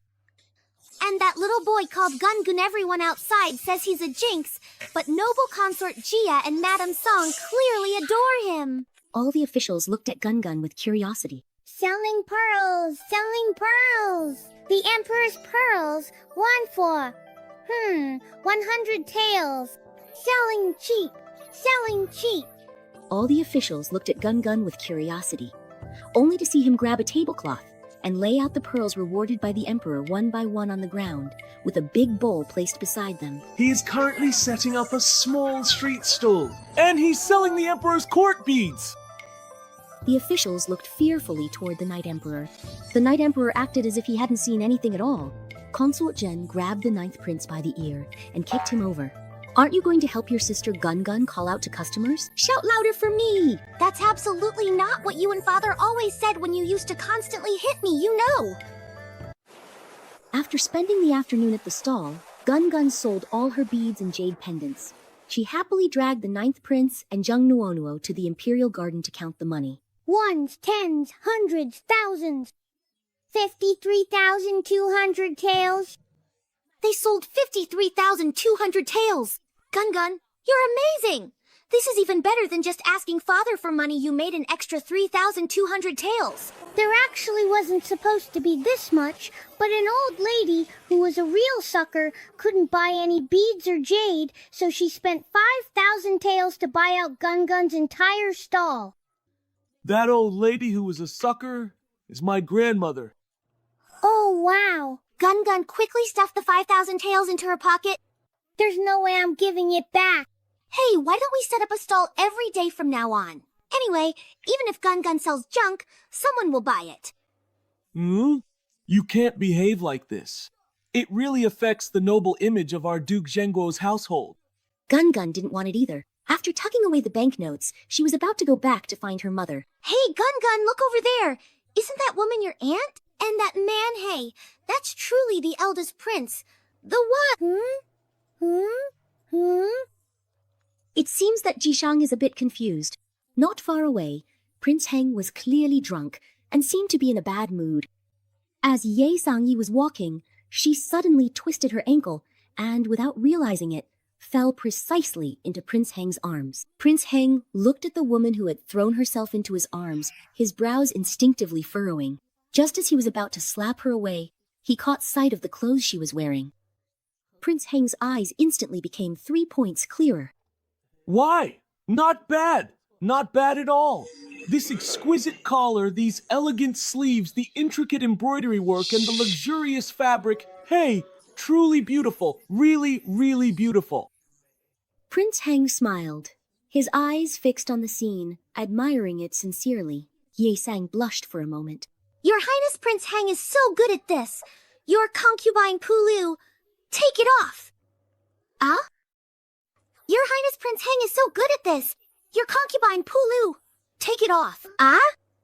Ye Sang was still in the middle of her modest words when she was stunned by Prince Heng's command.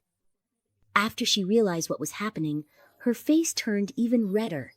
Your Highness Prince Heng, to think you favor my beauty so much that just hearing a few words in broad daylight makes you want to.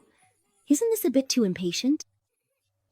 Your Highness, I am a proper official's daughter. How could I possibly do such a thing with your Highness in broad daylight? Are you taking it off? Prince Heng interrupted her again, this time sounding noticeably impatient. I am a proper official's daughter. If word got out that I was having an affair with Prince Heng in the Imperial Garden in broad daylight, How could I ever show my face again? But what if I miss this chance and Prince Heng forgets about me as soon as he turns around? What should I do then? Jiang Yongxi can barely protect herself right now. How could she possibly have the time to create more opportunities for me and Prince Heng? I can only rely on myself now. Thinking, Ye Sang gritted teeth and decided to go for it. Take it off? Your consort will take it off right now. Why are you so slow at taking it off? Let me help you. Your Highness, be gentle. My eyes are sensitive. Ah! Before the words had even faded, Ye Sangyi was suddenly pushed away, and the Prince Heng, who had just been so eager to pull off her skirt, actually put on her skirt himself and walked away without looking back. Yi Sangyi was left completely bewildered, all her romantic feelings and desires gone. She stood in the imperial garden, disheveled and at a loss for what to do. But the ninth prince, who had witnessed the whole thing, commented, I'm quite familiar with this process. There are plenty of scenes like this in the harem. Two people hug each other, then start taking off clothes, and after that, it's time to call people over to watch. Gun, let's hurry and get someone. Ah, you really are experienced and knowledgeable. I don't really get why, but let's hurry up and go. With their feet, they ran back to Zikin Palace. Mother, oh mother, Auntie's clothes.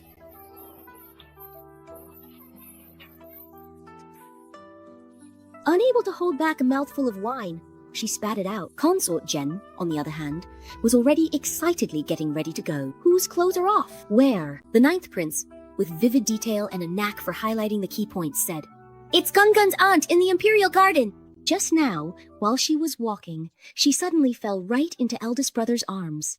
Eldest brother told her to take off her clothes, and she did. She even blushed and snuggled up to eldest brother, saying he should be gentle. As soon as the ninth prince finished speaking, the whole hall fell silent. Among all the officials, noble ladies, and consorts present, who wasn't sharp as a tack? This was clearly a grand act of currying favor with royalty and offering herself in broad daylight. But Gun thought the ninth prince wasn't telling it right. That's not right. You only talked about my aunt. You didn't mention eldest brother. Gun, how about you eat something first and give your mouth a little break?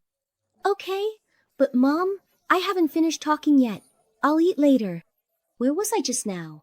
Oh, your eldest brother. So Gun pulled the ninth prince and Zheng Nuanuo to stand face to face, then ran a little distance away, squatted down, just like in the Imperial Garden earlier. You can start now. Start what? I know. It's like this. Oh no, how did I fall down? Ah, it's His Highness Prince Heng. After the time it takes for an incense stick to burn, the entire Zikin Hall once again fell into a deathly silence. What kind of ridiculous spectacle is this? Trying to curry favor with the powerful and making a fool of oneself in broad daylight. I really want to watch, but everyone silently looked toward the Night Emperor, waiting for his reaction. The Night Emperor, with a headache, shot a glare at the ninth prince. Empress, take someone over there to have a look. Gun was about to follow with her little steps, but before she could even leave Zikin Hall, Your Majesty, please uphold justice for your subject's daughter. His Highness Prince Heng is drunk and has always been frivolous toward me. I would rather die than submit. Whether I see your Majesty or not, hey? I am an innocent woman, yet I have suffered such humiliation for no reason. If your Majesty does not stand up for me today, I will dash my head against the wall and die right here. Woo-woo! Before she could finish speaking, she started sobbing and made a scene as if she was about to hit herself. But the entire hall was so silent you could hear a pin drop, and not a single person moved. Why aren't any of you stopping me? I'm really going to do it. I really am going to do it. Why? Why is no one stopping me? I was taken advantage of by His Highness Prince Heng. Do I really have to die to prove my innocence? But I don't want to die. Ahem! Thum! The Dowager Consort Jia Hui was truly fed up with her crying and spoke directly. Princess Consort Heng, Side Consort Heng, or Concubine Heng, choose one. Princess Consort Heng. With my family background, I am more than qualified to be Princess Consort Heng. Ye Sangyi suppressed her smugness, planning to play hard to get longer before finally agreeing to the Princess Consort position. If that's the case... Third, the position of Princess Consort Heng is gone. Second, the position of Side Consort Heng is gone. I am willing to marry Prince Hang's residence and serve Prince Hang. Ye Sangyi suddenly shouted out, no longer caring if she would be laughed at, afraid that the wealth and glory within her grasp would slip away. It seems this Miss Ye must have trouble hearing. I just said, the position of Prince Hang's side consort is gone. Although the Emperor Ye resented his eldest son for being incompetent, he hated even more that his son had been schemed against. Since you are willing to serve Prince Heng, then you shall be granted the title of noble concubine of Prince Heng, and will be brought into his residence on an auspicious day. This time, Ye Sangyi truly wanted to throw herself against a pillar and burst into tears once again. Your Majesty, I am the legitimate daughter of an official family. I was wronged and insulted by Prince Heng, and now I am being so easily degraded. I absolutely refuse to be a concubine. Reenact, in detail, everything you saw just now in the Imperial Garden for this Miss Ye. Fine. Then let's just do it again. Gungun sighed and had to run farther away, then squatted down holding his legs. The ninth prince and Zheng Nuanwo took their positions, their acting skills becoming more enchanting and refined. Oops, I fell down. Oh, it's His Royal Highness, Prince Heng. Who are you? This dress, this embroidery, this fabric. Wow, beautiful. Your Highness Prince Heng flatters me. I am but an ordinary girl of average intelligence. His Highness Prince Heng actually favors my beauty so much, hey? Take it off? I'll take it off right now, hee. How could that be possible? How could they have just happened to see it? His Majesty said to do it again. Could it be that they already? In the midst of everyone's mocking gazes, Ye Sangyi finally discovered the truth and instantly fainted in utter despair. Gungun had a wonderful day in the palace, and before going home, made a special trip to say goodbye to His Majesty. Uncle Emperor, next time there's a festival, I'll come visit you again. The next festival isn't until the Dragon Boat Festival. That's more than 2 months away. That won't do. Someone, go to the Imperial Kitchen and bring some pastries. Oh, then after Gungun finishes eating these, I'll come see His Majesty again. All right, it's a deal. Only then was the Emperor satisfied, happily watching as Gunbao left the palace. But not long after, Gungun came running back. I forgot to tell His Majesty, your wife doesn't want you anymore. The Emperor's smile froze. What do you mean? The Empress doesn't want me anymore? Why? Explain yourself clearly. The Emperor was so anxious that he didn't even have time to change out of his ceremonial robes and hurried straight to Kunyigong Palace. Meanwhile, Gungun pulled the ninth prince onto Consort Jia's carriage, taking him along to the Prince Yu's residence to see Uncle Duya. Look, this is the Uncle Duya that Gungun was talking about. Wow, so this is Royal Uncle. I've grown up this much, and this is the first time I've ever seen him. Liang Xiaoji was chatting enthusiastically as she circled around Prince Yu, who was lying unconscious and stiff on the couch. Uncle Duya may still be sleeping, but he'll wake up soon. Once he wakes up, he'll be able to marry Gungun's mother. This is the new husband Gungun, arranged for Mother C. How awesome Gungun is. I've only ever heard of adults arranging husbands for their children, How? Come the child is arranging one for the adult now? But then, after taking another look at his uncle, he shook his head and said, Sai, the husband you picked for your mother doesn't seem up to the task. Why not? Do you even know how to pick a husband? Of course I do. After spending so much time in the palace, even if I haven't seen a pig run, I've at least heard about it. My mother consort said that when choosing a husband, the first thing to look at is the waist. A thick and strong waist means he'll have more strength when shaking. Why does he need to shake? The ninth prince clearly knew the action, but not the reason behind it. Well, it's probably because it looks good when dancing. When I was little, I was once woken up by noise, and, I saw my father, the Emperor, dancing. Gungun quickly took note, and the ninth prince forcefully turned Prince Yu over again, pointing at his flat buttocks. Hey, this part isn't good either. Mother consort said that a man's butt should be full and round. That way he can have sons. Oh, That makes sense. Back in Lintry Town, I heard the old lady say the same thing, that it means someone is good at having children. Seeing that Gun was listening to him so seriously, the ninth prince became even more enthusiastic. When choosing a husband, you have to pick someone with a strong chest. Mother Consort said that only then will you feel secure. Royal Uncle is so skinny that there are only ribs left on his chest that definitely won't do. My Mother Consort also said pauses for 2 seconds. She always complains that my father the Emperor is too weak because he's been suppressed. If even my father is like that, then Royal Uncle's physique must be even worse. After saying that, he reached out again to pry open Prince Yukin's mouth. Ew, Royal Uncle definitely hasn't brushed his teeth in ages. It smells terrible. I remember. It's that you need to have good teeth, too. Why do I remember that good teeth are used to choose horses? Oh, really? Are you still listening? Listen, listen, listen. Well, there are many things to consider when choosing a husband. Let me check them all for you.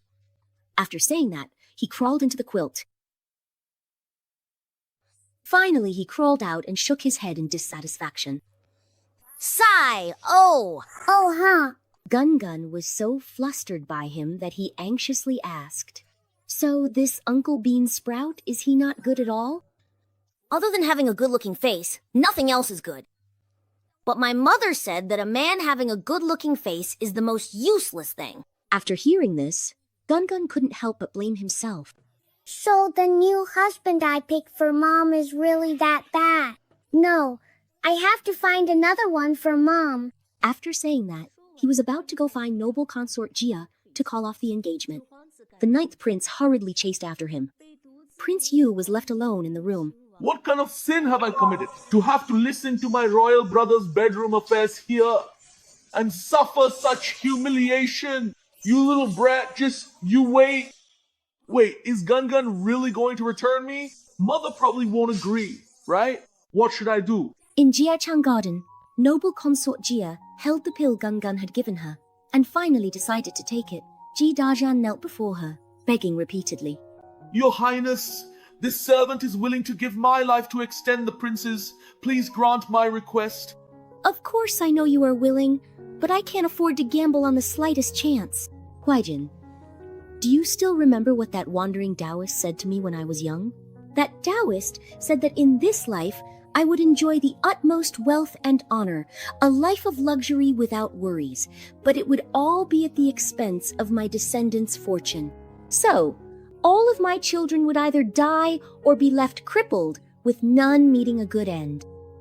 In the past, I didn't believe in fate either, but after marrying 3 times and having 5 children, except for Bier, none of my children turned out healthy. Even Bier suffered a great misfortune and has been in a coma for years. If all of this is truly my karma, then only by personally extending Bier's life can I hope to preserve even the slightest chance. After saying this, the noble consort Jia took a sip of tea, closed her eyes, and prepared to swallow it. In just a moment, noble consort Jia fell into a deep sleep. Ji Dajian's expression remained calm, yet his face was deathly pale. This servant will always stay by your grace's side. Your grace, if you do not wake up, once I have settled the prince, I will join you in the afterlife. As soon as the words were spoken, the door creaked open. Handsome Grandpa doesn't need to go to the afterlife. The noble consort is just taking a nap. She'll wake up tomorrow. Really though? If Handsome Grandpa doesn't believe me, let's pinky swear with Gun. Whoever lies is a puppy. Only then did Ji Dajian start to believe a little, but he still anxiously kept watch by the noble consort Jia's bedside. Sigh, looks like we can't call off the engagement today. Let's go home. As soon as I entered the residence, other people talking in the background, I heard waves of wailing, and then, following the scent of my mother, I found my way to Anshu Hall. Other people talking in the background. I won't marry. I'd rather die than marry. Why should I? The daughter of the great General Dao Tao have to marry into Prince He's household as a concubine. Humph!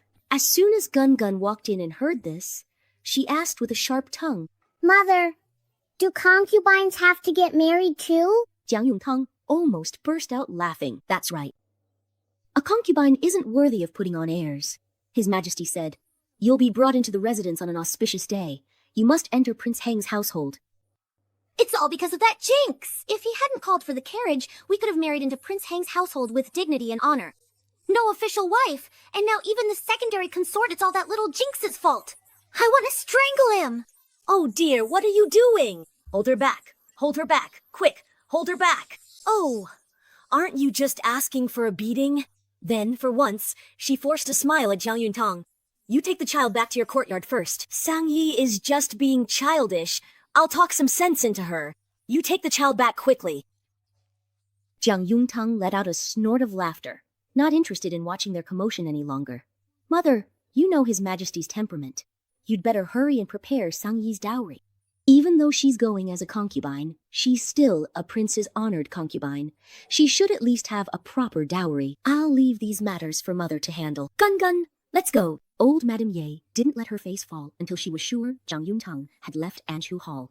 Then she slapped Ye Sang Yi hard across the face. Ah, idiot. Do you still not see reality for what it is? Mother, you hit me! Look at how foolish you are. You made a spectacle of yourself at the palace banquet and ruined your reputation. What decent family would still take you as their principal wife? Other than entering the Prince Heng's residence as an honored concubine, you have no other choice.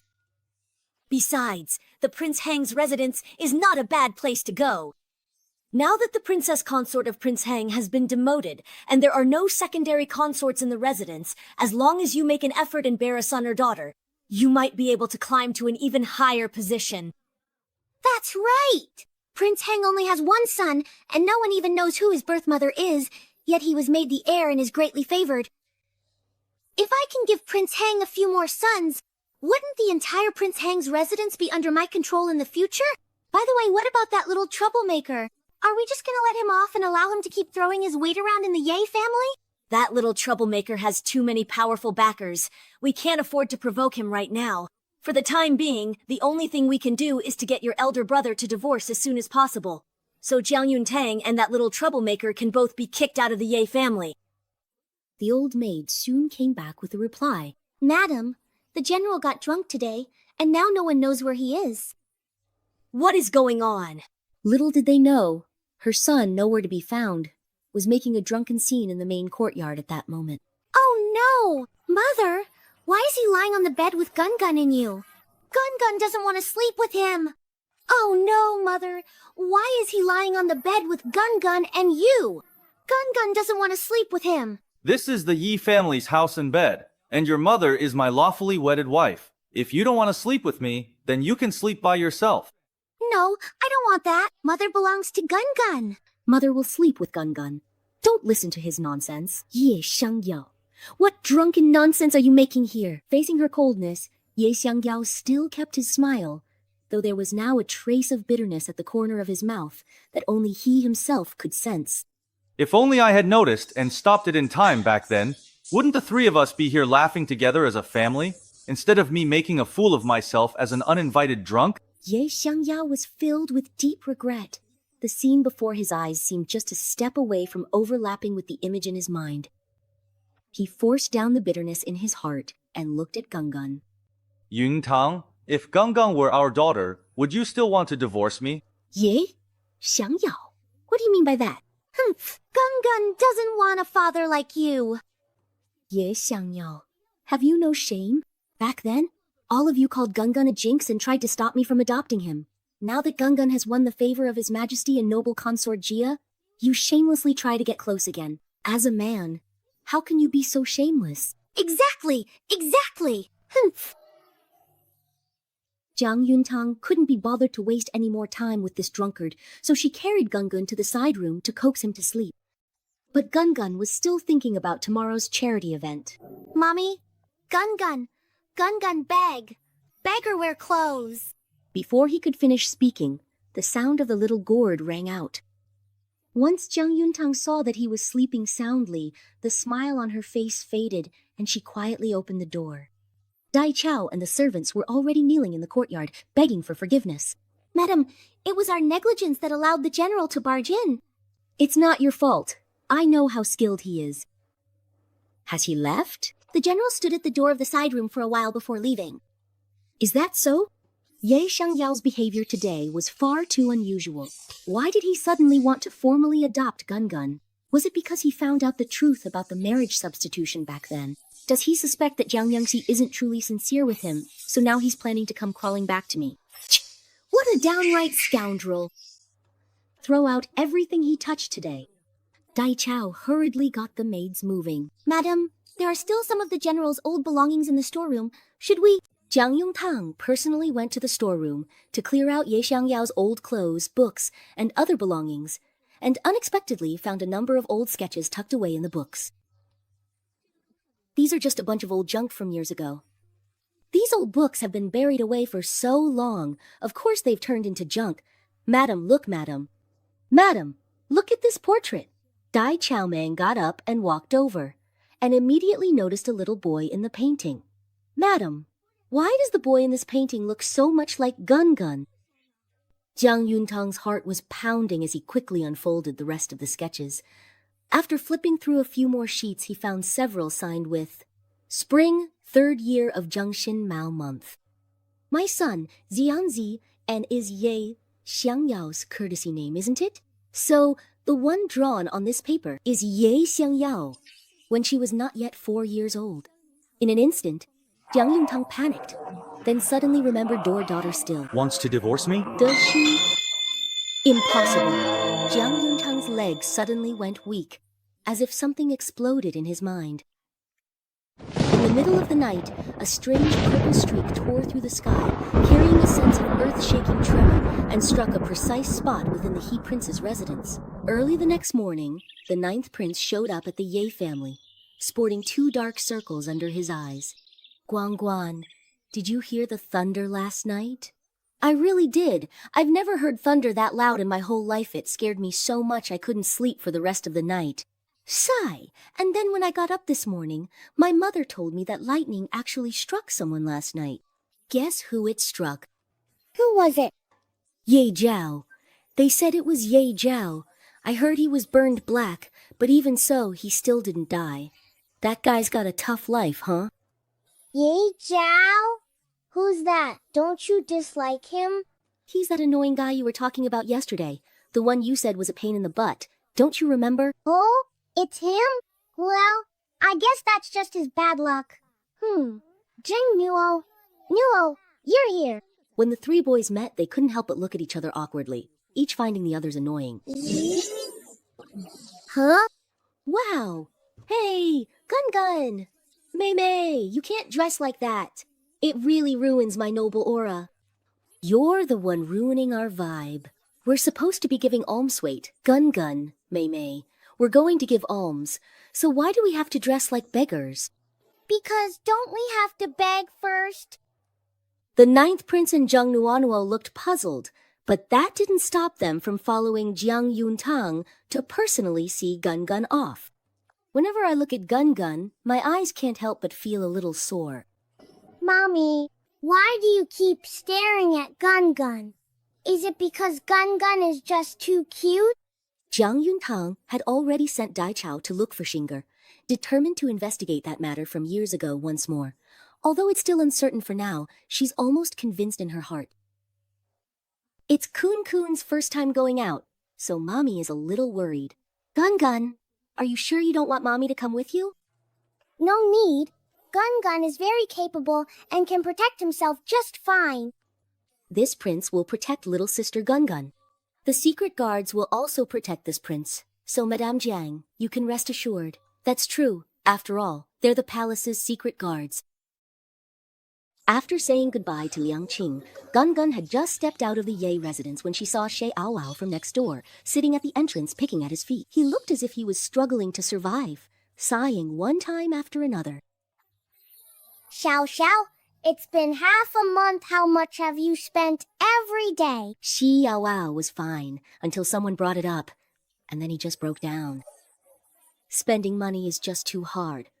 This is all you're doing. Dad said, the more you want, the more you spend. Spending money also takes skill. You have to work hard. Gun is going to spend money too. You're going to spend money too? Take me with you. All right, fine. Si Uli immediately went back carrying a huge bag of gold nuggets. When the prince saw so many gold nuggets, he was shocked. Didn't the Shi family fall into decline? Where did you get so much gold? The deed that Gun gave me was already astonishing. I know what Gun's little sister is capable of. Maybe I should sell myself too. But Gun didn't notice what she was thinking about. As soon as she got to West Street, she ran straight to her usual steamed bun stall and held up her big bowl. Don't think I won't recognize you just because you're dressed differently today, Miss of the General's Mansion. You're still here for your meat buns. So, what's with this getup today? Are you planning to eat a big meal? Gun immediately nodded, and the lady boss happily grabbed a big meat bun for her. Here, I picked out a big one for you. Hold on to it. The lady boss really is kind-hearted, giving such a big meat bun to a little beggar. I've never seen such a likable little beggar before. Of course I'd give her a meat bun. Besides, the general's wife and young lady often come to this street to support my business. What's a meat bun in comparison? Upon hearing this, the ninth prince immediately broke into a big, charming smile. The lady boss, hesitated for a moment, then broke off half a bun for her, and it was just a vegetable filling. And another thing whose young master comes out for fun like this? Here we are, dressed in fine silks and satins, out here begging for food. This really is the first time I've seen such a thing. The lady boss stuffed the remaining half of the vegetable bun into her own mouth. That's all.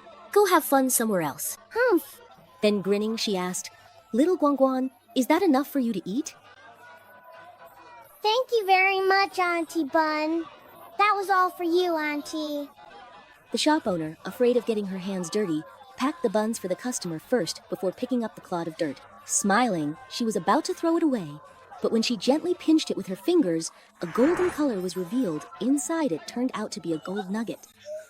The shop owner's expression changed dramatically, and it took her a while to come back to her senses. She quickly bowed reverently in the direction where Gun had left.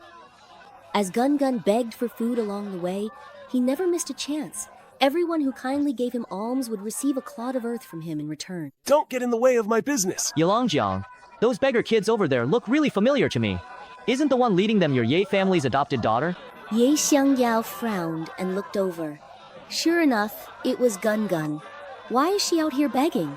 Everyone knows your Ye family has an adopted daughter from a previous marriage. But do you really not even give her enough to eat? Ye Xiangyao held back from snapping back, but her body had already honestly walked over. Big crab, you're blocking Gun's way. Why are you out here pretending to be a beggar?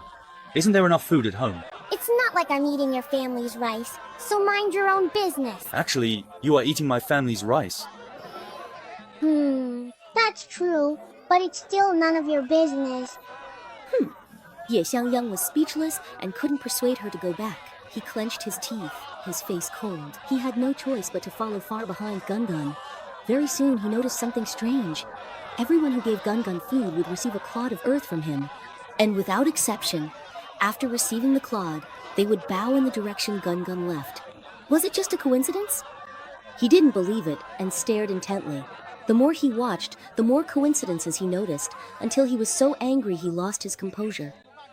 So it was you, little rascal, behind these clods of earth. In just one day, Gun ran all over West Street and North Street where the common people gathered. All the money I earned in the palace yesterday has been given away as charity. But Chiawa was completely devastated. How come you didn't spend a single coin? None of them gave me anything to eat, so why should I give them money for nothing? Well, if they wouldn't give you any, you could have gone in and bought something. At least that way you would have spent a little. Exactly. So why didn't you say so earlier? You didn't ask. And Guan didn't know you were this silly. Guan, the esteemed dowager consort, would like to cordially invite you to visit Prince Yu's magnificent residence. Are you free at this very moment? Dowager consort, you're awake. Has Uncle Danya woken up too? Yes, they are all wide awake now. Guangguan immediately gathered his little friends and climbed onto the carriage to head to Prince Yu's residence. In the warm chamber of the prince's residence, Yun Bie had indeed woken up, but after lying in bed for 8 years, his body had inevitably lost most of its functions. Even though he was awake, he still couldn't move, and his throat couldn't make a sound at all. Although the prince can open his eyes, no matter how much we try to stimulate him, his body shows no other response. Whether he can truly recover and be like a normal person is really quite hard to say. Then, how exactly are we supposed to report this to His Majesty? Are we to say that although the prince is now awake, he is still the same as when he was in a coma? Absolutely not. His Majesty has waited 8 years for this day. There must be another way. The entire room of imperial physicians was at their wits' end. The 9th prince has arrived. Yindi, who was lying on the kang, was so startled that she jolted awake and immediately opened her eyes. She tried with all her might to lift her own hand. Don't let him in. Don't let that bastard in. Hey, look! The prince opened his eyes, his pupils even moved, and it seems like his fingers are faintly trembling too. The prince is responding! As soon as the prince heard the 9th prince had arrived, he immediately reacted. Quick! Invite the prince in! Hurry and invite the 9th prince in! Royal Uncle, I'm here. Don't you recognize this familiar voice? I open my eyes, hoping it's just my imagination. Imperial. The imperial physicians became even more excited at the sight. My lord, he's crying.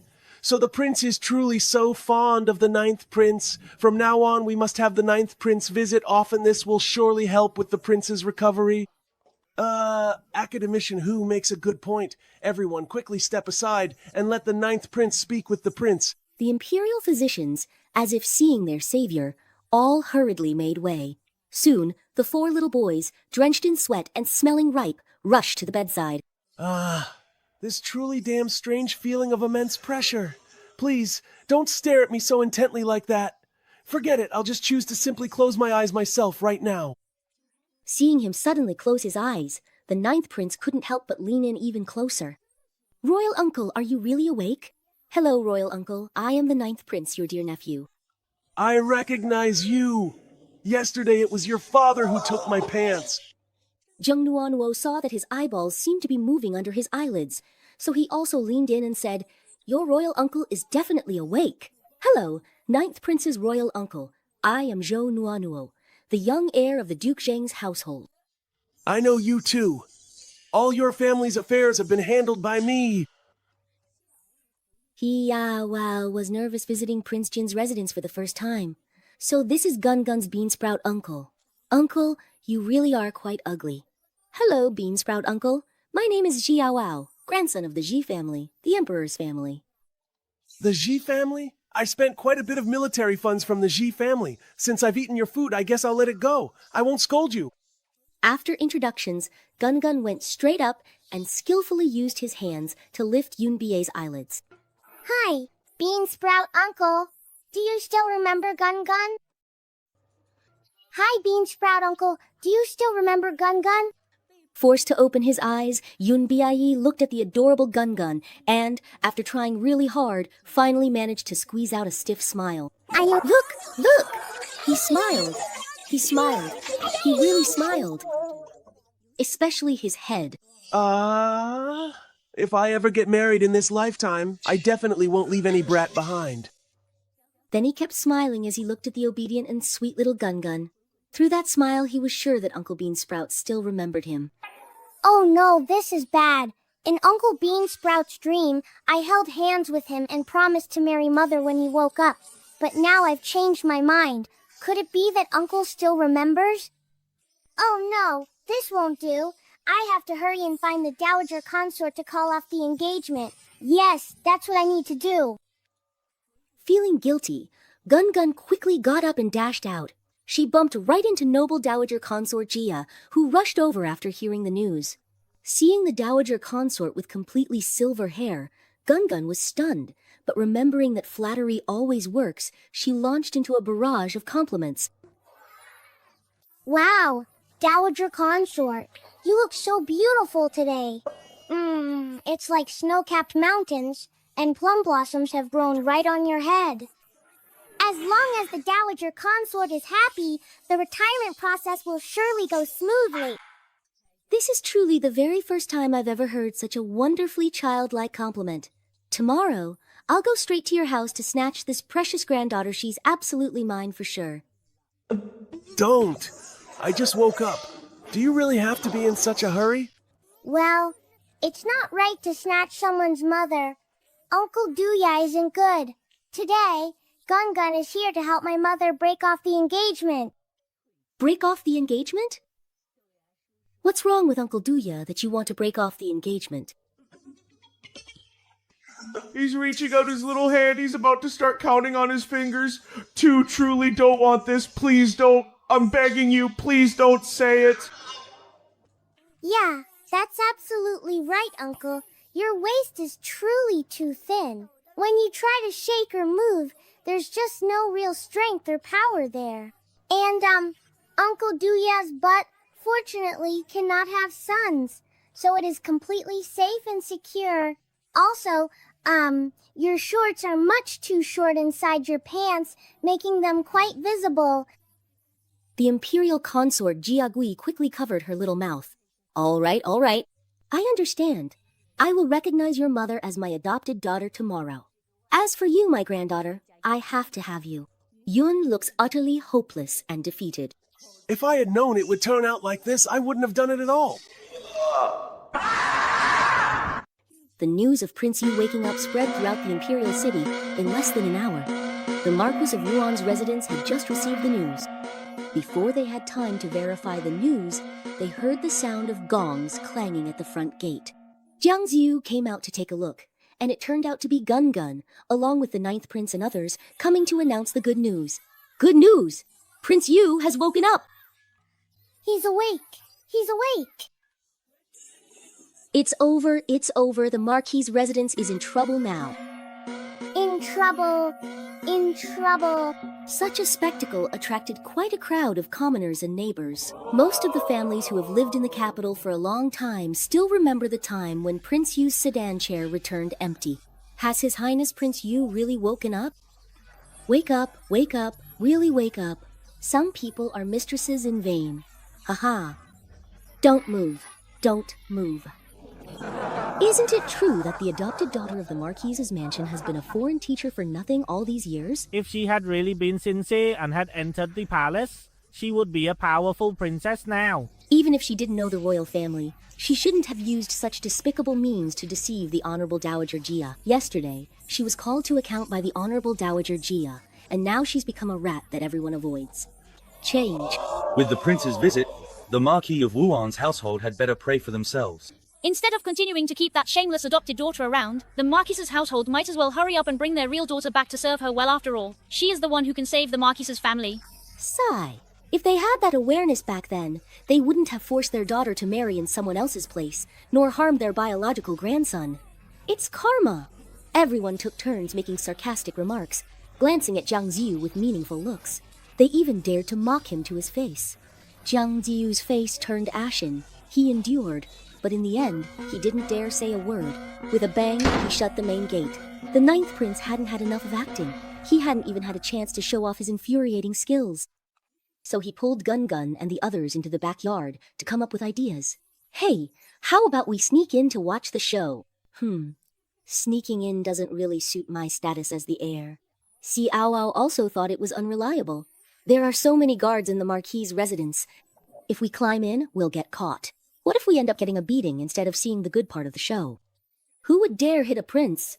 No one would dare hit a prince, but they would dare hit me. We just have to make sure no one finds out. The 3 pairs of eyes immediately fixed on him. Gun Gun rummaged through the old bowl in his satchel.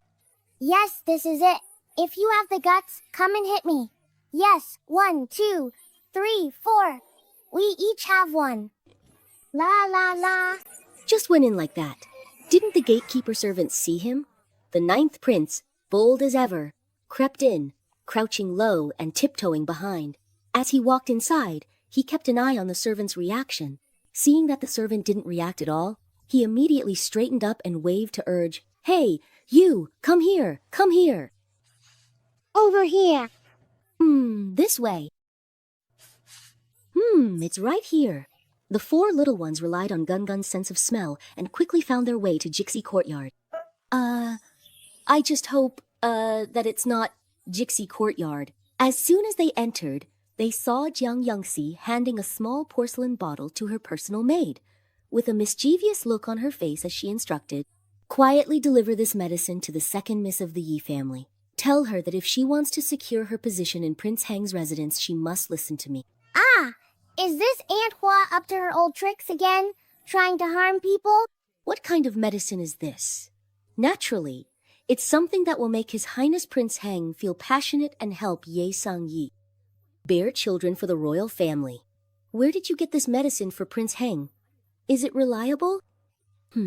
If I remember correctly, the medicine the heir of Prince Heng gave me before was called catnip. He said it would make Ye Shangjiao fall madly in love with me and even help me conceive in one go. That's how the heir of Prince Heng came about as well. As long as Ye Sang-yi succeeds and manages to bear an heir for the prince's household, not only can we continue to make use of the Prince Heng's residence, but we can also keep the Ye family under our control. But we have to get Ye Sang-yi into the prince's residence as soon as possible. Gun-Gun and his friends were completely shocked after hearing this. The ninth prince quickly pulled them outside. What should we do? They're planning to drug my eldest royal brother. Should we go to Prince Heng's residence and report this? Are you on good terms with your eldest royal brother? Not at all. I dislike my eldest royal brother and his son the most. Then maybe we should just break up and go our separate ways. At Prince Heng's residence, the heir Ye Zhao suddenly sneezed. Going inside is like a nest, but it's not as good as my own doghouse. Ma Fei's 3 little fish snacks are nothing compared to Lord Meow's catnip. Ye Zhao was just getting fired up when the head steward suddenly came to report. The heir, Madame Jiang, sent someone to say that she wants the second miss of the Ye family to enter the residence as soon as possible. Is that so? Then prepare a sedan chair and have her carried into the residence tomorrow. But what about His Highness the Prince? The usual just give father catnip with his meal and let him consummate the marriage. Where is my father? I heard that Prince Yu has woken up, and His Majesty urgently summoned all the princes to the palace. His Highness probably won't be back for a while. Wow. Once you let them carry you in, father will find out. As a concubine? After all, one more or one less, father doesn't really care. Steward, go and have everything prepared, and send someone to the Ye residence to deliver the news. When Gun-Gun came home, he just happened to run in Tonf. Exactly, always causing trouble. But so what if you made it so I can only be a concubine? His Highness clearly has his eye on me. That's why he's so eager to bring me into the residence. As long as His Highness's heart is with me, what does it matter if I'm a concubine? Some people, even as the official wife, can't win their husband's heart and end up living worse than a mistress. Are you being sarcastic about my mother? If you have the time to be sarcastic, you'd be better off hurrying to prepare your dowry. Humph! After saying that, Ye Sang-yi swayed her hips and walked away. Why does the aura of wealth around him look so tattered? Mother, that lady is about to lose a lot of money. Mother, hurry up and go earn her money. Jiang Yuntang also heard about the order from Prince Heng's residence and instantly understood what Gun-Gun meant. Ye Sang-yi hurriedly left the house to get married, and in order to put together her dowry, the Ye family shops had to be sold off at a loss like this. In that case, I won't stand on ceremony. That night, the entire Ye residence was brightly lit, everyone busy preparing for Ye Sang-yin's departure from the house the next day. Gun-Gun sat in the courtyard, swinging her little feet, breathing in the scholarly aura that was gradually dissipating from the Ye family, when Ye Shangjiao barged in again and caught her red-handed. Ye Xiangyao pulled out a dirt-covered lump from her bosom. Does this look familiar? Thursday, this is. If you suspect that I tampered with the money for buying the house and pocketed it, then go ahead and search me. If you find it, I'll return it to you. Ye Xiangyang isn't a fool. He knows it's impossible to find anything. So why waste the effort? Besides, this time he's really not here for the money. Yu Yuntang, I don't intend to take the money back. I just want to tell you, from now on, you don't have to rack your brain scheming anymore. Everything in the Ye family rightfully belongs to you. She's finally speaking normal. There's a kitty. Ye Xiangyao clenched her fists. Sometimes she really wanted to give this little brat a good beating. Believe it or not, you are my lawfully wedded wife, married in broad daylight. As for Jiang Yunxi, I will not marry her as my co-wife. From now on, you will be the only mistress in the Ye family's backyard. After saying this, he stared at the mother and daughter in front of him, as if expecting their reactions. Hey, Mother. Are you feeling uncomfortable? Uncomfortable, rolling like a rabbit. Rabbit! Mother is also. Ye Xiangyao's face darkened instantly. I even felt a little powerless. Yuntang, how can you trust me? Jiang Yuntang will never believe him again no matter what. You expect me to believe you just by your words. You used to coax Jiang Yongxi in the same way. I don't remember that being the case. You're jealous. Mother, hold it in. Hold it in. But Jiang Yuntang really couldn't hold it in. She turned her face away and rolled her eyes hard. Think whatever you want. I'm going to take Gun Gun to rest.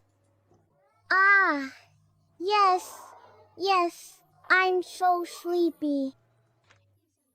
Ye Xiangyao knew. After running around outside all day, Gun Gun had unknowingly developed a bit of affection in her heart. Then you two rest first. I'll come see you again tomorrow. What should we do, Mother? She said she's coming again tomorrow. It's okay. Mother could drive her out, but Gun Gun thought they couldn't fight every day, so his little mind started working quickly. Mother, our family can't even put food on the table. Why don't we go back to your family's house and have a look? Grandfather went to see the Jiang family's courtyard today. It's really big, much bigger than the Ye family's. Jiang Yuntang knew what he meant, but for their mother and daughter, the Jiang family was still not as good as the Ye family. Let's just go to sleep first. Let's deal with tomorrow's matters tomorrow. All right. Okay. Gun Gun has hit all his targets today, so before going to bed, he quickly counted up his achievements.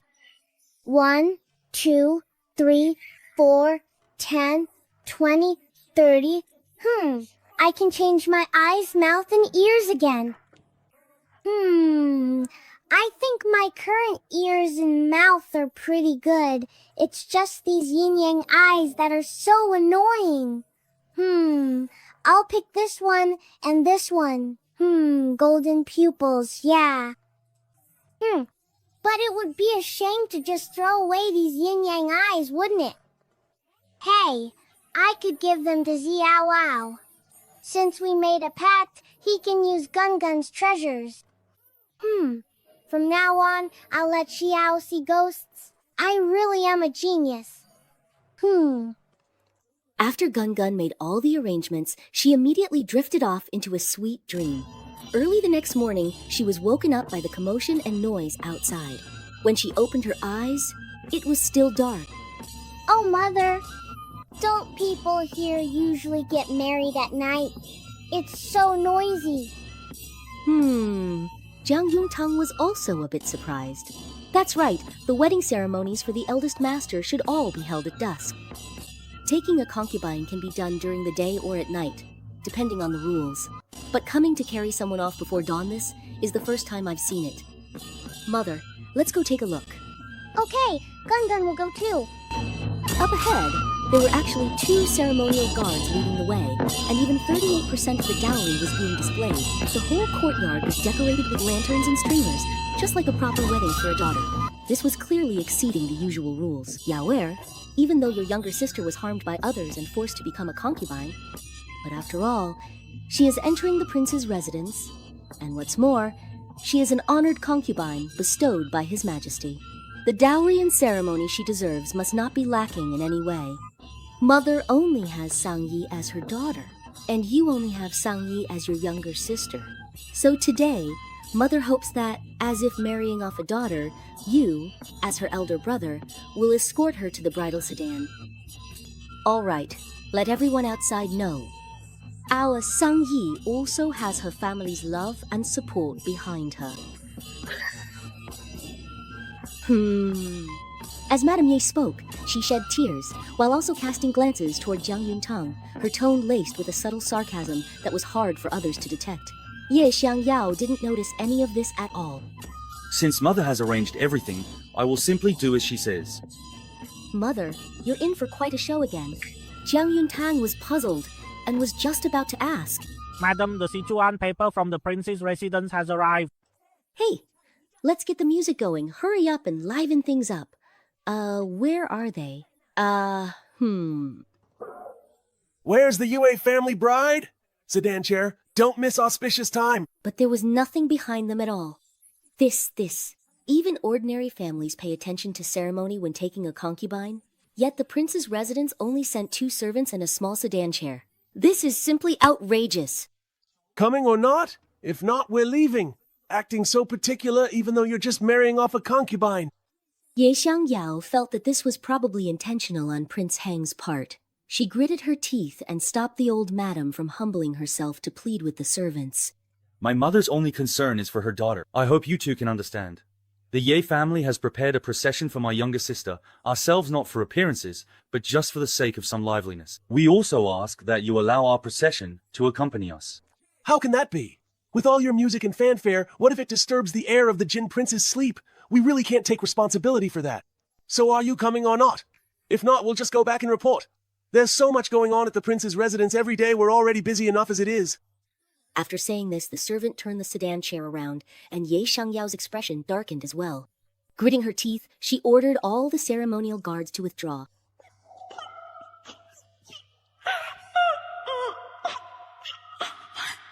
What a humiliating disgrace. I'll remember this. When it's my turn to handle things, I'll make sure that little tattooed servant pays for it. Soon, before dawn had broken, a small sedan chair, carrying Ye Sangyi, was silently brought into the Prince Hang's residence. After Ye Sangyi left the house, Gun Gun happily went back to sleep for a while. When he woke up, he realized his mother was gone. The old madam panicked madam had just left Yuanshu Hall not long ago. Oh no, is grandmother going to bully mother again? I have to hurry and help her. Ninth Prince brother, why are you here again? I came to find you so we can go together to Prince Hang's residence and see my eldest royal brother's wedding night. Hurry up, my eldest brother just left the palace, we can't miss it. My mother wants to know whether my eldest brother actually likes women or not, so she urged me to leave early this morning. He and my mother were so excited last night that they didn't sleep at all. Gun Gun isn't very interested in wedding nights. I'm not going. I want to go find my mother. You really aren't going? Shi Ao Ao arrived. I saw the 9th Prince and heir apparent again. Are you going out to play? Where are you going? Take me! Ah, sigh. Taking care of kids is exhausting. Xiao Ao, aren't you busy spending money? Spending money alone is nothing compared to 4 people spending together. My mother also told me to hang out with you more. Sigh, taking care of kids is exhausting. My father hasn't been home for months, my mother is busy managing the business, and she still has to look for people to get news about my father's merchant ship, so she doesn't have time to take care of me. Actually, I'm really quite pitiful all by myself. Oh, right. You mentioned last time that your father left to do business before the new year. It's been over 3 months and they still haven't come back? He glanced at Shi Ao Ao's fate board and only then noticed that one of his parents' life threads had snapped, and it looked like it had been broken for quite some time. The situation with a broken life thread is a bit complicated. It could mean they're out of money, or it could mean they're out of luck. So which is it? Maybe it's best not to tell Xia Ao just yet. At this moment, Zheng Nuonuo finally walked over with an air of confidence and made her stance clear. What's exactly today's group activity? I'm in. Gun Gun knew he couldn't shake them off, so he took them along to find his mother. As soon as they reached the entrance of Anshu Hall, they heard the old Madame Ye crying. The 9th Prince immediately mouthed silently. Why is your grandmother always crying? Such bad luck. All the good fortune has been cried away by her. The people inside heard this, and the atmosphere instantly froze. Gun Gun dashed inside and found that Ye Xiangyao was there too. You guys! Please hurry over and protect my beloved mother. No problem, Mother. Did they really bully you so badly? Jiang Yuntang's heart melted completely. With Gun Gun around, no one would dare bully her mother. How did Gun Gun find her way here? The ninth prince, pressed for time, quickly answered. I wanted to take Sister Gun Gun out to play, but she said she needed her mother's permission first. Jiang Yuntang actually hoped Gun Gun could have her own friends. Go ahead, but remember to bring your sister back tonight. Okay then. The ninth prince immediately cheered, grabbed Gun Gun, and ran off, then quietly hid beneath the window of Anshu Hall. Shh. Your grandmother's donkey face is so long right now, she's definitely looking for trouble with your mother. When my grandmother used to pick on my mother, she acted the same way. She'd put on one face in front of my father and a completely different one behind his back. There are no mother-in-law and daughter-in-law conflicts in my family because they're all lifelong bachelors, haha. Wow, then your family is really something, Brother Shizi. Then they perked up their little ears and listened to what old Madame Ye was saying inside. Yun Tang, it's not that I'm eyeing your private assets or want you to cover the household deficit. I genuinely want to hand over the authority of managing the household back to you. Because of the funeral and your rushed marriage, in order to put together a decent dowry for you, I had no choice but to sell 3 of our shops at a low price. The household funds are indeed a bit tight right now, but as long as you manage things diligently, everything will get better. Also, the household feels quite empty these days. I want to bring Ying Ying and her brother here to live in Anshu Hall. Yun Tang, if you're willing, I can make the decision to have these 2 children registered under your name. From now on, they would only recognize you as their mother. What do you think? No, absolutely not. We can't let the Yi family steal Mother's money, and we can't let other kids take Guan Guan's mother either. The ninth prince clearly has plenty of battle experience. That's easy. Your aunt emptied out the family to put together her dowry, so let's go check out the bridal chamber first, and then while we're there, we'll take the dowry back. Wouldn't your family have money then? As for those 2 other young masters, I'll come find you to play every day from now on. Every time I see them, I'll beat them up, so they'll end up begging to go back to the Jiang family themselves. Great idea. So the 4 little ones immediately set off for the Prince Heng's residence. When they arrived, they happened to catch Prince Heng just returning home. My lord, the young master brought Lady Ye into the residence this morning. She's still in the bridal chamber. Would you like to go take a look, my lord? Prince Heng thought for a moment. Which family was it again? He decided to go check out the bridal chamber. The 4 little ones hurriedly scampered after him. As soon as Prince Heng pushed open the door, he saw a plain pink wedding dress on the couch. This fabric, this embroidery, it's just too ordinary. He turned around, closed the door. Hey, my lord, the new wife was bestowed by His Majesty. Why not just put up with it for now? Prince Heng kept turning away. My lord, the lady also brought 2 trunks of new clothes and over a dozen bolts of fabric, all placed in the bridal chamber. Why don't you go in and take a look?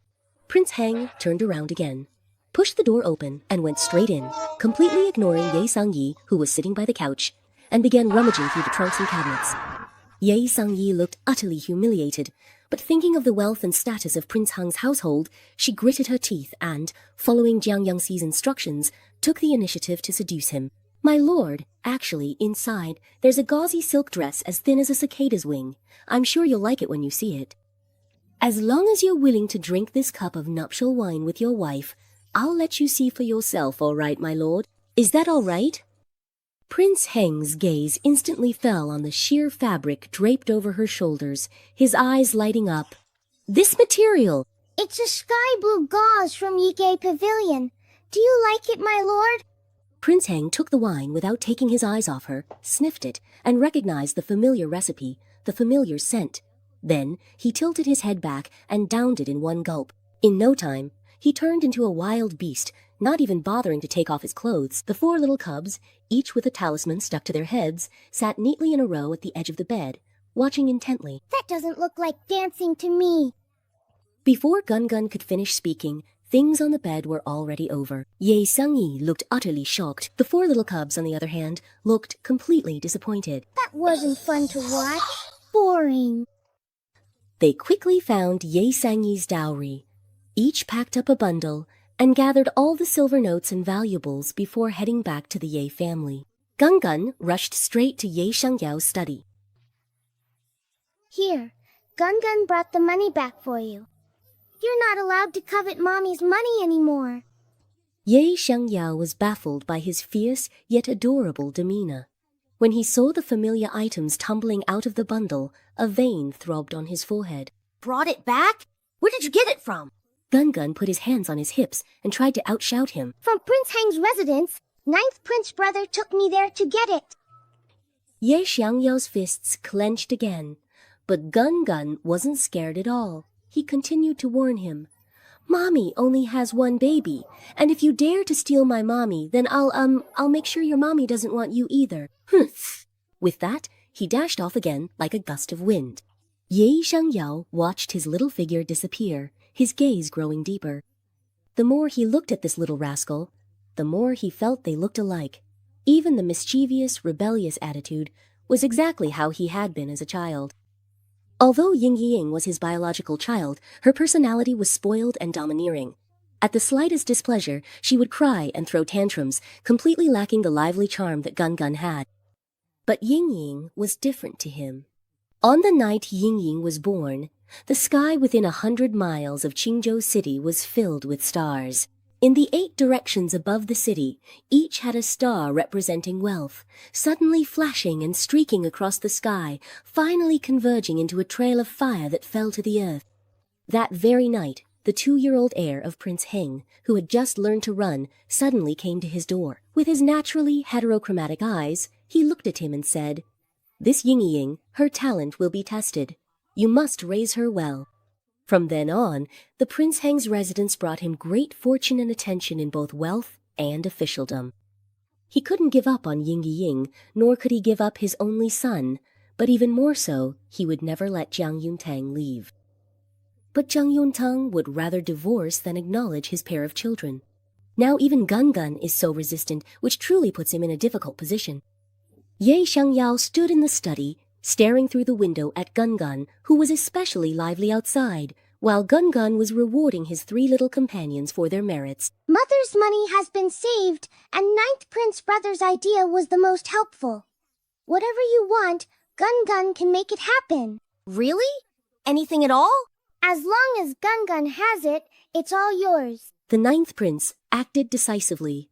"I want to sell myself." Wow, you want revenge too? But you're a prince.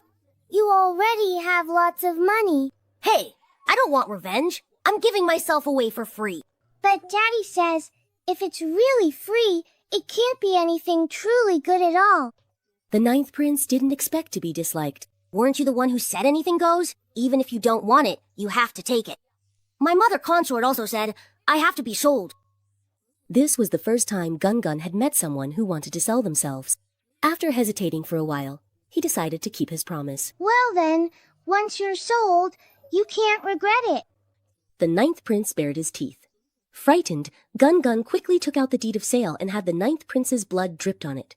The 9th Prince instantly felt pleased, then looked at Zheng Nuo. Zheng Nuo raised a hand to politely decline. People from Duke Zheng's household must have integrity. How could I sell myself? Besides, what you're doing would lower my value. Well, selling yourself has to be voluntary. Eldest young master, what do you want? Oh, it's just a small favor. I don't want anything at all. All right then, that sounds good. After saying that, Gun took out the yin-yang eye yesterday and attached it to Zi Ao's eye. Here, this is for you. Remember, please, not to fall asleep tonight. As soon as the words left her mouth, You, put Gun down. Mother. Stop shouting! I'll take you to her! When Gun heard that she was going to her mother's yard again, she was so angry that she bit him. You are not allowed to look for Gun's mother. Let it roll down. This prince orders you to let him down. Ye Shangyao gritted his teeth and let Gun go. When Gun saw that the 9th Prince could actually shock him, hope lit up in his big black eyes. You're a prince. So, does that truly mean Big Crab has to listen to you now? Of course, certainly. Oh, wait a second. You You wrote big characters, so you have to put your handprint on it. This is an order from the 9th Prince. From now on, you're not allowed to enter my mother's courtyard. Gungun put her hands on her hips, holding the prince's calligraphy as her decree. Yi Xiangyao, who had been following with a sullen face, took a closer look and saw. Yi Xiangyao and dogs are not allowed inside. Yi Xiangyao stood outside for a long time, but he didn't push the door open. The 9th Prince and the others played at the Ye residence until nightfall, before reluctantly saying their goodbyes. Gungun, little sister. I'll come play with you again next time I have a day off or vacation. I'm the distinguished 9th Prince, you know. I've already sold myself to you and become your person. So from now on, you need to be more discerning when making friends. Don't let yourself be fooled by those cheap little boys outside and you can't get close to them, understand? No, that's not enough. Let's pinky swear. Pinky swear, hang it high, no lying for 100 years. Gungun was so tired that she fell asleep as soon as her head hit the pillow that night. Next door, at the Shi residence, Shi Ao was still thinking about what Gungun had said to him today, using both hands to forcefully hold his eyelids open, refusing to let himself fall asleep. Madam Shi couldn't help but want to hit him when she saw how silly he looked. Are you going to sleep or not? I've been working hard all day outside, and now I have to come home and watch you sleep. Just like your deadbeat father, always making people worry. I'm nothing like Dad. Mom, go take care of Dad. Don't bother with me. When Madam Shi thought of her husband, she hid all the worry in her eyes. Sigh, who knows where in the world he's wandered off to? I'm not worried about him at all. Isn't Dad just sitting inside drinking tea? Madame Shi was suddenly stunned, feeling as if a cold wind had swept through the room. I truly don't care who you are. Please get off my son right now. The next day, before dawn, Gungun was woken up by the noise again. Gungun didn't dare to get angry. Listening to the sound of swana horns and crying coming from the neighboring house, he even felt a little guilty. Jiang Yuntang quickly had the maid prepare offerings for the memorial and got ready to take Gungun to pay their respects in person. But as soon as old Madame Ye found out, she immediately acted as if she had caught them red-handed and ordered him to go to Anshu Hall at once. The Xi family is nothing more than a lowly merchant household. As the wife of an official, it's enough for you to send some offerings to show your condolences. Yet you insist on personally going to pay your respects. How improper and beneath your status! And that Madame Shisei's brazen and shameless, utterly lacking in conscience, she swindled so much silver from both the Jiang and Ye families with that dilapidated house in the south of the city, and even spread rumors everywhere. She deserved to lose her husband. Instead of standing united with your husband's and your own family against her, you still want to go and pay your respects? Could it be that you've been secretly associating with Madame Shi behind our backs? Old Madame Yi is so poor now she can barely put food on the table, and she's been fixated on that 60,000 taels of silver. She's been suspicious about this for a long time. Old Shio was Gungun's good friend, so Gungun wants to go too. If you won't let Mother go, then Gungun will go by himself.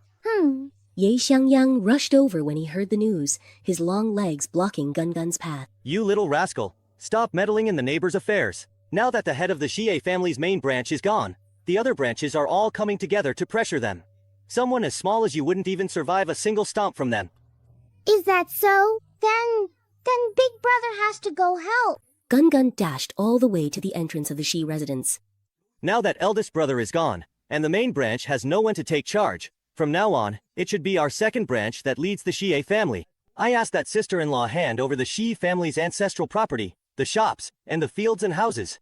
And this residence as well. This is the Xi family ancestral home. From now on, it should be managed jointly by our second branch. Those people kept calling themselves the Xi family, but their faces were fierce and menacing, as if they didn't consider Xiao and his mother part of the family at all. Gungun had heard stories in Linjue town about clans forcing widows and orphans, but never expected to see it happen for real in the Xi family. No wonder Father and the others said that money moves people's hearts, and even their nature. A person's goodness or evil is fully revealed when it comes to wealth. Gungun can help you and drive them all out. Even if you drive them away today, they'll just come back tomorrow or the day after. Right. Then I'll go ask 9th Prince Brother to help. 9th Prince Brother can handle a lot of people. Sigh, the 9th Prince can support my family openly, but the Shi family will just play dirty tricks behind the scenes.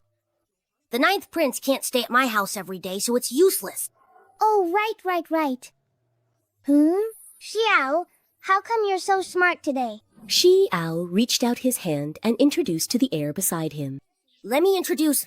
This is my father, he told me. Gun couldn't see the Shi residence without his yin-yang eyes, but still politely greeted the heir. Hello, Uncle C. Uncle C, so what should we do now? Do you need Gun's help? Oh, yes, I do. My father said that he had my mother hold the funeral in a hurry before even finding his body, just so the Shi family clan wouldn't have time to scheme. Oh, my father also said that they won't give up until they get what they want today. We can give them money, but no matter what, we must keep the ancestral home. Oh, the people from the 2nd, 3rd, and 4th branches of the Shi family are all good for nothings. The only reason they want the ancestral home is because it's worth a lot of money. So if we give it to them, it'll end up being sold sooner or later. Now, the only option left is to give up money to keep the house. But we need Dad. Could you slow down a bit too? We need an important figure here to hold down the fort and put on some pressure. Then go find Ju. My dad said, little kids won't do. Oh, I understand now. Then he dashed off to get someone. Very soon, Big Sister Ji followed Gun to the Shi family home. When the Shi family saw that a eunuch had arrived, they, being rather inexperienced, scoffed. Sister-in-law, is this the helper you brought in? Who knows what a eunuch does? He might just be someone who cleans chamber pots or scrubs toilets in the palace. Don't think you can scare us with that. Exactly. Our Xie family used to be imperial merchants. We've seen plenty of eunuchs before. Back then, whenever those eunuchs saw anyone from our Shi family, they would bow and scrape. Do you really think we'd be afraid?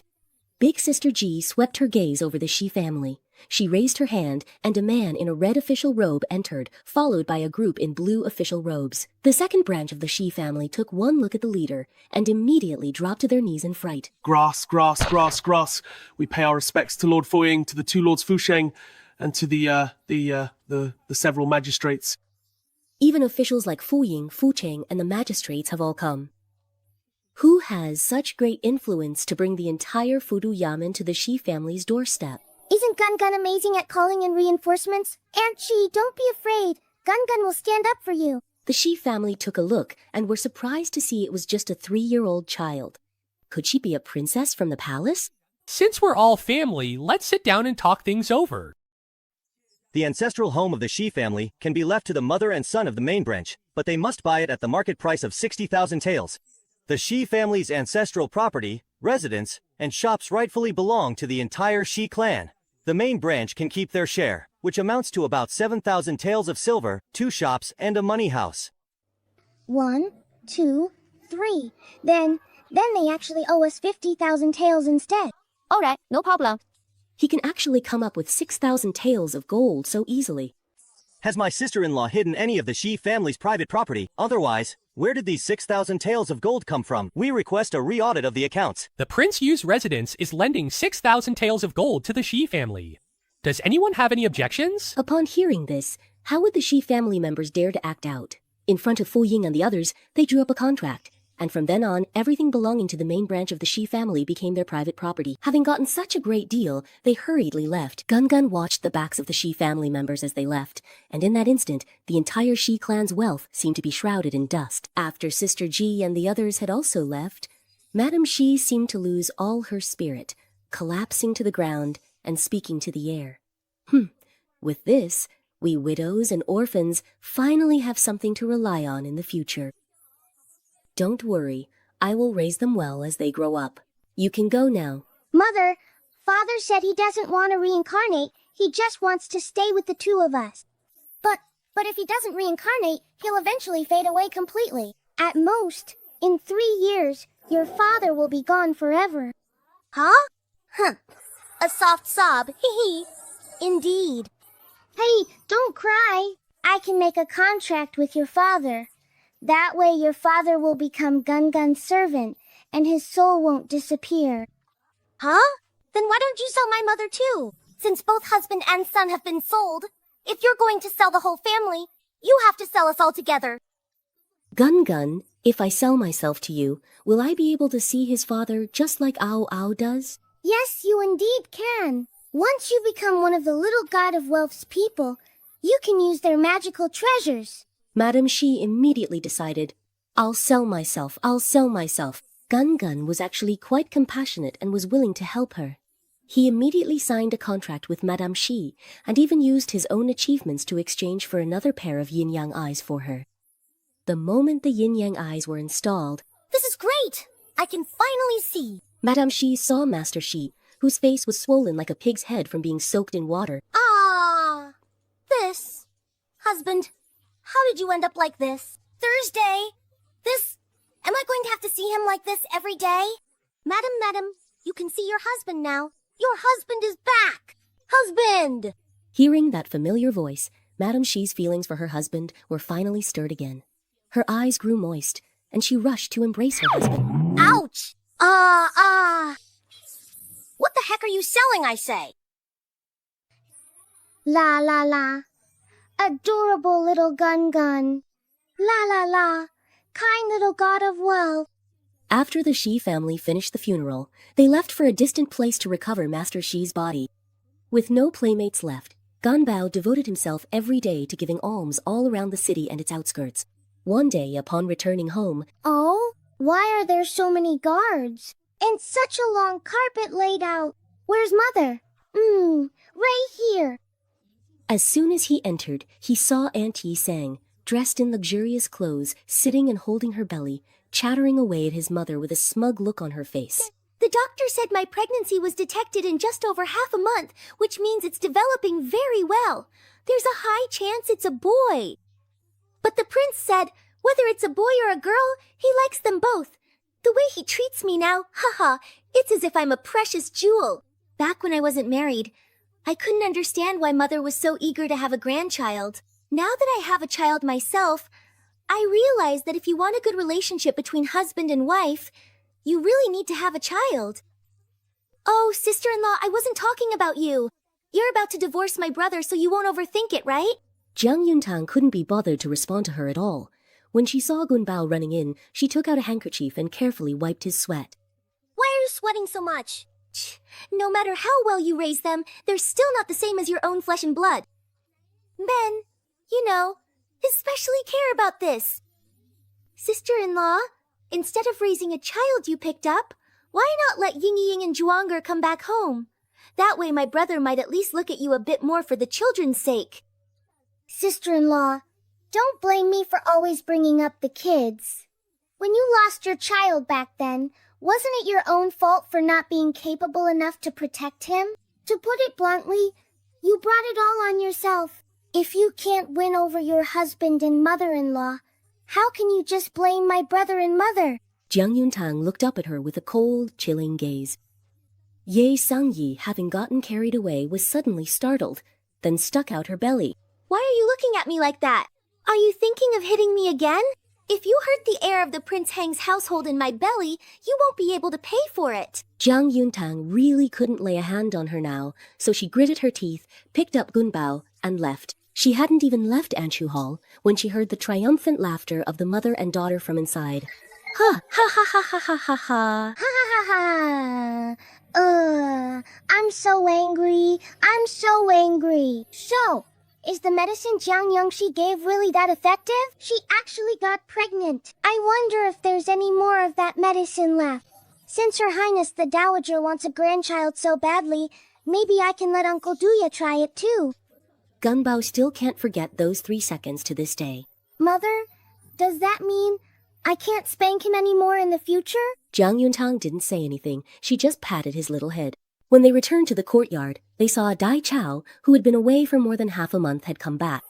Aunt Dai Chao, where have you been these past few days? Dai Chao took out a bundle to coax him. Of course! I went to find delicious treats for Gunbao. Wow, so many pastries! He immediately forgot everything else and went to share them with the little maids. Only then did Dai Chao follow Jiang Yuntang into the room. Meanwhile, the people Ye Xiangyao had sent out also returned to the Ye family and were reporting in the study. General, we did not find the box you mentioned, because the God of Wealth Temple, along with the slope behind it, was leveled by the authorities and turned into a granary before we arrived in Qingzhou. Ye Xiangyao clenched his fists in disappointment and shock. How could it be such a coincidence? Actually, it's not really a coincidence. The God of Wealth temple in Linshui town was burned down by a family in town during the new year. Because the temple had few worshippers and the townspeople were unwilling to spend money to rebuild it, the authorities requisitioned the land. During the new year? Exactly when? On the 5th day of the first lunar month. If this isn't a coincidence, then it must be fate.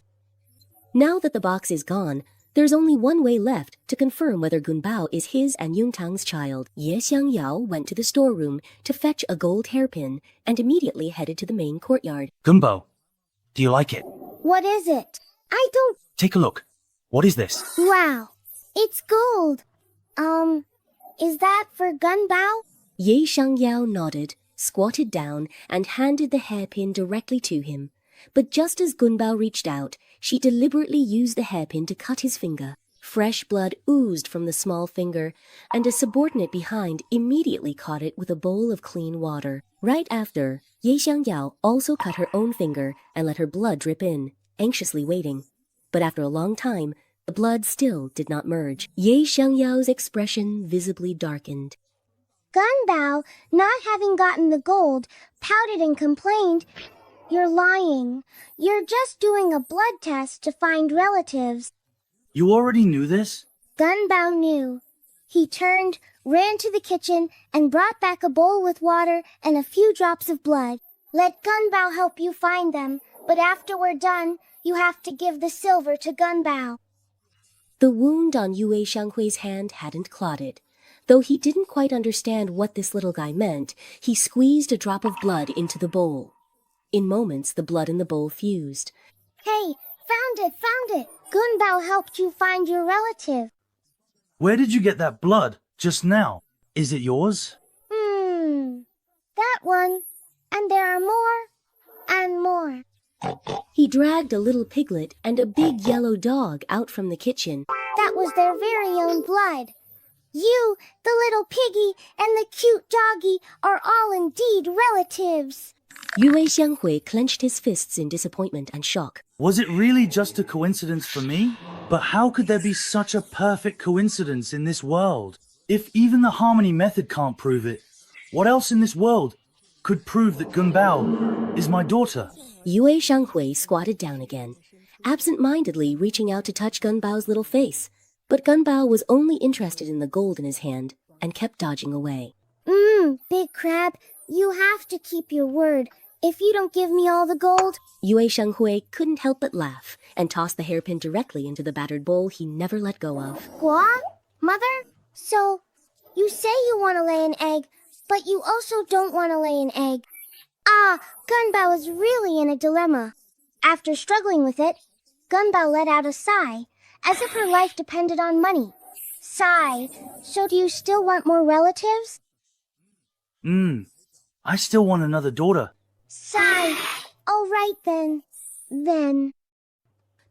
Yue Xianghui left, ran to Prince Heng's residence, stuck a talisman on Aunt Ye Sang's door, and rummaged through her things. Where is it? What was it called again? Something with cat. Then, I think it's this little bottle. Luckily, there's still a little left. As long as the green hills remain, there will always be firewood to burn. Anyway, just drink this, give it a shake, and you'll have a baby.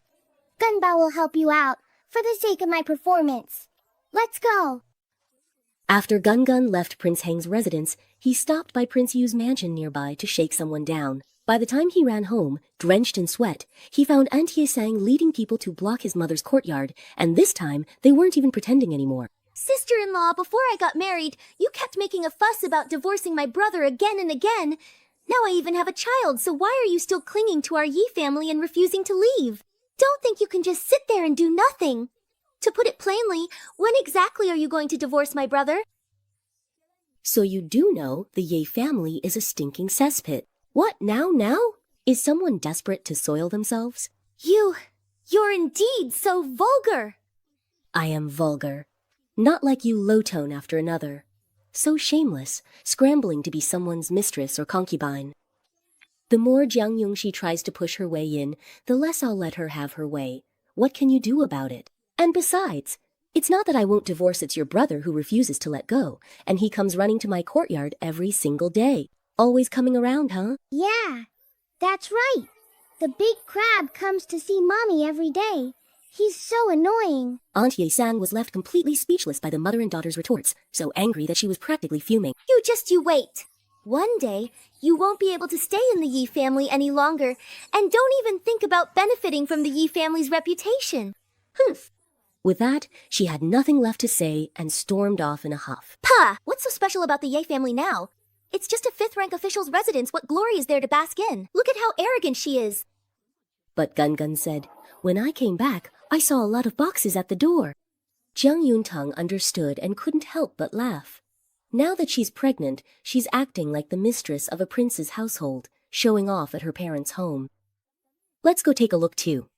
With that, he picked up Gun and headed to the front yard. Sure enough, just as Gun had said, boxes of all sizes were piled up, taking up nearly half the courtyard. Oh, weren't you acting all tough just now, sister-in-law?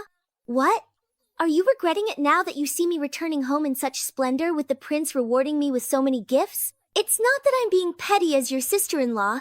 It's that you kept refusing again and again, saying you didn't want to manage the household. So all these nice things will have to be put in Mother's courtyard none for you, sister-in-law. Little Gun, not playing fair at all, dashed over on her short legs. Stop that little troublemaker! Don't let her steal my things!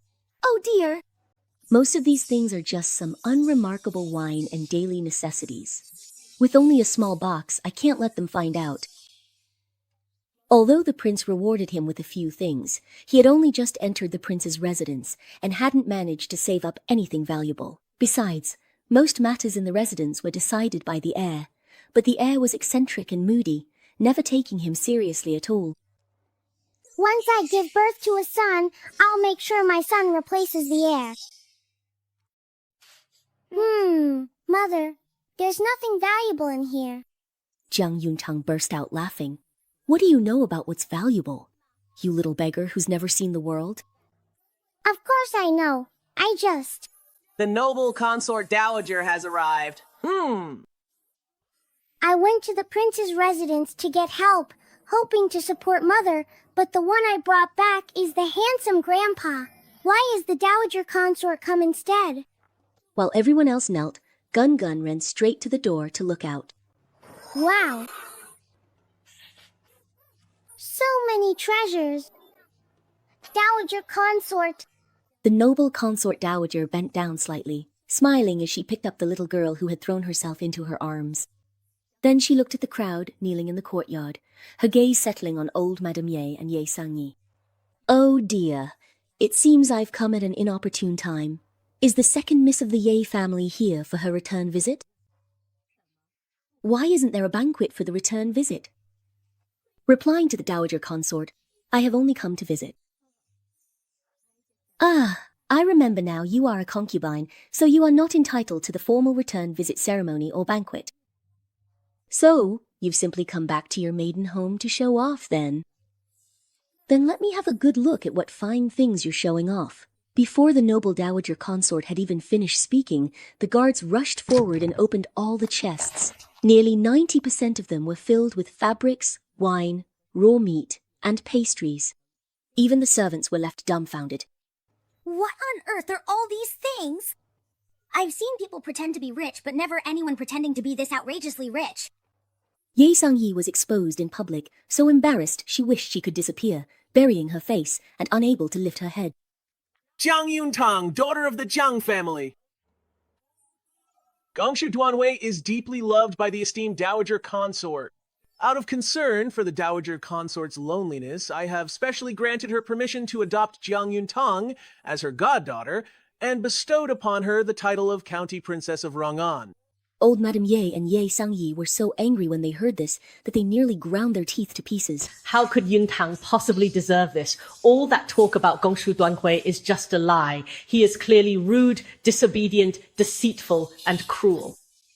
How could someone so unpresentable be granted the title of County Princess, let alone serve in Rong'an? Dowager Consort bestowed the title County Princess Rong'an. This spring, a total of 50 bolts of silken brocade, as well as 10 sets of gold, silver, and jade ornaments have been presented. 20 sets of headpieces, 20 pairs of official flowers, 1 chest each of golden melon seeds, silver peanuts, and pearls, along with 5 types of children's toys and fragrances. Li Dan recited the list for the time it takes to drink a cup of tea, and everything was recorded in the imperial register, stamped with the consort's seal. Anyone who dares to covet or seize these things must first consider their own head. Old Madame Ye and Ye Sang were both so jealous that their eyes turned red. You have no right to be angry. My mother is a second-rank lady, and our household is 5th rank. My mother outranks all of your officials. The main wife should remember to kneel before my mother. When Ye Sang heard this, she was so furious that her vision went black, and she felt a dull pain in her lower abdomen. Bean Sprout, Uncle Gun is here.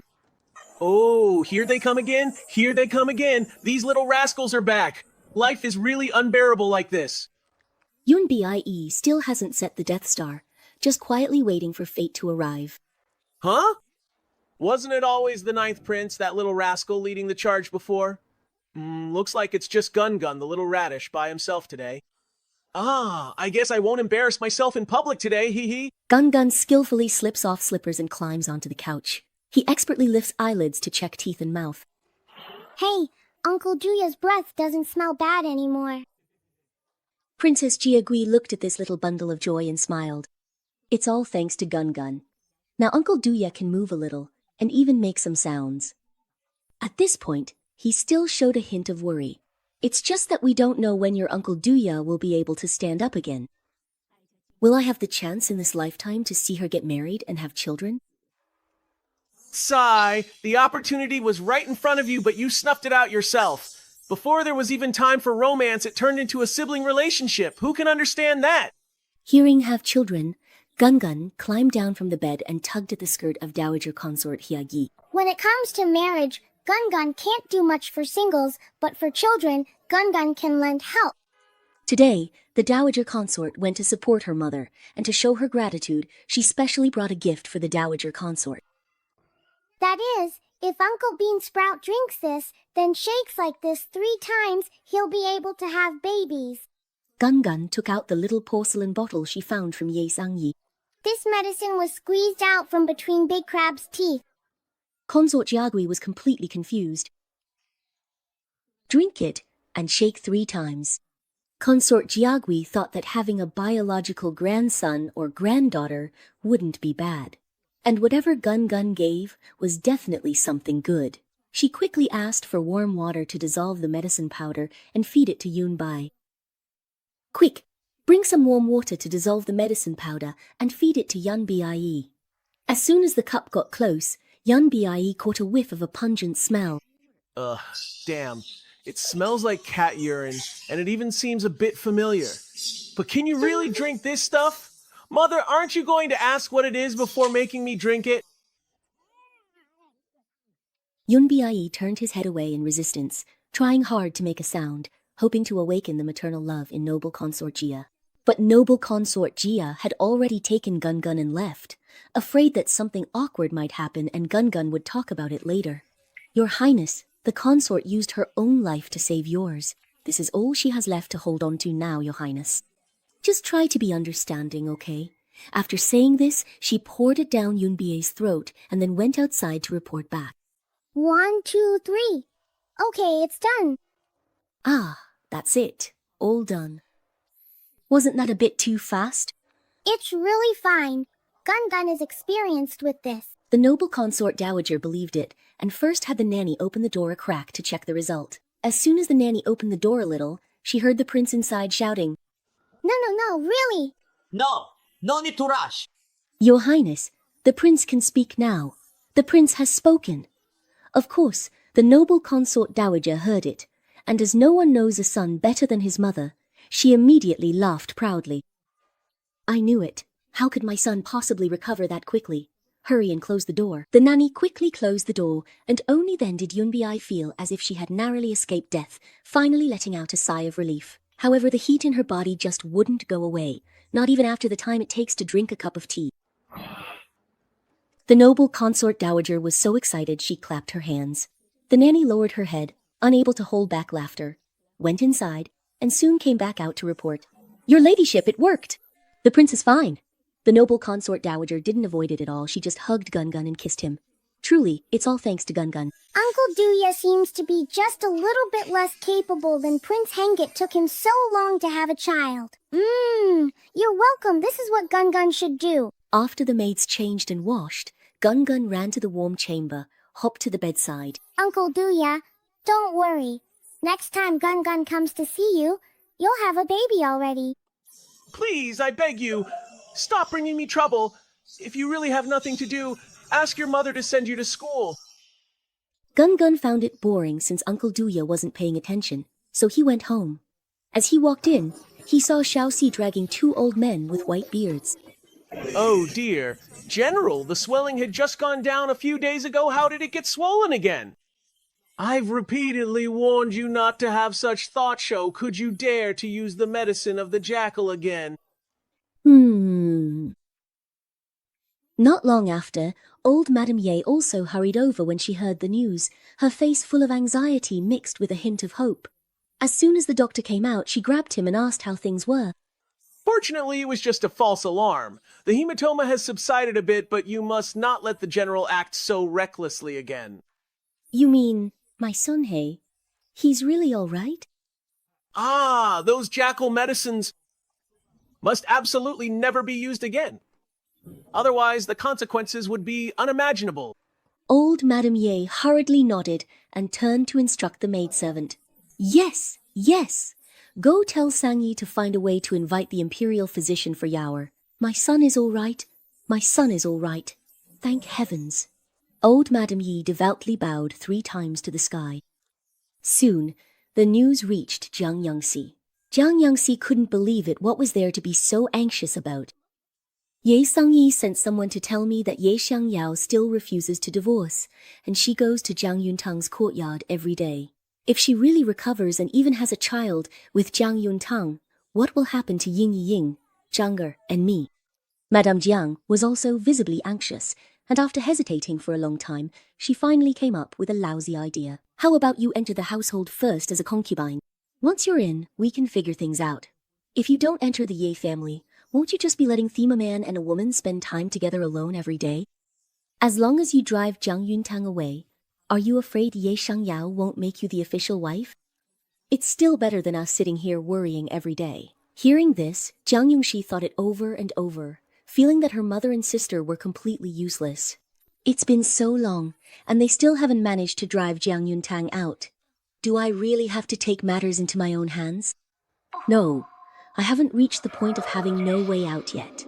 The Jiang family members are all weapons in my hands.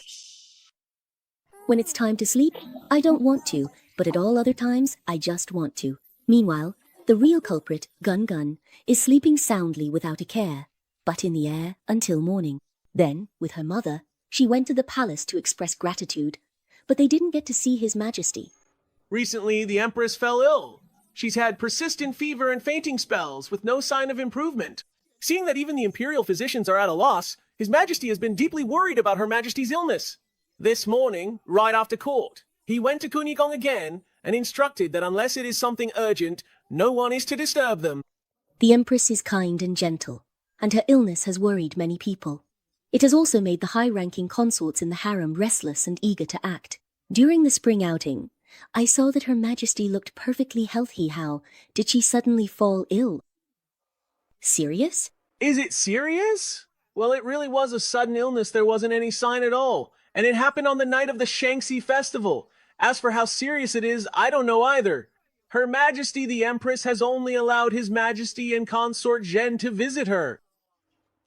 She suddenly fell ill on the night of the Shangxi festival, and there were no warning signs at all. Jiang Yuntang suddenly remembered the Empress putting the Phoenix Crown's top pearl into Gun-Gun's bulk hood. It had been Gun-Gun's doing? Jiang Yuntang was suddenly filled with guilt and hurriedly took his leave to go to Consort Zhen's palace to inquire about the Empress's condition. Consort Zhen now keeps her lips sealed around everyone, but she tells Jiang Yuntang everything. Sigh, Her Majesty the Empress, this illness really came out of nowhere. I was even accompanying Her Majesty in prayer that night. Less than 2 hours later, she suddenly collapsed, feverish and unconscious.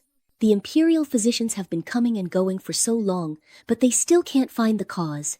His Majesty is so worried that he goes to Kunyigong every day to keep watch. Sigh. But I heard that before she fell ill, Her Majesty had a huge argument with His Majesty. This has never happened before, and His Majesty was truly furious because of it. Madame Feng didn't even go to Kunyigong that day, and it was several days later before she found out that Her Majesty the Empress was so ill she couldn't even get out of bed. These days I've also been serving in Kunyigong. Now, Her Majesty is unconscious most of the time, and she's awake less and less, just as Consort Jen said. The Empress is on the verge of dying. Could it really be something Gun did? Jiang Yuntang has never felt so anxious in his life.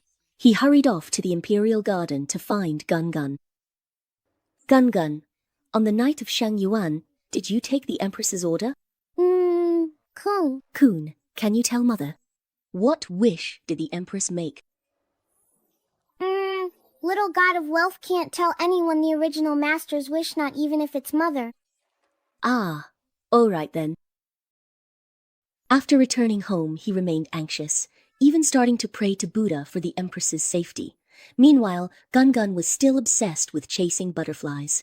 2 days later, at dusk, 3 consecutive funeral bells tolled within the palace. The news spread throughout the capital, and within a quarter of an hour, word had already come. The Empress has passed away. The Empress has passed away. His Majesty has declared 3 days of court suspension, and the entire nation is in mourning. By one side, what does it matter if it's as hard as reaching the heavens? Jiang Yuntang brought Gun into the palace, and as they stood among a long line of names, a sudden gentle breeze swept by. Thousands upon thousands of butterflies appeared in the sky. Weren't those butterflies just released by Gun? Swarms of butterflies layered upon each other, surrounding the Empress's coffin.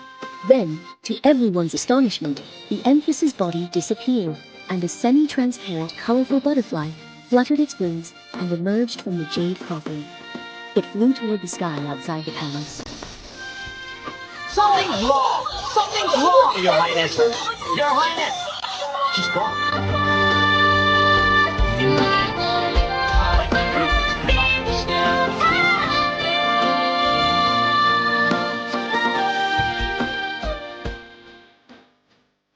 In the end, the Empress was buried in the Imperial Mausoleum with only her clothes and crown. His Majesty was overwhelmed with grief and continued to suspend court affairs. When Gun went in to offer his condolences, he saw that Emperor Ye had lost a lot of weight. His tiny conscience finally kicked in, and he told the truth to comfort him. It's okay. It's okay. Uncle Sacred Mountain, don't be sad. The Empress isn't really dead. She just doesn't want you anymore. Thank you. Afraid he believed, Gun climbed onto the jade table and took Book of Life and Death from King of Hell's palace to show him. Look, I wrote the Empress's name and birthday in the Book of Life and Death, and then crossed them out again. The Night Emperor stared at the glowing Book of Life and Death, shocked, heartbroken with a splitting headache. No wonder. Even though you're clearly a little god of wealth, people call you the little plague god. You deserve all of this. Just how many treasures do you have that I don't know about?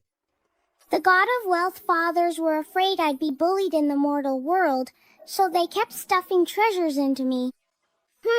But there's only this one Book of Life and Death. That old King of Hell is so stingy every time he borrows money from the God of Wealth. He always haggles over the price. He's gotten thinner, but whatever you do, you mustn't offend Gun. Still, I can't let him keep using those treasures to stir up trouble in my harem. Little Gun, if you really have nothing to do, just go study. While you're being a god, try learning how to be a person too. Is studying fun? Emperor Ye fell silent. How could studying be fun? But at least it would keep this little troublemaker from bothering others. It's fun. I'll send you to the Imperial Academy to study.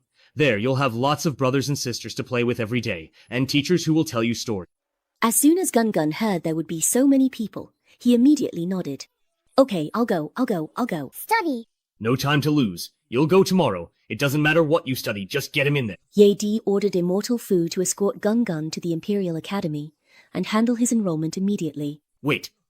Emperor Ye wasn't satisfied, so he issued another imperial edict to the Marquis of Wuan's residence. By decree, Jiang Ziyu is appointed as a 6th rank lecturer at the Imperial Academy in charge of the introductory class. He is expected to fulfill duties diligently, thus decreed.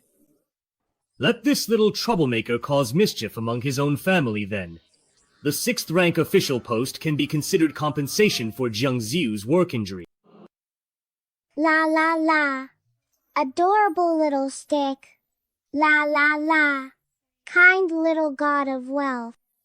Not only did His Majesty enroll Gungun in school, he even sent Eunuch Fu himself to personally supervise and escort Gungun to class, as if afraid he wouldn't go. I like talking to good-looking people, so I enjoy chatting with Ji Yan. If you can study, then study. If you can't, just eat more snacks and sleep more, it's all free anyway. And if anyone dares to bully you, Gungun, you don't need to reason with them. Just fight back as hard as you can. Got it? Got it. What's going on? Why is this different from what my parents told me?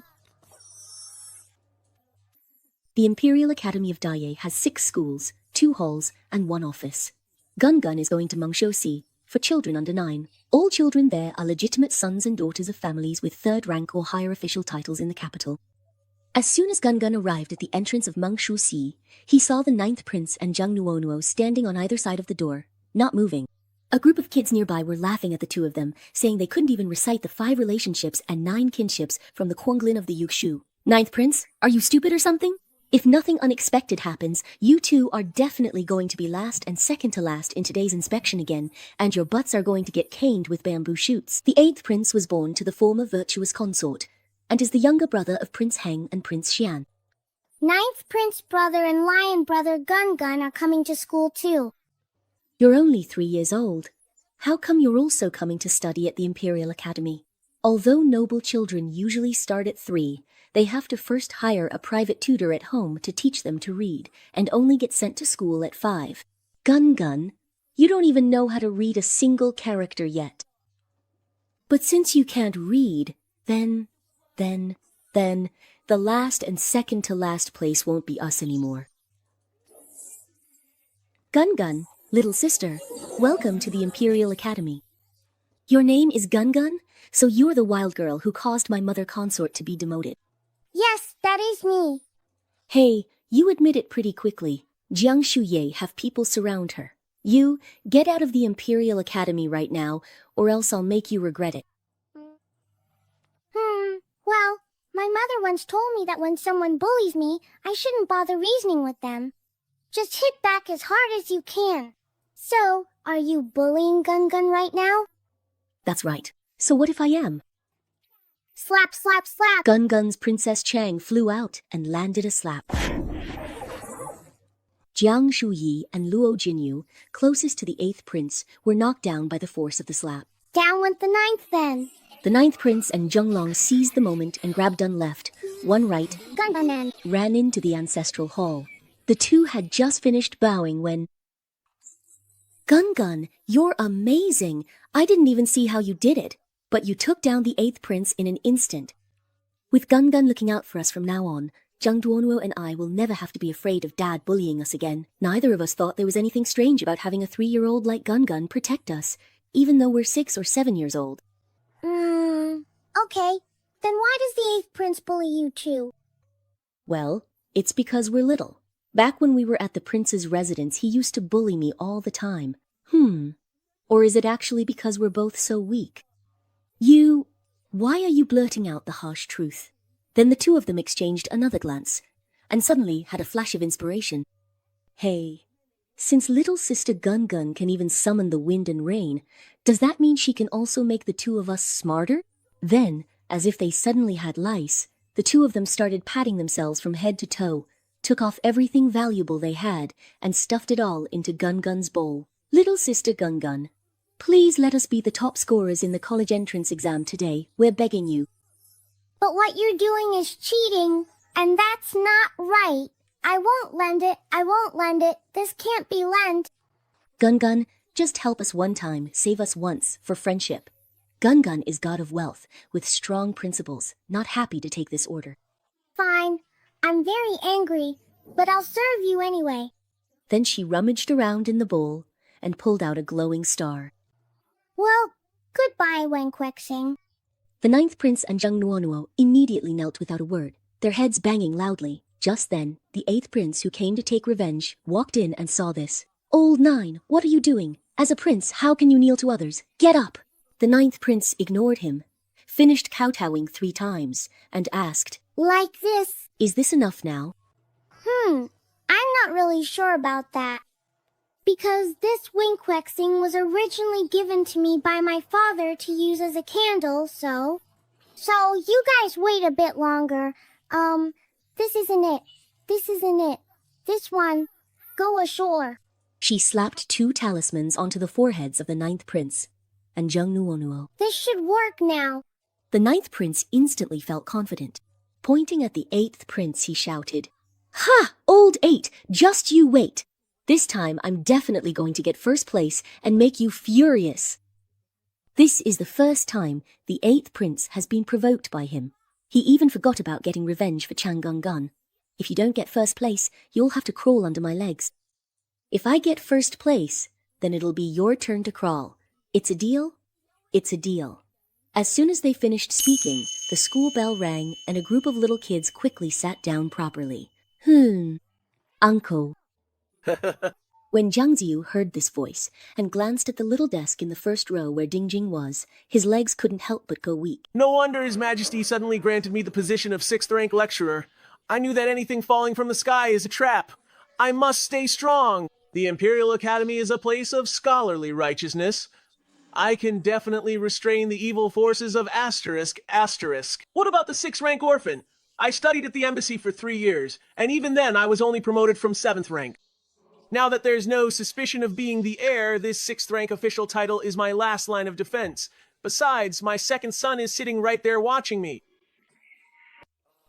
Greetings to all my fellow students. I am your new lecturer. You can just treat me as a zombie in this position. This new instructor is Zhang Shuyi's father. They know each other, but that new guy, Gun, calls him uncle. Oh, so it turns out Jiang Shuang and Gun, who fought with the 8th prince, are actually siblings.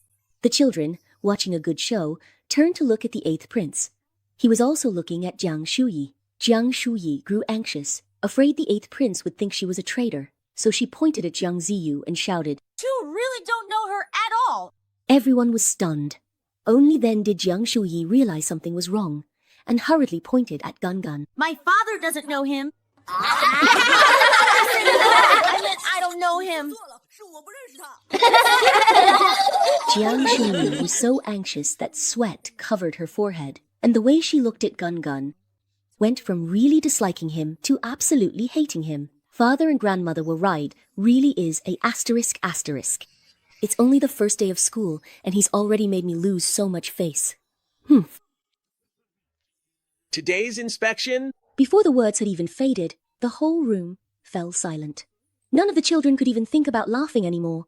Instead, their faces were filled with tension. Jiang Ziyu was satisfied. Now, let's start handing out the test papers. Gun was the first to get his test paper. I can't understand it.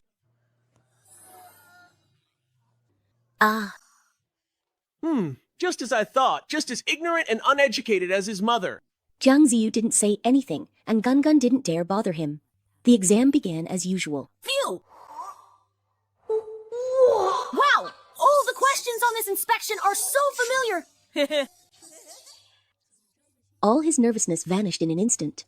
The ninth prince wrote as if inspired by the gods. And by the time he finished, all the knowledge in his mind was gone. Compared to only answering what you know, being able to answer everything is true skill.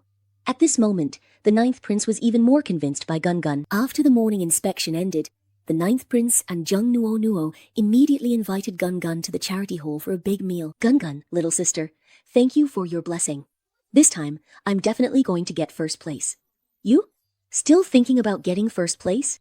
Just wait until the rankings are posted. You'll be serving me, the prince, soon enough. Jiang Shuyi also seized the chance to get revenge, egging on Gun, saying that since he's in cahoots with the ninth prince, he should have to crawl too. Jiang Shuying, are you even a man?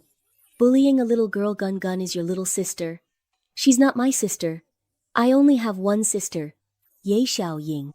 Even though she doesn't like Ye Xiaoying either, Gun Gun saw them arguing, faces flushed, and looked down at her own short little legs. They're too short.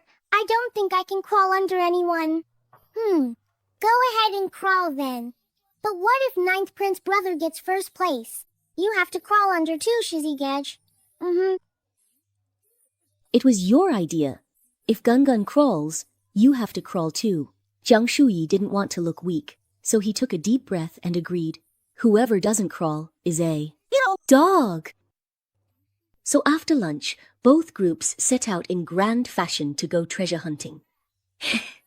Everyone, watch closely. Ninth Prince is about to crawl under. With a snap, he planted his feet wide apart, got into position, and looked at the very end of the treasure list, where the name Gun Gun was written in big, wobbly characters. Right. I forgot now the last place goes to someone who can't read. Next up is the second to last. Ye Cheng's Chengji orange juice. That's my name. How? How did I end up second to last? Shouldn't it be Ye Chengxi, too? I'm in first place. Look, first place is Ye Chengxi, His Highness, and me, Zhengnuan Huawei, tied for first. Haha.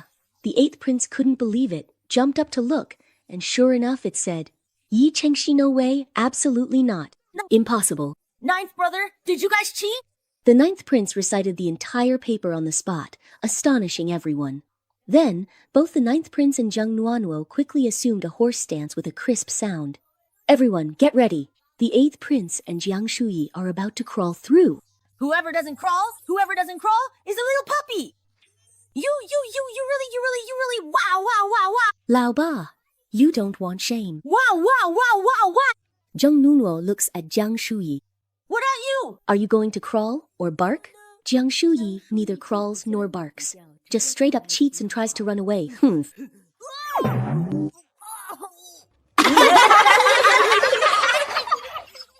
Gun Gun thinks that the first place for the 9th Prince and Zheng Nuanwo was also won by cheating. Alright, fine, I'll help you guys out this time. Alright then. The 9th Prince and Zheng Nuanwo, satisfied with their win, proudly take Gun Gun to nap. Then they hide where no one can see them. Sister Guo Guo, please keep blessing us. Help us stay away from last and second to last place. Okay. All right. The 3 little ones reach an agreement. Little do they know, the 8th Prince has seen everything. After school in the afternoon, the 8th Prince saw that Gun Gun was about to go home, not even having time to pack up his things. So he followed after him. 8th Prince, where are you going? What does it have to do with you? You're not allowed to follow me. Why not? Wasn't I your most loyal follower? You guys, keep an eye on Jiang Shuyi. Hey, Gun, hey. Hey, what color burlap sack do you like? Hey. Red. Hey, Mother, Gun Gun is done with school. As soon as he left the Imperial Academy, Gun Gun immediately spotted the Ye family's carriage parked right in front and happily ran over. Why is it really you, Big Crab? Where is Gun Gun's mother, actually? Ye Xiangyao let out a laugh. Of course, Jiang Yuntang had been deliberately held up on the road by her. Your mother is busy today, so she asked me to pick you up. Gun Gun may be little, but I'm not stupid. Mom would never let you come pick me up. Ye Xiangyao expected this rascal wouldn't be easy. Enduring sharp pain, she spoke in front of everyone. It's the same if Daddy comes to pick you up after school. Gun Gun, is this your daddy? But didn't the 9th Prince and the others say you don't have a daddy? Gun Gun hurried to clear up the rumor. Gun Gun doesn't have a daddy. Gun Gun, haven't even picked a daddy yet. He's lying. I am your mother's husband. So that makes me your rightful father. Let's go home. After saying this, he stuffed him into the carriage. The officials who had also come to pick up their children saw this scene, and their expressions were quite something. They still remembered everything that had happened in the Shangxi Festival Palace. At this moment, Yelang Jiang's father turned around. After all, this Gun Gun is now a favorite in front of His Majesty and noble consort Jia. If it were me, I wouldn't care whether she was my own child or not. It would be a waste not to take advantage of this free fatherhood. A few colleagues hesitated for a moment, then came over to greet him, trying to build rapport. Master Yelang, you're here to pick up your child from school too? So you and your daughter have finally acknowledged each other? We'll be opening the Ancestral Hall soon to formally adopt Gun-Gun. In the future, when Gun-Gun studies at the Imperial Academy, I hope your esteemed son, Official Jang, will look after him. Of course. Of course. Well then, you two take care. Wow! Mother, Gun is really very dirty now. Yi Xiangyao, are you out of your mind? You actually let your servant tamper with my carriage. No wonder the wheel fell off halfway through the ride. You pulled this stunt just so people would know you've acknowledged Gun, didn't you? You really have no shame. Seeing how angry she was, even scolding him in public, Ye Xiangyao, for some reason, actually found it somewhat amusing. Although it was a bit embarrassing, after all this time, he seemed to have gotten used to it. So he deliberately said, If you're upset, save it for when we get home. Don't make a scene out here. Let's go back first. Jiang Yuntang was so disgusted she rolled her eyes. Not wanting to give him a chance to put on a show, she turned Gun in her arms and walked away. Ye Xiangyao secretly gritted his teeth and instructed the servant. I'll walk my wife home. The rest of you, don't follow and disturb us. Jiang Yuntang ignored him and kept walking straight ahead. Seeing her quicken her pace, Ye Xiangyao hurried to catch up. Yi Shangjiao, how can you be so fickle and unfaithful? Yongxi has followed you for so many years without any status or title. And now, barely back in the capital, you've already cast aside her and her daughter, turning instead to curry favor with Jiang Yuntang. And that little plague god? Absolutely shameless. Ye Xiangyao looked at his self-righteous, holier-than-thou face and reminded him. Brother-in-law, have you forgotten that Jiang Yuntang is my lawful wife, and also your own sister? Well, from a principled standpoint, this... No matter how terrible I may be, all these years I have never wavered in Jiang Yuntang's status as my legitimate wife, and I have given her the respect she deserves. Unlike your Wuan Marquis household, who are fickle and reckless, even going so far as to make decisions on your own that led to the death of a descendant of my Ye family, this debt I will settle it with you sooner or later. After saying this, he endured the sharp pain between his legs and strode away. Jiang Ziyu was utterly humiliated in public, his face turning from green to purple with rage, and as soon as he got back, he told Jiang Yongxi about what had happened. Old Madame Ye soon heard about the incident as well, and immediately summoned Ye Xiangyao to Anqiao Hall. You've already made such a scene with Jiang Yuntang, so why don't you just get a divorce? Don't you dislike him? And aren't you annoyed that he's always lording over you? In the past, when he was bound by rules and propriety, you could still keep him in check. But now that he no longer cares about any of that, you can't control him at all. So why keep him in this household any longer? Ye Xiangyao looked at the old madam, noticing a stubbornness in her gloomy eyes that even she herself hadn't realized. The less I can control him, the more I want to keep him trapped in this household. Back then, he forced me into it, and I married him unwillingly. Now, even if he's still unwilling, he has to stay by my side. From the day he married me, he could only ever be my wife, Ye Xiangyu's wife. After hearing this, old Madame Yi nearly fainted from anger. Aren't you afraid of that little troublemaker? He's brought our Ye family to this state here. You crazy to still keep him around? Yi Xiangyao also thought he must be crazy.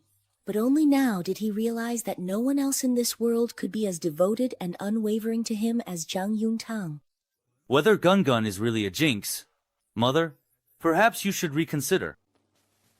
Ever since Jiang Yuntang adopted him, she completely changed from her formerly timid self, living more freely with each passing day. And now she has even been granted the title of Lady of Rongyin County. Not long after the noble consort Jaya first came into contact with Gun, Prince Yu suddenly woke up. After the 9th prince became close with Gun, the Empress and noble consort Di, who had been oppressing consort Zhen, met their ensign died, and the other was demoted. At present, consort Zhen has become the highest-ranking concubine in the harem. And then there's His Majesty. Why does His Majesty like Gun so much? Does Mother really think His Majesty is a fool who doesn't care about his own life? Madame Ye couldn't utter a single word in rebuttal, her face full of grievance. Ye Xiangyao looked at her expression and smiled. Mother, deep down, you've actually understood all along. It's just that you've always been selfish, and were afraid that Gun came to seek revenge on you, so you only ever wanted to drive him out of the Ye family. Madame Ye clutched her handkerchief tightly. In your eyes, Gun is a harbinger of doom. But to me, he could be a ladder to the clouds. Mother, if you insist on standing in my way, then don't blame me for doing what father did back then, using your scandals and Ansang's life to force you to give in. You. Mother, it's better for you to rest and recuperate in your quarters. Your son will take his leave now. Uncle Danya! Gun is here! I spend my days busy with rehab and gathering information. I'm already exhausted, and now this little guy still wants to come chat with me at night. Gun, if you really have nothing to do, just go to school and study. Stop coming here to pester me. Gun already went to the Imperial Academy to study. And then Mom said if I can't focus on studying, I should just eat more snacks and get more sleep. Gun slept all day. Now I can't fall asleep. Wow, is there no justice left in the world? Fine, what parent doesn't have some After Effects when their kid goes to school? Now I guess I count as your uncle, don't I? Gun, call me uncle first. Let me hear it. Uncle Donya! Uncle Donya, today Gun came to you for advice. That big crab keeps pestering Mom and Gun every day. It's making Gun so uncomfortable. Sai Ye Shanggao keeps clinging to Zhang Yuntang and Gun every day. He must be trying to get back together. Youngbi suddenly was energetic. Sai, Gun, if you and your mother want to live a comfortable life, there are two paths you can take. One is extremely difficult. You'd have to bring down both the Ye and Jiang families, and then you'd be as free as a bird in the sky or a fish in the sea. The other is simple. Just remarry. Marry someone well. Someone whose status, you see, is noble enough.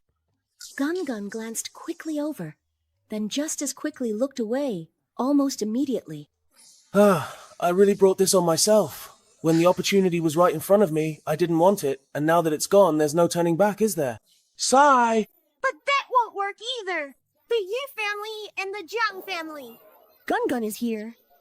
Thank you, Uncle Poison Fang. Now I know what to do. Hey, wait, no, you just don't understand.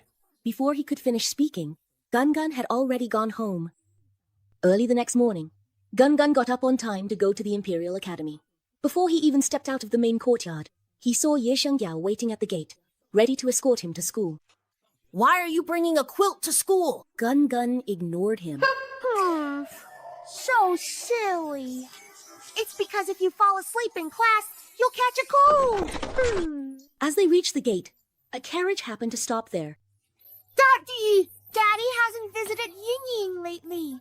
Ying misses you so much. Ying, what brings you here? Grandmother asked Ying to come keep grandmother company. She said I can't let that little wild child from outside steal Daddy away.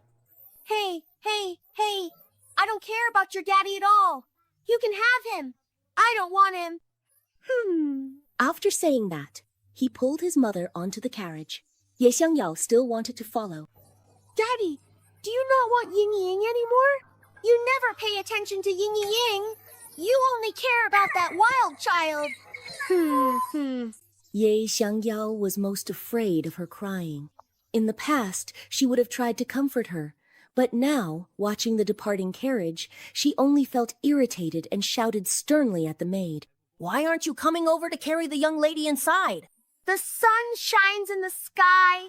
The flowers smile at me. The little bird says good morning. Why are you carrying a bag of explosives on your back? I'm going to blow up my blood sugar. My father and son don't know. As soon as I pull the string, I run, and with a boom, my blood sugar is blasted away.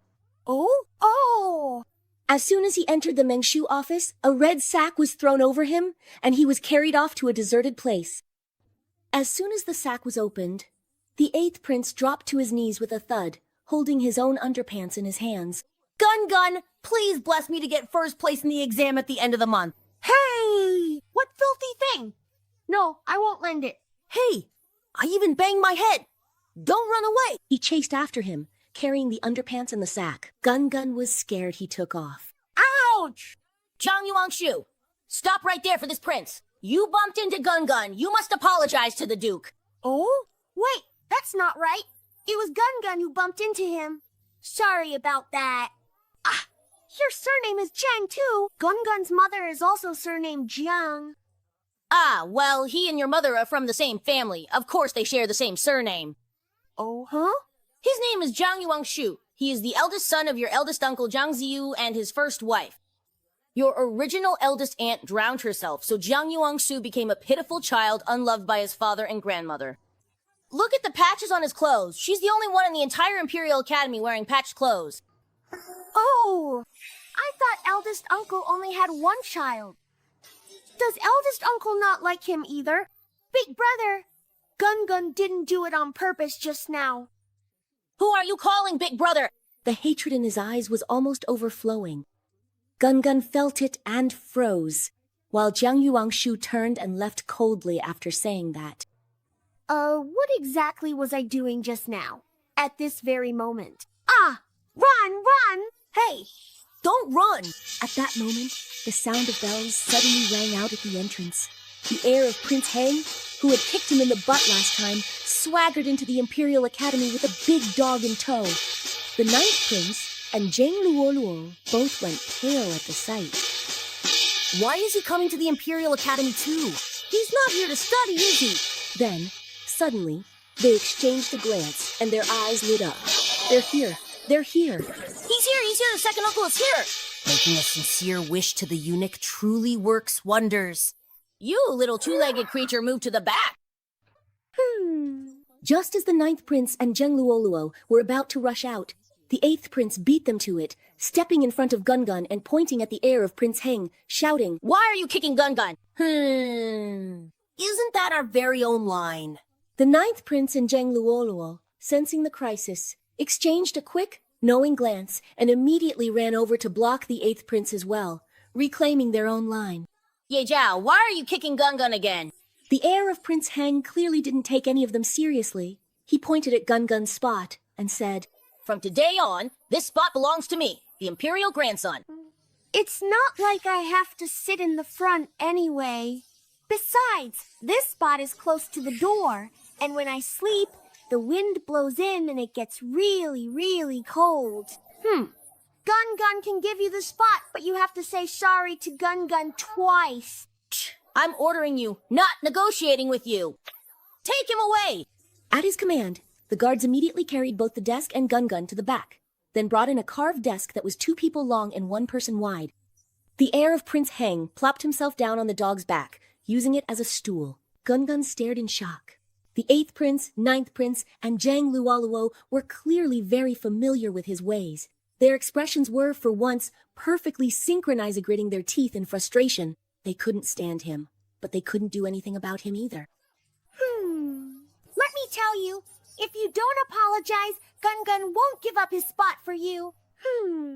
With that, he also plopped himself down on the dog, wiggling his little bottom to squeeze in. Huh? You little two-legged beast, how dare you sit on my private jet? The son of Prince Heng was stunned. You better believe I'll beat you up. A while back, I shoved that poop scooper from the late-night snack camp, and he kicked me so hard I nearly lost a life. But you're just an ordinary little two-legged beast. If I beat you up 100 times, I wouldn't be scared at all. If you hit Gun will hit you right back. Just try hitting this Imperial grandson. This was the first time Gun had ever heard such a request. Do you really want to try? Ha! I don't believe in that nonsense. If you've got the guts, go ahead and try. Smack, smack, smack a slap, sent the person flying. Everyone present was stunned, and the heir of Prince Heng himself was left speechless for quite a while. It wasn't until Zhang Shuyi shouted, "This is bad! The heir of Prince Heng just got hit by that little garden master Gun. Quick, catch the little garden master!" Zhang Ziyu, who had just come in to give a lecture, happened to hear this and was so frightened he nearly lost his soul. Gun, why are you hitting people again? Yesterday, you hit the 8th prince, and today you hit the heir of Prince Heng. Are you here to study or to cause trouble? Hey, Your Highness, are you all right? Get out of my way! I'm gonna beat you to death! You were the one who told Gun to hit you. Exactly.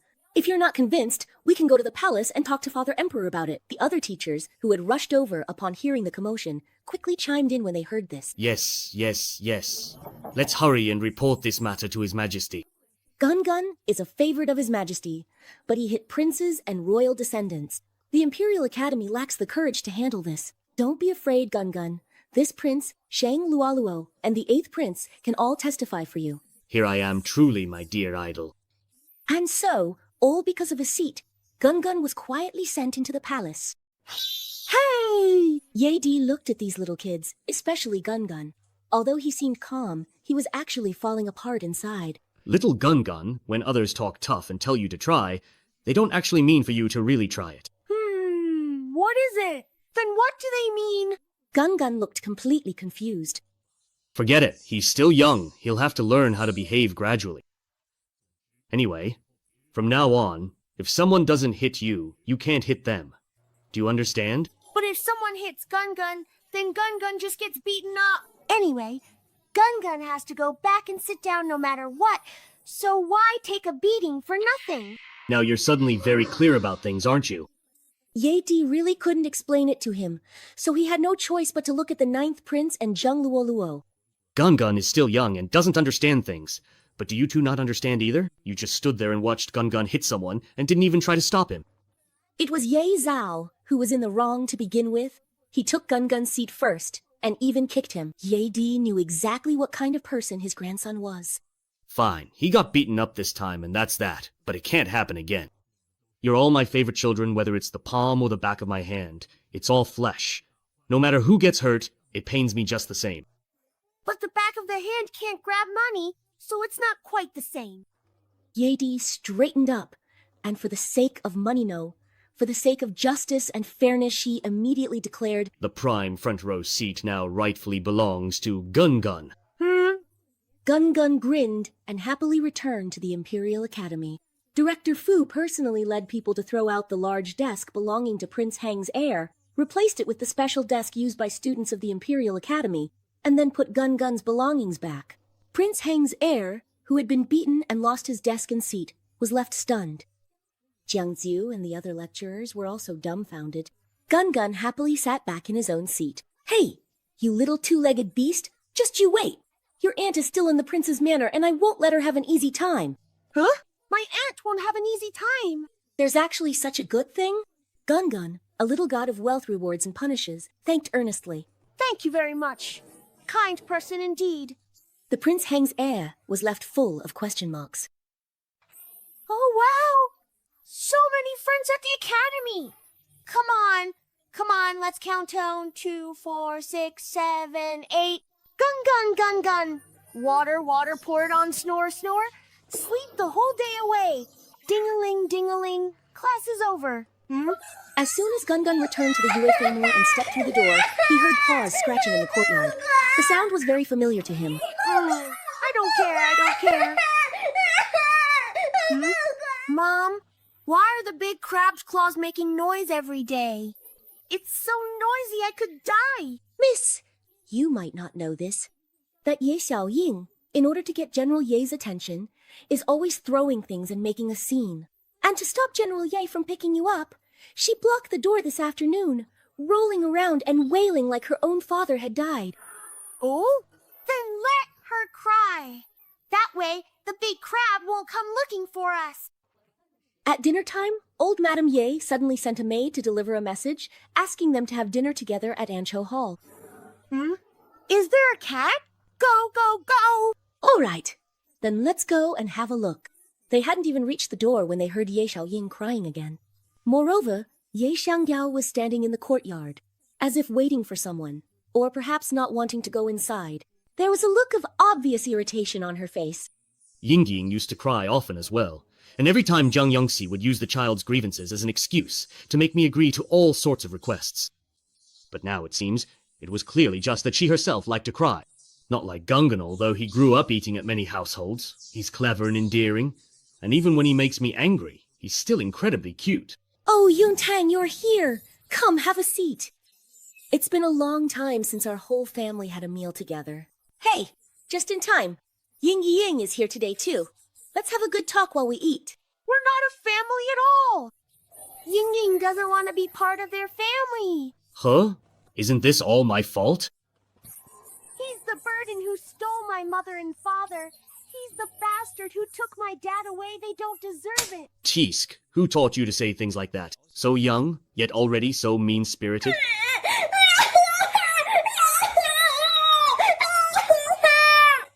Yang Jing looked like Yao, so angry she was about to lash out. Who else could it be? It must be the old madam of the Jiang family saying all sorts of nonsense behind our backs, and Ying Ying overheard her. Mama Hu, take Ying Ying to wash her face and comfort her properly. The two maids quickly held Ye Xiaoying down and carried her out. Yun Tang, Ying Ying is just a child. As an adult, you shouldn't take things to heart with a kid. No matter what, Ying Ying is Yao's own flesh and blood. Yun Tang, even a child like Gun Gun who has no parents you can treat kindly. Surely you wouldn't have the heart to let Yao's child be left out in the cold, right? Seeing that she didn't respond, the old madam immediately changed her expression. Ha ha ha. Mother knows you're still angry about what happened back then, Yuntang, but I truly had no choice at the time. Yao really didn't know anything about it either. Tell me, what man could bear to harm his own flesh and blood? You really shouldn't keep holding on to this matter.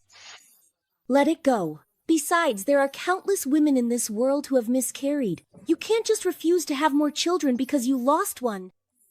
You and Yao are both still young. As long as you're willing, you can still have more children. And if you really can't, it's not a bad thing to raise Ying Ying and Xiao by your side. After saying this, she carefully watched Jiang Yuntang, testing his reaction. A maid suddenly rushed in, flustered and panicked. Madame Ye, please go and save Miss now. When Madame Ye saw that it was Ye Sanyi's personal maid, her face turned pale with shock. What happened? Miss, oh dear Miss, she has had a truly terrible miscarriage. Miss, she had a miscarriage. But just a few short days ago, wasn't she perfectly fine and healthy? How did she suddenly have a miscarriage just like that? Humph. It was the young lord who upset Miss, and then the cat he keeps pounced on her. That's why she suddenly miscarried. After His Highness Prince Heng found out about this, not only did he not praise Miss, he even accused her of deliberately offending the young lord. He wouldn't let a doctor see her. I really had no other choice, so I came running here for help. Madam, please go see Miss quickly. Yaoer, you go. Your sister was bullied to the point of miscarriage. We can't just let this go. I'm a man, Hao. Could I appropriately visit my sister after a miscarriage? Besides, Prince Heng might not even let me into the residence. Then what should we do? What should we do then? Yuntang, you go. You're a woman, and you're also Aunt Sang's sister-in-law. Now you're even the Princess of Rong, and Prince Heng will have to show you some respect, no matter what. Jiang Yuntang almost wanted to laugh, but she forced herself to hold it in. Oh dear! Mother is so upset she's crying! Gun, help your mother, White! Mother, aren't you making things difficult for me? What would I even do at Prince Heng's residence? Go argue with the heir of Prince Heng? How can we adults hold a grudge against a child? Why does that sound so familiar? Of course, I meant for you to go see Prince Heng himself. Prince Heng is probably heartbroken right now, too.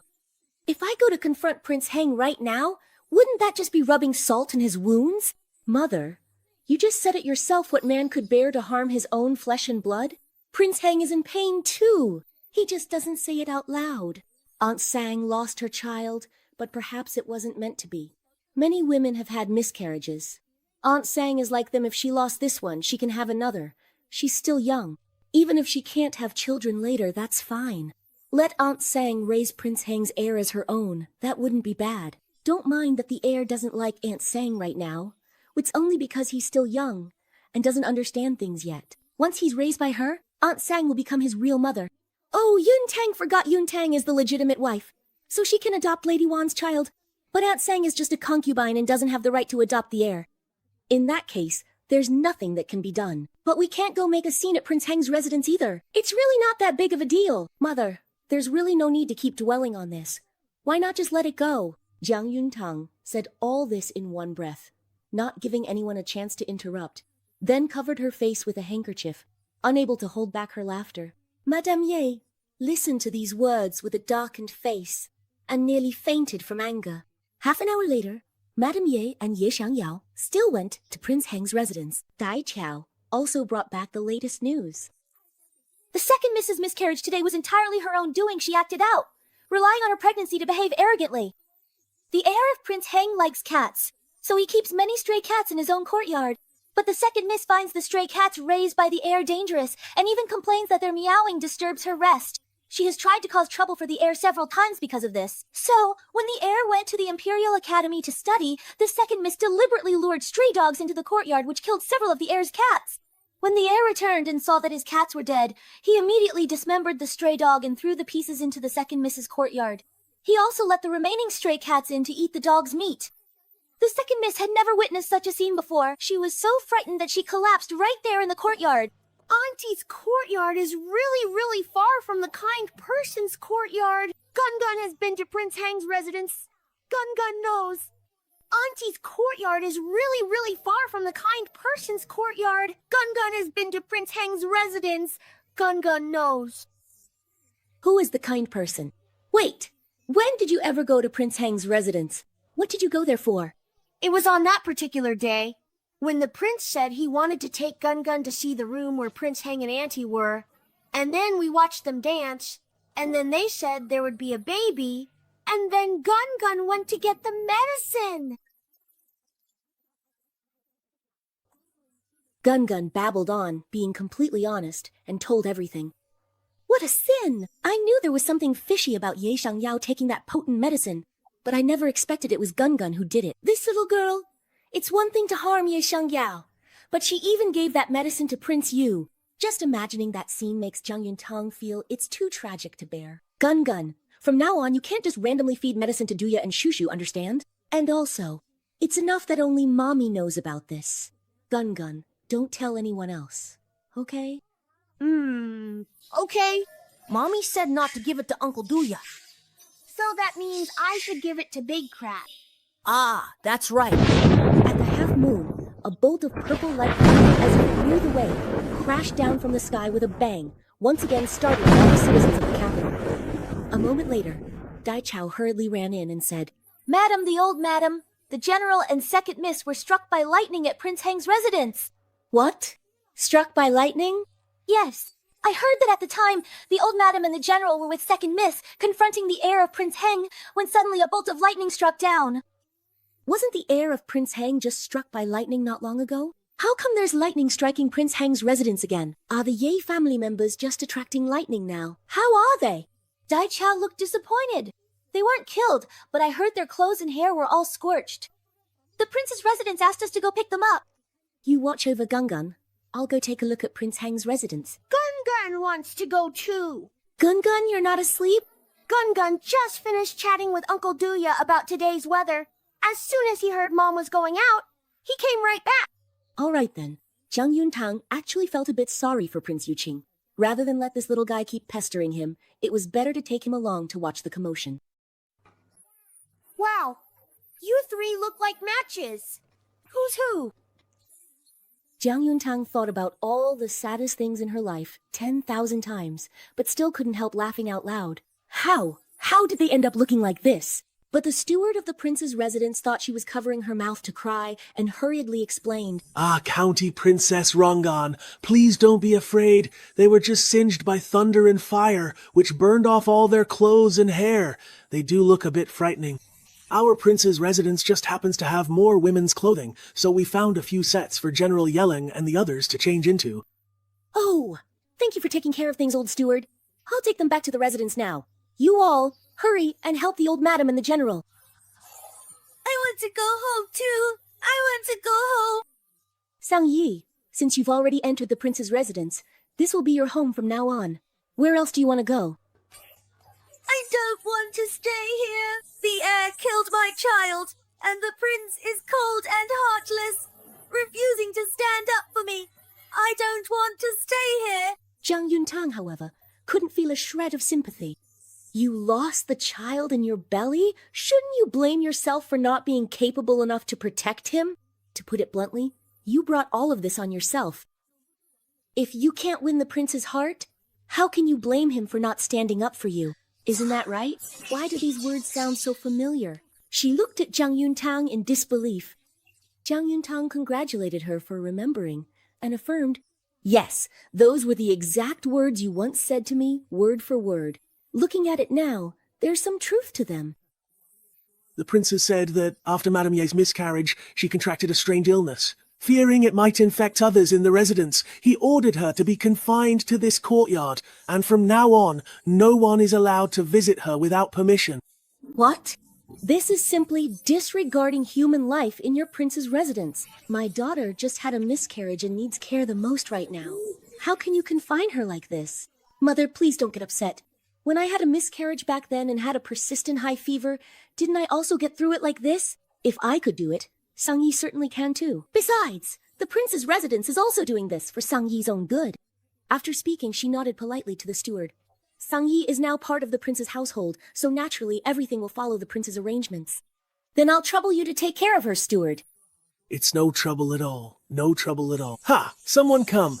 Please escort Madame Ye and General Ye out. You Wah! Is this what they call karma coming full circle? Mother, I want to go thank the kind person. After saying that, he ran off, clearly familiar with the way, toward the crown prince of Prince Heng's courtyard. Ah, my dear nephew! Just how much trouble have you caused at such a young age? You actually got struck by lightning twice! Look at that little head of yours, your hair had just started to grow back and now it's all gone again. Hey, my poor dear nephew! Ye Zhao was so exasperated by his crying that he couldn't even get a word out. Ugh! Shut up, you crazy cat lover! I just can't figure it out. I really can't. Why did I get struck by lightning again? That's 2 of my lives gone. Ever since I got struck by lightning last time, I've been nothing but respectful to Ye Xiao Yao, that litter scooper. I do whatever he asks and haven't even touched him with a finger. Could it be that even cursing the litter scooper in my heart gets me punished? That's just too unfair. How is a big shot like me supposed to survive like this? Sigh! Ye Zhao quickly took a couple of sniffs of catnip, baring his teeth in pain when he suddenly saw a small figure run in. He looked closely and saw it was Gun Gun. Instantly, he lifted his bald head high and pointed his nose. Professor Xiao Liang, who let you in here? Wow, kind soul, you really have 9 lives. Rolling Stone, thank you for that. Thank me? What did I even do to deserve thanks? You are not allowed to call me kind soul. Person. Call me Master Meow. Thank you, Master Meow. Yi Zhao is really pleased now. Finds Rolling Stone much more agreeable than before, and not just a little bit. This little 2-legged creature is pretty well behaved. Kind of cute. Much better than Yan Xiaoyin, who got me struck by lightning. After Rolling Stone finished saying thanks, he took his leave.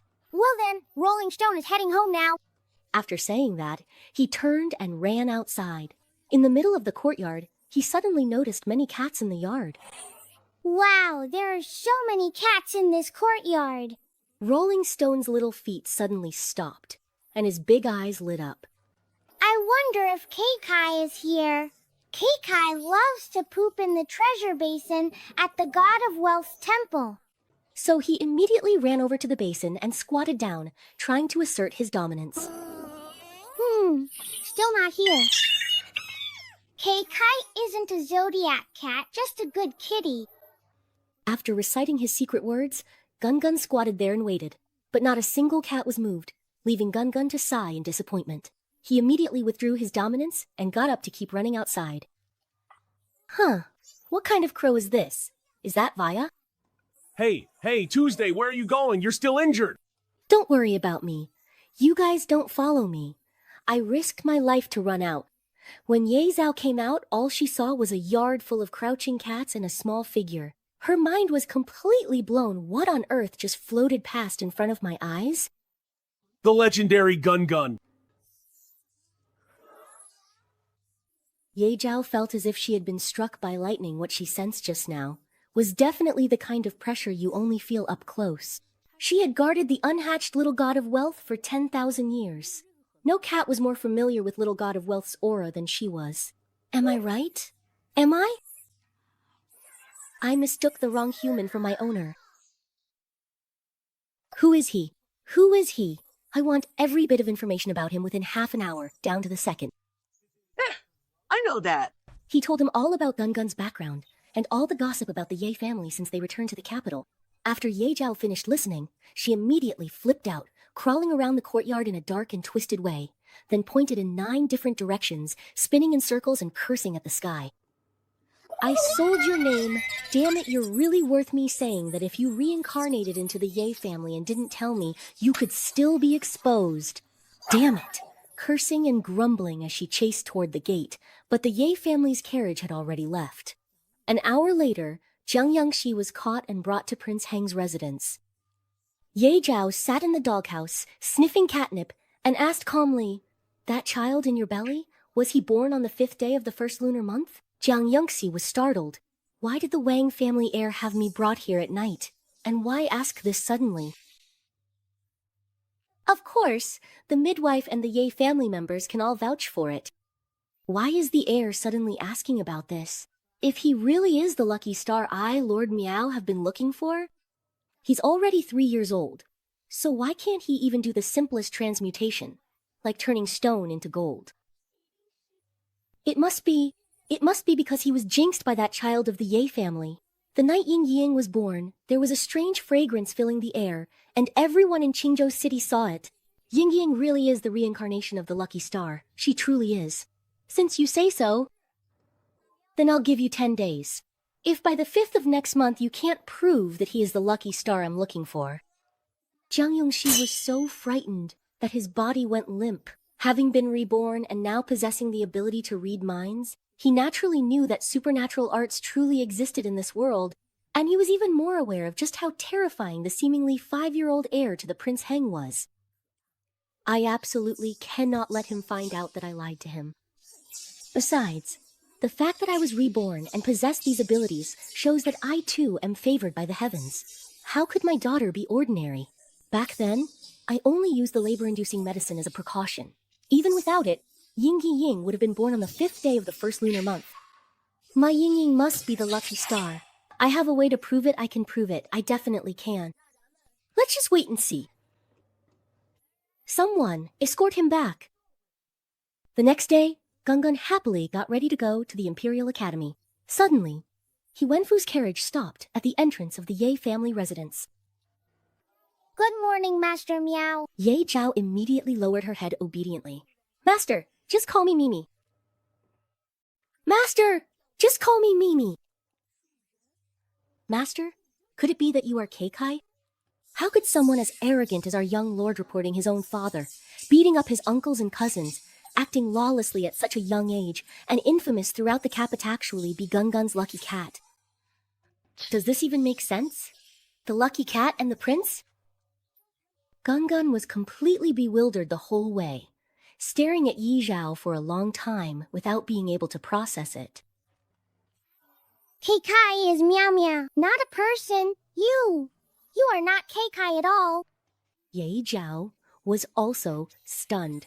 The little god of wealth actually doesn't recognize me. Then how did I end up as one of the 12 zodiac animals? Meow, meow, meow, meow, you see? Meow, I'm a cat. Back in the day, Meow, I was the war god's mount. If it hadn't been for it getting into fights everywhere, Cat Meow wouldn't have ended up as your divine servant. How dare you! Don't you want your Gungun? Only then did Gungun catch a familiar scent, and his big eyes lit up. Ah, really? Guess why did you only come looking for Gungun now? You litter scooper. You just had to bring that up, didn't you? Let me explain. Meow. Those old guys only told me that you'd be reincarnated into the Ye family. But they never said your divine soul would be aborted too. Lord Cat Meow mistook Yi Xiaoying for the litter scooper, and then quickly shifted the blame elsewhere. Damn it! How could you even manage to lose a perfectly good divine fetus? Just how were you pregnant? As soon as she finished yelling, the whole room fell silent. Jiang Yuntang was already stunned when he heard the words, Ye family, and now his face was full of shock. When Chao came back that day, he had already guessed most of it, but since Gungun hadn't gone through a full 10 months of pregnancy, he had no concrete evidence or way to prove it. He didn't even dare to hope that Gungun was his own child. But now, the lucky cat had personally said that Gungun was the very child who had once existed in his womb. Before Jiang Yuntang could even recover from the shock, his face was already covered in tears, and the way he looked at Gungun was filled with guilt, heartache, and deep affection. Gui Gui really is my daughter. At this moment, Gungun also understood. Mm-hmm. Mother smells just like the mother I chose. Mother really is Gungun's mother. Jiang Yongtang gritted her teeth hard to hold back, but tears still streamed from her eyes. She hugged the lively Gungun as if she were a lost treasure regained. Yes. Yes, I am your mother. How I wish I had been able to protect you back then, so you wouldn't have been left out in the world for 3 years. Just like Chier, you were disliked and feared by others because you are a little immortal. But she is still my own flesh and blood. Heh, so neither of you knew either. I guessed it. But there was no way to prove I tanned, thankfully. There wasn't. Gungun is my daughter. And over there, she's also Ye Shangyao's daughter. But Ye Shangyao doesn't deserve her. Gungun doesn't want a big crab as her father. Gungun wants to choose her own new daddy. Ye Zhao recalled the gossip that Prince Shan told him last night. They dared to kill the divine fetus and harm Lord Miao. I admit I chose the wrong poop scooper. Lord Miao won't let them get away with it. They dared to kill the divine fetus. Lord Miao won't let them off. The matter of you, me, and Gungun recognizing each other must not be known to anyone. Especially, as Ye Shangyao said, if they find out about Gungun, those fortune-seeking soldiers will definitely try every means to use him. By the way, you said you mistook Ye Xiaoying for that heart-stealing incidento? The Ye and Zhang families know about it? Yi Zhao felt guilty, knew that it was precisely because Yi Xiaoying was the mother of the Fortune Star's poop scooper that she ended up in such a miserable state. As for me, I certainly didn't make things any easier for you, haha. Jiang Yongtang had figured things out, so he decided to play along. Since Ye Xiaoying wanted to be the Fortune Star, let her keep pretending. But that won't do tomorrow. I'm going to deal with her. I've wanted to teach that person a lesson for a long time. Kai, you listen to your mother. Meow, meow, meow. Having one human scooping my litter is annoying enough. And now I have to listen to that she-goat? No way, good master. Jiang Yuntang looked at the well-behaved Ye Zhaoju and thought he was pretty cute, so he reached out and pinched his cheek. Meow, meow, meow. This is clearly an insult, but why does it feel so good? At this moment, Daqiao came running in with a bag of buns, her expression as if she had just swallowed a fly, and said, "Madam, I just went to the West Market to buy buns for Gungun. I heard something unlucky, apparently. There's a little girl going door to door buying things, and every shop she buys from ends up having a piece of silver fall from the sky." Why does that sound so familiar? Isn't that exactly what happened with me? Is someone imitating Gungun? That's not all. On my way back, when I passed by the God of Wealth Temple, I overheard another rumor. They say that this morning, a little girl appeared at the God of Wealth Temple. Every treasure basin that the girl touched would yield gold. Now, many people are saying that the girl is the God of Wealth incarnate. The Lin family is calling her their little God of Wealth and are waiting for her to return to the temple tomorrow so they can follow her around and pick up money. Who is that little girl? Madam, do you think it could be Ye Xiaoying? Pah, it's her. She even claims to be the eldest daughter of the Northern General's mansion. A while ago, when she went to Buxi, many people were secretly saying that the General's eldest daughter is a little God of Wealth who spreads fortune wherever she goes. The lady feared Gungun's height would attract attention, so she asked servants to suppress the rumor. She took the snow Gungun that illuminated the past, calling herself the General's eldest daughter. People mistook her for Gungun, thinking she was the little God of Wealth who lived there forever and never gave away money. Gungun was stunned. Wow, he is incredibly rich. Indeed. All the money he draws is mine. What kind of status does he have to dare impersonate my poop scooper? That's right. You can't replace Gungun. After saying that, Gungun dashed out. Gungun went to bite people again, running all the way to the Imperial Academy. Without caring whether Zhang Ziyu was in class or not, he grabbed the 9th Prince and Zheng Nuanwo and ran off, leaving Zhang Ziyu so angry that he completely lost his teacherly composure. Gungun, it's you again! At such a young age, not only do you not behave yourself and show up late, but you also lead the prince and the heir astray, Tao Gay! People! Huh, you guys actually left me behind? Wait for me, I'm coming too! Zhang Ziyu was completely speechless. The 8th Prince, being older, ran even faster and quickly caught up with Gungun and the others. Hey, wait for me. Please take me with you, please. You're not even on our side. I am. We're all Father's guards. The 9th prince was extremely annoyed and anxiously asked Gungun, what should we do if he insists on following us? If he's got the guts, let him try to catch me. Yeah, fool. Let's go. Then, the 8th prince watched in disbelief as they were running, and suddenly, right before his eyes, they disappeared. Seeing ghosts in broad daylight. The 9th prince and Jung Nuonuo followed Gungun, running all the way until they reached the courtyard of the Prince Hang's heir. All right, we're here. Our next mission is the spotted cat's litter box. Wow, Gungun, you sure are brave. You even dare to steal something from Yi Zhao. It's one thing to steal, but why steal something like poop? I'm about to pass out from the smell. Cat poop can be exchanged for money. You guys hurry up and move it.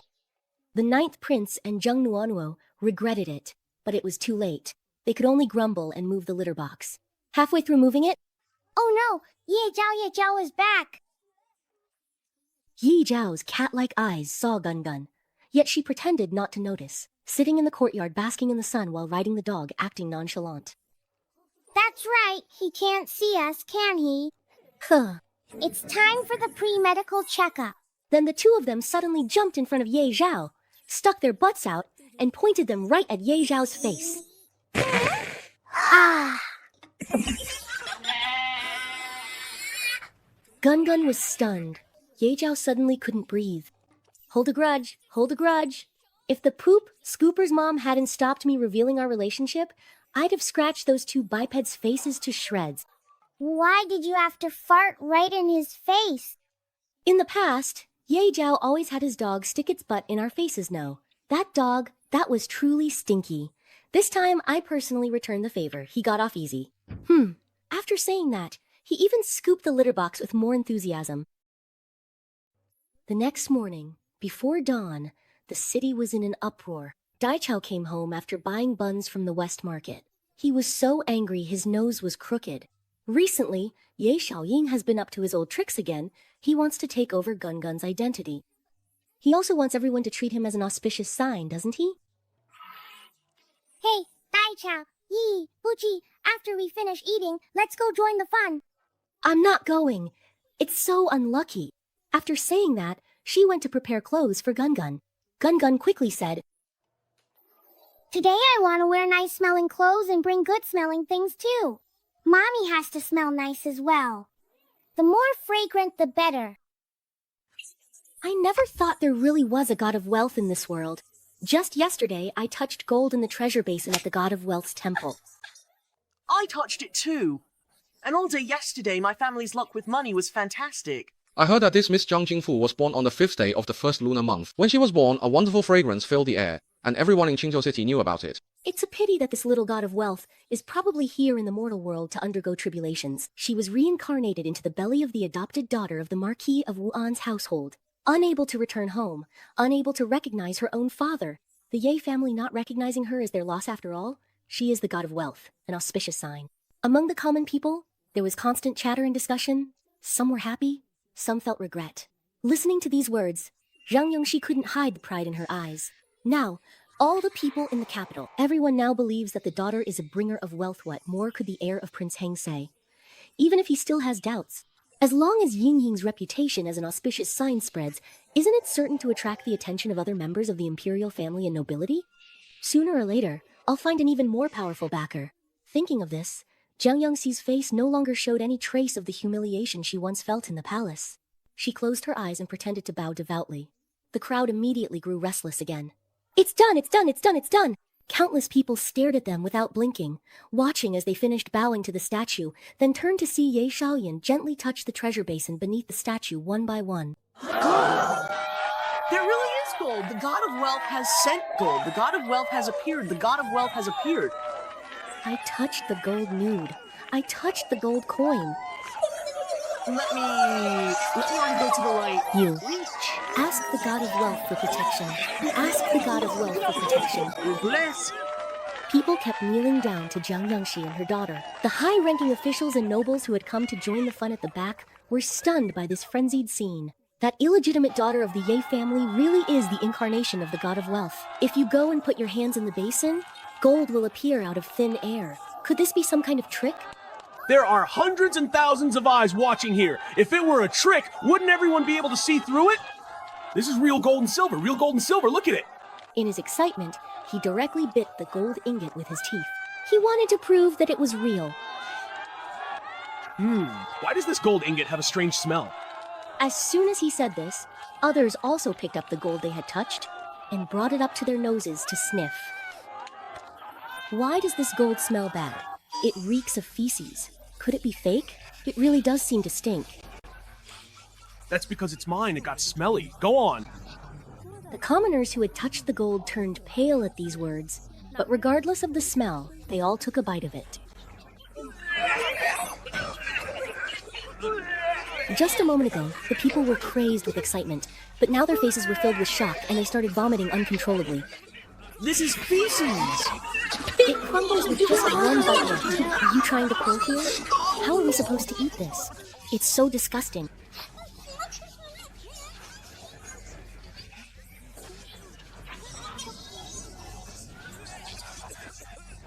Only someone like you would do this, playing tricks on us.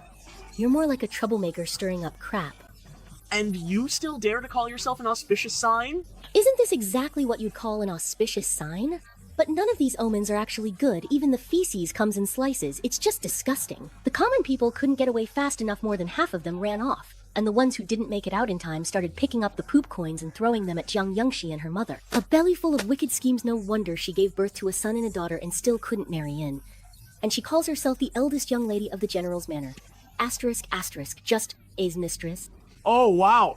Anyone who gets mixed up with someone like that, those Ye family people, can't be any good either. I always knew it was just a bluff. They want to attract wealth, but they're so stingy they can't even part with real gold and silver. Just disgusting. I don't know either. I clearly bribed the people who control the heart-changing technique and the little monk in the shop. I even spent over 1,000 taels of real gold. How did it all turn to crap? Even the officers watching the commotion couldn't help but mock out loud. Is it because she couldn't make it in the palace? So she ran outside to stir up trouble and fool the common people, still playing tricks at the God of Wealth's temple? The God of Wealth is watching, you know. Little God of Wealth, Gun Gun, is indeed watching. And so are the 9th Prince and Zheng Luoluo. This is killing me with laughter. So, what does poop taste like? From now on, when these people brag, they can say they've eaten poop. The 9th Prince stared at the cat poop, suddenly feeling a bit tempted to try. Gun Gun moved a little farther away from him in disgust, putting all the gold he'd collected into the bowls. As soon as they returned to the carriage, Sister Fu appeared. With a beaming smile, he invited the 3 little ones into the palace. Was what happened at the God of Wealth temple today your doing? Turning things into gold, only you could have come up with that. It wasn't me, Gun Gun, who did it. It was the 9th Prince and Brother Lion who switched the books. Gun Gun didn't help at all. If you don't believe me, Uncle Emperor, you can ask Gun Gun's hands still smell nice. Emperor Ye actually leaned in to sniff Gun Gun's little hands. Just one sniff, and I know you're the mastermind behind it all. The 9th Prince and Zheng Nuonuo quickly nodded, and also held out their little hands for Emperor Ye to smell. Father, just one sniff and you'll know these are the hands of someone who did all the hard work. Ahem. You 2 little rascals, go wash up with Chief Eunuch Fu right now. Gun Gun, how much did you make this time? Gun Gun honestly poured out all the gold. Hey! Ye Di looked at the table full of gold, and jealousy made him lose his mind. Well, Jing Zhao Yin just reported that there was a stampede in the God of Wealth temple, and many of the statues and furnishings in the temple were also damaged. Where is your gold? Roll, roll, roll, please. The only response he got was from the Imperial study. Gun Gun, with a talisman stuck to him, skillfully made his way back to the Ye family, only to find that Madame Xi had returned and was sitting in the room, talking to her mother with tears in her eyes. I hired corpse fishers and searched for a full 10 days before finally finding old Shi in a cave downstream of the Bian River. Our old Shi was soaked in the water for so long that he was completely unrecognizable. It's good that you found him. It's good that you found him. But Madam Xi only cried even harder. Found him?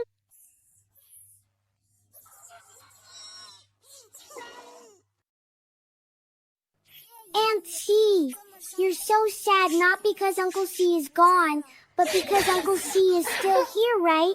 Huh? Children say the strangest things, madam. Please don't take offense. Who would have thought that Madam Xi would suddenly nod? Huh. What? Madam Jiang, do you understand? Every day when I open my eyes, I see a bloated, unrecognizable corpse floating in front of me, and it follows me for all 12 hours of the day. If it were you, could you be happy? Let's just get by like this. I'm really miserable. The reason I agreed to marry old Xi in the first place was because he was good looking. But now, if I were to remarry, old Xi would still be there watching. We can't possibly live as a threesome, can we? Well, I suppose that's understandable. When Madam Xi heard that she could understand, she wiped away her tears and started to laugh. That's easy then. Since Madam Jiang can understand, you wouldn't mind letting Gun Gun do me a small favor, would you? What kind of small favor? Can a ghost get plastic surgery? Well, there's the Return My Beauty talisman. Daddy said this talisman can be used by mortals, but as for whether ghosts can use it, Gun Gun isn't sure. Doesn't matter. Let's treat a dead ghost like a living one. Thank you, Gun Gun. Here, this is a local specialty I brought back from Shuzhou.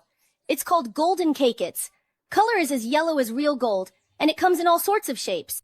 Look, there are gold ingot shapes, golden fruit shapes, and gold coin shapes. Yellow. Ahem. What's going on? After Lady Xi left, Gun Gun poured out all the gold from the bowl, hurriedly divided the loot, and took a share to the Prince Heng's residence to hand over to the house steward. This gold is for buying dried fish snacks for the cats. We have to reward them according to their contributions. Well then, Miss Gun Gun, may I ask, how should we determine the rewards? Gun Gun pointed at the cats' behinds and said, The more they poop, the greater their contribution. Oh, I understand, miss. I'll make arrangements tomorrow. After handing out the reward, Gun Gun went off to make more donations. This time, he got smart and put a floral cloth bag over his head. When he returned to the Ye family that evening, Shi Ao, who had been waiting for him all afternoon, let out a loud wail as soon as he saw him. Ghosty sister, there's a ghost in your house. Shi Ao pointed toward the nearby Lotus Lake, where the water rippled gently. I know there were ghosts in Lotus Lake, but weren't they all exorcised during the ritual? Huh? Could it be that there's a new ghost? Mother, grandmother has brought in a newcomer again. There's a new ghost in the lake. What? Weren't the more than 20 corpses before bad enough? Why did old Madame Ye have to kill so many servants? And after all that trouble with the Dali Temple and losing her official title, she still dares to dump bodies in the lake. Just how many unspeakable things has she done? Dai Chao, do this. Yes, ma'am. At night, Dai Chao secretly led people to fish the corpse from the lake. Xia Ao hid behind Gun Gun. Ghost. The ghost is out again. When Gun Gun heard that the ghost was out, he forcefully pushed Xi Ao in front of him. Ghost, you go, catch the ghost. When the female ghost saw Xi Ao, her eyes flashed with yin and yang light. Both person and ghost screamed in fear. Don't come any closer. Daddy. In an instant, Master Xi floated over. Son, your father is here. Damn, you died so horribly. The female ghost also looked at Master Xi, whose face was swollen like dough. You're the one who died horribly, afraid the other would come closer. Don't come any closer. Soon, the air suddenly grew quiet. The female ghost looked at the gods, humans, and ghosts on the shore. Huh? They all seem to be afraid of me, especially that little immortal he's hiding in someone's arms.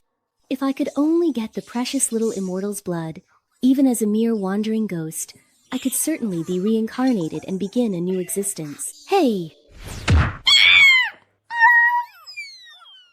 Take this, damn it! With a whoosh, the ghost's head disappeared into the sky with a single kick. Master Xi was so scared he hid in his son's arms. What? Who was that? You're a god! A god! With just one spell, you could make a fierce ghost vanish into thin air, and yet you're actually afraid of ghosts? Gun doesn't know how. Ye Zhao bared his teeth. only then remembering that Gun hadn't learned anything at all, let alone subduing ghosts he couldn't even read, nor could he draw the simplest talismans. Damn it, it's my fault again! Starting tomorrow, I'll give you lessons. That blind ghost woman, she even dared to touch my human! I'll take her down myself! Wait, don't! I still have questions for the ghost woman. Go ahead. Make it quick. Shouldn't you use your mouth to talk? The ghost woman's mouth had flown away with her head. Oh, right. So, can you get it back? So annoying! Then she went off to look for the head.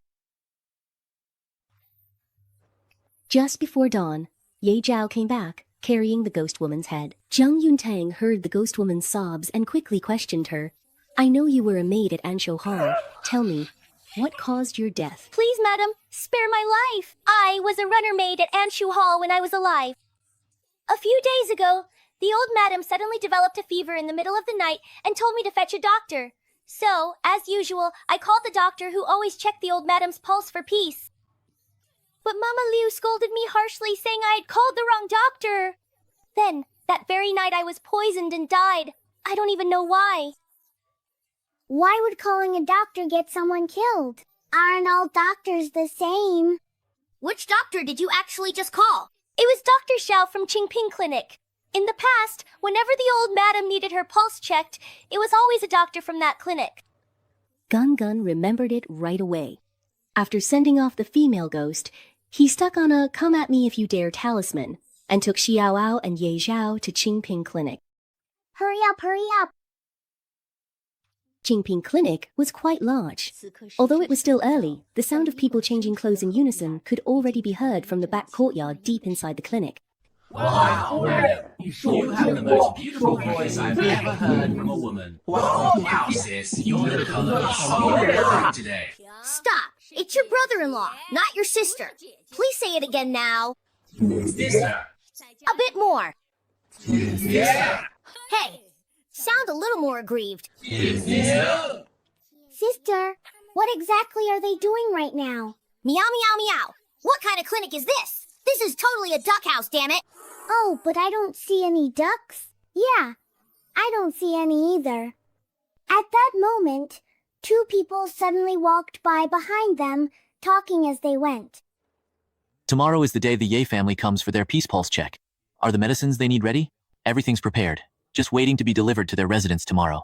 Besides, I've found a new doctor for the Ye family. I'm sure the old madam will like them. Since before the new year, the old madam of the Ye family hasn't used our clinic's doctors for several months now.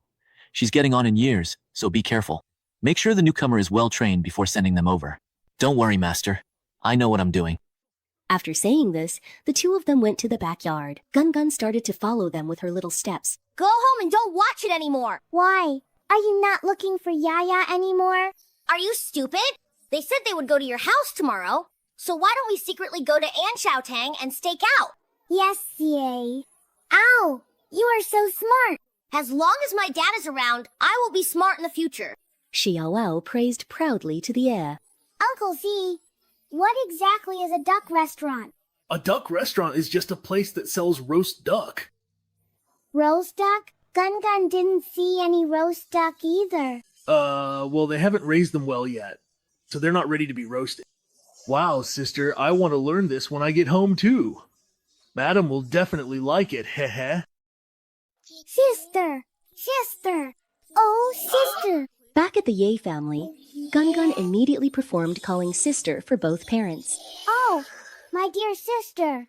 There wasn't even time to catch up on sleep before heading out with Dai Chao. Ye Zhao, still in cat form, stayed by Gun's side. Seeing that he wasn't sleepy, she grabbed him to teach him something. Drawing talismans, chanting spells, making money pouches, attracting wealth if you can't even do these basic techniques. How will you ever become the master of the 9 routes god of wealth? Starting today, this cat will teach you while also helping you attract the heirs of the 9 routes god of wealth. But Gun thought he was already pretty amazing. Gun knows some things too. Gun has many treasures, and he knows how to use them all. Ye Zhao almost rolled her eyes after hearing that. Those are all treasures from the god of wealth's temple. Once you use them, they're gone. Gun wouldn't be fooled by him. Daddy said that Gun is a rich second generation, with so many treasures that they could support Gun for life.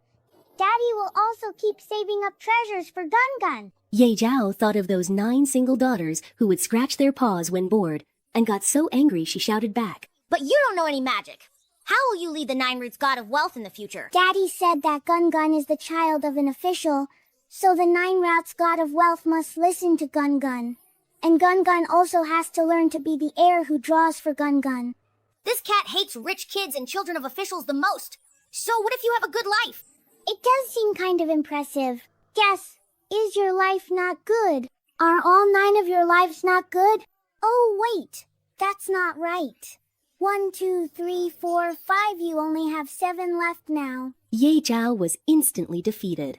Are you going to learn or not? If you don't know anything, how am I supposed to get by in the divine realm? It's not like I don't know anything at all. Gun Gun can turn stone into gold.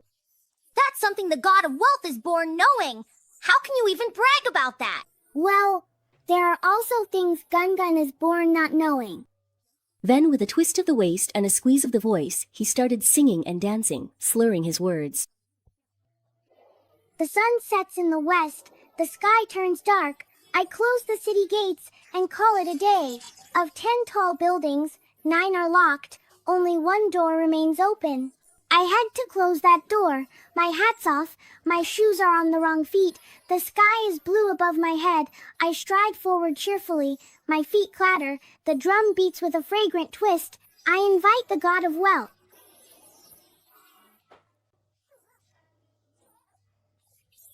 You're an immortal, not a charlatan. Ah! Will Meow Meow never be able to join the Chinese Zodiac? Gun Gun was stunned by her intense reaction. But hearing her mention joining the Zodiac, he still tried to comfort her kindly. It's okay. It's okay. It doesn't matter if you can't join the Zodiac. My dad says that in the future, the 12 Zodiac animals are just for show. Only the ox and horse are real. Let me go! Let me go! I don't want to be this silly little God of Wealth anymore. Gun Gun watched as Ye Zhao disappeared in front of her, tilting her little head in confusion. Sigh. Meow Meow really is an emotionally unstable spirit beast. Then she shook her head, sighed, and went to sleep. I ate so much today. So, am I heavier in your heart now? She completely forgot that she still had to go to the Imperial Academy to study. When Shi Ao arrived, the two of them put on talismans and went to Anshu Hall. Inside Anshu Hall, old Madame Ye dismissed all the servants inside and out, leaving only her personal maid to stand guard at the inner room's door. A young and handsome doctor was taking her pulse. Madam, your pulse is weak and your heart fire is excessive. I must not let any more worries disturb your mind. This medicine can harm the body. My son now needs stimulation just to stand up. As for whether he'll be able to have children in the future, I'm afraid we'll have to rely on this medicine. Jingping Medical Hall is best known for its expertise in both fertility and contraception. This medicine not only awakens and unblocks, but also helps regulate and support fertility. It's not like those harsh medicines that damage the body. It has a pleasant fragrance and is tasteless when dissolved in water. Madam, you can use it with peace of mind. Madame Ye truly does have great faith in the medical skills of Qingping Medical Hall. The contraceptive medicine used by the Jiang family also comes from your clinic, so of course I trust it. After saying this, she had the doctor place the medicine in the cabinet behind the screen. Gun Gun listened on the side, only half understanding, and looked at the cabinet with a puzzled expression. Does Big Crab not have any babies yet? But I already gave Big Crab the medicine to help it have babies. Gun Gun was very confused, so he said to Shi Ao, You stay here and keep watch. Gun Gun is going to check on Uncle Duya. Don't worry, with my dad here, he'll definitely help you get it sorted out. Feeling reassured, Gun Gun went to the Yuqing Prince's mansion. Seeing that Yun Bian could already sit in a wheelchair and bask in the sun, he immediately ran over and asked, Uncle Duya, do you have any babies yet? Is that polite? No, I don't. Why is it that neither Big Crab nor Uncle Duya have any babies? Prince Hang drank it, and Auntie had a baby very soon after. Huh? He suddenly remembered Prince Hang only had a baby with Auntie after shaking her 3 times while holding her. Big Crab and Uncle Duya never hugged any young ladies. Gun Gun suddenly realized the problem. His eyes lit up, and he ran off. Yun Bian felt that whenever Gun Gun's eyes lit up like that, someone was about to have bad luck. He quickly signaled the servant to wheel him back inside and shut the door tightly.